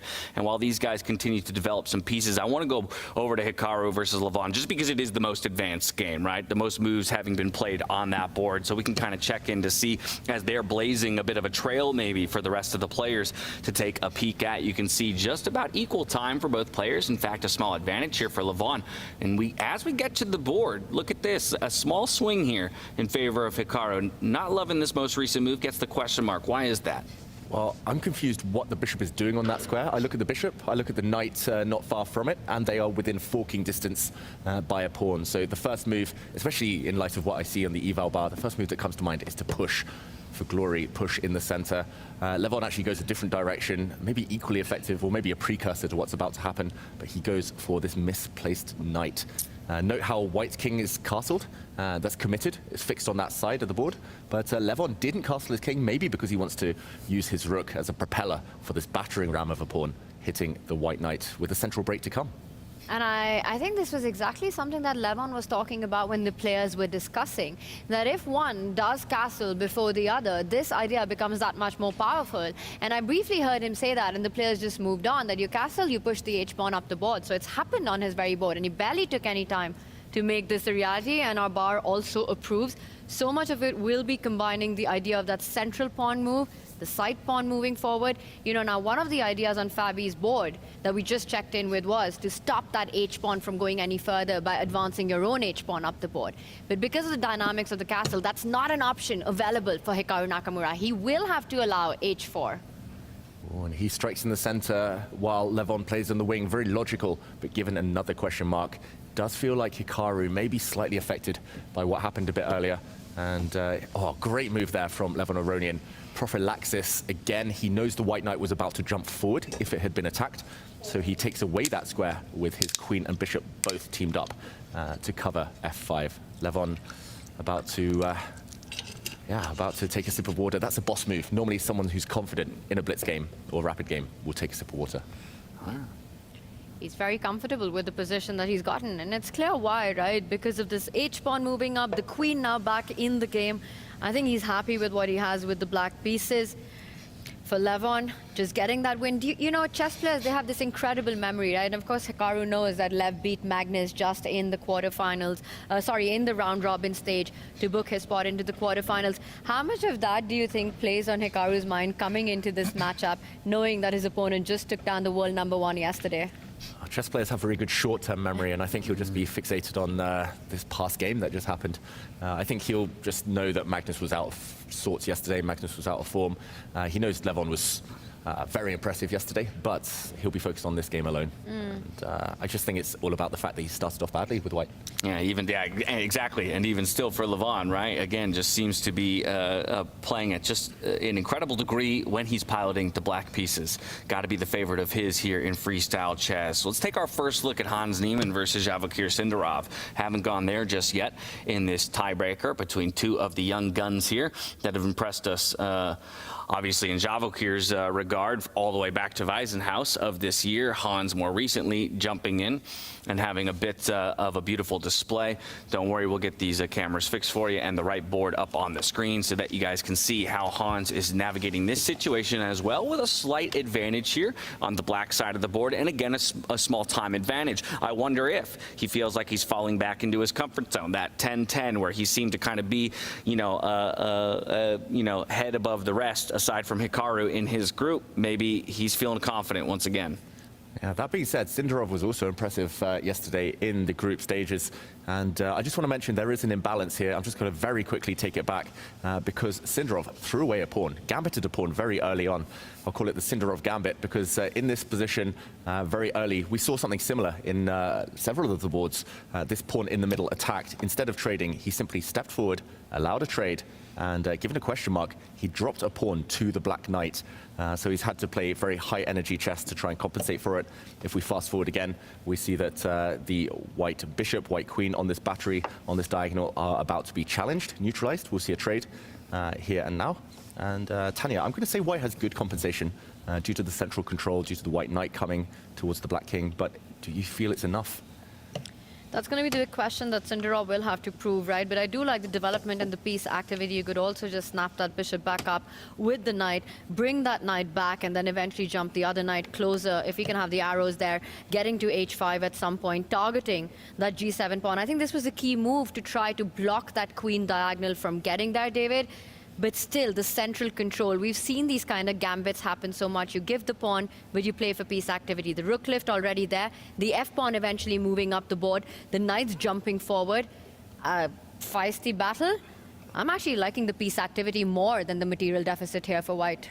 Also feels really hard now, right, for the black queen to get involved in the game. I also see that knight that just came forward to recapture the bishop, has ideas of jumping in for a fork on the queen and the rook. Of course, Niemann not going to fall for that one, but it still is a threat that he has to consider. Hans is more comfortable on the white side of these positions. He regularly kind of gives up pawns just for the initiative, just for some threats and some momentum. So I don't know how comfortable he'll be defending. James, great call in the meantime. The pawn is attacked, and when it is defended, Hans will of course spot it. The white knight will actually drop back into a very nice post in the center with its eyes further forward. I'm loving it, right? Because Hans was kind of forced to push that F-pawn forward, creating some light square weaknesses, and Javakir, realizing that instantly, reroutes his own piece, comes back to that square James that you pointed out, and now will jump further into the game. That F5 square looking juicy, the H5 square looking juicy, the F-pawn moving up onto the board. A lot of piece play here for Javakir Sindarov. And meanwhile, things are going from bad to worse for Hikaru in his matchup against Levon Aronian. Let's flip back there real quick just so we can see how it's all breaking down. Things, from my perspective, looking extremely claustrophobic in the white position. Look at that. All of the pieces, sure, centralized and somewhat grouped up, but with just so little space to work with. Wow, look at these white pieces. Traffic jam's the right way of putting it. For now, there is a threat, but if this white light squared bishop, if Levon just retreats here, this bishop alone is paralyzing half of White's army on this diagonal. When the center explodes, it's going to be the black rook with targets, with already the white bishop in its sights. And anytime there's a pawn like this near your king, it's so scary. You're just going to be forced to kind of deal with this sword dangling over your throat. And I just feel that this is Levon's type of position as well. Agreed, but Hikaru keeping some pace on the clock here and still a lot of pieces on the board. I think it all comes down to that one move that Hikaru rushed onto that's given the position edge to Levon, which was the quick castle that he did, allowing this free H-pawn advance up the board for Lev. Great pieces, great pawn center, a lot of pressure, but still it's a game for 3 results, simply given that this is only a 10-second bonus time. That's not enough to build on, and we know that out of these two players, Hikaru, he's just so fast.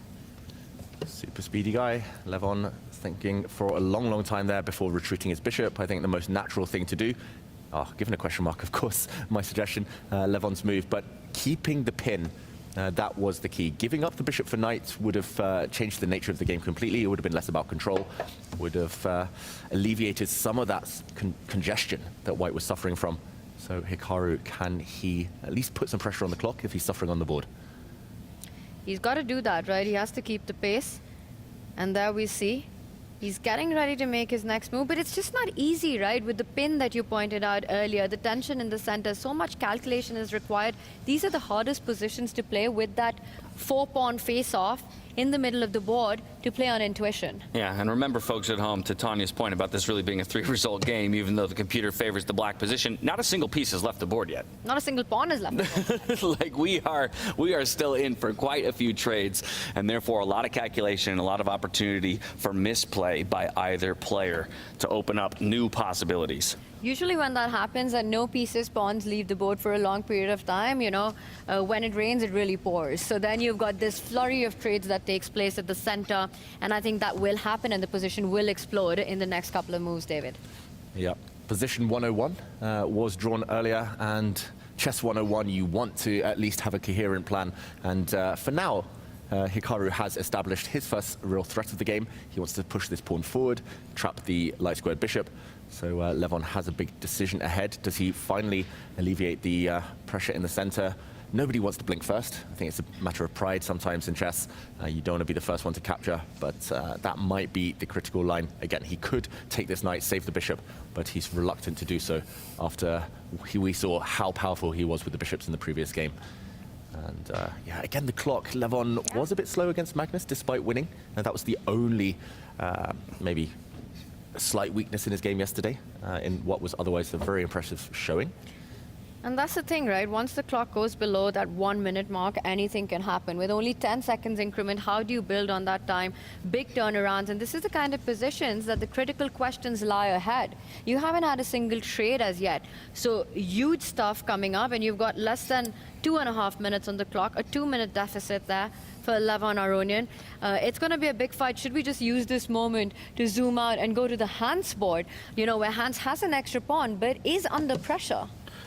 I think it's a great opportunity for us to do that, hopping over there while Levon had taken quite a bit of time to eventually jump to this queen move that gets the X as we go.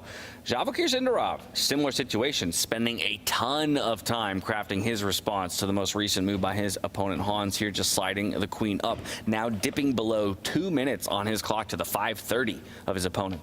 Yeah, it's crazy. Since we were last here ages ago, we've only had one move. One move each. That's how long Sindarov's been spending on the clock. And it's a very committal move. The white pawn stepped forward, allowing some tension now that the black queen has developed. I was very impressed by how quickly Hans pushed the pawn forward, kind of loosening his queen side, but getting his queen, more importantly, out into this diagonal. Sooner or later, Sindarov will have to shuffle the king into the corner, just a safer square. But for now, Hans is on the attack with his pawns, hitting the white queen. Feels like this is starting to turn in Hans's favor. Feels like Javokir unable to really coordinate his pieces yet to compensate for the pawn deficit. It's very tricky, but I think it could also get incredibly difficult for black if white is able to get one of those central pawns moving. But Javokir, does he have enough time to calculate all the lines? Hans has a clear plan. Keep pushing those pawns on the queen side. He's got an extra pawn there. He's trying to create a passer and eventually a queen out of that. Javokir first moves in with the bishop with the threat of pushing the pawn, doubling down on that knight. You pin and you win it. But first, Hans attacks the white rook. F5, a threat on the board. Yeah, that black knight, you might need to do something about it. And that white bishop staring down this diagonal as well. Knowing Hans, he might just ignore it, though. He loves to sacrifice material. He's already one pawn up. He might be able to just focus on his own plan. Keep marching. Whoa, that is dangerous stuff. Actually, you're right. Hans might go for that. How many times have you seen him sacrifice material for this kind of an edge? He doesn't care. It's just the best of two. He doesn't care about playing safe. A4 looks very powerful here.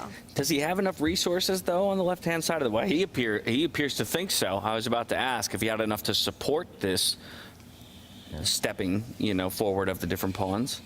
Later, a rook might slide across. I don't feel that it's such a big positional threat, at least, to step forward and hit this black knight. The black knight will have to move, but it will be granted a beautiful outpost in the center of the board with eyes further forward, again with some forks.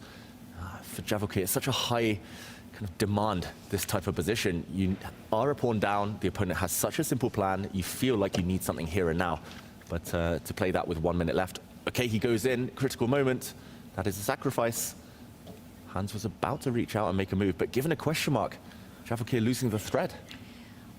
Well, the thing is, if you double take on that square, you pick that pawn up with the rook after the knight trades, then f5 gets very strong because it comes in with a fork, attacking the rook and the knight at the end of that. Don't know if we have time to show that line, but I don't think you can actually go for this trade here, David.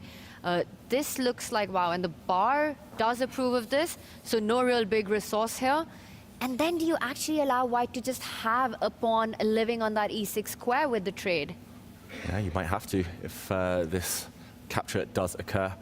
Maybe it's time to start pushing some pawns. Maybe the black bishop comes to step across. But this is, very double-edged. I don't think it's necessarily a big practical mistake from Sindarov. I think he's just trying to muddy the waters here. And that's what he needs in this position to at least get Hans to slow down. That time advantage is potentially decisive.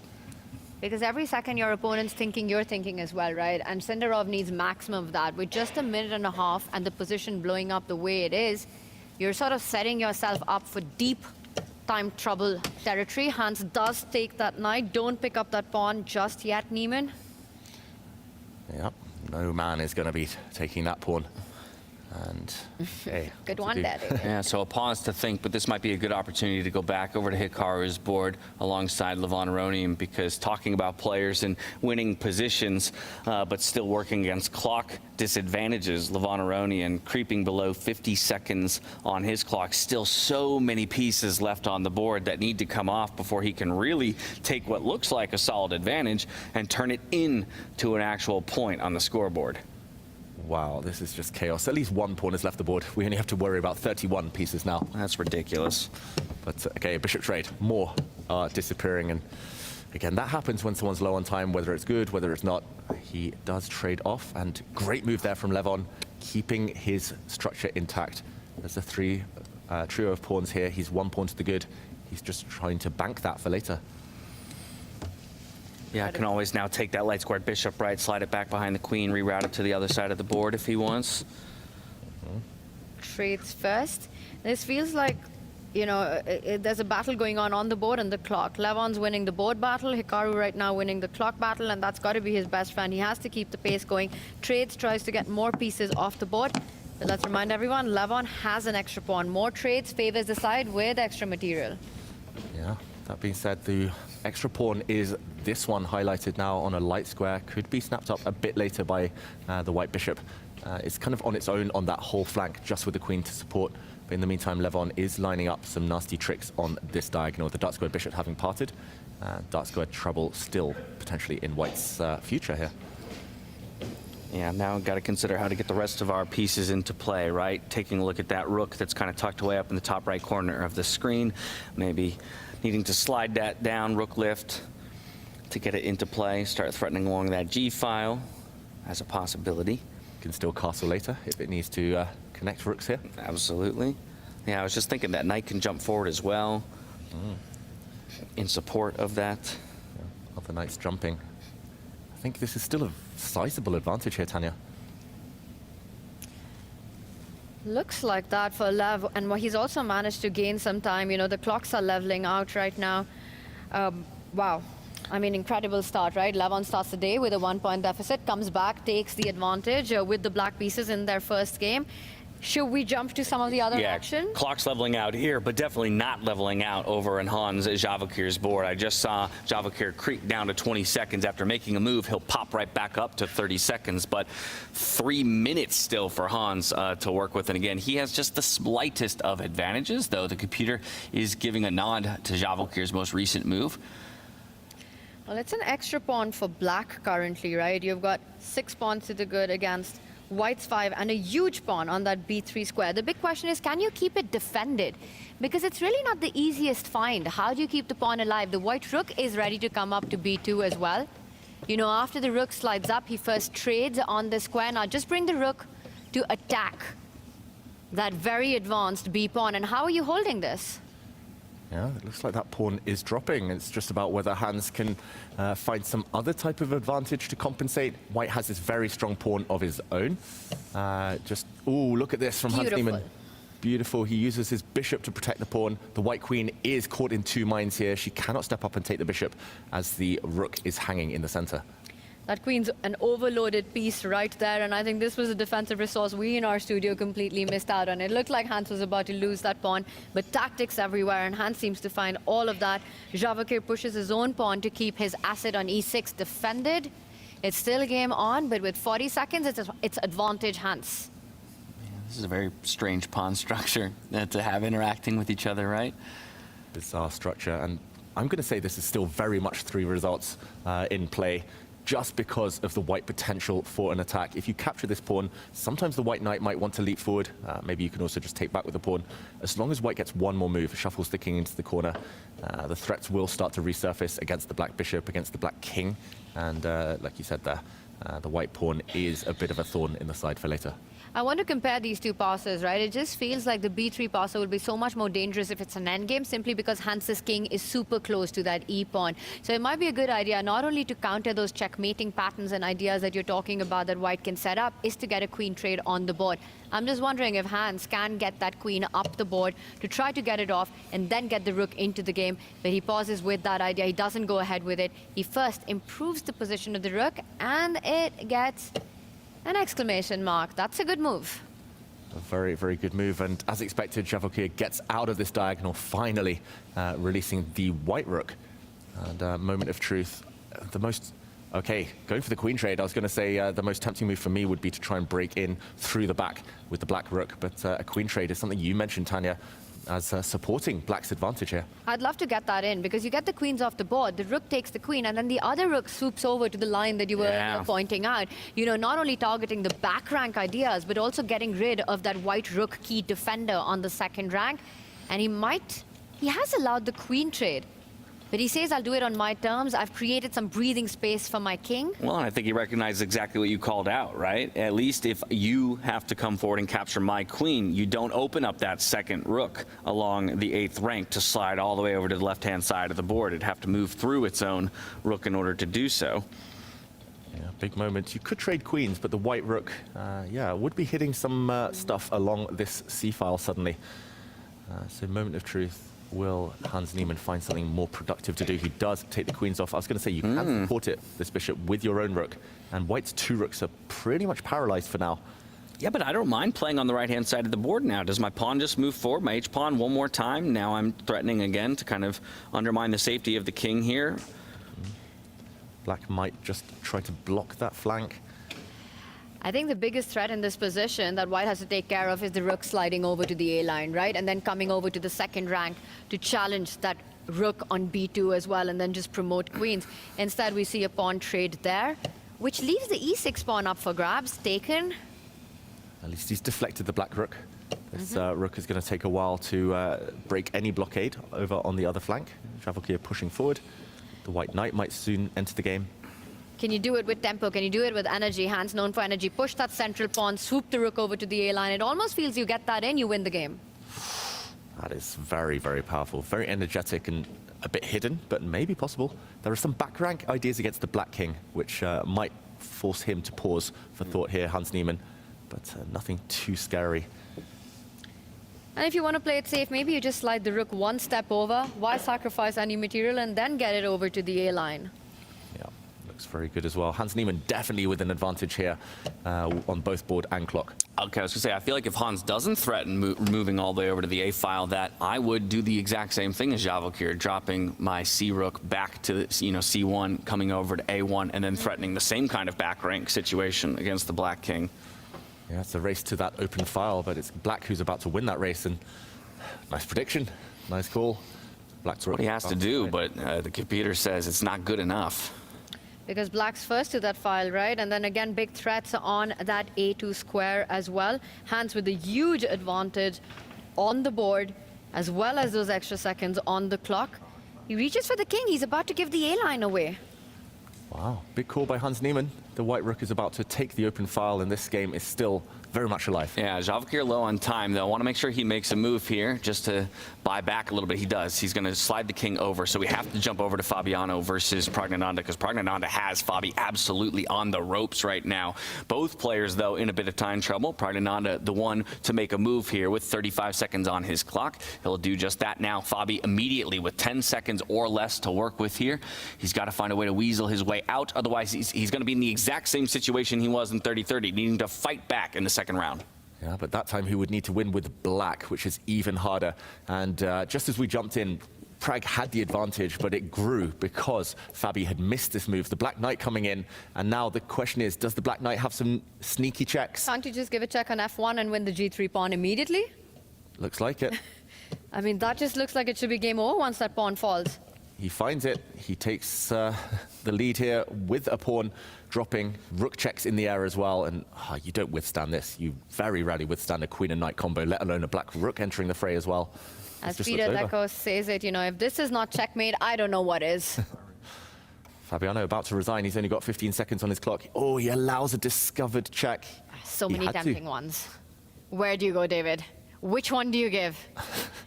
I would just take a pawn because I'm greedy and convert some endgame. But maybe you can give a double check. Double checks are always the most powerful because they force the enemy king to move. You just need to calculate what comes next. He goes for it. Blow? It also blocks the queen from coming into the defense, right, in front of the white king. So leaving the king bare naked there. He's going for the checkmate. Does he just fall back with the knight to the juicy F4 outpost, threatening the queen coming in with devastating effects on G2? Yeah, White has zero counterplay. This is just over. White has one check in the corner, but the black king will happily step forward, and the white king is just naked here. This is, I think, one more calm move, as you mentioned, Tanya. Maybe there are other immediate knockouts. That's what Prag's looking for as he goes down to 16 seconds. But this should be over with one more accurate play. I mean, the gloves came off in this one. Prag just throwing haymakers left and right. Oof, nice move there by Prag. The knight could not have been taken because of a skewer check with the queen sliding over, winning the queen. But Prag's got 10 seconds. Does he have a follow-up planned? Because Fabi was not going to fall for that. He does plant the knight on F4. Okay, still looking very, very good for black here. Big threats of the black queen coming in. I don't think you defend this. Your king is in no man's land, out in the open like this. Fabiano looks devastated. How do you even survive a few moves here? Because the king can't come back anymore. You put it on the second rank. You lose your queen on the way. With the king stuck on that position. There's a check on G3 coming. There's a knight check on G2 coming with a fork. I think Fabi's about to resign. Yeah, we're going to see the handshake. You can see the disappointment on his face there, realizing he's right back in the same situation he just fought his way out of to earn himself this tiebreaker. He will make a move with the rook just to try and keep himself alive for a little bit longer. Looking for new outs. Just come in with the queen. He goes in with the knight. Ooh, gives up his queen Fabiano Caruana. He's still losing, but this game is now going to go on for a lot longer. Okay. Well, if this one's going on for a lot longer, then we should go back over to Levon versus Hikaru Nakamura, because both of these guys now in a bit of a time scramble. But again, Levon definitely well advantaged in this one, still trying a way to put, you know, the death blow to Hikaru in this first game of our 10-10 tiebreaks. Oof. Rook's behind past pawns. Levon's gone behind with his rook. Look how this one pawn alone paralyzes Hikaru Nakamura's rook himself here. Still not easy, the conversion stage. Watch out, there's a threat. A rook hanging at the edge of the board. We've seen rook blunders before today, so he can't just pick up the central pawn just yet, but fantastic play by Lev. I mean, this whole match has been an absolute roller coaster. Yeah, it's been a masterpiece so far by Levon Aronian, but queen and rook endgames are notoriously difficult. Look at Hikaru trying to throw a spanner in the works here. If the black queen had taken that pawn, the all-important A pawn would have dropped off the board. So now 2-pawn advantage for Levon, but Hikaru has slightly opened up the black king. Yeah, double attack, double defend on that A pawn by both players. And of course, one extra pawn here for Levon to work with. Can he just start marching that E pawn down the board? Very soon. First he needs to deal with the threat on the black rook, and that will be the plan. Okay, he drops his queen back. Sooner or later, he might try and combine his pawns pushing with an attack on the white king sitting in the corner. The black rook might suddenly switch and go for the back rank. But this doesn't give up that pawn? It does, but there's a very cool tactic. I'll put it on the board while Hikaru thinks this is not going to happen. There would be a check, the king would be forced forward, and there would be a double attack, a check, another check, hitting the rook in the corner. Wow, that is very tricky. Very tricky. Hikaru instead does make a move. He moves the rook away from the defense of that A pawn, attacks the black queen, challenges on the D line. Very clever move. He just simply blocks it with the rook, but this gives up a very key pawn in the position. The A3 pawn's about to fall. He could have brought the black queen away to the corner, for example. Now he's having a think. Which pass pawn does he want? Does he want this pawn, or it's going to be very similar to the last game? It's the central D pawn that's going to push forward. Oh my goodness. This is still not over. You know, Hikaru's going to try to defend, and this is the second time in that match that there's this D passer that Levon's been gifted with. It happened in his comeback win in that last game as well. Don't trade the queens. King pawn endings are lost. You need to keep the queens on the board. He attacks that central pawn. It will be defended by a queen move. This is why I worry for a player like Levon. Hikaru is building a bank. Again, he's so good in these low time controls of building a bank of time, making those quick moves, and keep putting that clock pressure back on his opponent, even while he's the one trying to defend a losing position.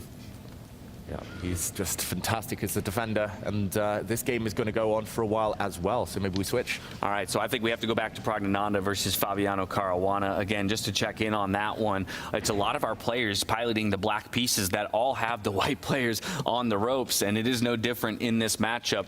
Once again, feels like a losing battle here for Fabiano as he's playing with a bishop and a rook to the queen of his opponent, but still fighting with every ounce he has left. Yeah, but in the meantime, the black queen not only centralized and dominant, it's all about the pawns. And look at this, Pragnananda is going to push them. It is a matter of time before those pawns overwhelm the blockading bishop. And a few checks, the black king might join the action as well. It is Fabiano Caruana who's going to crash the defeat here. And now we go to Hans Niemann and Javokir Sindarov. It's been an absolute roller coaster in this game. And as we get there, I'm not sure we'll have enough time to walk this one back, David, but I think there was a move not too long ago where things got a little bit more equal and then fell right back in favor of Hans. That's right. Hans has been piloting a rook versus knight advantage, but unfortunately for Sindarov, he hasn't found enough counterplay. The white knight looks active, but actually isn't doing too much, a bit offside, and it's the black rooks that are going to be feasting on some pawns very shortly. Starting with the one that's about to fall on the next move. You can pick that up. You can also double down on the G pawn next to the king. Just bring your rook to the second rank. There are all kinds of checkmating ideas here. I think this is over. Hans is about to take the first match. He does just that. He brings the rook up. Now, he's going to win that pawn with check. And he knows that he's so close to this victory. Yeah, which is interesting because back on move 39, it was a dead draw. If anything, slightly advantaged towards Javalkir, even in that rook and knight versus double rook endgame. Perhaps once all the games have concluded, we can go back and take a look because I think that would be an interesting and instructive moment. Either way, these guys are blitzing out moves, so they're actually gaining some time with which to think. But yeah, this is right now. Absolute danger here for Sindarov. It's the king. It's in a kill zone right now. And we hear an applause. The game has just ended. I hear claps, so I'm going to take a look to see which one that might be. It looks like Pragnananda did take down Fabiano in the end, exactly as we expected that one would conclude. And so he enters the second round of the tie breaks with a 1-0 advantage over Fabiano Caruana, very similar to the situation that Fabiano just had to fight his way out of. But is this just over right now? Black's got a double threat in this position, right? You're hitting the knight, you're threatening checkmate in one. Are you expecting Sindarov to resign here? Maybe he'll try one last trick. He can bring the white king back to prevent checkmate, to keep an eye on one of the black rooks. It is totally winning for black now. You just need to find the right squares for your rooks. But Sindarov not yet resigning. But Javalkir, it's the only move in the position, right? Otherwise, you just lose big material. He's blundered mate in one. That's it. Rook H1, and he's reaching out, and there you see it happen. Beautiful, beautiful play. There it is. Hans Niemann picking up a victory for himself, continuing the trend of the players with the black pieces in this starting position, taking the victory. There's only one more board left to go to. Hikaru Nakamura, he's trying to be the singular, the lone player with the white pieces in our upper bracket to scrape away with maybe a draw, but it's not looking good. Not looking great. Since we were last here, black has made so much progress. Levon Aronian has planted his queen in the middle of the board. The black pawn is now only 2 squares away from touchdown, and the black king, active as well, is going to start walking. It's going to try and hide around its queen, and as long as the checks do eventually get blocked or dry up, the black d-pawn will promote and make a new queen. And that's just incredibly instructive, right? The way to hide your king is get it closer to that pass pawn and then use your queen and pawn to defend against the checks, and that's exactly what Levon Aronian is doing as Fabiano Caruana looks on into this game. And to everyone's surprise, I think Hikaru is going to be the one who will be in a must-win situation in this tiebreak for the second time. Lev's about to do what he did. First he did it against the world #1, and now all set to do it against the world #2. Just wishes he could play black every round, Levon Aronian. He's just so powerful as a counter-attacker, as a counter-puncher. And there we see the first of the blocks. Watch out for these queen kind of counter checks. And here we go. The black king is now going to hide, and the black pawn is ready to push. Here we go. Not many checks left. And both players with 3 digits in their heart rate right now. The nerves all frayed after the day of chess that we've had. Levon Aronian, one of the senior players in the field, has been the comeback kid for today, losing the first rapid game, bouncing back in the second one, and about to take his victory in the first tiebreaker. Yeah, I'm very surprised Levon Aronian went that way. He could have gone to the other side and there were no more checks. So walking towards the black queen, because the black queen would help block some checks. Watch out, checkmate in 1 threatened. You cannot push your pawn. The black pawn cannot push. The black king has caught itself on the sidelines here. And we've seen Javalkir miss that one, but Levon Aronian does not. But it's a blunder. It's a blunder. Now the white queen can step across, and it's going to be very difficult for the black king to avoid some checks. Oh, he does it the wrong way. Same idea, wrong execution. Yeah, now the black king isn't quite caught, and still a narrow path here. It's still very difficult for Levon Aronian to win. Is this the only move? And you can hear the response of the audience there, seeing that, one moment for Hikaru to pull things back to equal. And you see that Hikaru, I think, immediately realizes the right square for the queen, because he had to make sure the black queen remains tied down to defending that 8-7 square. He's allowed it to escape. He needs to give a check, though. Only winning move for Levon Aronian. He misses it again, and Hikaru pauses. I'm really shocked Levon missed that one, because he could have pushed his pawn forward, supported by the black queen. Now it's very hard to defend your pawn and kind of get your king out at the same time. You need these 2 jobs. Is he looking at the geometry of giving a check from the E1 square and then the G3 square and then going back around with the king? Oof, but then the black queen will not be able to block any checks. Maybe that's what he'll try. Again, apparently the only winning move. Queen to centralize in the E4 square, and then just to walk the black king back out. It was up a dead kind of blind alley there, the king on the edge of the board. That's a tough one for Levon. Don't give any checks. Keep the queen centralized. Take control of the squares as he goes into a pause right now. 17 seconds. Will he figure this out? Centralizing queens is 101 of queen endgames, but it's so difficult here with the king cornered. He gives a check. He'll just repeat the position once, I think. Yeah, he wanted time to think, so now he comes back. He's going to force the king into the corner again, but now he's got 15 seconds to find it. He needs to bring his queen to the center and then walk his king back. He found the wrong plan, hiding on the edge of the board. There it is, e4. Plays it. Great move by Levon. And now Hikaru has to create counterplay with his own queen. How do you do that? You've got some checks on the board, but black's got a clear path close to the pawn on d3. Get that king marching up. These endgames are such a nightmare to defend. Like, even if you find all the right moves, it just takes one kind of misstep with your queen in order for the opponent to win. That black pawn should still decide this game. And the big difference between the square where Hikaru's queen is and would have been if he had made the right move is, and David, if you can just place it on that g7 square for white, had he found that, is that there would have been a check from f7, and that would have been very difficult to counter. Yeah, diagonal checks are the one you want in queen endgames. And now it's up to Levon Aronian to find the winning plan. You can start bringing the king out. I just hate putting the king on the edge of the board. It just looks like you're about to get checkmated. I think he will realize that that was a mistaken angle, but he gives a check instead, Levon. Push the pawn now. Very strong. That's the idea that you were talking about. Yep, good check. Now defends the square that the pawn wants to move to. There we go. And he will do that. He's reaching out. One step away from the promotion. Ooh, watch out. There's a sneaky checkmate threat again established by Hikaru Nakamura. Oh, sliding all the way down to h7, right? With that diagonal. Just bring the king back. There it is. King defends the square himself. Everything controlled. It's a good recovery from Levon, right? Considering that he, it was such a one position, threw it away for a moment. Okay, regains his composure, and it looks like he's going to be able to do it. Oh, and now Levon has found the winning plan. Look at how he's totally paralyzed the white queen. The white queen is purely an innocent bystander now, cannot move. Beautiful. And there you have it. Oh, resigns. Hikaru so frustrated with himself.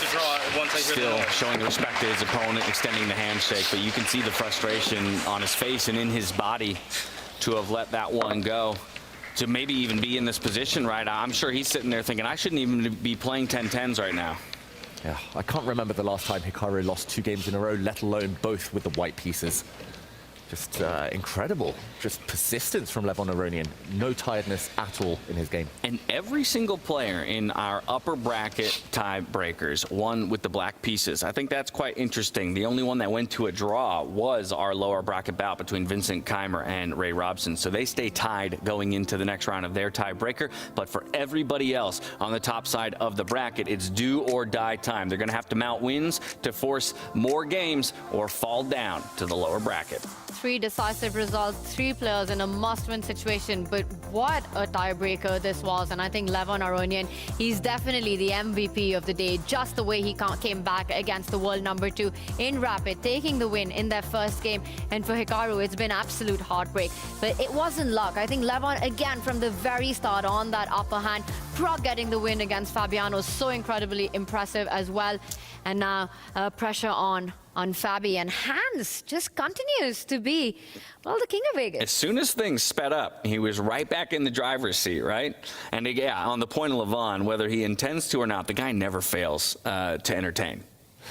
Right? I mean, he's crafted some of the craziest storylines already within this tournament alone to overcome Magnus, now to force this tiebreak against Hikaru, to be on the verge of knocking out world number 1, already knocked out world number 1, verge of knocking out world number 2, and going straight to the semifinals. I mean, also, what a turnaround this is from his last performance on the circuit back in Weisenhaus, where everybody was left a little bit wanting more out of him. 100%, and I think it goes beyond that also. Levon's hungry for a good tournament performance. It hasn't happened for a while for him. He's a legendary player. I think it's Gary Kasparov who said that the chess world is a better place when Levon Aronian is playing well. And I think to see him bounce back like this, get into that tiebreaker, take Magnus down, take the lead against Hikaru, this is awesome stuff going on, David. It's just in his nature. He's an entertainer. He loves it. He's lived such an incredible life. He's very bohemian as well in his tastes and his hobbies. And yeah, he's entertaining us. Still no draws here in Vegas yesterday or today. And by now, he's played a whole bunch of games. So impressive.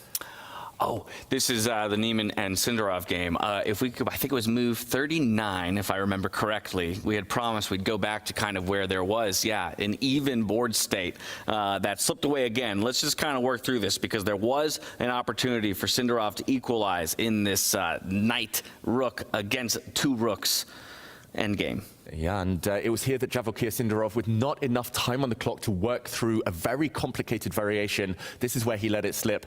And rooks versus knights. Knights, they need outposts. You need counterplay. You need strong pawns as well. And this is where Sindarov blew it by playing knight takes pawn. And yes, you grab a pawn in the process, but you start to drop your beautiful pawn chain on the other side. Hans immediately took the opportunity to rid white of one strong pawn, followed by another strong pawn, and things started to fall apart. The knight no longer had any nice outposts. Instead, he should have played his rook up the board, threatening some really nasty checks. I think the reason he didn't do this is because he didn't have enough time to calculate a sacrifice. Hans would have given up his rook for that knight, the knight too strong, and now he would have put his rook behind this passed pawn, and this looks very scary, the pawn pushing. But if he had more time, Sindarov, and Hans using the clock as a weapon, then he would have realized that this position is totally fine for white. The white king is in time to run across, win this pawn, and actually the black king very much stuck. Yeah, so hard to fault him for not being able to find it, considering the time that was on the clock when these moves had to be made. But even still, it just shows you the margins with which these games are being played on, right? And we've kind of seen that all throughout the day. Again, just referencing the previous Hikaru and Levon game that brought us to this point. Hikaru had finally inched it right back to even and maybe had, secured himself a semifinal spot. One move, and it all disappears. And it was the same storyline in the Prague versus Fabi, right? In their rapid portion there. With Fabi striking back, Prague now taking the lead in their first tiebreaker. And let's not forget Hans versus Javokir. I mean, there are 3 players who are in a must-win. We predicted, all our predictions were wrong for the rapid. I'm going to put you guys on the spot one more time. The final 10+10 games. Do you think we're going to have a 5+2? Will we have a second tiebreaker? And which player bounces back? Will it be Hikaru? Will it be Fabi? Or will it be Javokir? Odds-wise, we get one, right? Yeah, there's going to be 1 of 4. 1 of 4 is going to tiebreaks because I don't want to discount the lower bracket, battle as well, where they are currently tied. I think Fabi gets it done here. I think Hikaru gets it done. So you think he's the one who brings us to the 5+2? The 5+2 as well, yes. That's one match that I think goes down. I think that's the best bet.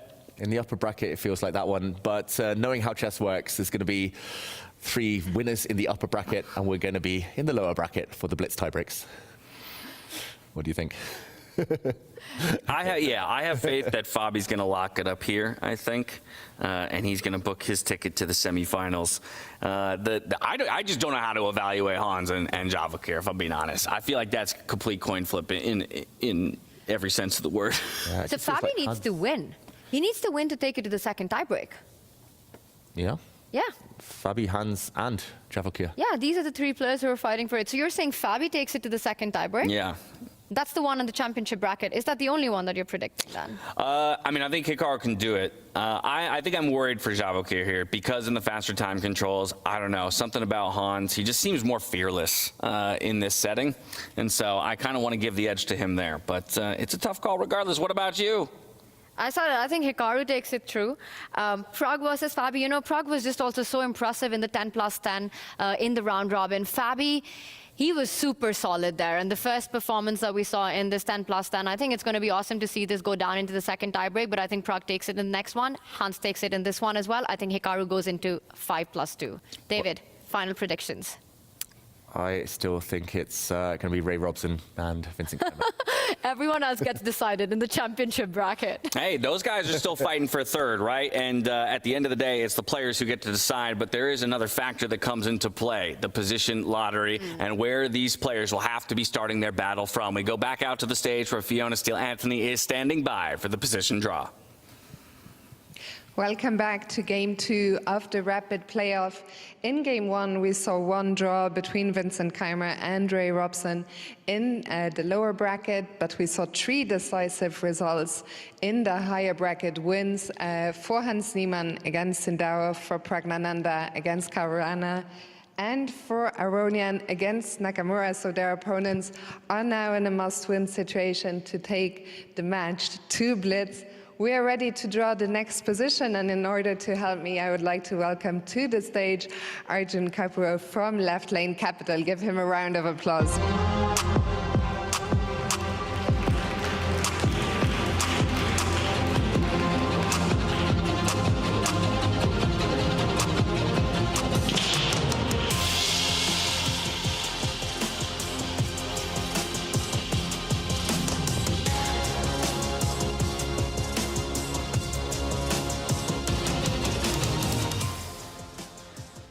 Oh, 639. Position 639. Thank you very much. You can hold the number into the camera and then drop the ball right here. No, not in the right here, since the players will not be playing that position again. Thank you very much. Arjun, we are going to let the players prepare now. They will get 10 minutes. So thank you very much, Arjun, and to our audience, please have fun.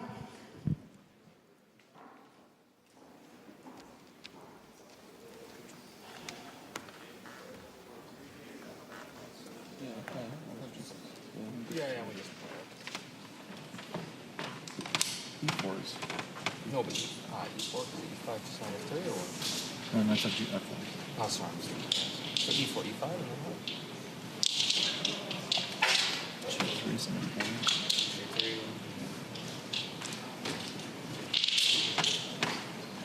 Position does look kind of interesting. Yeah, it looks unbalanced.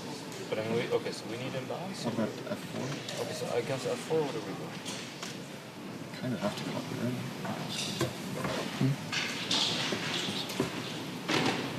How are we going to win this? No, I mean, how do we? I mean, because I don't care. Yeah. I mean, we just go E4 and then. Yeah, they just go E4 and you have to take the bishop. Yeah, and you can go E5 and make a draw.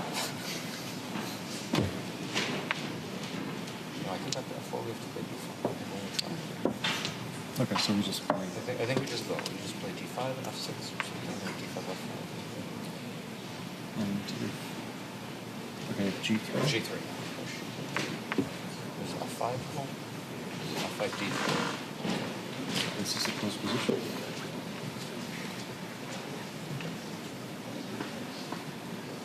And G6. Yeah, G3 and 6. Anyway, if they play D4, we should play F5. Yeah. No, I mean after D4. So we have to go F5 ourselves. F5. D3 here also is. No, I don't like this at all. Okay, well, can we try to play like D6, G6 and all that? I don't know. It's too much time for D4, D4. We kind of have to play unless we do this kind of French thing in D6. Yeah, but then the bishop on H8 is very bad. We get G5, but yeah, it's gonna be a bad position if we do this. Maybe we play G5 next. Yeah, so yeah, that actually makes sense. E4, G5 is already annoying because if G3 you take Queen F6 and you win a pawn. Yeah. No, this I actually kind of like. No, this I like. I do like this.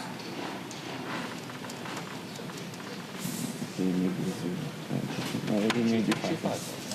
We get our game. G3, G5, C3. G3, G5, what? Knight C3. Yeah, D5 or? D5, yeah. Or Knight G6, yeah. Maybe Knight G6.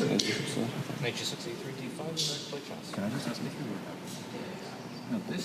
Yeah. What's in here?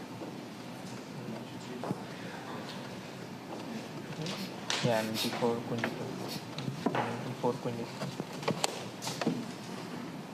This play 4, yeah? Should be good. Yeah. That looks good. That's 4, let's see. What do you guys do? Yeah, 5 is definitely not coming. Yeah, I'll play with E4, no? E5?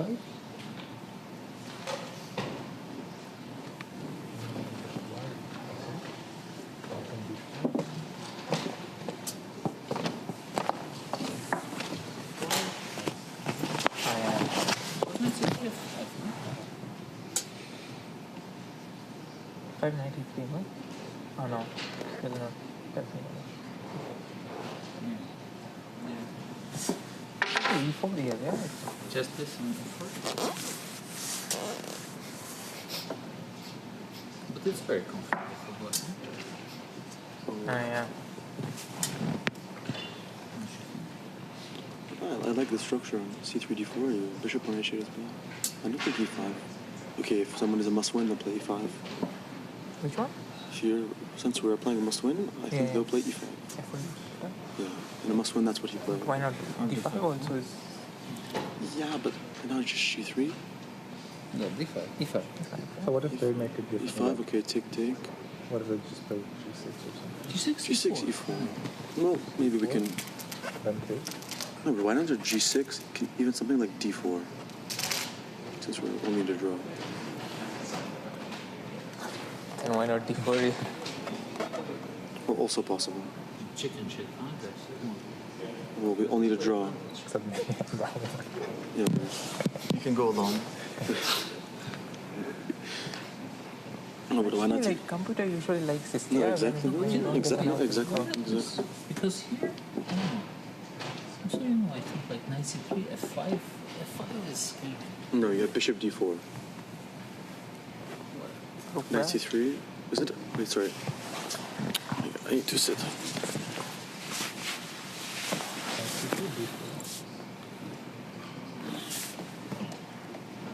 But I don't see how d4, e4. d4, okay. Takes g6, f5. Yeah, but okay. The main thing is, I don't know. It's not worse. The bishops. Yeah. No. Very decent. No, but not knight c3 first. Wait, why not knight c3? Here? f5? No, then d4, knight e3. c6? Oh, you have wait. I'm sorry? Some bishop. Oh. No, I meant like d4 first.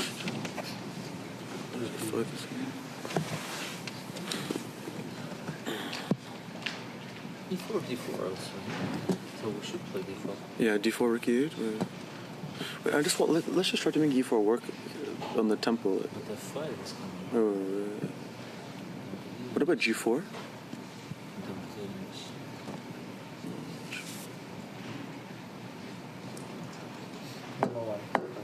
Wait, what about knight c3, f5, g4? But why? Okay, yeah. Forward. What do you want?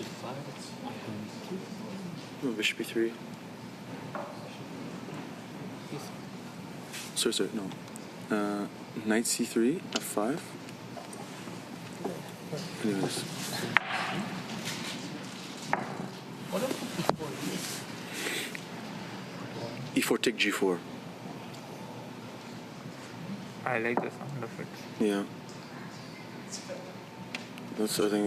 Before no, before he will not play, right? No, then e5. E5. Yeah, I think this is it. This is it, yeah? I like this. For you? This looks alright. Am I back to being the professor? Professor. No, but... Get 96, take knight f4, queen f3. No, but Professor is something that I see. We're back and mere minutes away from the second round of our tie breaks here between the 8 remaining competitors. You can see the heat map flying up on your screens for position 639. Again, that data is pulled from chess.com games. So it does seem like there is some favoritism to a couple early moves that are made. And before we discuss this starting position too much in depth, I do just want to call out one of the fun things here in Vegas is, of course, the live audience. We've talked plenty about that. But many of you might not know that the live audience has access to a number of the rooms, including our very community stream room. We were just joined by a couple of lovely fans, including a young man whom we asked, who is your pick for the tournament overall? And he said Pragnananda. I'd say right now his tournament pick is looking pretty good, Tanya. It's looking awesome, and we've got him on our screen along with Hans and Levon discussing the starting position. I mean, for Prag, you know, he had to choose his opponent. He picked the world number 3, Fabiano Caruana, a player he has so much history with. Fabi is the one he knocked out in the semi-finals of the 2023 World Cup, in the tiebreakers, in the faster format, sort of pulling Fabi into a situation where he wasn't very comfortable in. And Prag, he took the early lead in the rapid. Fabi bounces back. I mean, this is what you expect when you're playing against the best guys in the world. He needs needs only a draw. Pragnananda does to secure his semi-final spot. Or will Fabi strike back for the second time today? But things are looking good for the Indian Grandmaster, and he's got a lot of fans here. All right, so nothing feels like a given in the starting positions of freestyle chess. But David, now I turn to you. How do you evaluate this starting position against the demands of our different players for what they need to either push themselves into that next round or extend for another tiebreak? Well, what I found most intriguing is the fact that the players with white, that group, Aronian, Pragnananda and Hans Niemann, who only need a draw, they were talking about some really crazy variations. They were talking about some very ambitious lines, even a pawn sacrifice early doors, even as early as move 3. This is a very rich position. Both bishops on one side of the board, already one fianchettoed. I think it has a lot of promise. It's very rich for both sides. Well, there you have it, 10 seconds away from diving into these matchups where for many of these players, they're playing or they're on their last legs when it comes to an upper bracket continuation, a run towards that top spot in our Freestyle Chess Grand Slam Tour. There you can see some of the matchups flying up on top of your screen. Pragnananda, Fabiano Caruana, that's a big one. They're already underway. Javakir Sindarov up against Hans Niemann, and then of course Hikaru Nakamura up against Levon Aronian. That's the board we're going to start with to see how Hikaru looks to bounce back against Levon after a very impressive showing in the most recent couple matches here for Levon. And interestingly, all those three players who were discussing, the ones in the lead who need only a draw, who start with the white pieces, have chosen the same first move, starting with the f-pawn in front of the knight, opening up one of the long-range pieces, opening up the bishop, and we're seeing early tension come on the board. Hikaru gets that g-pawn up. Some questions to be answered by Lev. Wow, not just the g-pawn up, but the eval bar up for white. And this g-pawn push was discussed by all of those players in must-win situations with the black pieces, simply trying to create some imbalance. I'm very surprised Levon quickly took that pawn. There were some very tempting other options. Yeah, some tempting other options, but he's following kind of the decision of the rest of the players with white over on their boards. It was a different move order on Hikaru and Levon's, where Hikaru opts for that more central pawn to come forward first. But on all the other boards, we ultimately did have kind of the capture of pawns on the right-hand side of the board. Yeah, pawn sacrifice actually from Fabiano Caruana and from Javakir Sindarov as early as move 1. So we'll break those down in a moment. But here, Tanya, it's been an exchange of pawns. They do say in normal chess, don't bring your queen out too early. But in freestyle, it tends to be viable as long as the queen can't get kicked around too much. What do you make of this? Imbalance now. I like it, you know, when you are playing for the win, you want to get those early imbalances in, as Hikaru does right now. Now, we spoke about predictions in our studio. We had a fan come in, say he's rooting for Pragnananda. James, let's get our chat involved as well. Which out of these three players who are in the back foot, you know, is it going to be Javakir, is it going to be Hikaru or Fabiano Caruana? Who does our chat believe will make a comeback and take it to the second tiebreaker, to that blitz game? Let's find out. It's a good question. We'll wait for chat to come rolling through. Maybe we can fly some of those answers up on the screen. Let's go to the 4 board to see how the early moves are breaking down for each of the players. I notice a couple small differences between the boards. It's Hans Niemann who elects to bring his dark squared bishop out as opposed to the knight that we saw jump forward there for Levon in response to that early queen picking up a pawn and making herself a target. And that's the point that, David, you were talking about, right? Bringing the queen out, sure, it looks extremely active, but you're also exposing yourself to certain threats on the board. And now we see Javakir, he's slowed down. He's trying to find the right square for that queen, where you want to remain in an attacking, aggressive position, but make sure that there are no more tempos that you lose. Yeah, Hans Niemann asking questions, asking them very quickly as well, keeping as much time on the clock as possible. The bottom right board, Ray Robson against Vincent Keimer, is very congested, very blocked in that lower bracket, so we won't delve in too deeply there. In the meantime, a long think by Pragnananda, who is up a pawn after Fabiano gambited it on move 1. He does not yet make a decision about whether to give it back, but that is a long time in the tank.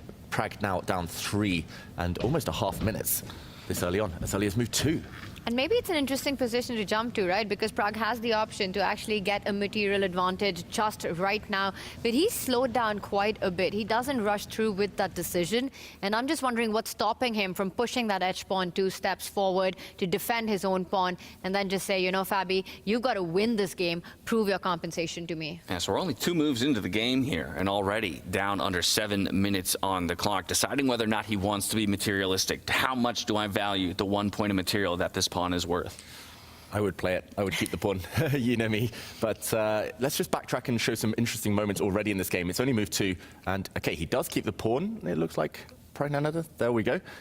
He pushed his f-pawn forward, and a lot of the players, 2 of the players actually, sacrificed a pawn immediately, given a question mark. And the best move, according to the computer, is not to take that pawn, is to step forward. And the whole idea is to cage this black knight. This black knight struggles to get out now past this pawn, but greed is very understandable in this position. And this is where Hans Niemann gave back this pawn.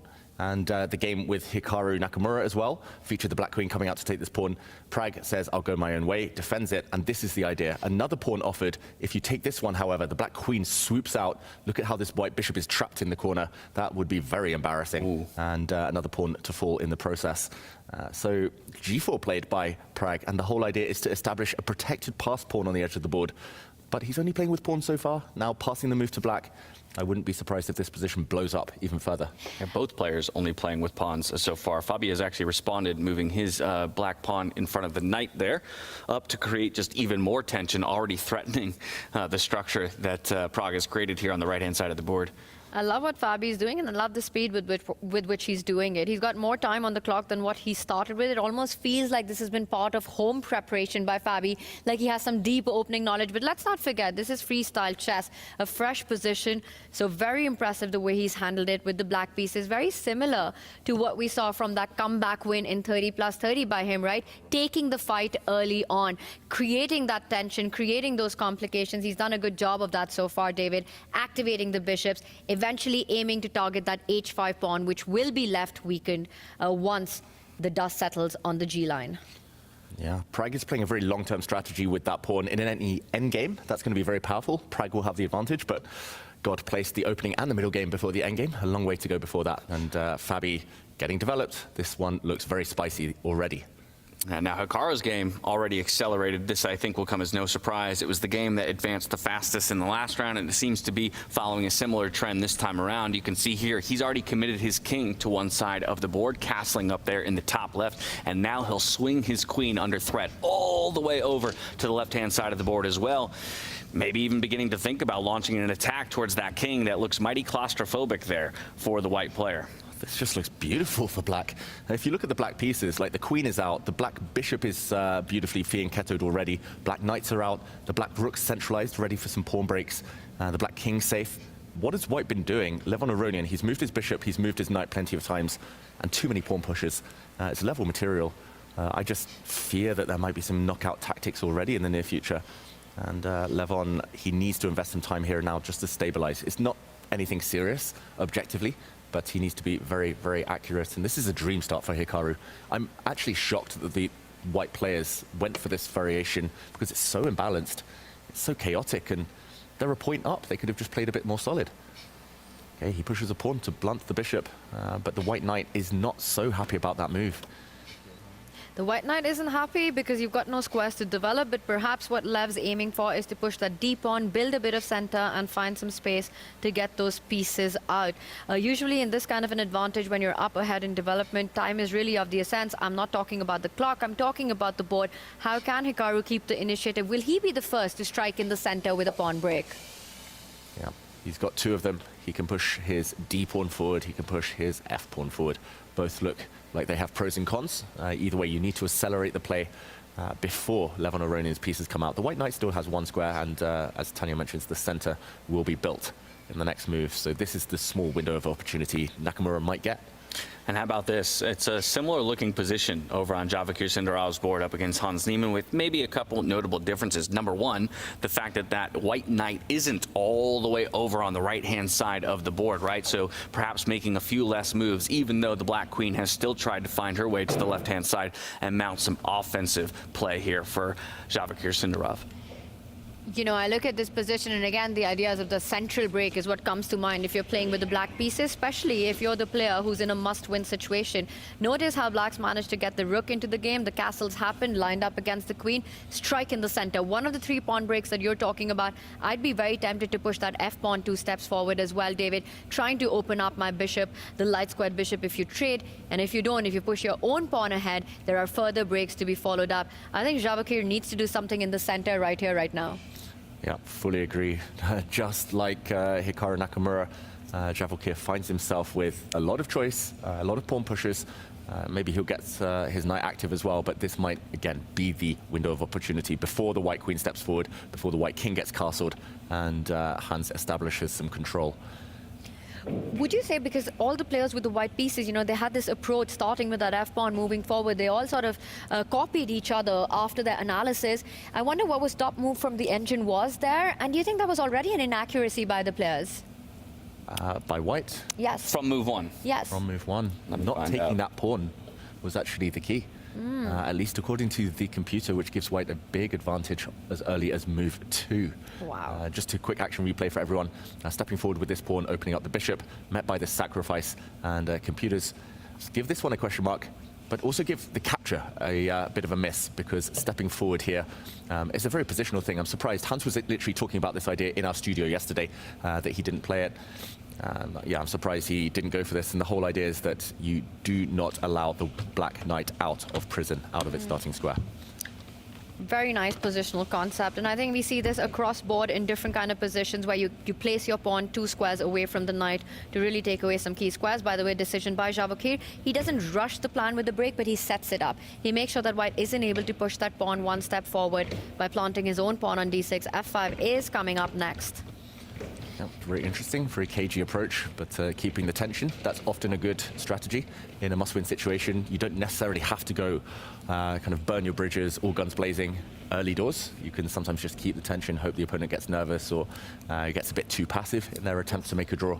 That's what he's doing. Now, it's still early days, but Fabiano Caruana, he's slowly working his way towards what he needs in this matchup. Again, a reminder that he has to get the victory here over Pragnananda to extend to yet another tie-break scenario and buy himself 2 more games. And as we flip on over to that board, you'll see here it is still a fairly equal evaluation bar, but I'm noticing time on the clock, right? So again, Fabi just has a little bit more to work with, and maybe he can rely on that when we come down the stretch. Yeah. He knows what to do. He's been here before today already. He's been there plenty of times throughout his career, countless times, I'm going to say. And the clock situation, as well as the board, I think, doing very well here. Fabiano Caruana, big threat, I'm going to say, hitting the white queen, which is a bit vulnerable. And the white king sits on that same diagonal, so some potential pins, a pawn hanging in the center as well. Tanya, what do you make of this?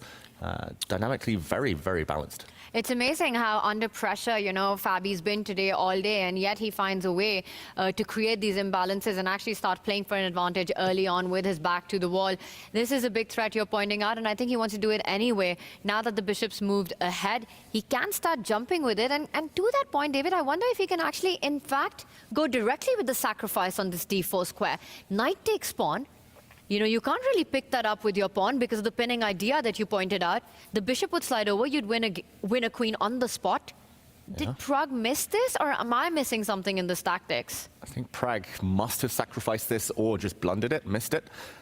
Just to backtrack as well, it was pointed out to me by my lovely co-commentator that here Fabiano had a very strong move. He could have brought his queen out with a double attack, hitting a rook, hitting a bishop. Fabiano missed this. Oh, wow. White knight would have blocked, would have defended, but then the black knight comes in, and this is a big advantage for Fabiano with the knight about to destabilize the white queen, and things fall apart for white. But to your point, Tanya, he brought his bishop out, and this has to be the acid test of what Prag has just done. Knight takes pawn. And if he realizes he's blundered, he's not going to take the knight and lose his queen to the skewer.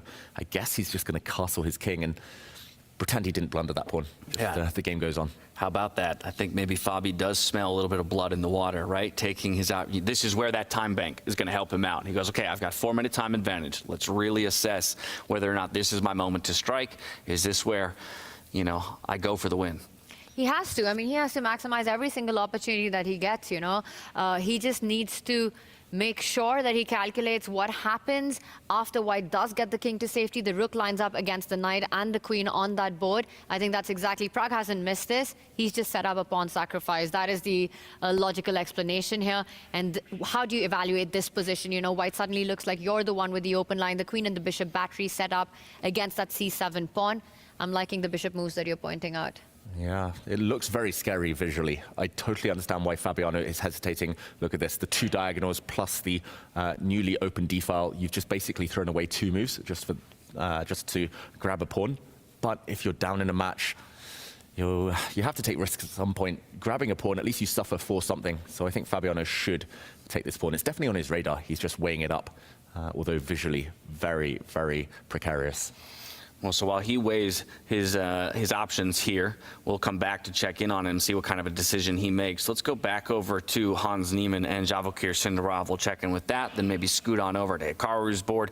Just want to keep stock of all of our upper bracket bouts, make sure we're tracking them as, again, they're all locked in battle. None of these players wants to fall down into the lower bracket. They want to keep their hopes for a top 2 finish here in the Las Vegas event alive. Yeah. It's all important. So much money on the line, so many tour points on the line, all important, especially since some of the favorites have already fallen. And here we see our bird's eye view. Yeah, so, and from the bird's eye view, we're going straight into Hans Niemann versus Javokir Sindarov, because look at this.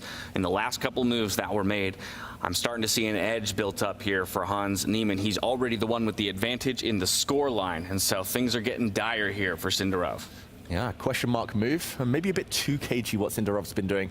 I did quite like the fact that he put both of his pawns on these squares, just preventing white from stepping forward. But then he's been dancing with his queen. The black queen does not look like she's on a great circuit.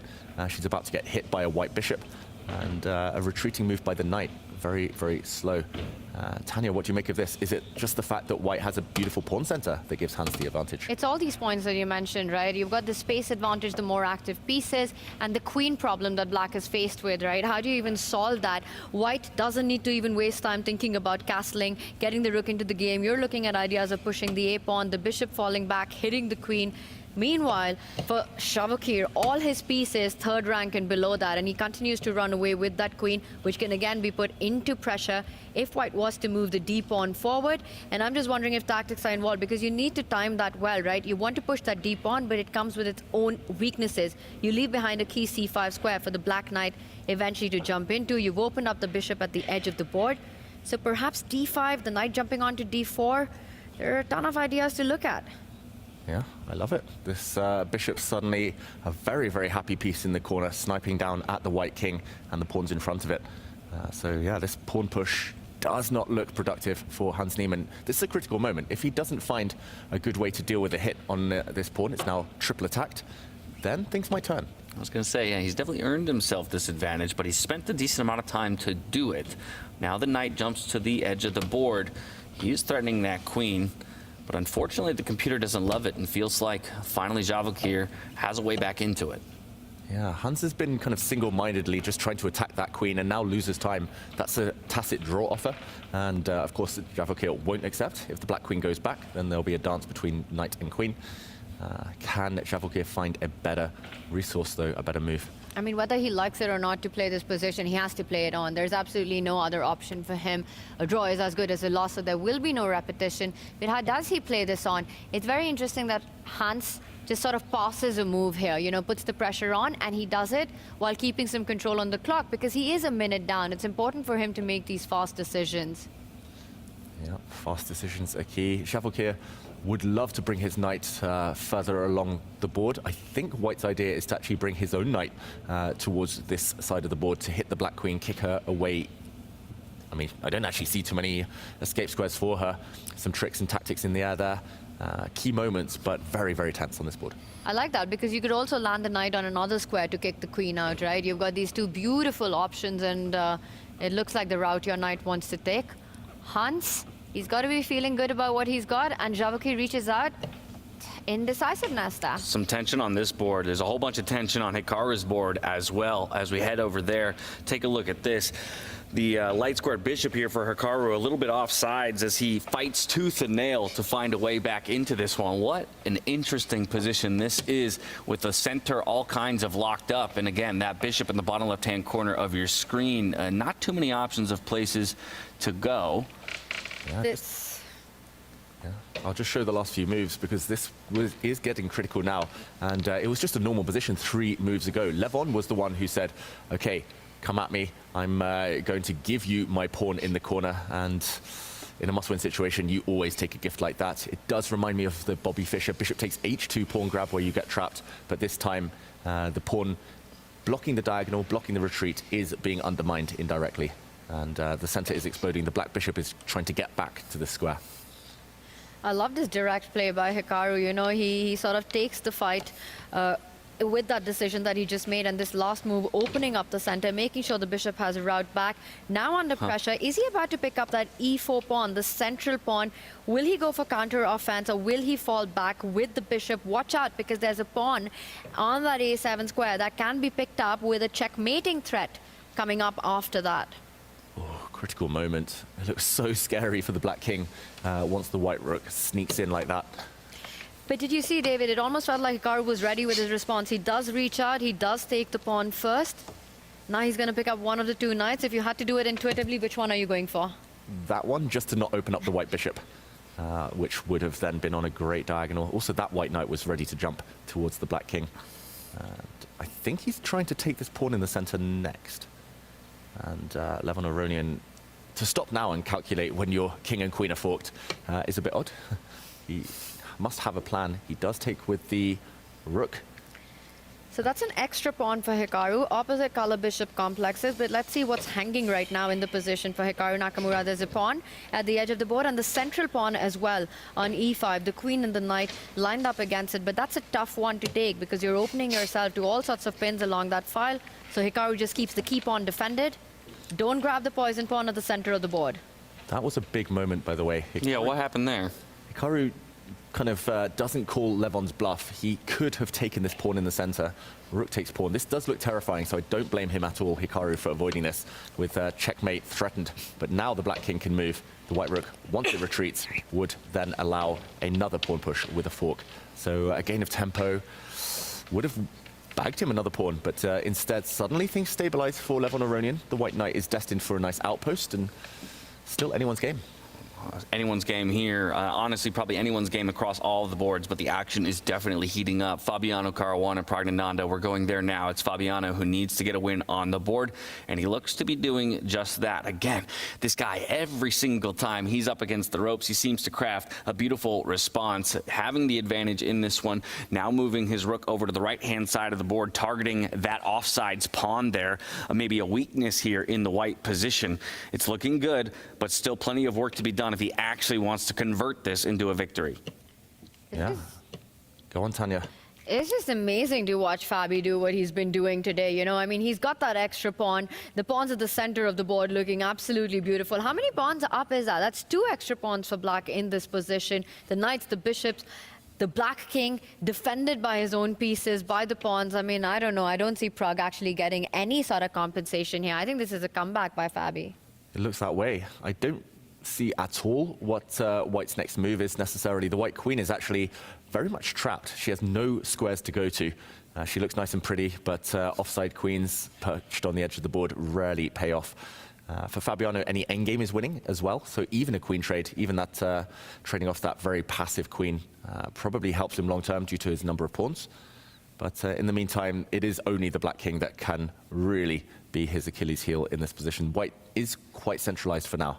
And this has got to be so frustrating for Prague, right? You feel like you're almost booking your semi-final spot, and then your opponent just makes a comeback. Did it in the 30+30, about to do it in the 10+10. Yeah, just die already. You know, that's what he's thinking. Come on, brother. These top guys, they never die. They're immortals for a reason. I mean, and you know what? It is. We've talked in previous events about kind of the old guard versus the new guard, and it is in these bracket stages after really hot performances by a lot of the youngsters in groups where maybe they fall just a little bit short. Prague is kind of trying to shirk, that pattern that has developed over past events, and he's been so close to doing so all day today. You can just feel it for him. The pressure of the moment.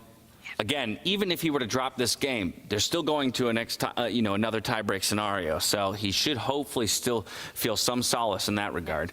I mean, 2025 has been a year of titles for Prague, right? Starting in January from the Tata Steel Masters victory that he took in the tiebreakers against the world champion Gukesh. Then went on to win the Grand Chess Tour in Romania, and very recently the Uzbekistan Chess Masters.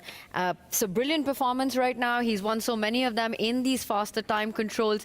But here is just something. It almost feels like Kaisa comes to, the goddess of chess, comes to Fabi's rescue when he needs it the most. And another one that might be looking like we're going to yet another 2 games is Javakir Sindarov up against Hans Niemann. As we flip over there, it's Hans who's under a little bit of time pressure with just over a minute to his name, 3 minutes over there for Sindarov. But look at this position here. Yeah, Hans is going to try and infiltrate, maybe create some counterplay, but it's not looking good for him as that rook gets picked up. Were we not singing Hans's positions praises last time we checked in? I thought Hans was completely in control. This has turned around. How many pawns is that? That's 1 pawn down for Hans Niemann. Javakir with an extra pawn, but more importantly, all the pieces super active. The rook lined up against the queen. Is this busted for Hans? David, take us for a walk. Yeah, we'll just go back very, very quickly. It's been a lot of moves since we were last here, but the white center did start to explode. And I'll just point out 4 question mark moves in a row for Hans Niemann as the black queen was chased around the board, went back. He just couldn't find good squares for these 2 knights. And look at the center explode completely. It's all about the black rooks staring down at the queen. And after some exchanges, more mistakes from Hans Niemann, we did see the center start to fall. And the best move here was this block. And to catch up with the current position, a few moves later down the line, it is the central lines that have exploded. The black queen coming, the black pawn can just capture it. It's not just a pawn here, Tanya, it's a big attack as well. It's huge attack, and I'm just looking at across our battlefield, we might be headed into 3 matches, all the matches from our championship bracket going into the second tiebreaker, a 5+2, a best of 2 of that one as the players are looking at comeback wins. The rook and the queen lined up for Javakir Sindarov, ready to strike at that white king. What is Hans's rook doing? He's essentially playing down a rook in this position. I mean, can he still castle? I mean, it's too late to castle now for white, but...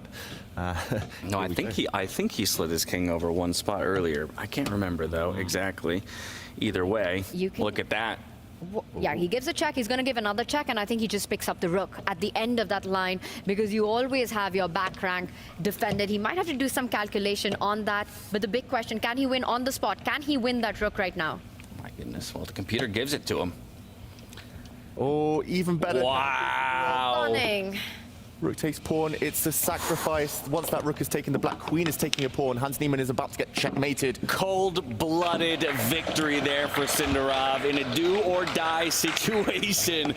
Oh, the young Uzbek, he does it, and Hans has to show some respect there. The handshake extended, that's a victory for Sindarov. We go to another tiebreak scenario. 5-2 stands in front of these gents. It's too beautiful. You got to show the checkmate in this one, just really quickly, David. Yeah, let's bring the board up and show how Javakir finished it off with a beautiful rook sacrifice as they discuss what's about to happen next in the blitz tiebreaks, choosing colors. After rook takes pawn, white only has 1 legal move. Rook takes rook forced. Now queen takes pawn would have caught the white king on the edge of the board. Either the white king steps up and gets mated, kiss of death here, or you drop the knight back and the knight would have fallen. Either way, it's mate. Stunning stuff there. Hans Niemann can't believe what just happened. Refuses to get up from his chair. Finally, he leaves because there is another match reset that has just happened as Javakir strikes back in a must-win, and Fabiano Caruana looking at doing exactly the same. Yeah, that white queen still offside, still unable to really move. Maybe can join the action a bit later, but it's all about the black pawn over on this right flank. For now, it's under lock and key. One of the white knights is guarding its advance, but that does feel very temporary. And here Fabiano tries to force it through with his rook as guardian now. Big threat on the board. Well, you could plant your knight on that square and just say, I'm going to stop that pawn from moving forward. It is an ugly move to make, not a happy choice. Instead, another retreat here by Pragg. He falls back with the rook. No happy choices, it seems, at this point in the game here for Pragg. No good moves in bad positions. Absolutely not. And as we are covering this one, I can reveal to the audience at home, Vincent Keimer gets it done with the black pieces against Ray Robson. That's what he needed to end Ray Robson's tournament run and continue his hopes of a third-place finish here in Las Vegas. So good on Vincent Keimer, our first leg winner from Wiesenhaus this year. Yeah, it seems to be a black round so far. A very bloody round with a lot of decisive action, but 2 black wins.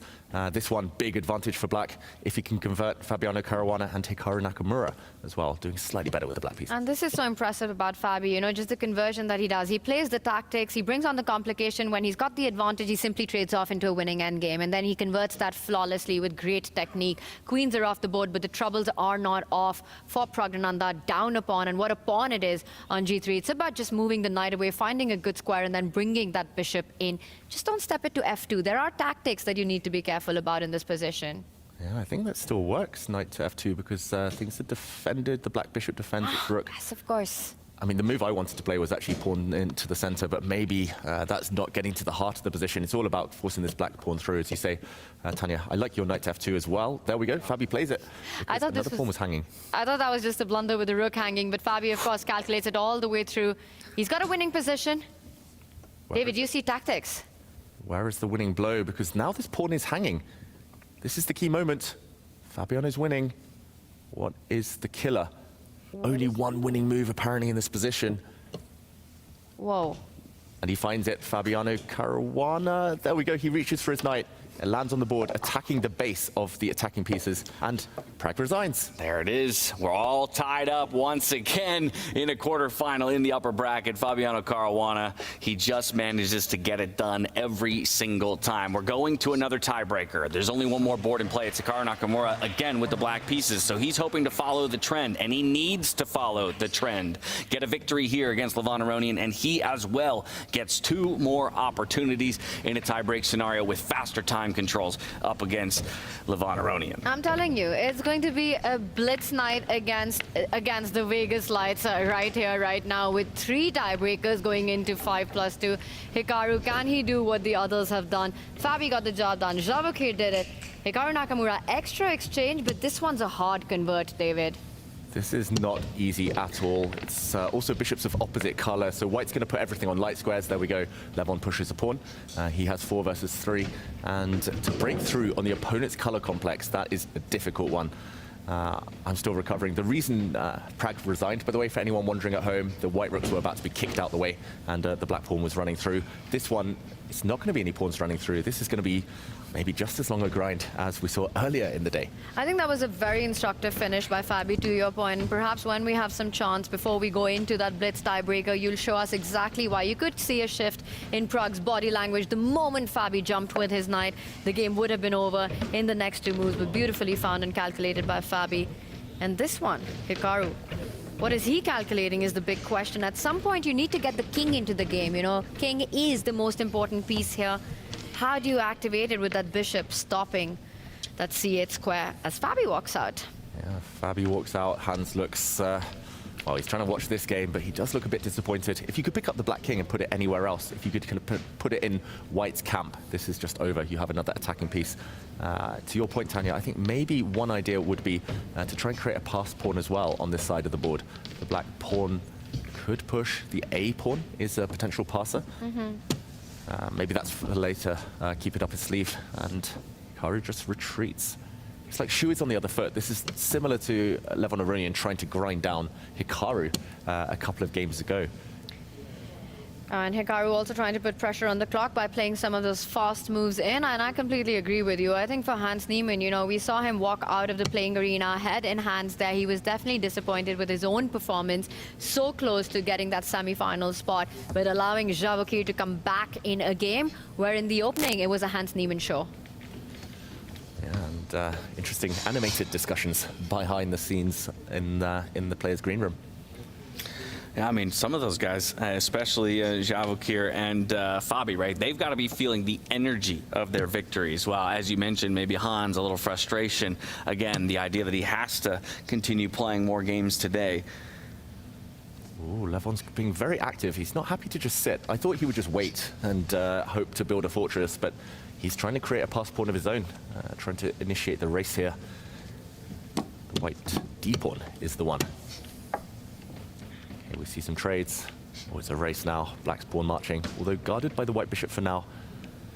Oh, what do we make of this? It just feels like with a rook, you can switch focus a bit more easily, but Levon goes for it. Gets the exclamation point. It's a good direct approach, you know. The bishop can move back and that pawn can reach the 7th rank, really tying down Hikaru's forces here. It almost feels like Hikaru's done everything beautifully to get this position, but perhaps it might just not be enough. I mean, if I can get rid of both of these black pawns, right, then just trade off a piece or two. How do you even get that going, right? The bishop moves back, the pawn steps forward. Yeah. Which way are you going? Keep it defended, always keep it defended. But the only thing of walking back on the right diagonal would be that you might allow Hikaru the counterplay of pushing that A pawn. So perhaps the diagonal on the left side is more attractive for the bishop. Yeah, somewhere along this diagonal. Okay, he pushes a pawn instead. The white knight is doing a great multi-purpose job defending both of its pawns. And Hikaru here, can he keep track of both of them? That is the big question. The black king, such a sad piece, not really participating. If all of the pawns disappear, all 3 pawns that are remaining, it should be a draw. But that endgame is so difficult to defend. I've been there myself once or twice. Yeah, I'd be slightly worried about stretching this knight too thin, though, right? Because now it is, as you mentioned, polling double duty. If we can kick that knight away, then there could be some trouble in defending both of these pawns. Yeah, luckily, it sits on a light square, and the bishop will be able to defend it. Here we go. It's about to be defended by the bishop or the king. Maybe the king, actually, otherwise the bishop is stretched too thinly. The black pawn might be able to run as a distraction. I like that idea of getting the king into the game. For Hikaru Nakamura, it's got to be frustrating. While Levon Aronian has so many fans across the world, I think there are a lot of people rooting to see Hikaru into that semi-finals as well. He needs to get the win for that. Levon does look like he's reaching for the king. He does it, centralizes it, defends the knight, and also keeps everything under control. The bishop on d7 stopping the pawn advance that Hikaru is aiming for.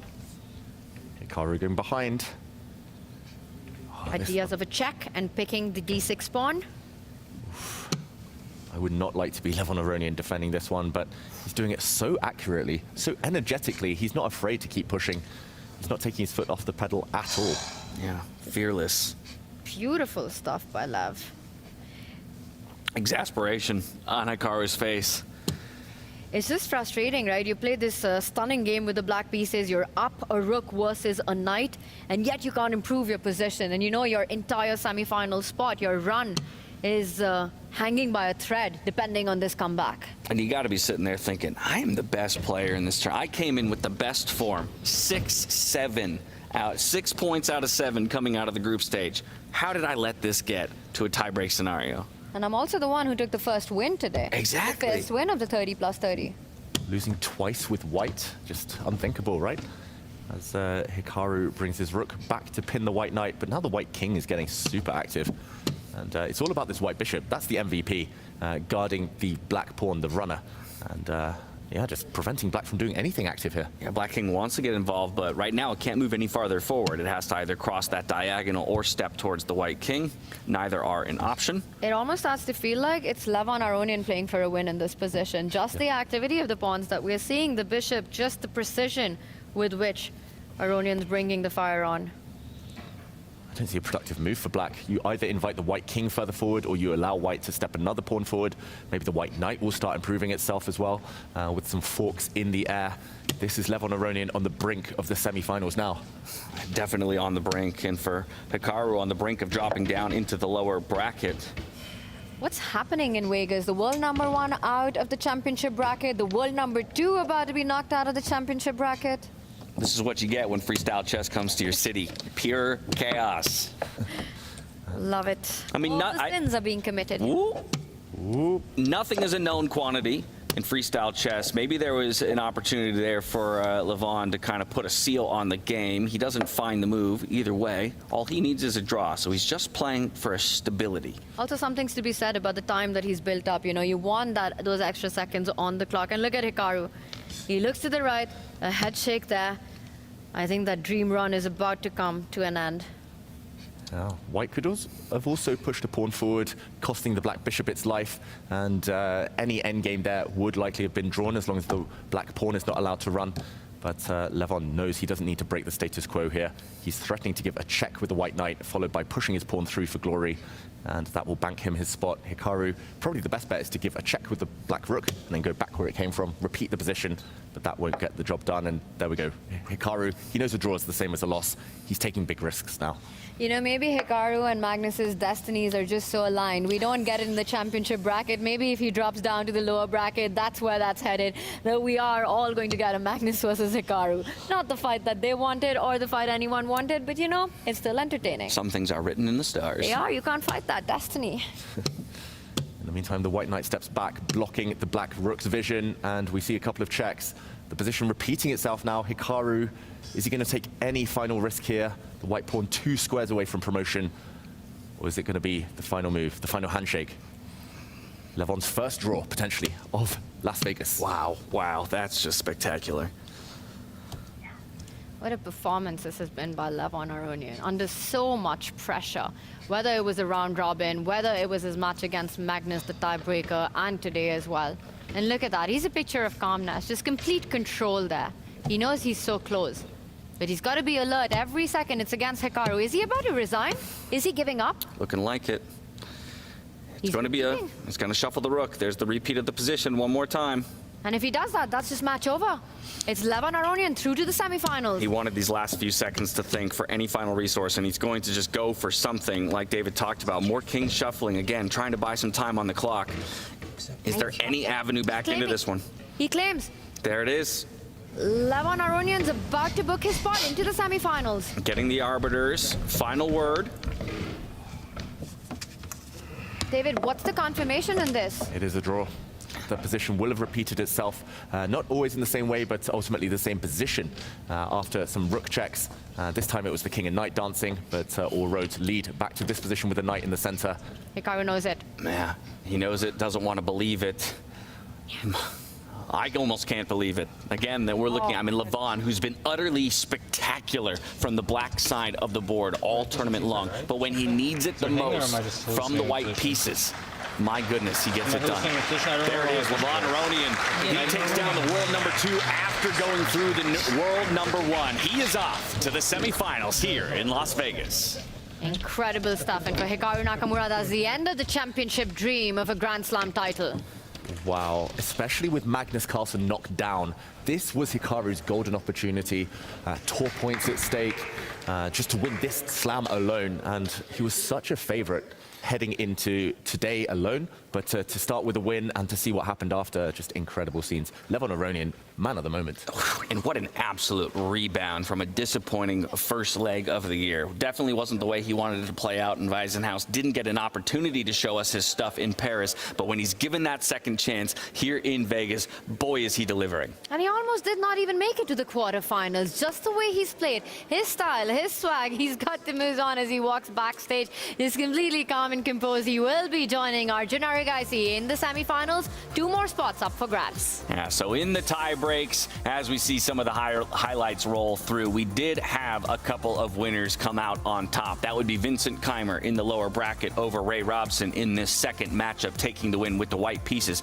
And then, of course, we have Levon Aronian over Hikaru Nakamura, but still more games to play. Javakir Sindarov, Hans Niemann locked in battle as they move to 5-2 time controls. Pragnananda doing everything he can to dispatch Fabiano Caruana, but he just can't seem to get rid of him. Yeah, it's like a bad smell. You can't shake it off. And Fabiano, though, clutch stuff. Levon's a rock star. Fabiano's just super tenacious. It's these experienced players.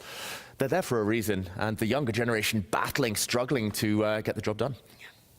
I think Levon's just Hans's new best friend, you know, just across the world. He takes on the world number 1, now takes on the world number 2. And I'm just thinking that just leaves the field wide open. With Magnus out, with Hikaru out, everyone wants to get into that semi-final bracket. Yeah. Do you think Hans is topping up that bank account of Levon's? The PayPal. Yeah, PayPal. I mean, I'm just thinking about the players who remain in contention for the top spot, right? Fabiano is obviously the highest up in terms of the overall tournament standings. Yes. If we just kind of take those point totals, you had Hikaru, Vincent, and Magnus, who were the others in the top 4 falling out. From there, it's next Arjun Erigaisi, in fact, on the freestyle rankings, who still remains. And then you're looking at a player like Javakir Sindarov, who was in that tie for 9th place with Noterbek Abdusatorov. Obviously, as Noterbek falls down, this is Javakir's opportunity to create even more separation within those standings and climb up the leaderboards. But he still has to overcome Hans Niemann, who's kind of alongside Levon, has been absolutely one of the surprises here in Vegas in terms of his hot start and the fact that he continues to challenge in the upper bracket. Absolutely. I mean, Javakir, though he's made his comeback, right? He's ready for the fight as their match gets a reset as well. This is anyone's tournament. This is Vegas. Anything can happen here. Expect the unexpected. Well, more chess is headed our way, but we'd be remiss not to get a word from a couple of the victors. And Vincent Keimer, since he was one of the earlier ones to finish in this tiebreak scenario, we got a quick word with him on how he evaluates his day and ultimately keeping his run alive for at least a 3rd place finish here in the Freestyle Chess Grand Slam. Take a look. Vincent, congratulations. You just won your match against Ray Robson in the lower bracket quarterfinals. It was a tremendously long day for you, and you played almost without a break for 9 hours. How do you feel to win the match in the 4th and final game? Yeah, I mean, after having won the match, that certainly gives back quite a lot of energy, but I think it's safe to say that this is probably the most tiring top-level tournament that has ever taken place, because I don't think we have ever had that long days, so it's tough for everyone. And as we will see, I mean, the tiebreaks are still going on. I think at least 2 matches are going to go to the Blitz section, and which means that there's a quite fair chance one will go to Armageddon.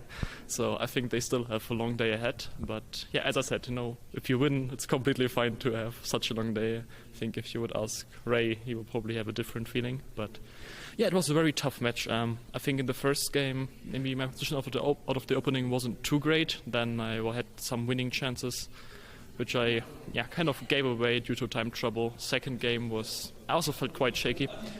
And the starting position was very unfortunate for White, because we had no option of doing really something. So the best option was just to be very solid, which neither of us really wanted to do. And the plan we played was just not really bad, but certainly not good. So I felt it was more a dangerous game for me, which I managed to draw. And the first tiebreak game again, very complicated, and I think the last one was relatively smooth. Of course, clearly quite a few mistakes from both sides, but overall I was quite happy with that game. And let's talk about yesterday. I'm sure it was a disappointment to you not to make it to the top 4 with you and Magnus. We lost 2 previous champions of the Grand Slam Tour. How do you reflect on the day? Yeah, I basically destroyed the day in the first round. I mean, having that queen endgame pawn up against Magnus, and not winning it is completely fine, but losing it is like absolutely crazy. It's not only that I lose half the point, but also the feeling that comes with it. And then the next round against Sindarov, I also threw a good position. And after that, it's so tough because I can't play the way I normally do, because I have to go far more aggressive than I would like to. I mean, the game against Noterbek, it was an equal position, and I can't just make a draw and play normally, so I had to go forward and ended up losing that game. So I think it was just that first game that kind of got everything rolling. I mean, the game against Prague he just played well. It was a complicated game, I lost, but these things happen.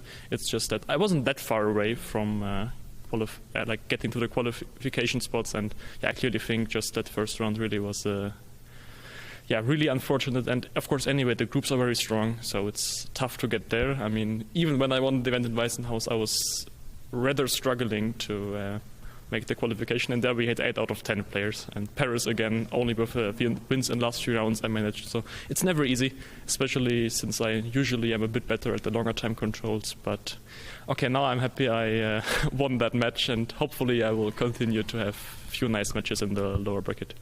Vincent, we will let you go enjoy a much-deserved evening. You've had a long day. Congratulations once again. Thank you very much for your time, and best of luck for tomorrow. Congratulations to Vincent Keimer for coming out on top at the end of this a very long day. I mean, you can see the fatigue on his face. We're asking so much of these players, and we're asking even more of the 4 players who still have to get back out there and play 2 more games of freestyle chess today. You can probably see the fatigue on my face as well because it's been a long day, but imagine being in the thick of the action with so much at stake, forced to find good moves, pushed to the edge by world-class players. Yeah, it's tough. Really, whoever wins this tournament is going to have proved it, and yeah, impressive. Yeah, you won't be able to take anything away from the winner of this tournament in terms of what it took for them to ultimately claw all the way to the finals and take it here in Las Vegas. It's a 5-day sprint, but that covers the distance of a marathon, is exactly what it feels like, just mere seconds away from finding out what will be the position of our first game here as we move into 5-2, back out to Fiona for the position lottery. Welcome back. So out of our 4 matches, 2 have ended in wins for Vincent Keimer against Ray Robson and for Levon Aronian over Hikaru Nakamura. 2 matches remain. They now move into Blitz playoff. They will play 2 games of 5+2. Those matches are Fabiano Caruana against Pragnananda and Javokir Sindorov against Hans Niemann. Without further ado, we are going to draw the next position now, and I would like to welcome to the stage Sam Schmelzer from Advantage. Give him a round of applause.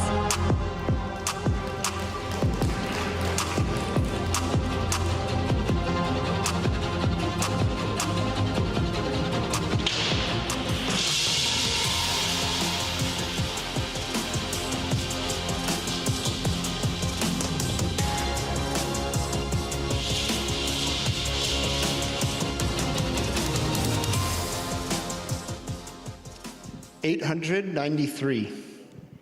Position 893. Thank you so much, Sam. The players now will have only 5 minutes to prepare for their game, so the preparation time will be shorter. Sam, thank you very much. To the players, best of luck, and to our spectators, both at home and here, have fun.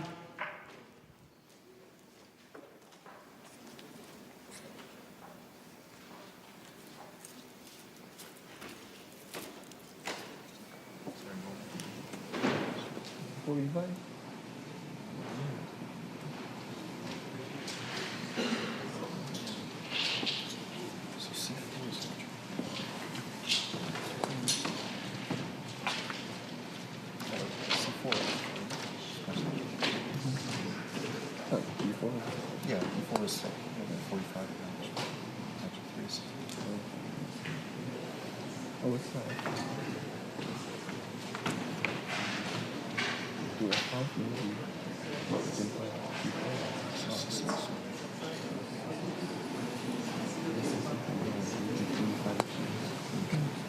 F5 is too much. 5 to 6. They come again.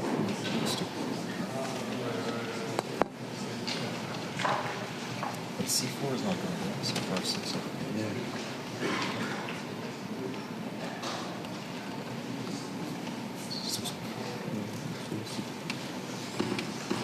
You have to play before.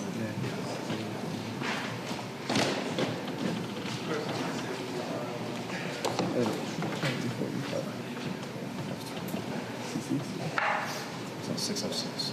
Yeah. 63. I'll take D4 something. Knight G3, yeah. No, it's not so good. Okay, let's see. Oh, mine is D4. So, what is it? CD? D5. I don't know.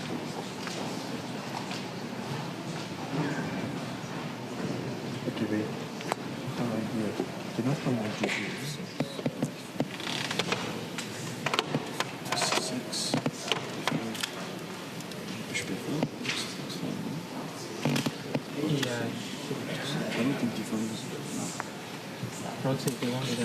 First C6 and first C6. Before. Then you can take bishop B6, F6, bishop B6. You can dark players. Before you take bishop B6, then G6. It's what you say. Check.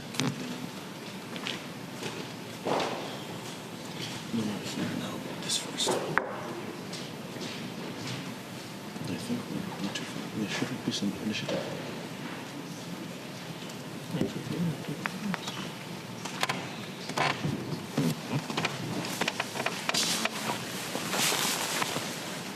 That's not this should be enough initiative. Yeah, this was the kind of.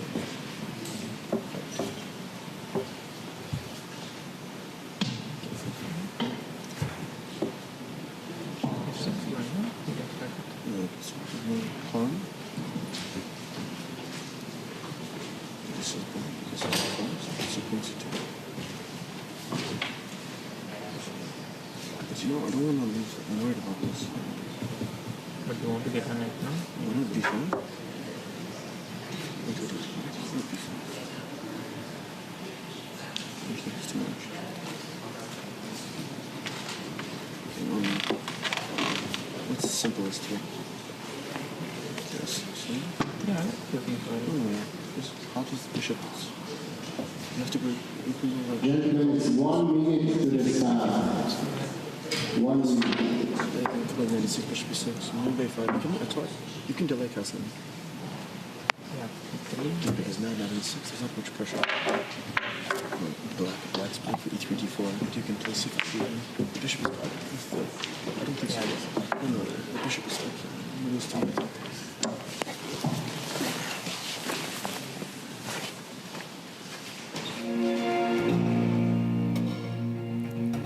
As if things couldn't heat up anymore here on the Las Vegas stage. There you go, 30 seconds away from 2 more games of freestyle chess action. We've got 2 boards in play, and it's 5-2 for the time controls. Very similar to what we saw break down between Levon Aronian and Magnus Carlson just yesterday. Who will be the one setting the pace in each of our matchups? Taking a look at it, it's Fabiano Caruana, who's continued to extend his tournament life time and time again here against Pragnananda, who topped his group coming out of the group stage. And then, of course, Javokir Sindarov up against Hans Niemann. This is bound to be an exciting matchup between both of these groups of players. Yeah, there's going to be twists and turns. That is guaranteed. All of these 4 warriors, they started their first game today 9 hours ago. So it's a test of endurance. We will jump into the moves any moment now, but position 893 is where their destiny lies, and it's Fabiano Caruana starting with the white pieces in their encounter.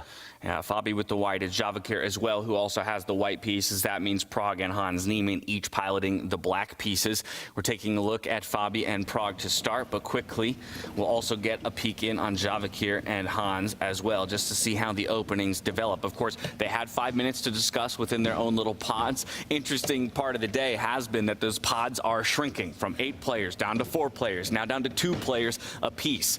So they're going to have to be a little bit more on their own when it comes to deciphering these positions. Yeah, and here we go. There's another game in play, of course. That is between Javokir Sindarov and Hans Niemann. And have both games started the exact same way, almost. Just the placement of 1 knight is the difference, as Hans Niemann tries to trade off some pieces to clear the board. And okay, knight's coming out.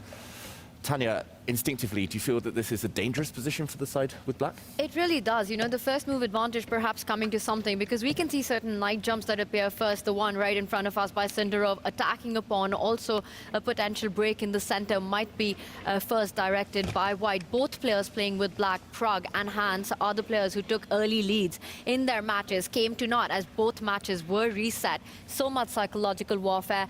10 hours of play in, matches still go on, fatigue will be in play, energy levels, you know, it's going to be all about who makes less blunders in a 5+2, barely any time to build on. Yeah, and for me, that was the golden nugget from spending time with Hans here yesterday in the studio. He said, you don't have to do anything special. Sometimes you just play simple moves, use logic. And actually, I feel that this is the stage of the day where that is even more key than ever. You just have to, as Tanya said, not make a big blunder. Yeah. Just stay in games, stay in the fight, and hope for your chances. There is no doubt these players are feeling physical fatigue, mental fatigue. So to your point, make things simple for yourself. Just follow logical moves, try to minimize the mistakes, rely on your opponent to be the one to make the first blunder. Well, that's easier said than done. This is freestyle chess. No such thing as keeping it simple. No familiar patterns on the board. As we see, Javokir Sindarov, he's trying to get a break in or push the H pawn further up the board, putting pressure. And I think that's absolutely key, right, David? Because shorter time formats, if you can go on the attack quickly, if you can be the one posing early questions, you're going to force your opponent into things, and that's going to come out into play in the later part of the game. Yeah, and there we go. The move you predicted, Tanya, threatening to step forward and hit one of the Black Knights, this corner pawn here. I wouldn't be surprised to see the other corner pawn start to advance up the board, later trying to undermine the Black Dark Squared Bishop. Definitely the type of position, I think maybe the starting position a bit favorable for White, but this one, it feels like zero risk for Sindarov, and he's asking questions in the process. But so far, Hans is staying level on the clock, which is good news for him, even in a difficult position. Yeah, all players staying very close on the clock as I'm tracking both games simultaneously, and we'll be sure to get you to any important moves. As I say that, computer doesn't love this most recent move here from Hans Niemann, and a quick response here from Javakir is enough to capitalize on the mistake. Oh, that is a big mistake, at least strategically. Hans Niemann, he winced, he kind of grimaced there, shaking his head. He thought he could maybe have time to trade bishops, but there is no time. The White Knights are both poised, locked in, looking at the same square. A knight check would also be a knight fork, picking up the Black Rook. And Hans forfeits castling rights out of necessity there, moves his king across. That comes at the cost of the Dark Squared Bishop at the very least, or maybe a knight jump anyway. Yeah, and that feels ugly in the long term, right? Trying to unlock that A8 rook. Gonna have to do it through a rook lift of some kind, maybe along the A file. And I think to your question earlier, is this the kind of position of freestyle chess that gives White that extra edge just out of the opening? I think that's being played out in both our games right now. And it all comes down to the fact that White is the first player to grab these posts, these outposts after natural play and bring on those threats on the board, just not giving the time to the player with the black pieces to actually harmoniously finish development. Yeah, so while Javakir has a small advantage here, he's actually going to open up that rook for Hans, of all things. That's a slightly surprising move for me to see. Yeah, I thought he might hold back. I understand why he did it. He wants the bishops. Top players are a bit biased towards bishop pairs, but yeah, slightly surprising. And this board, meanwhile, very congested, almost symmetrical. What in the, no, but this is, yeah, let's stay here. What in the heck is going on the right side of the board here? Look at the congestion. We had the perfect mirror of the stack, and we'll try and get back to that because I do want to decipher that position between Fabiano and Pragnananda. We have rook, bishop, pawn, knight, knight, pawn, bishop, rook. Perfect symmetry there. But then right next to it as well, we're not done with the symmetry. We got knight, pawn, pawn, knight. How do you even begin to assess what's going on here? I don't know if you do assess the bishops as well on the other flank with some pawns. Total symmetry. The only differential in this position as a whole, okay, now the kings have both also done the same thing. So it's the queen placement. It's just the black queen. That is it. It's the only differentiator in the position. All White needs to do is step up with the queen, and there you have it. Perfect symmetry after all these moves. But I think there are other plans on Fabiano Caruana's mind right now. One of them might be striking in the center, break that symmetry, get that deep pawn rolling up the board. Yeah, very logical. And as White, you have the right of the first move. That means later, if it is symmetrical, if your opponent just plays copycat chess, you can break the symmetry first. You can force your opponent to stop copying you. And there we go. He does break in the center, Fabi. He was ready. All of his pieces nicely protect those central squares. And there we see Prag could no longer copy. The central tension was too much. I really hate the idea as black of allowing the connect 4, of course, but also a big threat. Hitting and destabilizing the Black Knights. Well, these guys mirrored on the clocks. Prague now just dipping below the time that Caruana has in his bank, looking for a response now that the symmetry is broken. But look at this, right back over to Hans Niemann's board against Sindarov, and within mere moments, within mere moves, all of a sudden he's the one with, half a point to a full point advantage. Big mistakes from Sindarov strategically here. Also, I hate to say it, but the Connect 4 again appearing. And that is why Black has the advantage. It's a nice pawn chain blunting the White Dark Square Bishop. I'll just quickly take it back to that moment. As you said, James, taking this bishop was a big mistake, or at least the sequence that followed. He should and could have planted a knight in the center, maybe even taken the other bishop instead, with the bishop pair, with a nice stable advantage. A nice piece there, but trading. And then this move, bring the queen forward. Ended up being a blind alley. The black pawn pushed forward. Very nice tactic here, but this queen would have then landed on a awkward diagonal stare down by the bishop. He retreated his queen instead, and that was what cost him the advantage. Sindarov, and now the pawns are rolling, momentum black. Cost him the advantage, and he's down on time. Look at that, creeping under 1 minute. Hans still with half of his starting time still remaining. You get +2 in this increment. It is near impossible to build a bank back up with that increment. And every move Hans plays is one with intent. He's got a plan, he's got an idea that forces his opponent. Just this concrete level of play, that knight retreats only to push the white knight back, which doesn't have so many squares, It's kind of almost trapped at the position that it's in. It will be forced to the absolute edge of the board. And there as well, not such a bright future. Once again, Hans super impressive in his handling of the opening. And then one inaccuracy gets the game on. The rook on A doesn't even need to move. It's on a beautiful open line. Hans first clamps down on the other side of the board. By the way, big developments on the Prague-Fabi board. Fabi sacrificed the pawn. Might be a good time to jump into that. Yeah, let's go over there to see how Fabiano, maybe for the first time today in game one of, kind of the two-game bout that they have, he's the one who feels like he's in the driver's seat. Yeah, and it's all about the white knights right now. We talked about how Hans Niemann was about to kick one of the white knights to the edge. That was because the black king was super safe on the other side of the board. Here, the white knight's lurking nearby. It's not just that, but the kickback is about to begin. And one of the black knights is about to be kicked to the edge of the board, and then a pawn will follow. The black bishop actually a bit trapped in the center too. It's all about the dart squares, and the black king sitting on this dart square diagonal might feel the heat a bit later on. It's amazing. Fabi actually sacrificed that central D pawn for all this activity in play. And look at that. The pressure's on with little time on the clock. Under a minute, he makes a mistake. Does Fabi have the direct path that David was talking about? Push the G pawn, push the F pawn, win a key pawn in the position with a tender spot on F6. Is it just a pawn, isn't it? A piece. Actually, the black bishop does have one square to retreat to. Oof. This does look horrible, though, for Prague, as okay, very surprisingly, Fabi brings his rook across. That piece was doing nothing, so I understand why he wants to activate it. He also wants to stare down at the black queen, making it impossible to break out in the center, but that's a very important tempo he's just lost. But now both players are under 1 minute, and with just 2 seconds increment, that's barely any time to get a move in, right? It's still a game that anything can happen, but you can see the panic on Prague. He's trying to break free. He hits the chaos button in the center, lines up the rook against the white queen. There's a capture. Watch out, there are some tactics. The white knight now taking a bishop. The black queen was defended, so everything holding together. But I do fear that it's the dart squares that will come back to haunt Prague. Any check on the dart squares by a white bishop later on will end in mate with the white knight nearby. Tanya, this pawn sacrifice looks like it's more than justified, more than enough compensation. But Prague is fighting hard, getting active at least.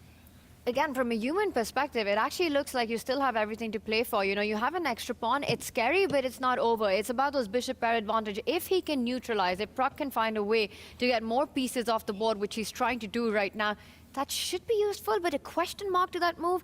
David, to me, it looked like the most natural response. Get the queens off the board, you're up a pawn. Me too. Some calculation is needed, but apparently Fabiano can win some material here by just trading queens, which is counterintuitive when you're a pawn up. The whole idea is that, oh, wait, we're going to see it. One of the black knights is going to have to move. That one was under fire, and look at this. The black rook is trapped, cannot move. It has to defend its bishop.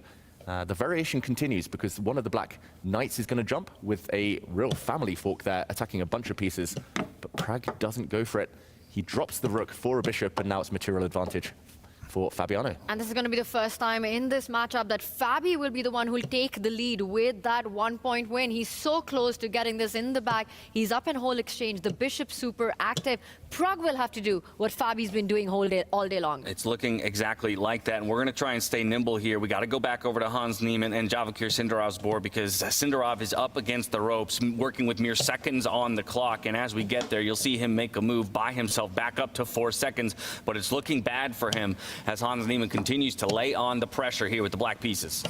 Ooh, discovered attack, this last move, and a queen sacrifice by Sindarov. His queen was almost trapped anyway. The black rook sniping from afar. And here we go. It's bishop and rook for a queen. That is the material balance. Sindarov down, but at least the black queen for now can't get in. And another sacrifice by Hans Niemann. He's unstoppable, Hans is right now. He's playing for the pawns. He's playing for the queen activity against the white king. Once that H-pawn moves 1 step forward, the white king feeling completely bare right now. Who's going to be defending it with all the checks coming in? Slides up with the king, Hans Niemann does. Going to grab some pawns. And Normally 2 rooks can fight a queen, but look how poorly coordinated the 2 white rooks are. One of them is fast asleep in the corner, the white king trapped as well. Queen and bishop were delivering checkmate, and it's a resignation. Hans Niemann takes it. There it is. Javakir Sindarov throws in the towel in the first game of our 5-2 tiebreakers here against Hans Niemann. We got to get straight back over to Pragnananda versus Fabiano Caruana, though, because they are both working with double, or rather single digits on the clock here. But it's Fabiano Caruana who can put the screws to his opponent. As Tanya said, this will be the first time today he comes out ahead going into the second game of the tiebreak. And what a boon that would be to his chances. Oh, computer almost lied to us there on a blunder, but it actually is diving into the back rank here with that rook. So he's got the rook to the knight of his opponent, and the same number of pawns. However, all of his pawns are connected here, as opposed to the floater in the middle of the board.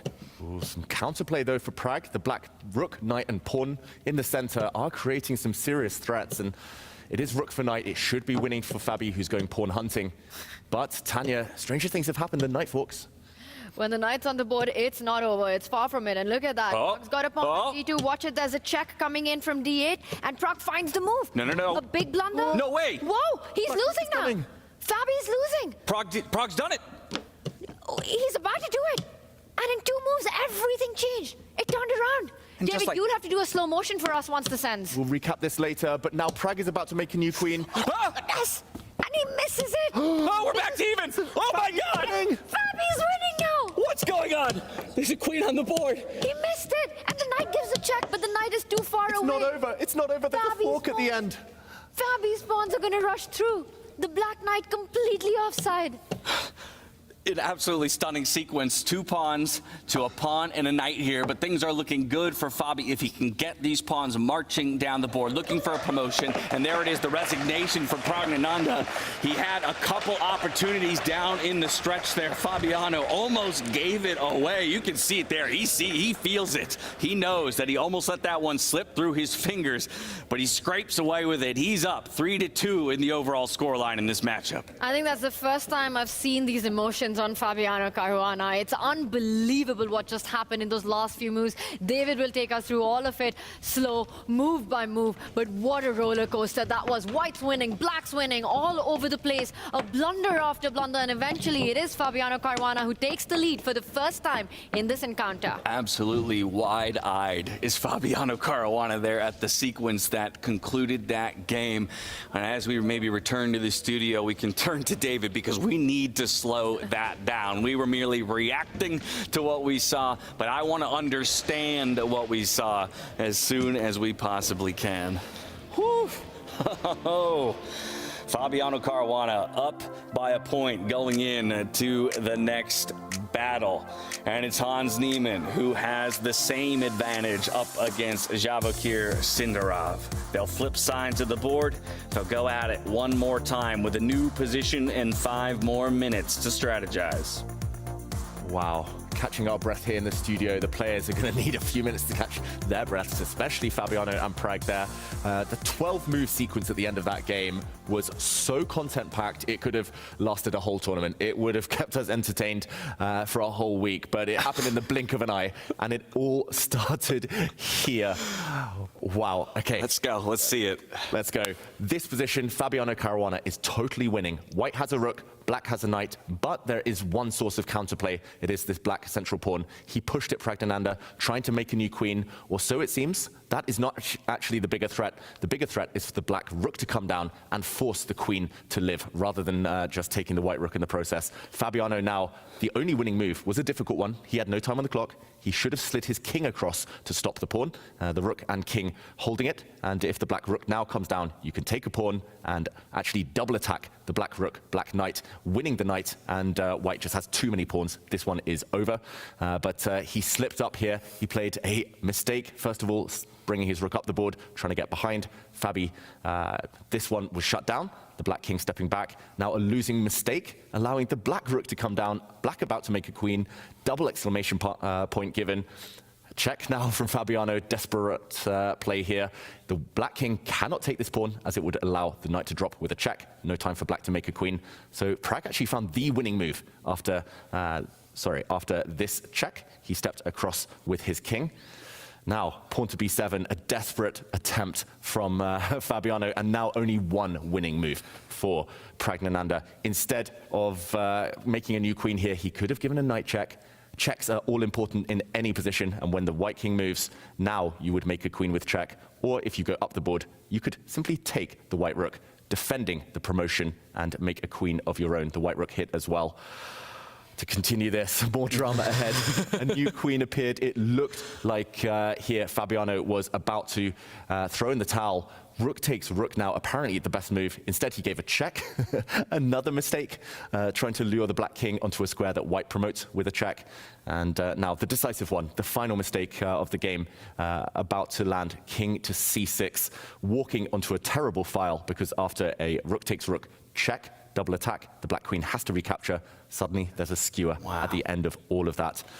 The drama didn't end, of course. Rook takes queen, followed by a knight fork, winning the white rook. But what Prag had maybe missed at the end is that the white pawns are just too strong. Nice push of the g-pawn here, the black king too far away, and promotion inevitable. That is some unreal stuff. And this entire sequence that we saw, James. All of that took place over the course of 20 seconds? No, 2 seconds on the clock, every move that Prag has. He was barely playing on any time. That's absolutely absurd. It was nuts. And every move, a turnaround there, it's just insane. And Fabi gets the lead. And now for Prag, you know, this is such a difficult situation to be in from a mindset. He's been leading this match every format of the way, starting from 30+30, going into 10+10, and now in this final tiebreaker with 5+2, it's Prag who's on a must-win. And losing this, how do you even calm yourself down? How do you even get your nerves back? Honestly, I don't know if you even want to. Keep that energy going into the next round. You've seen that the game is winnable at any stage, right? And I think that's maybe one of the things you rely on, is that there is no admitting defeat until there are no more opportunities for a way back to victory. We've got to find one more position for these players to do battle. Let's head back into the arena for the draw. Welcome back to the second game of Blitz. First of all, I'm really impressed how many of you are still here. So give yourselves a round of applause first. It's been a long day of chess. We saw 2 wins at the previous games, a win for Fabiano Caruana and for Hans Niemann. That means Sindarov and Pragnananda are in a must-win situation now to force the match into a potential Armageddon. We are going to draw the next position, and in order to help me, I would like to welcome to the stage our tournament director, Sebastian Siebrecht.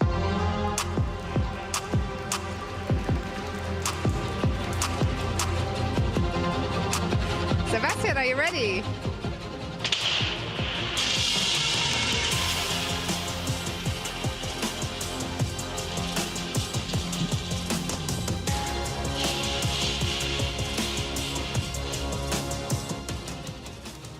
Is 132.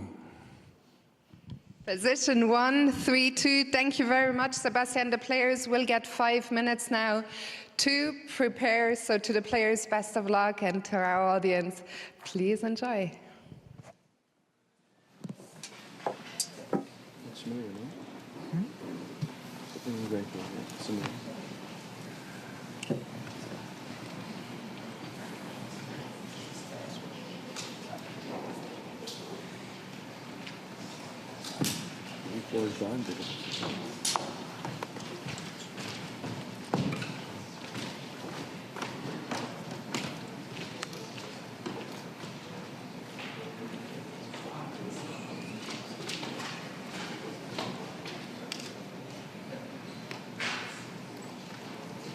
I don't understand what this is.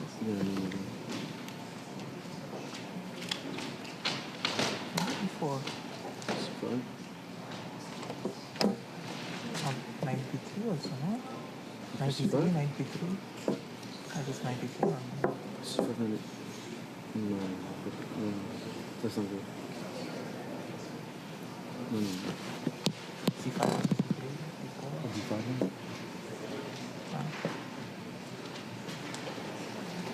Usually, such quick decisions. For example, C5, C3, D5, EG96. Initial comes. This is... you know, yeah, you've seen it, the minus. Yeah, minus cam. Yeah, you know, I think d5, d4. You open both bishops. This is not possible. F4. 5.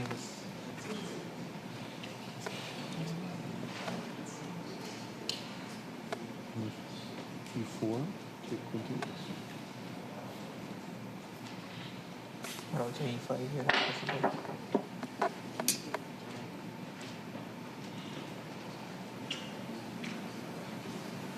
Wait, so you go c4? e5? C3, We play d4, take knight d3. yeah, it's just Sicilian, right? What is it? d4, c5.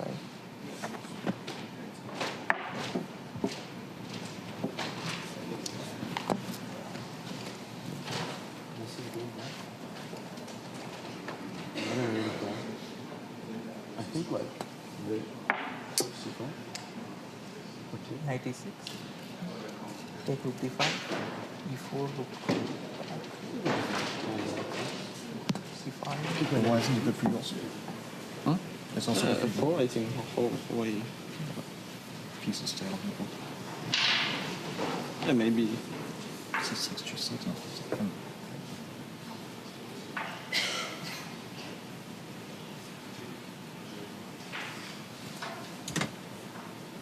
So first move, what is what options do you guys have? c4, maybe. c4. Okay, c6 is better. c4, c6? No. Yeah. c6 is for equality. Looks good. e5.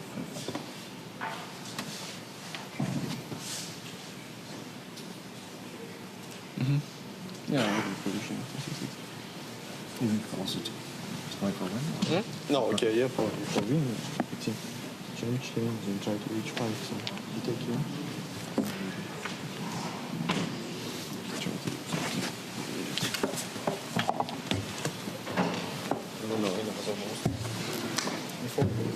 E4 is 1 minute to the start, 1 minute.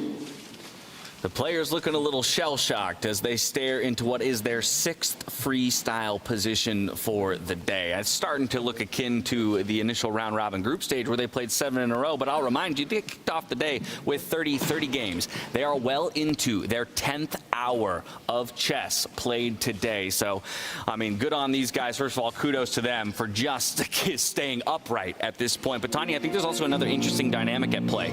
In each of these discussions, there's a player who is currently advantaged in their scoreline as opposed to a player who needs to get a victory to tie once again. And I would think that that would lend to them wanting maybe very different opening approaches. So I wonder if any of that's at play or if they're really consciously thinking about that. You know, Fabi, I just need a draw. But Javok here, he's really got to get it done, and they are working together. Same dynamic exists on the other side of the board. 100% right, with Prague and Hans trying to figure their way out. Prague needing a win, Hans needing only a draw. 1 second to go. The players started at 11 a.m. local time. That was 9.5 hours ago. What do they have left in tank? But Fabi, he seems unstoppable today. Comebacks and taking the lead now. And on the other side, Hans Niemann, he means business in Vegas. He's here to prove a point. Away we go. And right away, there's a difference from move 1. You can see on the left-hand side of your screen, it's Pragnananda with the white pieces needing a win. He's going to go for that pawn in front of his dark squared bishop on the 3rd file in from the left. Counter to what Niemann is doing, he's going to go for that D pawn, 4 files in from the left-hand side, so a little bit more towards the center of the board. Right away, these two games are not going to look similar. And here we go, Sindarov on that right board already indicating his intentions of going on the attack. He pushed a pawn in front of his rook. Unlikely we'll see castling now on the next few turns for either side, since the pawns have been pushed forward. And for Hans Niemann, I think symmetry makes a lot of sense. And just because the draw is enough for him, so he doesn't want to take too much risk. He doesn't need to be the one pressing. I was going to say, for Sindarov, he wants to break the symmetry, hence that last trade. Bishop for knight, and he will hope that at least a little bit of imbalance. A pawn structure in this case is sufficient for him to create some winning chances later down the line. And he plants his bishop on a nice spot. Now that the white pawn formation has been destroyed, there's no pawn that's going to kick that bishop out. So I like that approach by Sindarov. In a must-win situation, you're looking for those early imbalances. And let's remind everyone, this is the final blitz game for tonight, right? If a player makes a comeback, if Praggnanandhaa or Sindarov win their game, we will have an Armageddon. We will have a winner go through into the semifinals. And honestly, how could we not after the day we've had? Connect 4 is found here for Sindarov with the black pieces. But that knight made the long trek all the way across the board just to remove what was a very strong bishop position there for Sindarov. So Niemann definitely not wanting to let his opponent hold on to that piece. I know I joke about Connect 4 a lot, but every time it's played, it's given an exclamation mark, and every time someone allows it, their eval just drops. Hans Niemann was actually a lot better before he allowed that pawn to push. Suddenly the white bishop in the light squared bishop in the corner here, just staring bluntly at a pawn. The knights love it. Beautiful space advantage that it creates, right? Because to get a Connect 4 in chess, it means that you have to push the pawn on the other half of the court here.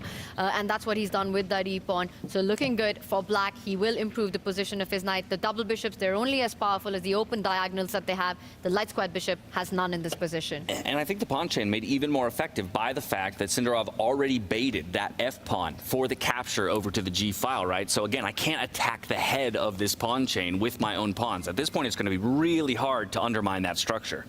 Yeah, strategically, that was a very questionable decision by Hans Niemann.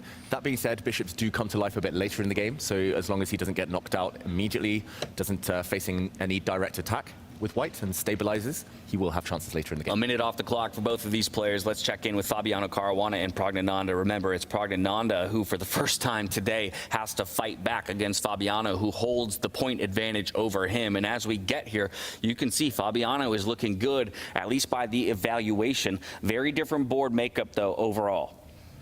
And this is a tournament scenario that I think Pragg is just not used to, right? A must-win game for him right now. He pushes Fabi's knight back, but that means he blocks his own bishop on that b1 square, the light squared bishop. He'll have to find a brighter future for that.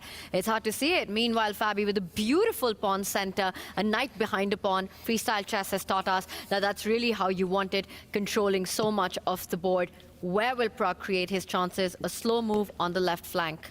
Oh, that's sad. To have to play a slow move like that, very time-consuming. Fabiano improves a knight in the meantime. Just looks beautiful for black. Very hard to know what to chip away at if you're Praggnanandhaa.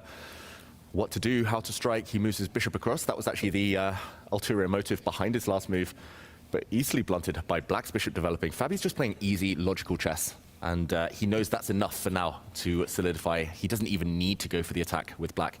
A draw is sufficient. And Pragg now going to scoot his knight out of the way of that light squared bishop just to open the scope of it a little bit.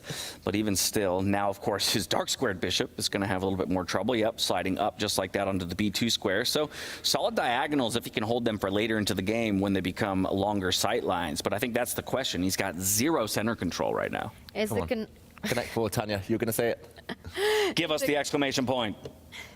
I think it's about to happen. It looks like a beautiful move as well, right? Just blunting that a dark squared bishop even further. Fabi first sets up a battery, lines up. I'm going to point out one dynamic in this position. The players need to set up getting that castle in, right? With these H-pawns that have moved forward, they are a bit of target, so you have to time that well. Right now, first Fabi decides to reroute that knight, opening up the queen to defend the pawn so that eventually he can get that castle in. Yeah, might be here and now. He was about to reach out. Fabiano, very healthy on the clock. There we go. He lifts his, he touches his king and lifts the rook over. The king stays on the same square, though. Everything for black is very nicely centralized, nicely defended. White lacking space. Let's go back to the other board. I see a double question mark out on the table, and this is after Javalkir Sindarov had found a pretty solid advantage, but just like that, that advantage disappears and even starts to slowly creep in the other direction. Wow, he's hung a pawn. Is that the issue? This pawn was previously defended by the black queen, the knight now in the way. Unless he has a trick here, Tanya, that I'm struggling to see. It just looks like a bit of a miss here. There are some knight jumps that one needs to calculate, but I agree with you. It looks like none of them are working out. Hans, is he going to take the bait? Will he call the bluff on this one, or has he spotted something better? I think after queen takes pawn, you're looking at ideas like the knight coming in to a juicy square with some forks, but white will have a trade. And at the end of this, as we see, in fact, the bar does say that it will be Sindarov on the edge. But what's... It's this move that he's missed. Attacking a rook, attacking a knight, double attack. And has Hans Niemann found this? That's the big question. If he takes the pawn, then he has. He still hasn't made his decision. Sindarov puts a trap, but is he about to get trapped himself right now? Oh, that's so sneaky. If he takes this pawn, Hans Niemann, I think he's just going to win. Either you're a pawn up or your opponent blunders immediately. He reaches for it. Key moment. Wow, he goes for it. He spotted the double attack. Oh my goodness, this is the moment. Okay. Is Hans Niemann about to go into the semifinals? Yes, I mean, he slides that queen up. Whoa, what a find. Hits the rook, hits the knight. This is game over. This is match over. Well, we've said game over before, so I don't want to get too ahead of ourselves. We saw how many times the script flipped in that Fabiano versus Partenonda game when it was coming down the stretch, but this is a definite advantage here for Hans Niemann. And now Sindarov, I think a bit lost now for an answer, as maybe this was the one thing he overlooked when he thought he was the one laying the trap himself. Yeah, when you go for tactics, you have to be 100% sure all the forcing moves are covered. And unfortunately, Czech's captured the threats. He forgot the threats, the double attacks. And Hans Niemann, that is genius, just spotting that. Note this self-control. He spent 30 seconds, a minute, Hans Niemann, and then he went for the sequence. And yeah, Black's pieces are just all hanging. He's about to go down a full piece. And it's clear with Javokir slowing down at this moment that this is exactly what he missed in the position. He calculated the line through. He saw what happens at the end of that queen trade. Happy with that. We saw the bar approve of that calculation. But now it's clear on his face and the camera that we're seeing right now that this was the big miss and the big spot. Yeah, Hans hits him with the call an ambulance, but not for me moment of the game. There it is. He's going to go ahead and trade off the knight for the bishop, but the queen dives in, picks up the rook. The knight has to drop back to defend the king, obviously, as it is a check. Just watch out, the bishop at the edge of the board is under attack. You can close the knight's escape route, though, by dropping the white bishop back, and the black knight isn't able to retreat. It's going to be kind of stuck behind enemy lines on its own for the rest of the game. So that looks very logical. Hans Niemann might be thinking of bringing the bishop to other squares. He can advance it as well. Instead, he offers to trade queens. Well, Hans needs only a draw to wrap up this match as well, so perhaps more of a professional and a practical decision. He gives up the bishop, trades, and Hans Niemann, he's finding all the tactics. He now jumps when... Look at this, Hans Niemann, he castles his king. Whoa. Wow. Unbelievable stuff. The knight is trapped. He's about to win that knight by stepping up the king one step forward. And he's calculated this in seconds. Traps the knight and connects his rooks at the same time. What is there this? It is. What is this performance by Hans Niemann? Wow. How is he... Whoa, wait a second, though. Wait a second, he's allowing the other black knight forward, and that black knight now knows that two rooks are within forking distance. It's not over till it's over. Why would he not just continue with his plan? Just take the knight. Like well, maybe he thought it was always there, right? Ooh, and okay. It was there in the end. Okay. Javokir missing an opportunity. Feels like a couple of double attacks. That's his blind spot so far in this game, Javokir. I mean, it is the 10th hour of play for both these players as well, so we can't expect a mix of that happening. Now it is a rook versus knight dynamic. It's an extra exchange for Hans Niemann, and he needs only a draw. It was a rook versus knight dynamic earlier in the day as well. That's true. Dash pointed out there were opportunities for the knight, and the black knight is very, very strong. So not over, although Hans a big, big favorite. And I'm going to point out a path that Hans's king has up the board. King of the hill can be played on the dark squares, start targeting all those light square weaknesses, and who's going to defend those pawns? And he sees it as well. Javokir is going to try and shut that opportunity down by sliding up his A pawn. King can't advance any further just yet. And actually, how do you improve the position of your pieces? It might be time to slide over the rook to that A line. You have to calculate what happens with all the swaps of the pawns. And he does it. He goes for the idea. He wants to give up the H pawn to try to grab that A pawn and bring the rook into activity. I like it, David. Yeah, makes a lot of sense. And in the meantime, as Hans tries to press the advantage, looking like he's getting excited now, shifting in his seat, big clock advantage. It looks like Fabi doing very well on the other board. Here we go. Pawns being traded, though, meanwhile, on this one. Yeah, we'll keep you apprised of the other board. Don't worry, we have eyes on it. But yeah, Fabi looking good, and actually Prague down to 8 seconds. So this is a good time to jump, just to check in on it real quick. You can see here, evaluation bar completely level, but that's all Fabiano needs. So again, the pressure is on Prague here to make the moves that are going to blow open the position. Yeah, but things are happening. Fabi has lost a bit of control, and there were some tactics in the last position. Just to mention, the white bishop could have taken a pawn as the black queen was overloaded defending her own bishop. Missed opportunity for Pragnananda, but Fabi, how are his nerves after that last crazy encounter? But there are going to be tons of missed opportunities with just 4 seconds on the clock. How do you even find the right path forward when the whole board is on fire? Look at the amount of pieces that are hanging, the white rook hanging, the white knight can be picked up with a skewer attacking the queen and the other rook on the board. Oh, he takes with the pawn, Fabiano. I thought he would take with the bishop there, the bishop hanging in midair there, but Fabiano, he is up material. He's up a rook for bishop and pawn right now, but the white bishops are very strong and the black pawn's very, very weak, all isolated. This one is still anyone's game. It's inching ever closer. There for Prague, look at that. Just above the halfway point for him. But again, he's working with 8 seconds, 10 seconds now, dipping below into the single digits is Fabi. We're back over to the Hans Niemann and Javakir board on your, in terms of the live viewing, what you're seeing. Bottom right-hand corner will switch just so we can update you on that board. Again, the rooks beating the knights. Although there are some knight forks in the air, it does feel like trading things off with a draw insufficient here for Hans Niemann. He should be safe. Yeah, we got to go back, though, because now Pragnananda is well advantaged in his game all of a sudden. So as we go back, take a look at this. The eval bar likes his position, but again, both players are working with 5 seconds on their clock right now. He's just playing barely on increment right now. It is the power of bishops, but can he get the job done? He moves ahead with the king. Look at the 3 beautiful pawns on the right side of the board. They've got to march up the board, protected, assisted by those bishops. He first brings the rook back. Prague, he's looked so good all day.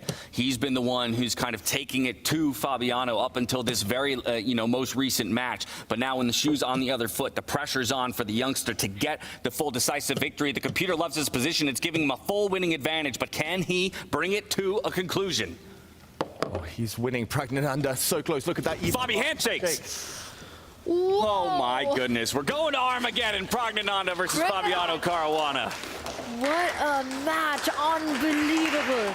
Goes down to the Armageddon after 2:30 plus 30, after 2:10 plus 10, after 2:5 plus 2. It will be an Armageddon, and Hans Niemann gets the job done. Yeah, as we pan to the other board, you'll see again the handshakes extended. Hans will pick up his hot pink jacket as he moves to 4 points to 2 in the overall score line, winning the tiebreaker. He's headed to the semifinals. Wow, great game by Hans Niemann. Some incredible moves, including castling queenside when all of us had forgotten it was legal. Some really genius play and closed out nicely. Prague, meanwhile, wow, his nerves held out so strong in that second encounter. From a position of weakness, he managed to outplay Fabiano. And that's not a feat, not an achievement many players can boast of. Pragnananda on the back foot, a must-win, takes it to Armageddon, but that's the nature of the game. At the end, there can be only one winner, and it will be decided in the next game. There is no running. You can hide, but you can't run from that result. What a performance. Started with looking like Fabi will get the job done, but it wasn't meant to be, not just yet. These players neck to neck. Las Vegas has delivered in every way so far. Only 2 days into this event. But look at this. We're going to Armageddon. It's been pure craziness. What can we say? Yesterday was wild enough, not just with the group stage, the twists and turns, but the playoffs. Magnus Carlson dropping out today, all the way to Armageddon. And this was the final position. Hans Niemann against Sindarov. The rook's coming off the board, the white pawn pushing forward, the black knight sidelined. This is very straightforward stuff. Hans, we saw him with the advantage. I'll just very quickly show the key move a bit earlier. The castling queenside when most of us had forgotten that this was a possibility even, caging the black knight that he later went on to win. But I think it's all about the other game where Pragnananda, with some incredible play, simply, against Fabiano Caruana. This was the final position, and Caruana resigned here because the white pawn stepping forward, and the black king actually checkmated in the center if it had marched. Wow. Absolutely stunning. This is amazing stuff. I mean, checkmating Fabi's king like the way he did. And it's just the whole storyline, right? You're leading the match, every segment of the format. Fabi strikes back, and you think it's just out of your control. You lose the first game in 5+2, and there is Fabi. You know, this was his moment. This was his opportunity. But it's Pragnananda who strikes back this time. Armageddon coming up next. We're going to have the players' bids. Yeah, but you really just can't ask for anything more from these guys. And yet, we will. We will ask them to play one more game of chess. They haven't given enough. They haven't sweated enough today. One final game to decide a lot. in this encounter. Huge encounter coming up. But what a performance by the guy in the hot pink jacket, right? Probably the hottest guy on the circuit when it comes to drama on the board and off the board. Hans Niemann getting the job done in 5+2. You know, you want drama, Hans always delivers, flips the script on that one, takes the win against Javokir. Fearless, loud, that's Hans Niemann. He's getting it done here. And for Prague, the pressure's on. How does it go now? The players bid for their time? Yes. That's how Armageddon works. Yeah, so essentially bidding time for black, because for those of you who don't know, in Armageddon, there is essentially no official draw. A draw would be a victory for the player with the black pieces. If you end up with the white, you have to play for a victory. So both players will be bidding up to that 5-minute mark for the privilege of playing for the black pieces, but therefore only needing a draw to come away with the victory itself. Now coming together with the head arbiter, this is where the bidding will occur. The papers are being handed out because very often, sometimes it's just a 5 and 4, 5 minutes for white, 4 minutes for black Armageddon. But I love this twist in the tale, where the players get to decide their destiny, right? Do they want to play for result odds? How low can you go for the black pieces?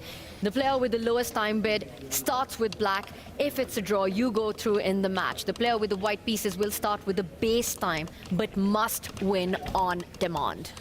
Well, there haven't been any draws between them so far today. 6 decisive results. But which side of the equation do you want to be, right? I mean, I think you want to be on the black side of the equation, but... Take the time, take the clock time. The clock is deciding everything, these time scrambles. That would be my advice. What would you bid right now? What are you expecting from the players? What kind of variance do you think is going to happen from Fabi and from Prague? I would bid 459. Oh, you really want the white pieces? Yeah, take the white pieces. I don't know. The variance, anything below 4 minutes just feels almost suicidal. But that's where the metagame begins, right? You're bidding 459, I'm bidding 458. Yeah. Right? So in your head, you're doing this equation, you're stepping yourself down a second and a second and a second and a second, because yes, of course, as you mentioned, a lot of these are coming down to results, it feels like, due to time scrambles, and so sure, having more time probably is a bigger advantage here. But if I could come away with a draw and only be in a deficit of 1 or 2 seconds, I'll take that trade any day. You know, I'd guess that the bid would be somewhere between 430 and 435, because you're just saying that I'm okay to go down those few seconds for the result odds, but it's not that much time. 437, that's your number? Between 430 and 435. Oh, I like it. I like having a very specific 437. All right. Just to point out the results spread, both sides have won 2 games with white today and lost 1 game with white. That means they both lost 2 with black. Given a good think. This is just absolutely nuts, you know, this match. This has just entertained us for the last 10 hours today. The first move on their board was played at 11 a.m. local time, and we're sitting at close to 9 p.m. local time. Oof. I mean, I want to know, you know, secretly now, I want to know from a number of these pro players, right? What is their thought process stepping into this bidding, you know, situation, right? Do they have some kind of a formula in their head, you know, to work out what is the perfect number? Yeah, they've both been there plenty of times. Prague against Arjun in the World Cup, I believe, might have gone to Armageddon. And Fabi, last year in Weissenhaus in 2024. This year at Weissenhaus in 2025, he's had some long playoff encounters. That being said, Tanya, it feels like Prague has to be the favorite. This year, he's won those 3 big tournaments you mentioned earlier in the tiebreaks alone. The Tata Steel Masters against the world champion Gukesh. Then he went on to win the Grand Chess Tour in Romania. And finally, the Uzbekistan Chess Stars Cup, and all of it done in faster time format. So much about the bids. Those papers have been handed over to our arbiters. I'm waiting for the bid reveal right now. Well, there you have. Both of these gentlemen are stepping center stage to reveal the bids. We're going to hand things over to Fiona one more time as we enter our final battle of the day. Fiona, take it away. Welcome back to our very first Armageddon game. No draws between these 2 players. Such a fighting match. This is the only match that goes to Armageddon. Hans Niemann won his match against Sindarov. And what's going to happen now is we're going to do a bidding for the time control. So the player of these 2 who bids lower will get the time they bid, they will get black and they will have draw odds. So our chief arbiter, Gerhard Becktaunuli, will now give the notepads to both players. Both of them will write down a time that's under 5 minutes, and the player who bids lower, as I said, will get black and will get draw odds. So we get for Prague 4 minutes 27, and for Fabi 4:02.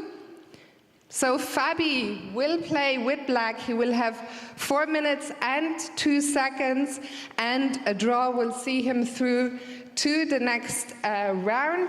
Now it's time to move over here to the table to find out the final position for today. And we have Jermaine here, who's the captain of Team USA Chess Boxing. The World Championship is coming up in September. Give it up for him. And Jermaine, are you ready?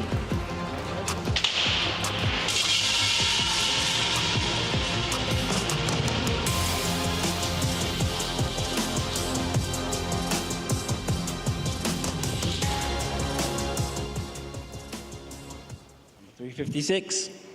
Number 356. Thank you so much, Jermaine. Give it up one last time for our players who've given it their all. They will have 5 minutes now before we get to the decided Armageddon. To the players, best of luck. To our audience, please enjoy. Well, there you have it. It all comes down to this. 5 minutes on the clock. Both of these gents, there's no more discussions to be had. There's no one to have discussions with. You are left to your own devices for this 7th and final game of the day. It's Armageddon. We saw the bidding take place. Fabiano betting 4:02 for the black pieces and draw odds. He's the one who's going to get that privilege, but of course working with 58 seconds less overall than Prague with the white pieces. That is so brave, Tanya. So brave. We said anything under 4 minutes felt like too much to kind of handicap yourself. I'll just remind everyone, in the previous game, Fabiano only needed a draw with the black pieces. In that one, he had 5 full minutes plus an increment, and even that wasn't sufficient. It was all about the clock, time scramble. Here we see the heat map of position 356. That means in previous games to have reached this position, white has only pushed a pawn to e4, black has only pushed a pawn to d5. I will make a note that there is a very small data set for this position in particular. So while, yes, those are the initial moves that have been recorded on chess.com, I wouldn't read into it too much. There might be some other possibilities there that when these super GMs take a look, they can maybe find some other avenues of how to approach it. I mean, this is entertainment at its max at the entertainment capital of the world. It's a format so brutal that we call it the Armageddon in the chess world. And look at that, 4 minutes, 2 seconds, the bid that Fabi made before the position was revealed. And what we have, 356, it's really no easy way to get it into familiar patterns. You know, the way the pieces are placed, queen, sort of at the edge, at the flank of the board. You know, to get your king to castle, you still have a lot of pieces and pawns to get out of the way. With all those dynamics, I don't think it's going to be easy for Fabi to keep the time under control. This is a format where flagging is highly encouraged. For Prague, super important to keep the pace up from the very start. Yeah, it's going to be very tough for Fabiano. He did not get lucky with the position draw either. And knights in the corner, looks like you just bring them out. You only have one square, but knights are notoriously bad on these b3, g3 squares. They can get hit by pawns very quickly. So this one is going to be very difficult to maneuver. The white king in the center, as Tanya said, that is going to be a tricky one. Arjun Erigaisi in, Levon, Aronian in, Hans Niemann in, 3 out of 4. The semi-finalists, they're in place. One of these two will join, and it all comes down to this Armageddon. Yeah, who will it be? Will it be Pragnananda, the first seed out of his group, Group A? Or will it be Fabiano Caruana, the guy who scraped into the 4th position to make it into these quarterfinals? And it was Prague who called his shot with the selection of his opponent. He said, I want Fabiano Caruana. It's gone through 6 games so far today, and it comes down to this 7th. I will say, though, right, chat did make a petition to rename him to Fabiano Caruana, considering not many draws though today. Not today, but what we saw in the speed chess format of freestyle chess, you know, 6 solid draws by Fabi. So I think he needs to channel that energy one more time. All he needs is a draw to get through. For Prag, the task is cut up. He has to create chaos. He has to create the dynamics as quickly as possible. Imagine going from one day drawing nearly all your games, the next day up and down and no draws in sight. Yeah, I think it's just impossible to be fully mentally stable here and just be super focused on the game. 6 games. They've traded 6 punches between each other today. 30 plus 30, best of 2. 10 plus 10, best of 2. 5 plus 2, best of 2. Win-loss, win-loss, win-loss. You have to so massively respect the mental fortitude of both of these guys to be sitting back down for another game of freestyle chess. They have absolutely been put through the ringer. Regardless of the result here, both should hold their heads high for the performances they've put on today. But like we said, only one can reign supreme in this quarterfinal matchup and book the final ticket to the semifinals. You know, it's the kind of day, it's the kind of match neither of these two deserve to lose. I know, that's the thing. At this point, you're rooting for both of them. Green versus purple, who's winning? The jackets. What's your favorite color? Purple's my favorite color. Oh, I know who you've got then. 15 seconds to Armageddon. Final countdown of what has been a mammoth day.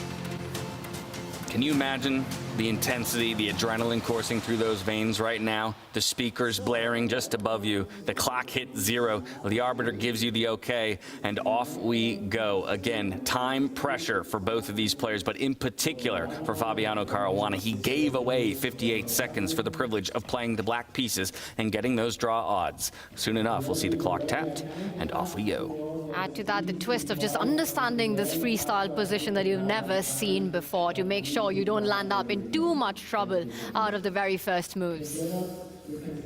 Fabiano, he needs a good opening. It's as simple as that. You cannot burn time in the early stages. It's a handshake. We are off. It's a C-pawn pushing forward as Fabiano almost copies, almost echoes a slightly more modest response. And both sides have opened up a set of bishops along the way. Prag already burning a bit of time here, Tanya.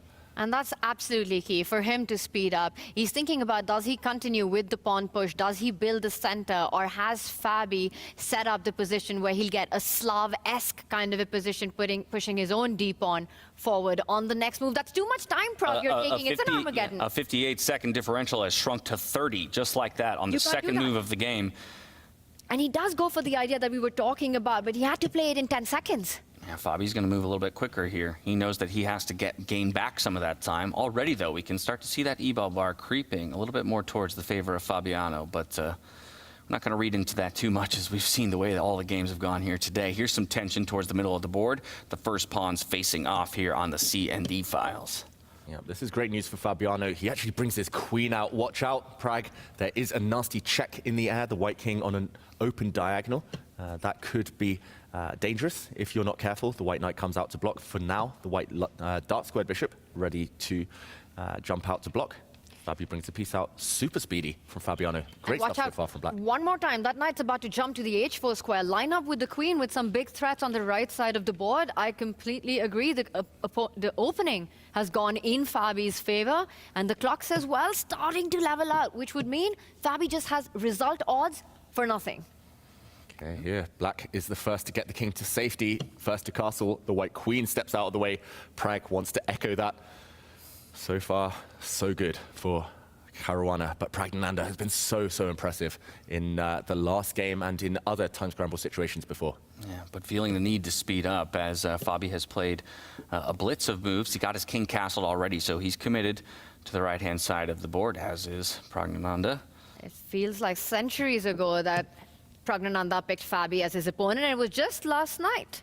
Just at dinner last night. Nah, 3 years have passed since then. What are you talking about? We're 3 years older, that's for sure. Hundreds of gray hairs older. Okay, Fabi having to spend a little bit of time, though, now, right? So we're back up to a 37-second differential. That's going to feel good for Prag after he gave away a little bit of it very early on in this Armageddon matchup. Yeah, both sides bringing pieces out, very logical, and Fabi tries to lock things down. Maybe he missed a trick by not caging this white knight in the corner. He could have done that by pushing an f-pawn forward a bit earlier, but still very healthy position here for Caruana.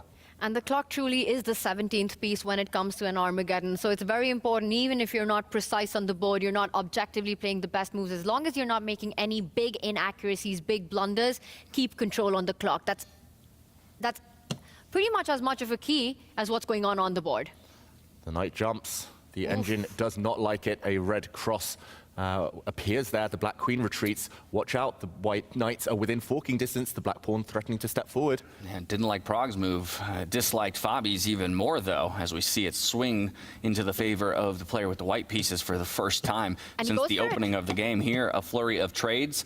We're going to see some pieces leave the board. The queen is under threat here, hit by the bishop. Gets the question mark, but the queen will have to retreat. And just like that, look at the clocks. Nearly dead even. And usually the dynamic David of rook versus two minor pieces favors the side with the minor pieces, but that's not the case because Prag here is about to build a big center with his pawns. Yeah, just to remind everyone, the current material balance, white has a rook and 2 pawns for the enemy 2 knights. Rook and 2 pawns, that's 7, 2 knights worth 6. Small material advantage for Prag, although a question mark given to this last move. There are tactics in the air. The black knight is jumping. Which way is it going to go? It goes towards the white king. Could have gone the other way as well. A bit of a missed opportunity there. There were actually some nasty knight forks that Prag could have utilized. Fabiano could have utilized even. And this one's still very, very tense. But actually the position's looking beautiful for white right now. And once again, if black is able to set up an attack with the minor pieces and the queen, that's the counterplay that Fabi is looking for, but not easy to get to that king. Meanwhile, Prag keeps advancing the pawns, keeps the pressure on the clock, attacks the knight, pushes it back. Is Fabi going to move ahead with it? Yeah, you either jump into the heart of your opponent's position. Fabi did something very similar earlier today when he beat Prag, or you go back to a nice outpost. I'm very surprised Prag actually allowed this outpost to exist. The black knight looks healthy in the center, and the only way to support this is to throw the white pawns up the board before it's too late. We talk about Connect 4, push those pawns. Prag needs an easy plan here. Yeah, knight retreating to d5 for the first time. Fabiano has the lead on the clock as Prag is the first to dip under 2 minutes here. So he does what you asked for. He gets that Connect 4. Quickly, though, the bishop responds to the right-hand side of the board, threatening that rook down there on f1. Prag now giving another think. That is bad news for Indian fans. The fact that Prag has gone below the clock compared to Fabi. 2 minutes for Fabi, minute and 40 seconds for Prag. Problems on the board as well, big threats. And look at this. This is absolute chaos. Yeah, he's giving away the rook there in exchange for the bishop. And the big pawns. A bit of material grab back here now. A point advantage in material for Fabiano, but the computer says it's dead even. At the end of the day, the computer evaluation doesn't matter too much when you've only got 1 minute and 30 seconds to deal with. Wow, and bishop trade offered there. Prag says no, keeping his pieces on the board, and Fabiano brings his bishop out. It looks so dangerous, though. The black king is being stared at. The white pawns look super strong, but a piece is a piece. Can the knights make their worth count here? That's the big question. It's so much about the clock. Remember, there's no increment, there's no bonus. Finds the best move in the position, knight to e6. Taking advantage of the pin along the F line, you can't pick up that knight. There's a checkmate by picking up the rook. Yeah, pin on the F file, big target in the center, the base of white's pawn chain now. I just don't think you can hold it. You cannot defend that pawn with any pieces. The white king, therefore, steps forward, defends its rook. But that is bad news for Pragnananda. He's stepping forward with pawns, but now black can blockade on the dark squares. Yeah, he feels like he has to press forward, right? It's win or you're out here for Pragnananda. Okay, Fabi just needs to move his queen. He's thinking about other ways of doing it. There we go. He slides across. The black knights look super strong now. It's a knight for just 1 pawn in this position. Fabi has an extra knight, a completely winning position, but Prag's going to play this out until the end. Now the queen comes into the game, threatening a big check at the center of the board. Prag's king feeling very bare. He needs a miracle, Pragnananda. This is a nasty check. Full piece down as well. The white king hiding on the edge of the board. Fabi centralizes his queen. The knight forks are coming. The knight attacks are coming. What a beautiful power performance by Fabiano so far in this Armageddon with the black pieces. He's completely dominating the position right now, and the clocks are level. 50 seconds each, though.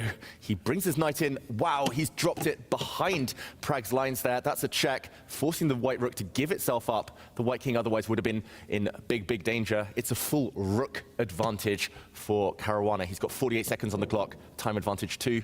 This should be enough, surely now. That's a whole rook, and Prague trying to keep as many pieces on the board. It is going to be a flagging game. That's the big hope right now. Fabi coming in with the queen, a big check being threatened. He's about to get the queens off the board. He does it. It's only the clock that can save Prague. He needs to flag Fabiano Caruana, but it's so difficult here. Piece trades. Prague's got less time on the clock as well. Is the 17th piece that's not in his favor. It's the board that's not on his tied favor. up. This is going to be Fabi's match. They're playing second for second, though. Like we said, now it's a flagging game here for Pragnananda. We need to see the clock. It's all about the clock now. Fabi is simply winning on the board. No doubt about it. No counterplay at all. That's 22 seconds. He's got a 1 second advantage right now over Fabiano. They got to absolutely blitz out these moves. Oh, struggling to move his king. Completely lost. More pieces fall off the board. There goes a bishop. Now he's got a full rook like you talked about. He's going to check the king on the side of the board, repositioning towards the middle. The king on the chase as well. Just quick moves, blitzing out. Can't give away a single move blunder, but it's more important to look at the clock. Look at this, 17 seconds apiece, 19 seconds. Just trading back and forth. It's too quick to follow in so many ways. We're playing a flagging game. Can Pragnananda do it for Fabiano? He just has to hold on, and he does just that. Fabiano Caruana in a marathon of the day. He was pushed all the way to Armageddon. 7 total games of freestyle chess, and he does it once again. Mr. Consistency is going to the semifinals. Absolutely stunning stuff, David. So convincing, Fabiano, not just on the clock, where he clawed back a 58-second disadvantage there, but on the board, he was dominant. He saw his chances, took his chances, and it deserves to go through. And the crowd breaks into a much-deserved applause. What a marathon of a game this has been. Fabi did it in Weissenhaus against Sindarov, took it down to the wire, won the Armageddon. He does it today against the world number 4, against Pragnananda. Fabiano Caruana will be in the semifinals. Just a stunning display of resilience from him. Again, he was the one on the back foot for so much of the day, coming out of that first round of 30-30, down a full point, needing the victory. Then going into the first tiebreaker, takes the first loss, has to strike back. Okay, finally, once we get to 5-2, it seems like he's generating some steam, but Prague still has something to say about that. Forces the Armageddon, and then when it all comes down to it, Fabi bets lower time and still fights back from a 58-second disadvantage for the win. Yeah. When you ask chess fans who is the strongest player never to have become world champion, Fabiano Caruana is always in the conversation. One of the best players in history, simply one of the best players of the last decade. And he needed to dig deep. He needed to show extra gears there. Actually, in the break, James, I was saying, Prague's going to take this time advantage as well. But that was a power-packed performance from Caruana. Man of the moment, Fabiano Caruana. As this moment does belong to him, but also let's take a moment to talk about Pragnananda. What a fight he put on. At the start of the Armageddon, we had the feeling neither of these two players deserve to lose this one. You know, you want to see both of them in, but chess is cruel like that. Sports is cruel like that. And there we have our bracket, semifinals ready to go. That's exactly right. The upper bracket, only 4 players left in contention for the #1 spot. All of them vying for a trip to the grand final here in Las Vegas. Fabiano Caruana getting it done over the #1 out of the group stage from Group A in Pragnananda. He'll be up against Hans Niemann, again, who had quite a battle today against Sindarov, going just 1 shorter than the Armageddon, getting it done in 5-2 fashion with a 4-2 scoreline over Sindarov. Then we hop to the bottom side of that upper bracket, and you can see, of course, Levon Aronian, who got by Hikaru Nakamura in 3-1 scoreline. And then, of course, he's facing Arjun Erigaisi. Don't forget that Arjun Erigaisi is in the semifinals. It might be easy to forget just because he booked his ticket so much earlier on in the day, and now we get a peek at the lower bracket. 4 of our players exited the tournament today. The 4 on the left-hand side of your screen who lost out in their matchups. That would be Vidit. That would be Sam Sevian. That would be, of course, Bibi Sara and Ray Robson falling out of the tournament. The winners of those matchups move on to face the losers of our upper bracket matchups. So Prague falling into a matchup against Carlson, Sindarov up against Wesley So, Nakamura up against Linier Dominguez, and Abdusatorov facing off against Vincent Keimer. What is this world that we're living in? Pragnananda, Nodabek Abdusatorov, Hikaru Nakamura, Magnus Carlson, all out of the championship bracket, playing in the lower bracket for a fight for third. I mean, that feels like an alternative reality right now. Magnus gone, Hikaru gone, out of the top 4. And imagine for Pragnananda, so much lay on that last game. A win, he would have gone forward, he would have played Hans Niemann in the winner's bracket. He ended up losing. He's rewarded with Magnus Carlson. And yeah, just no easy opposition here. And I mean, just the marathon they had today, we just have to applaud all of our 16 players. It's been incredible to watch, just the drama that we've seen unfold here. And what a match this was for a fight for that semi-final spot. I mean, Prug gave it his all. Fabi gave it his all. Prug being in the lead in the match 3 times today and eventually going down in that Armageddon. Incredible stuff. But I have to say, the man of the tournament so far, it's got to be Levon Aronian, right? Going all the way through the semis, and what a path he's had, what a run he's had, taking down world number 1 and world number 2 to get there. Yeah, he's absolutely put on a show both days. And I think that's the thing, right? He was kind of pushed to the limit yesterday, having to do it against the world number 1. And then to get today against Hikaru Nakamura, who had such an amazing showing in the group stage. Again, 6 out of 7 points. I'm pretty sure everybody came in favoring Hikaru on the day. And still, Levon had something to say about that. Winning his classic black side of the board. But then when it mattered the most, getting that victory finally with the white pieces against Hikaru so that he could book his ticket to the semi-final. I've given David Howe the inglorious task of trying to find a move of the day because there are just so many games to choose from. I'm not even sure if he's ready yet, so I'm not going to put him on the spot until he gives me the okay that he has found the one that he wants to discuss. I mean, it's only 10 hours worth of tests that he has to pick from, you know. What a day we started with at, once again, 11 a.m., sitting at 9 p.m. You know, who cares about food when you've got this kind of chess going on? And I think, David Howell, are you ready with your moment of the day? Bring it on. I'm going to choose one for one of the winners of the day as well. And that move, it was part of a sequence, but had to be extremely well calculated. It was one of Hans Niemann's move. It all started here. Black actually has a favorable position. Black is Shavolkir Sindarov, but a mistake here, a tactical blunder, bringing the Black Knight forward, allowed Hans to set up the move of the day. First, he took a pawn, walking into what looked like a family fork, hitting the queen, hitting the bishop, hitting the rook, and now what Hans had to see, and the move of today, was that he doesn't need to trade queens. This is the only thing Shavolkir had calculated. Instead, stepping forward, queen to g5, exclamation point given by the computer, hitting the Black Knight, hitting the rook. This won-him material went on to win him his quarterfinal. He's going to go on to the semi-finals to actually face his new best friend, right? It's going to be Hans versus Levon. I mean, a player who knocked down Magnus and Hikaru Nakamura. Definitely something that Hans has been feeling very happy about. How do you think that's going to play out, the dynamics of Hans versus Lev? And who's a favorite on paper in that match? It's Hans versus Fabi. All right, I'll take all of that back. Then Hans will not be facing his best friend. Yeah, Hans versus Fabi, Levon versus Arjun. But I think almost even more interesting of a stylistic matchup, Fabiano Caruana against Hans Niemann, because it is just this pure aggression, you know, this kind of unfettered, wild aggression from somebody like Hans Niemann against what is the stability of Fabiano. So can he break through? I think that will be the test. And he's often spoken about this opportunity to play against the best in the world and how he's not invited to these top tournaments in the US, right? So every time he's playing against a grandmaster from US, I think there is this desire to prove himself, David. Yeah, definitely. And who else in the US other than several-time US champion Fabiano Caruana? What other statement result would there be? This is going to be a huge challenge for Hans Niemann, but one he's going to relish. I think it's time for bed. Yeah. What do you say? Already? I want more chess. What are you guys talking about? If you want more chess, I got good news for you. There's more chess coming your way tomorrow. It's going to be same time, same place. We have 12 people still in the tournament, 4 of which are competing for the #1 and #2 spot. The other 8 fighting it out in the lower bracket for as high as a 3rd place finish. So make sure you get your rest tonight so you can load up for another marathon day of games tomorrow. Who knows? Some more Armageddon? One can only hope, and we hope to see you there. Until then, stay healthy, stay safe, be good to each other, and good night.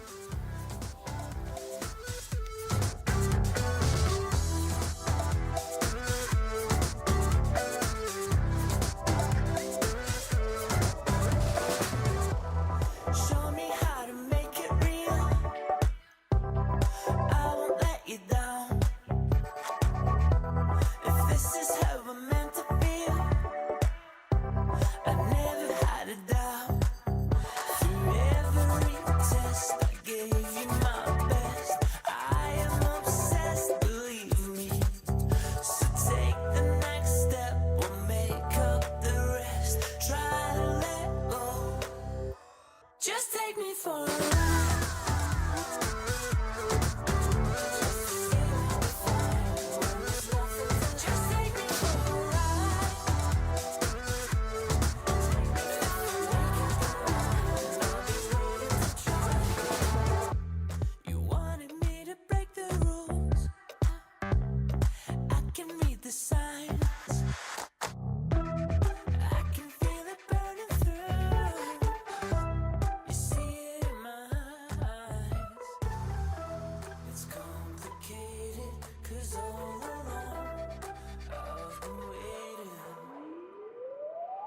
Just take me for a ride.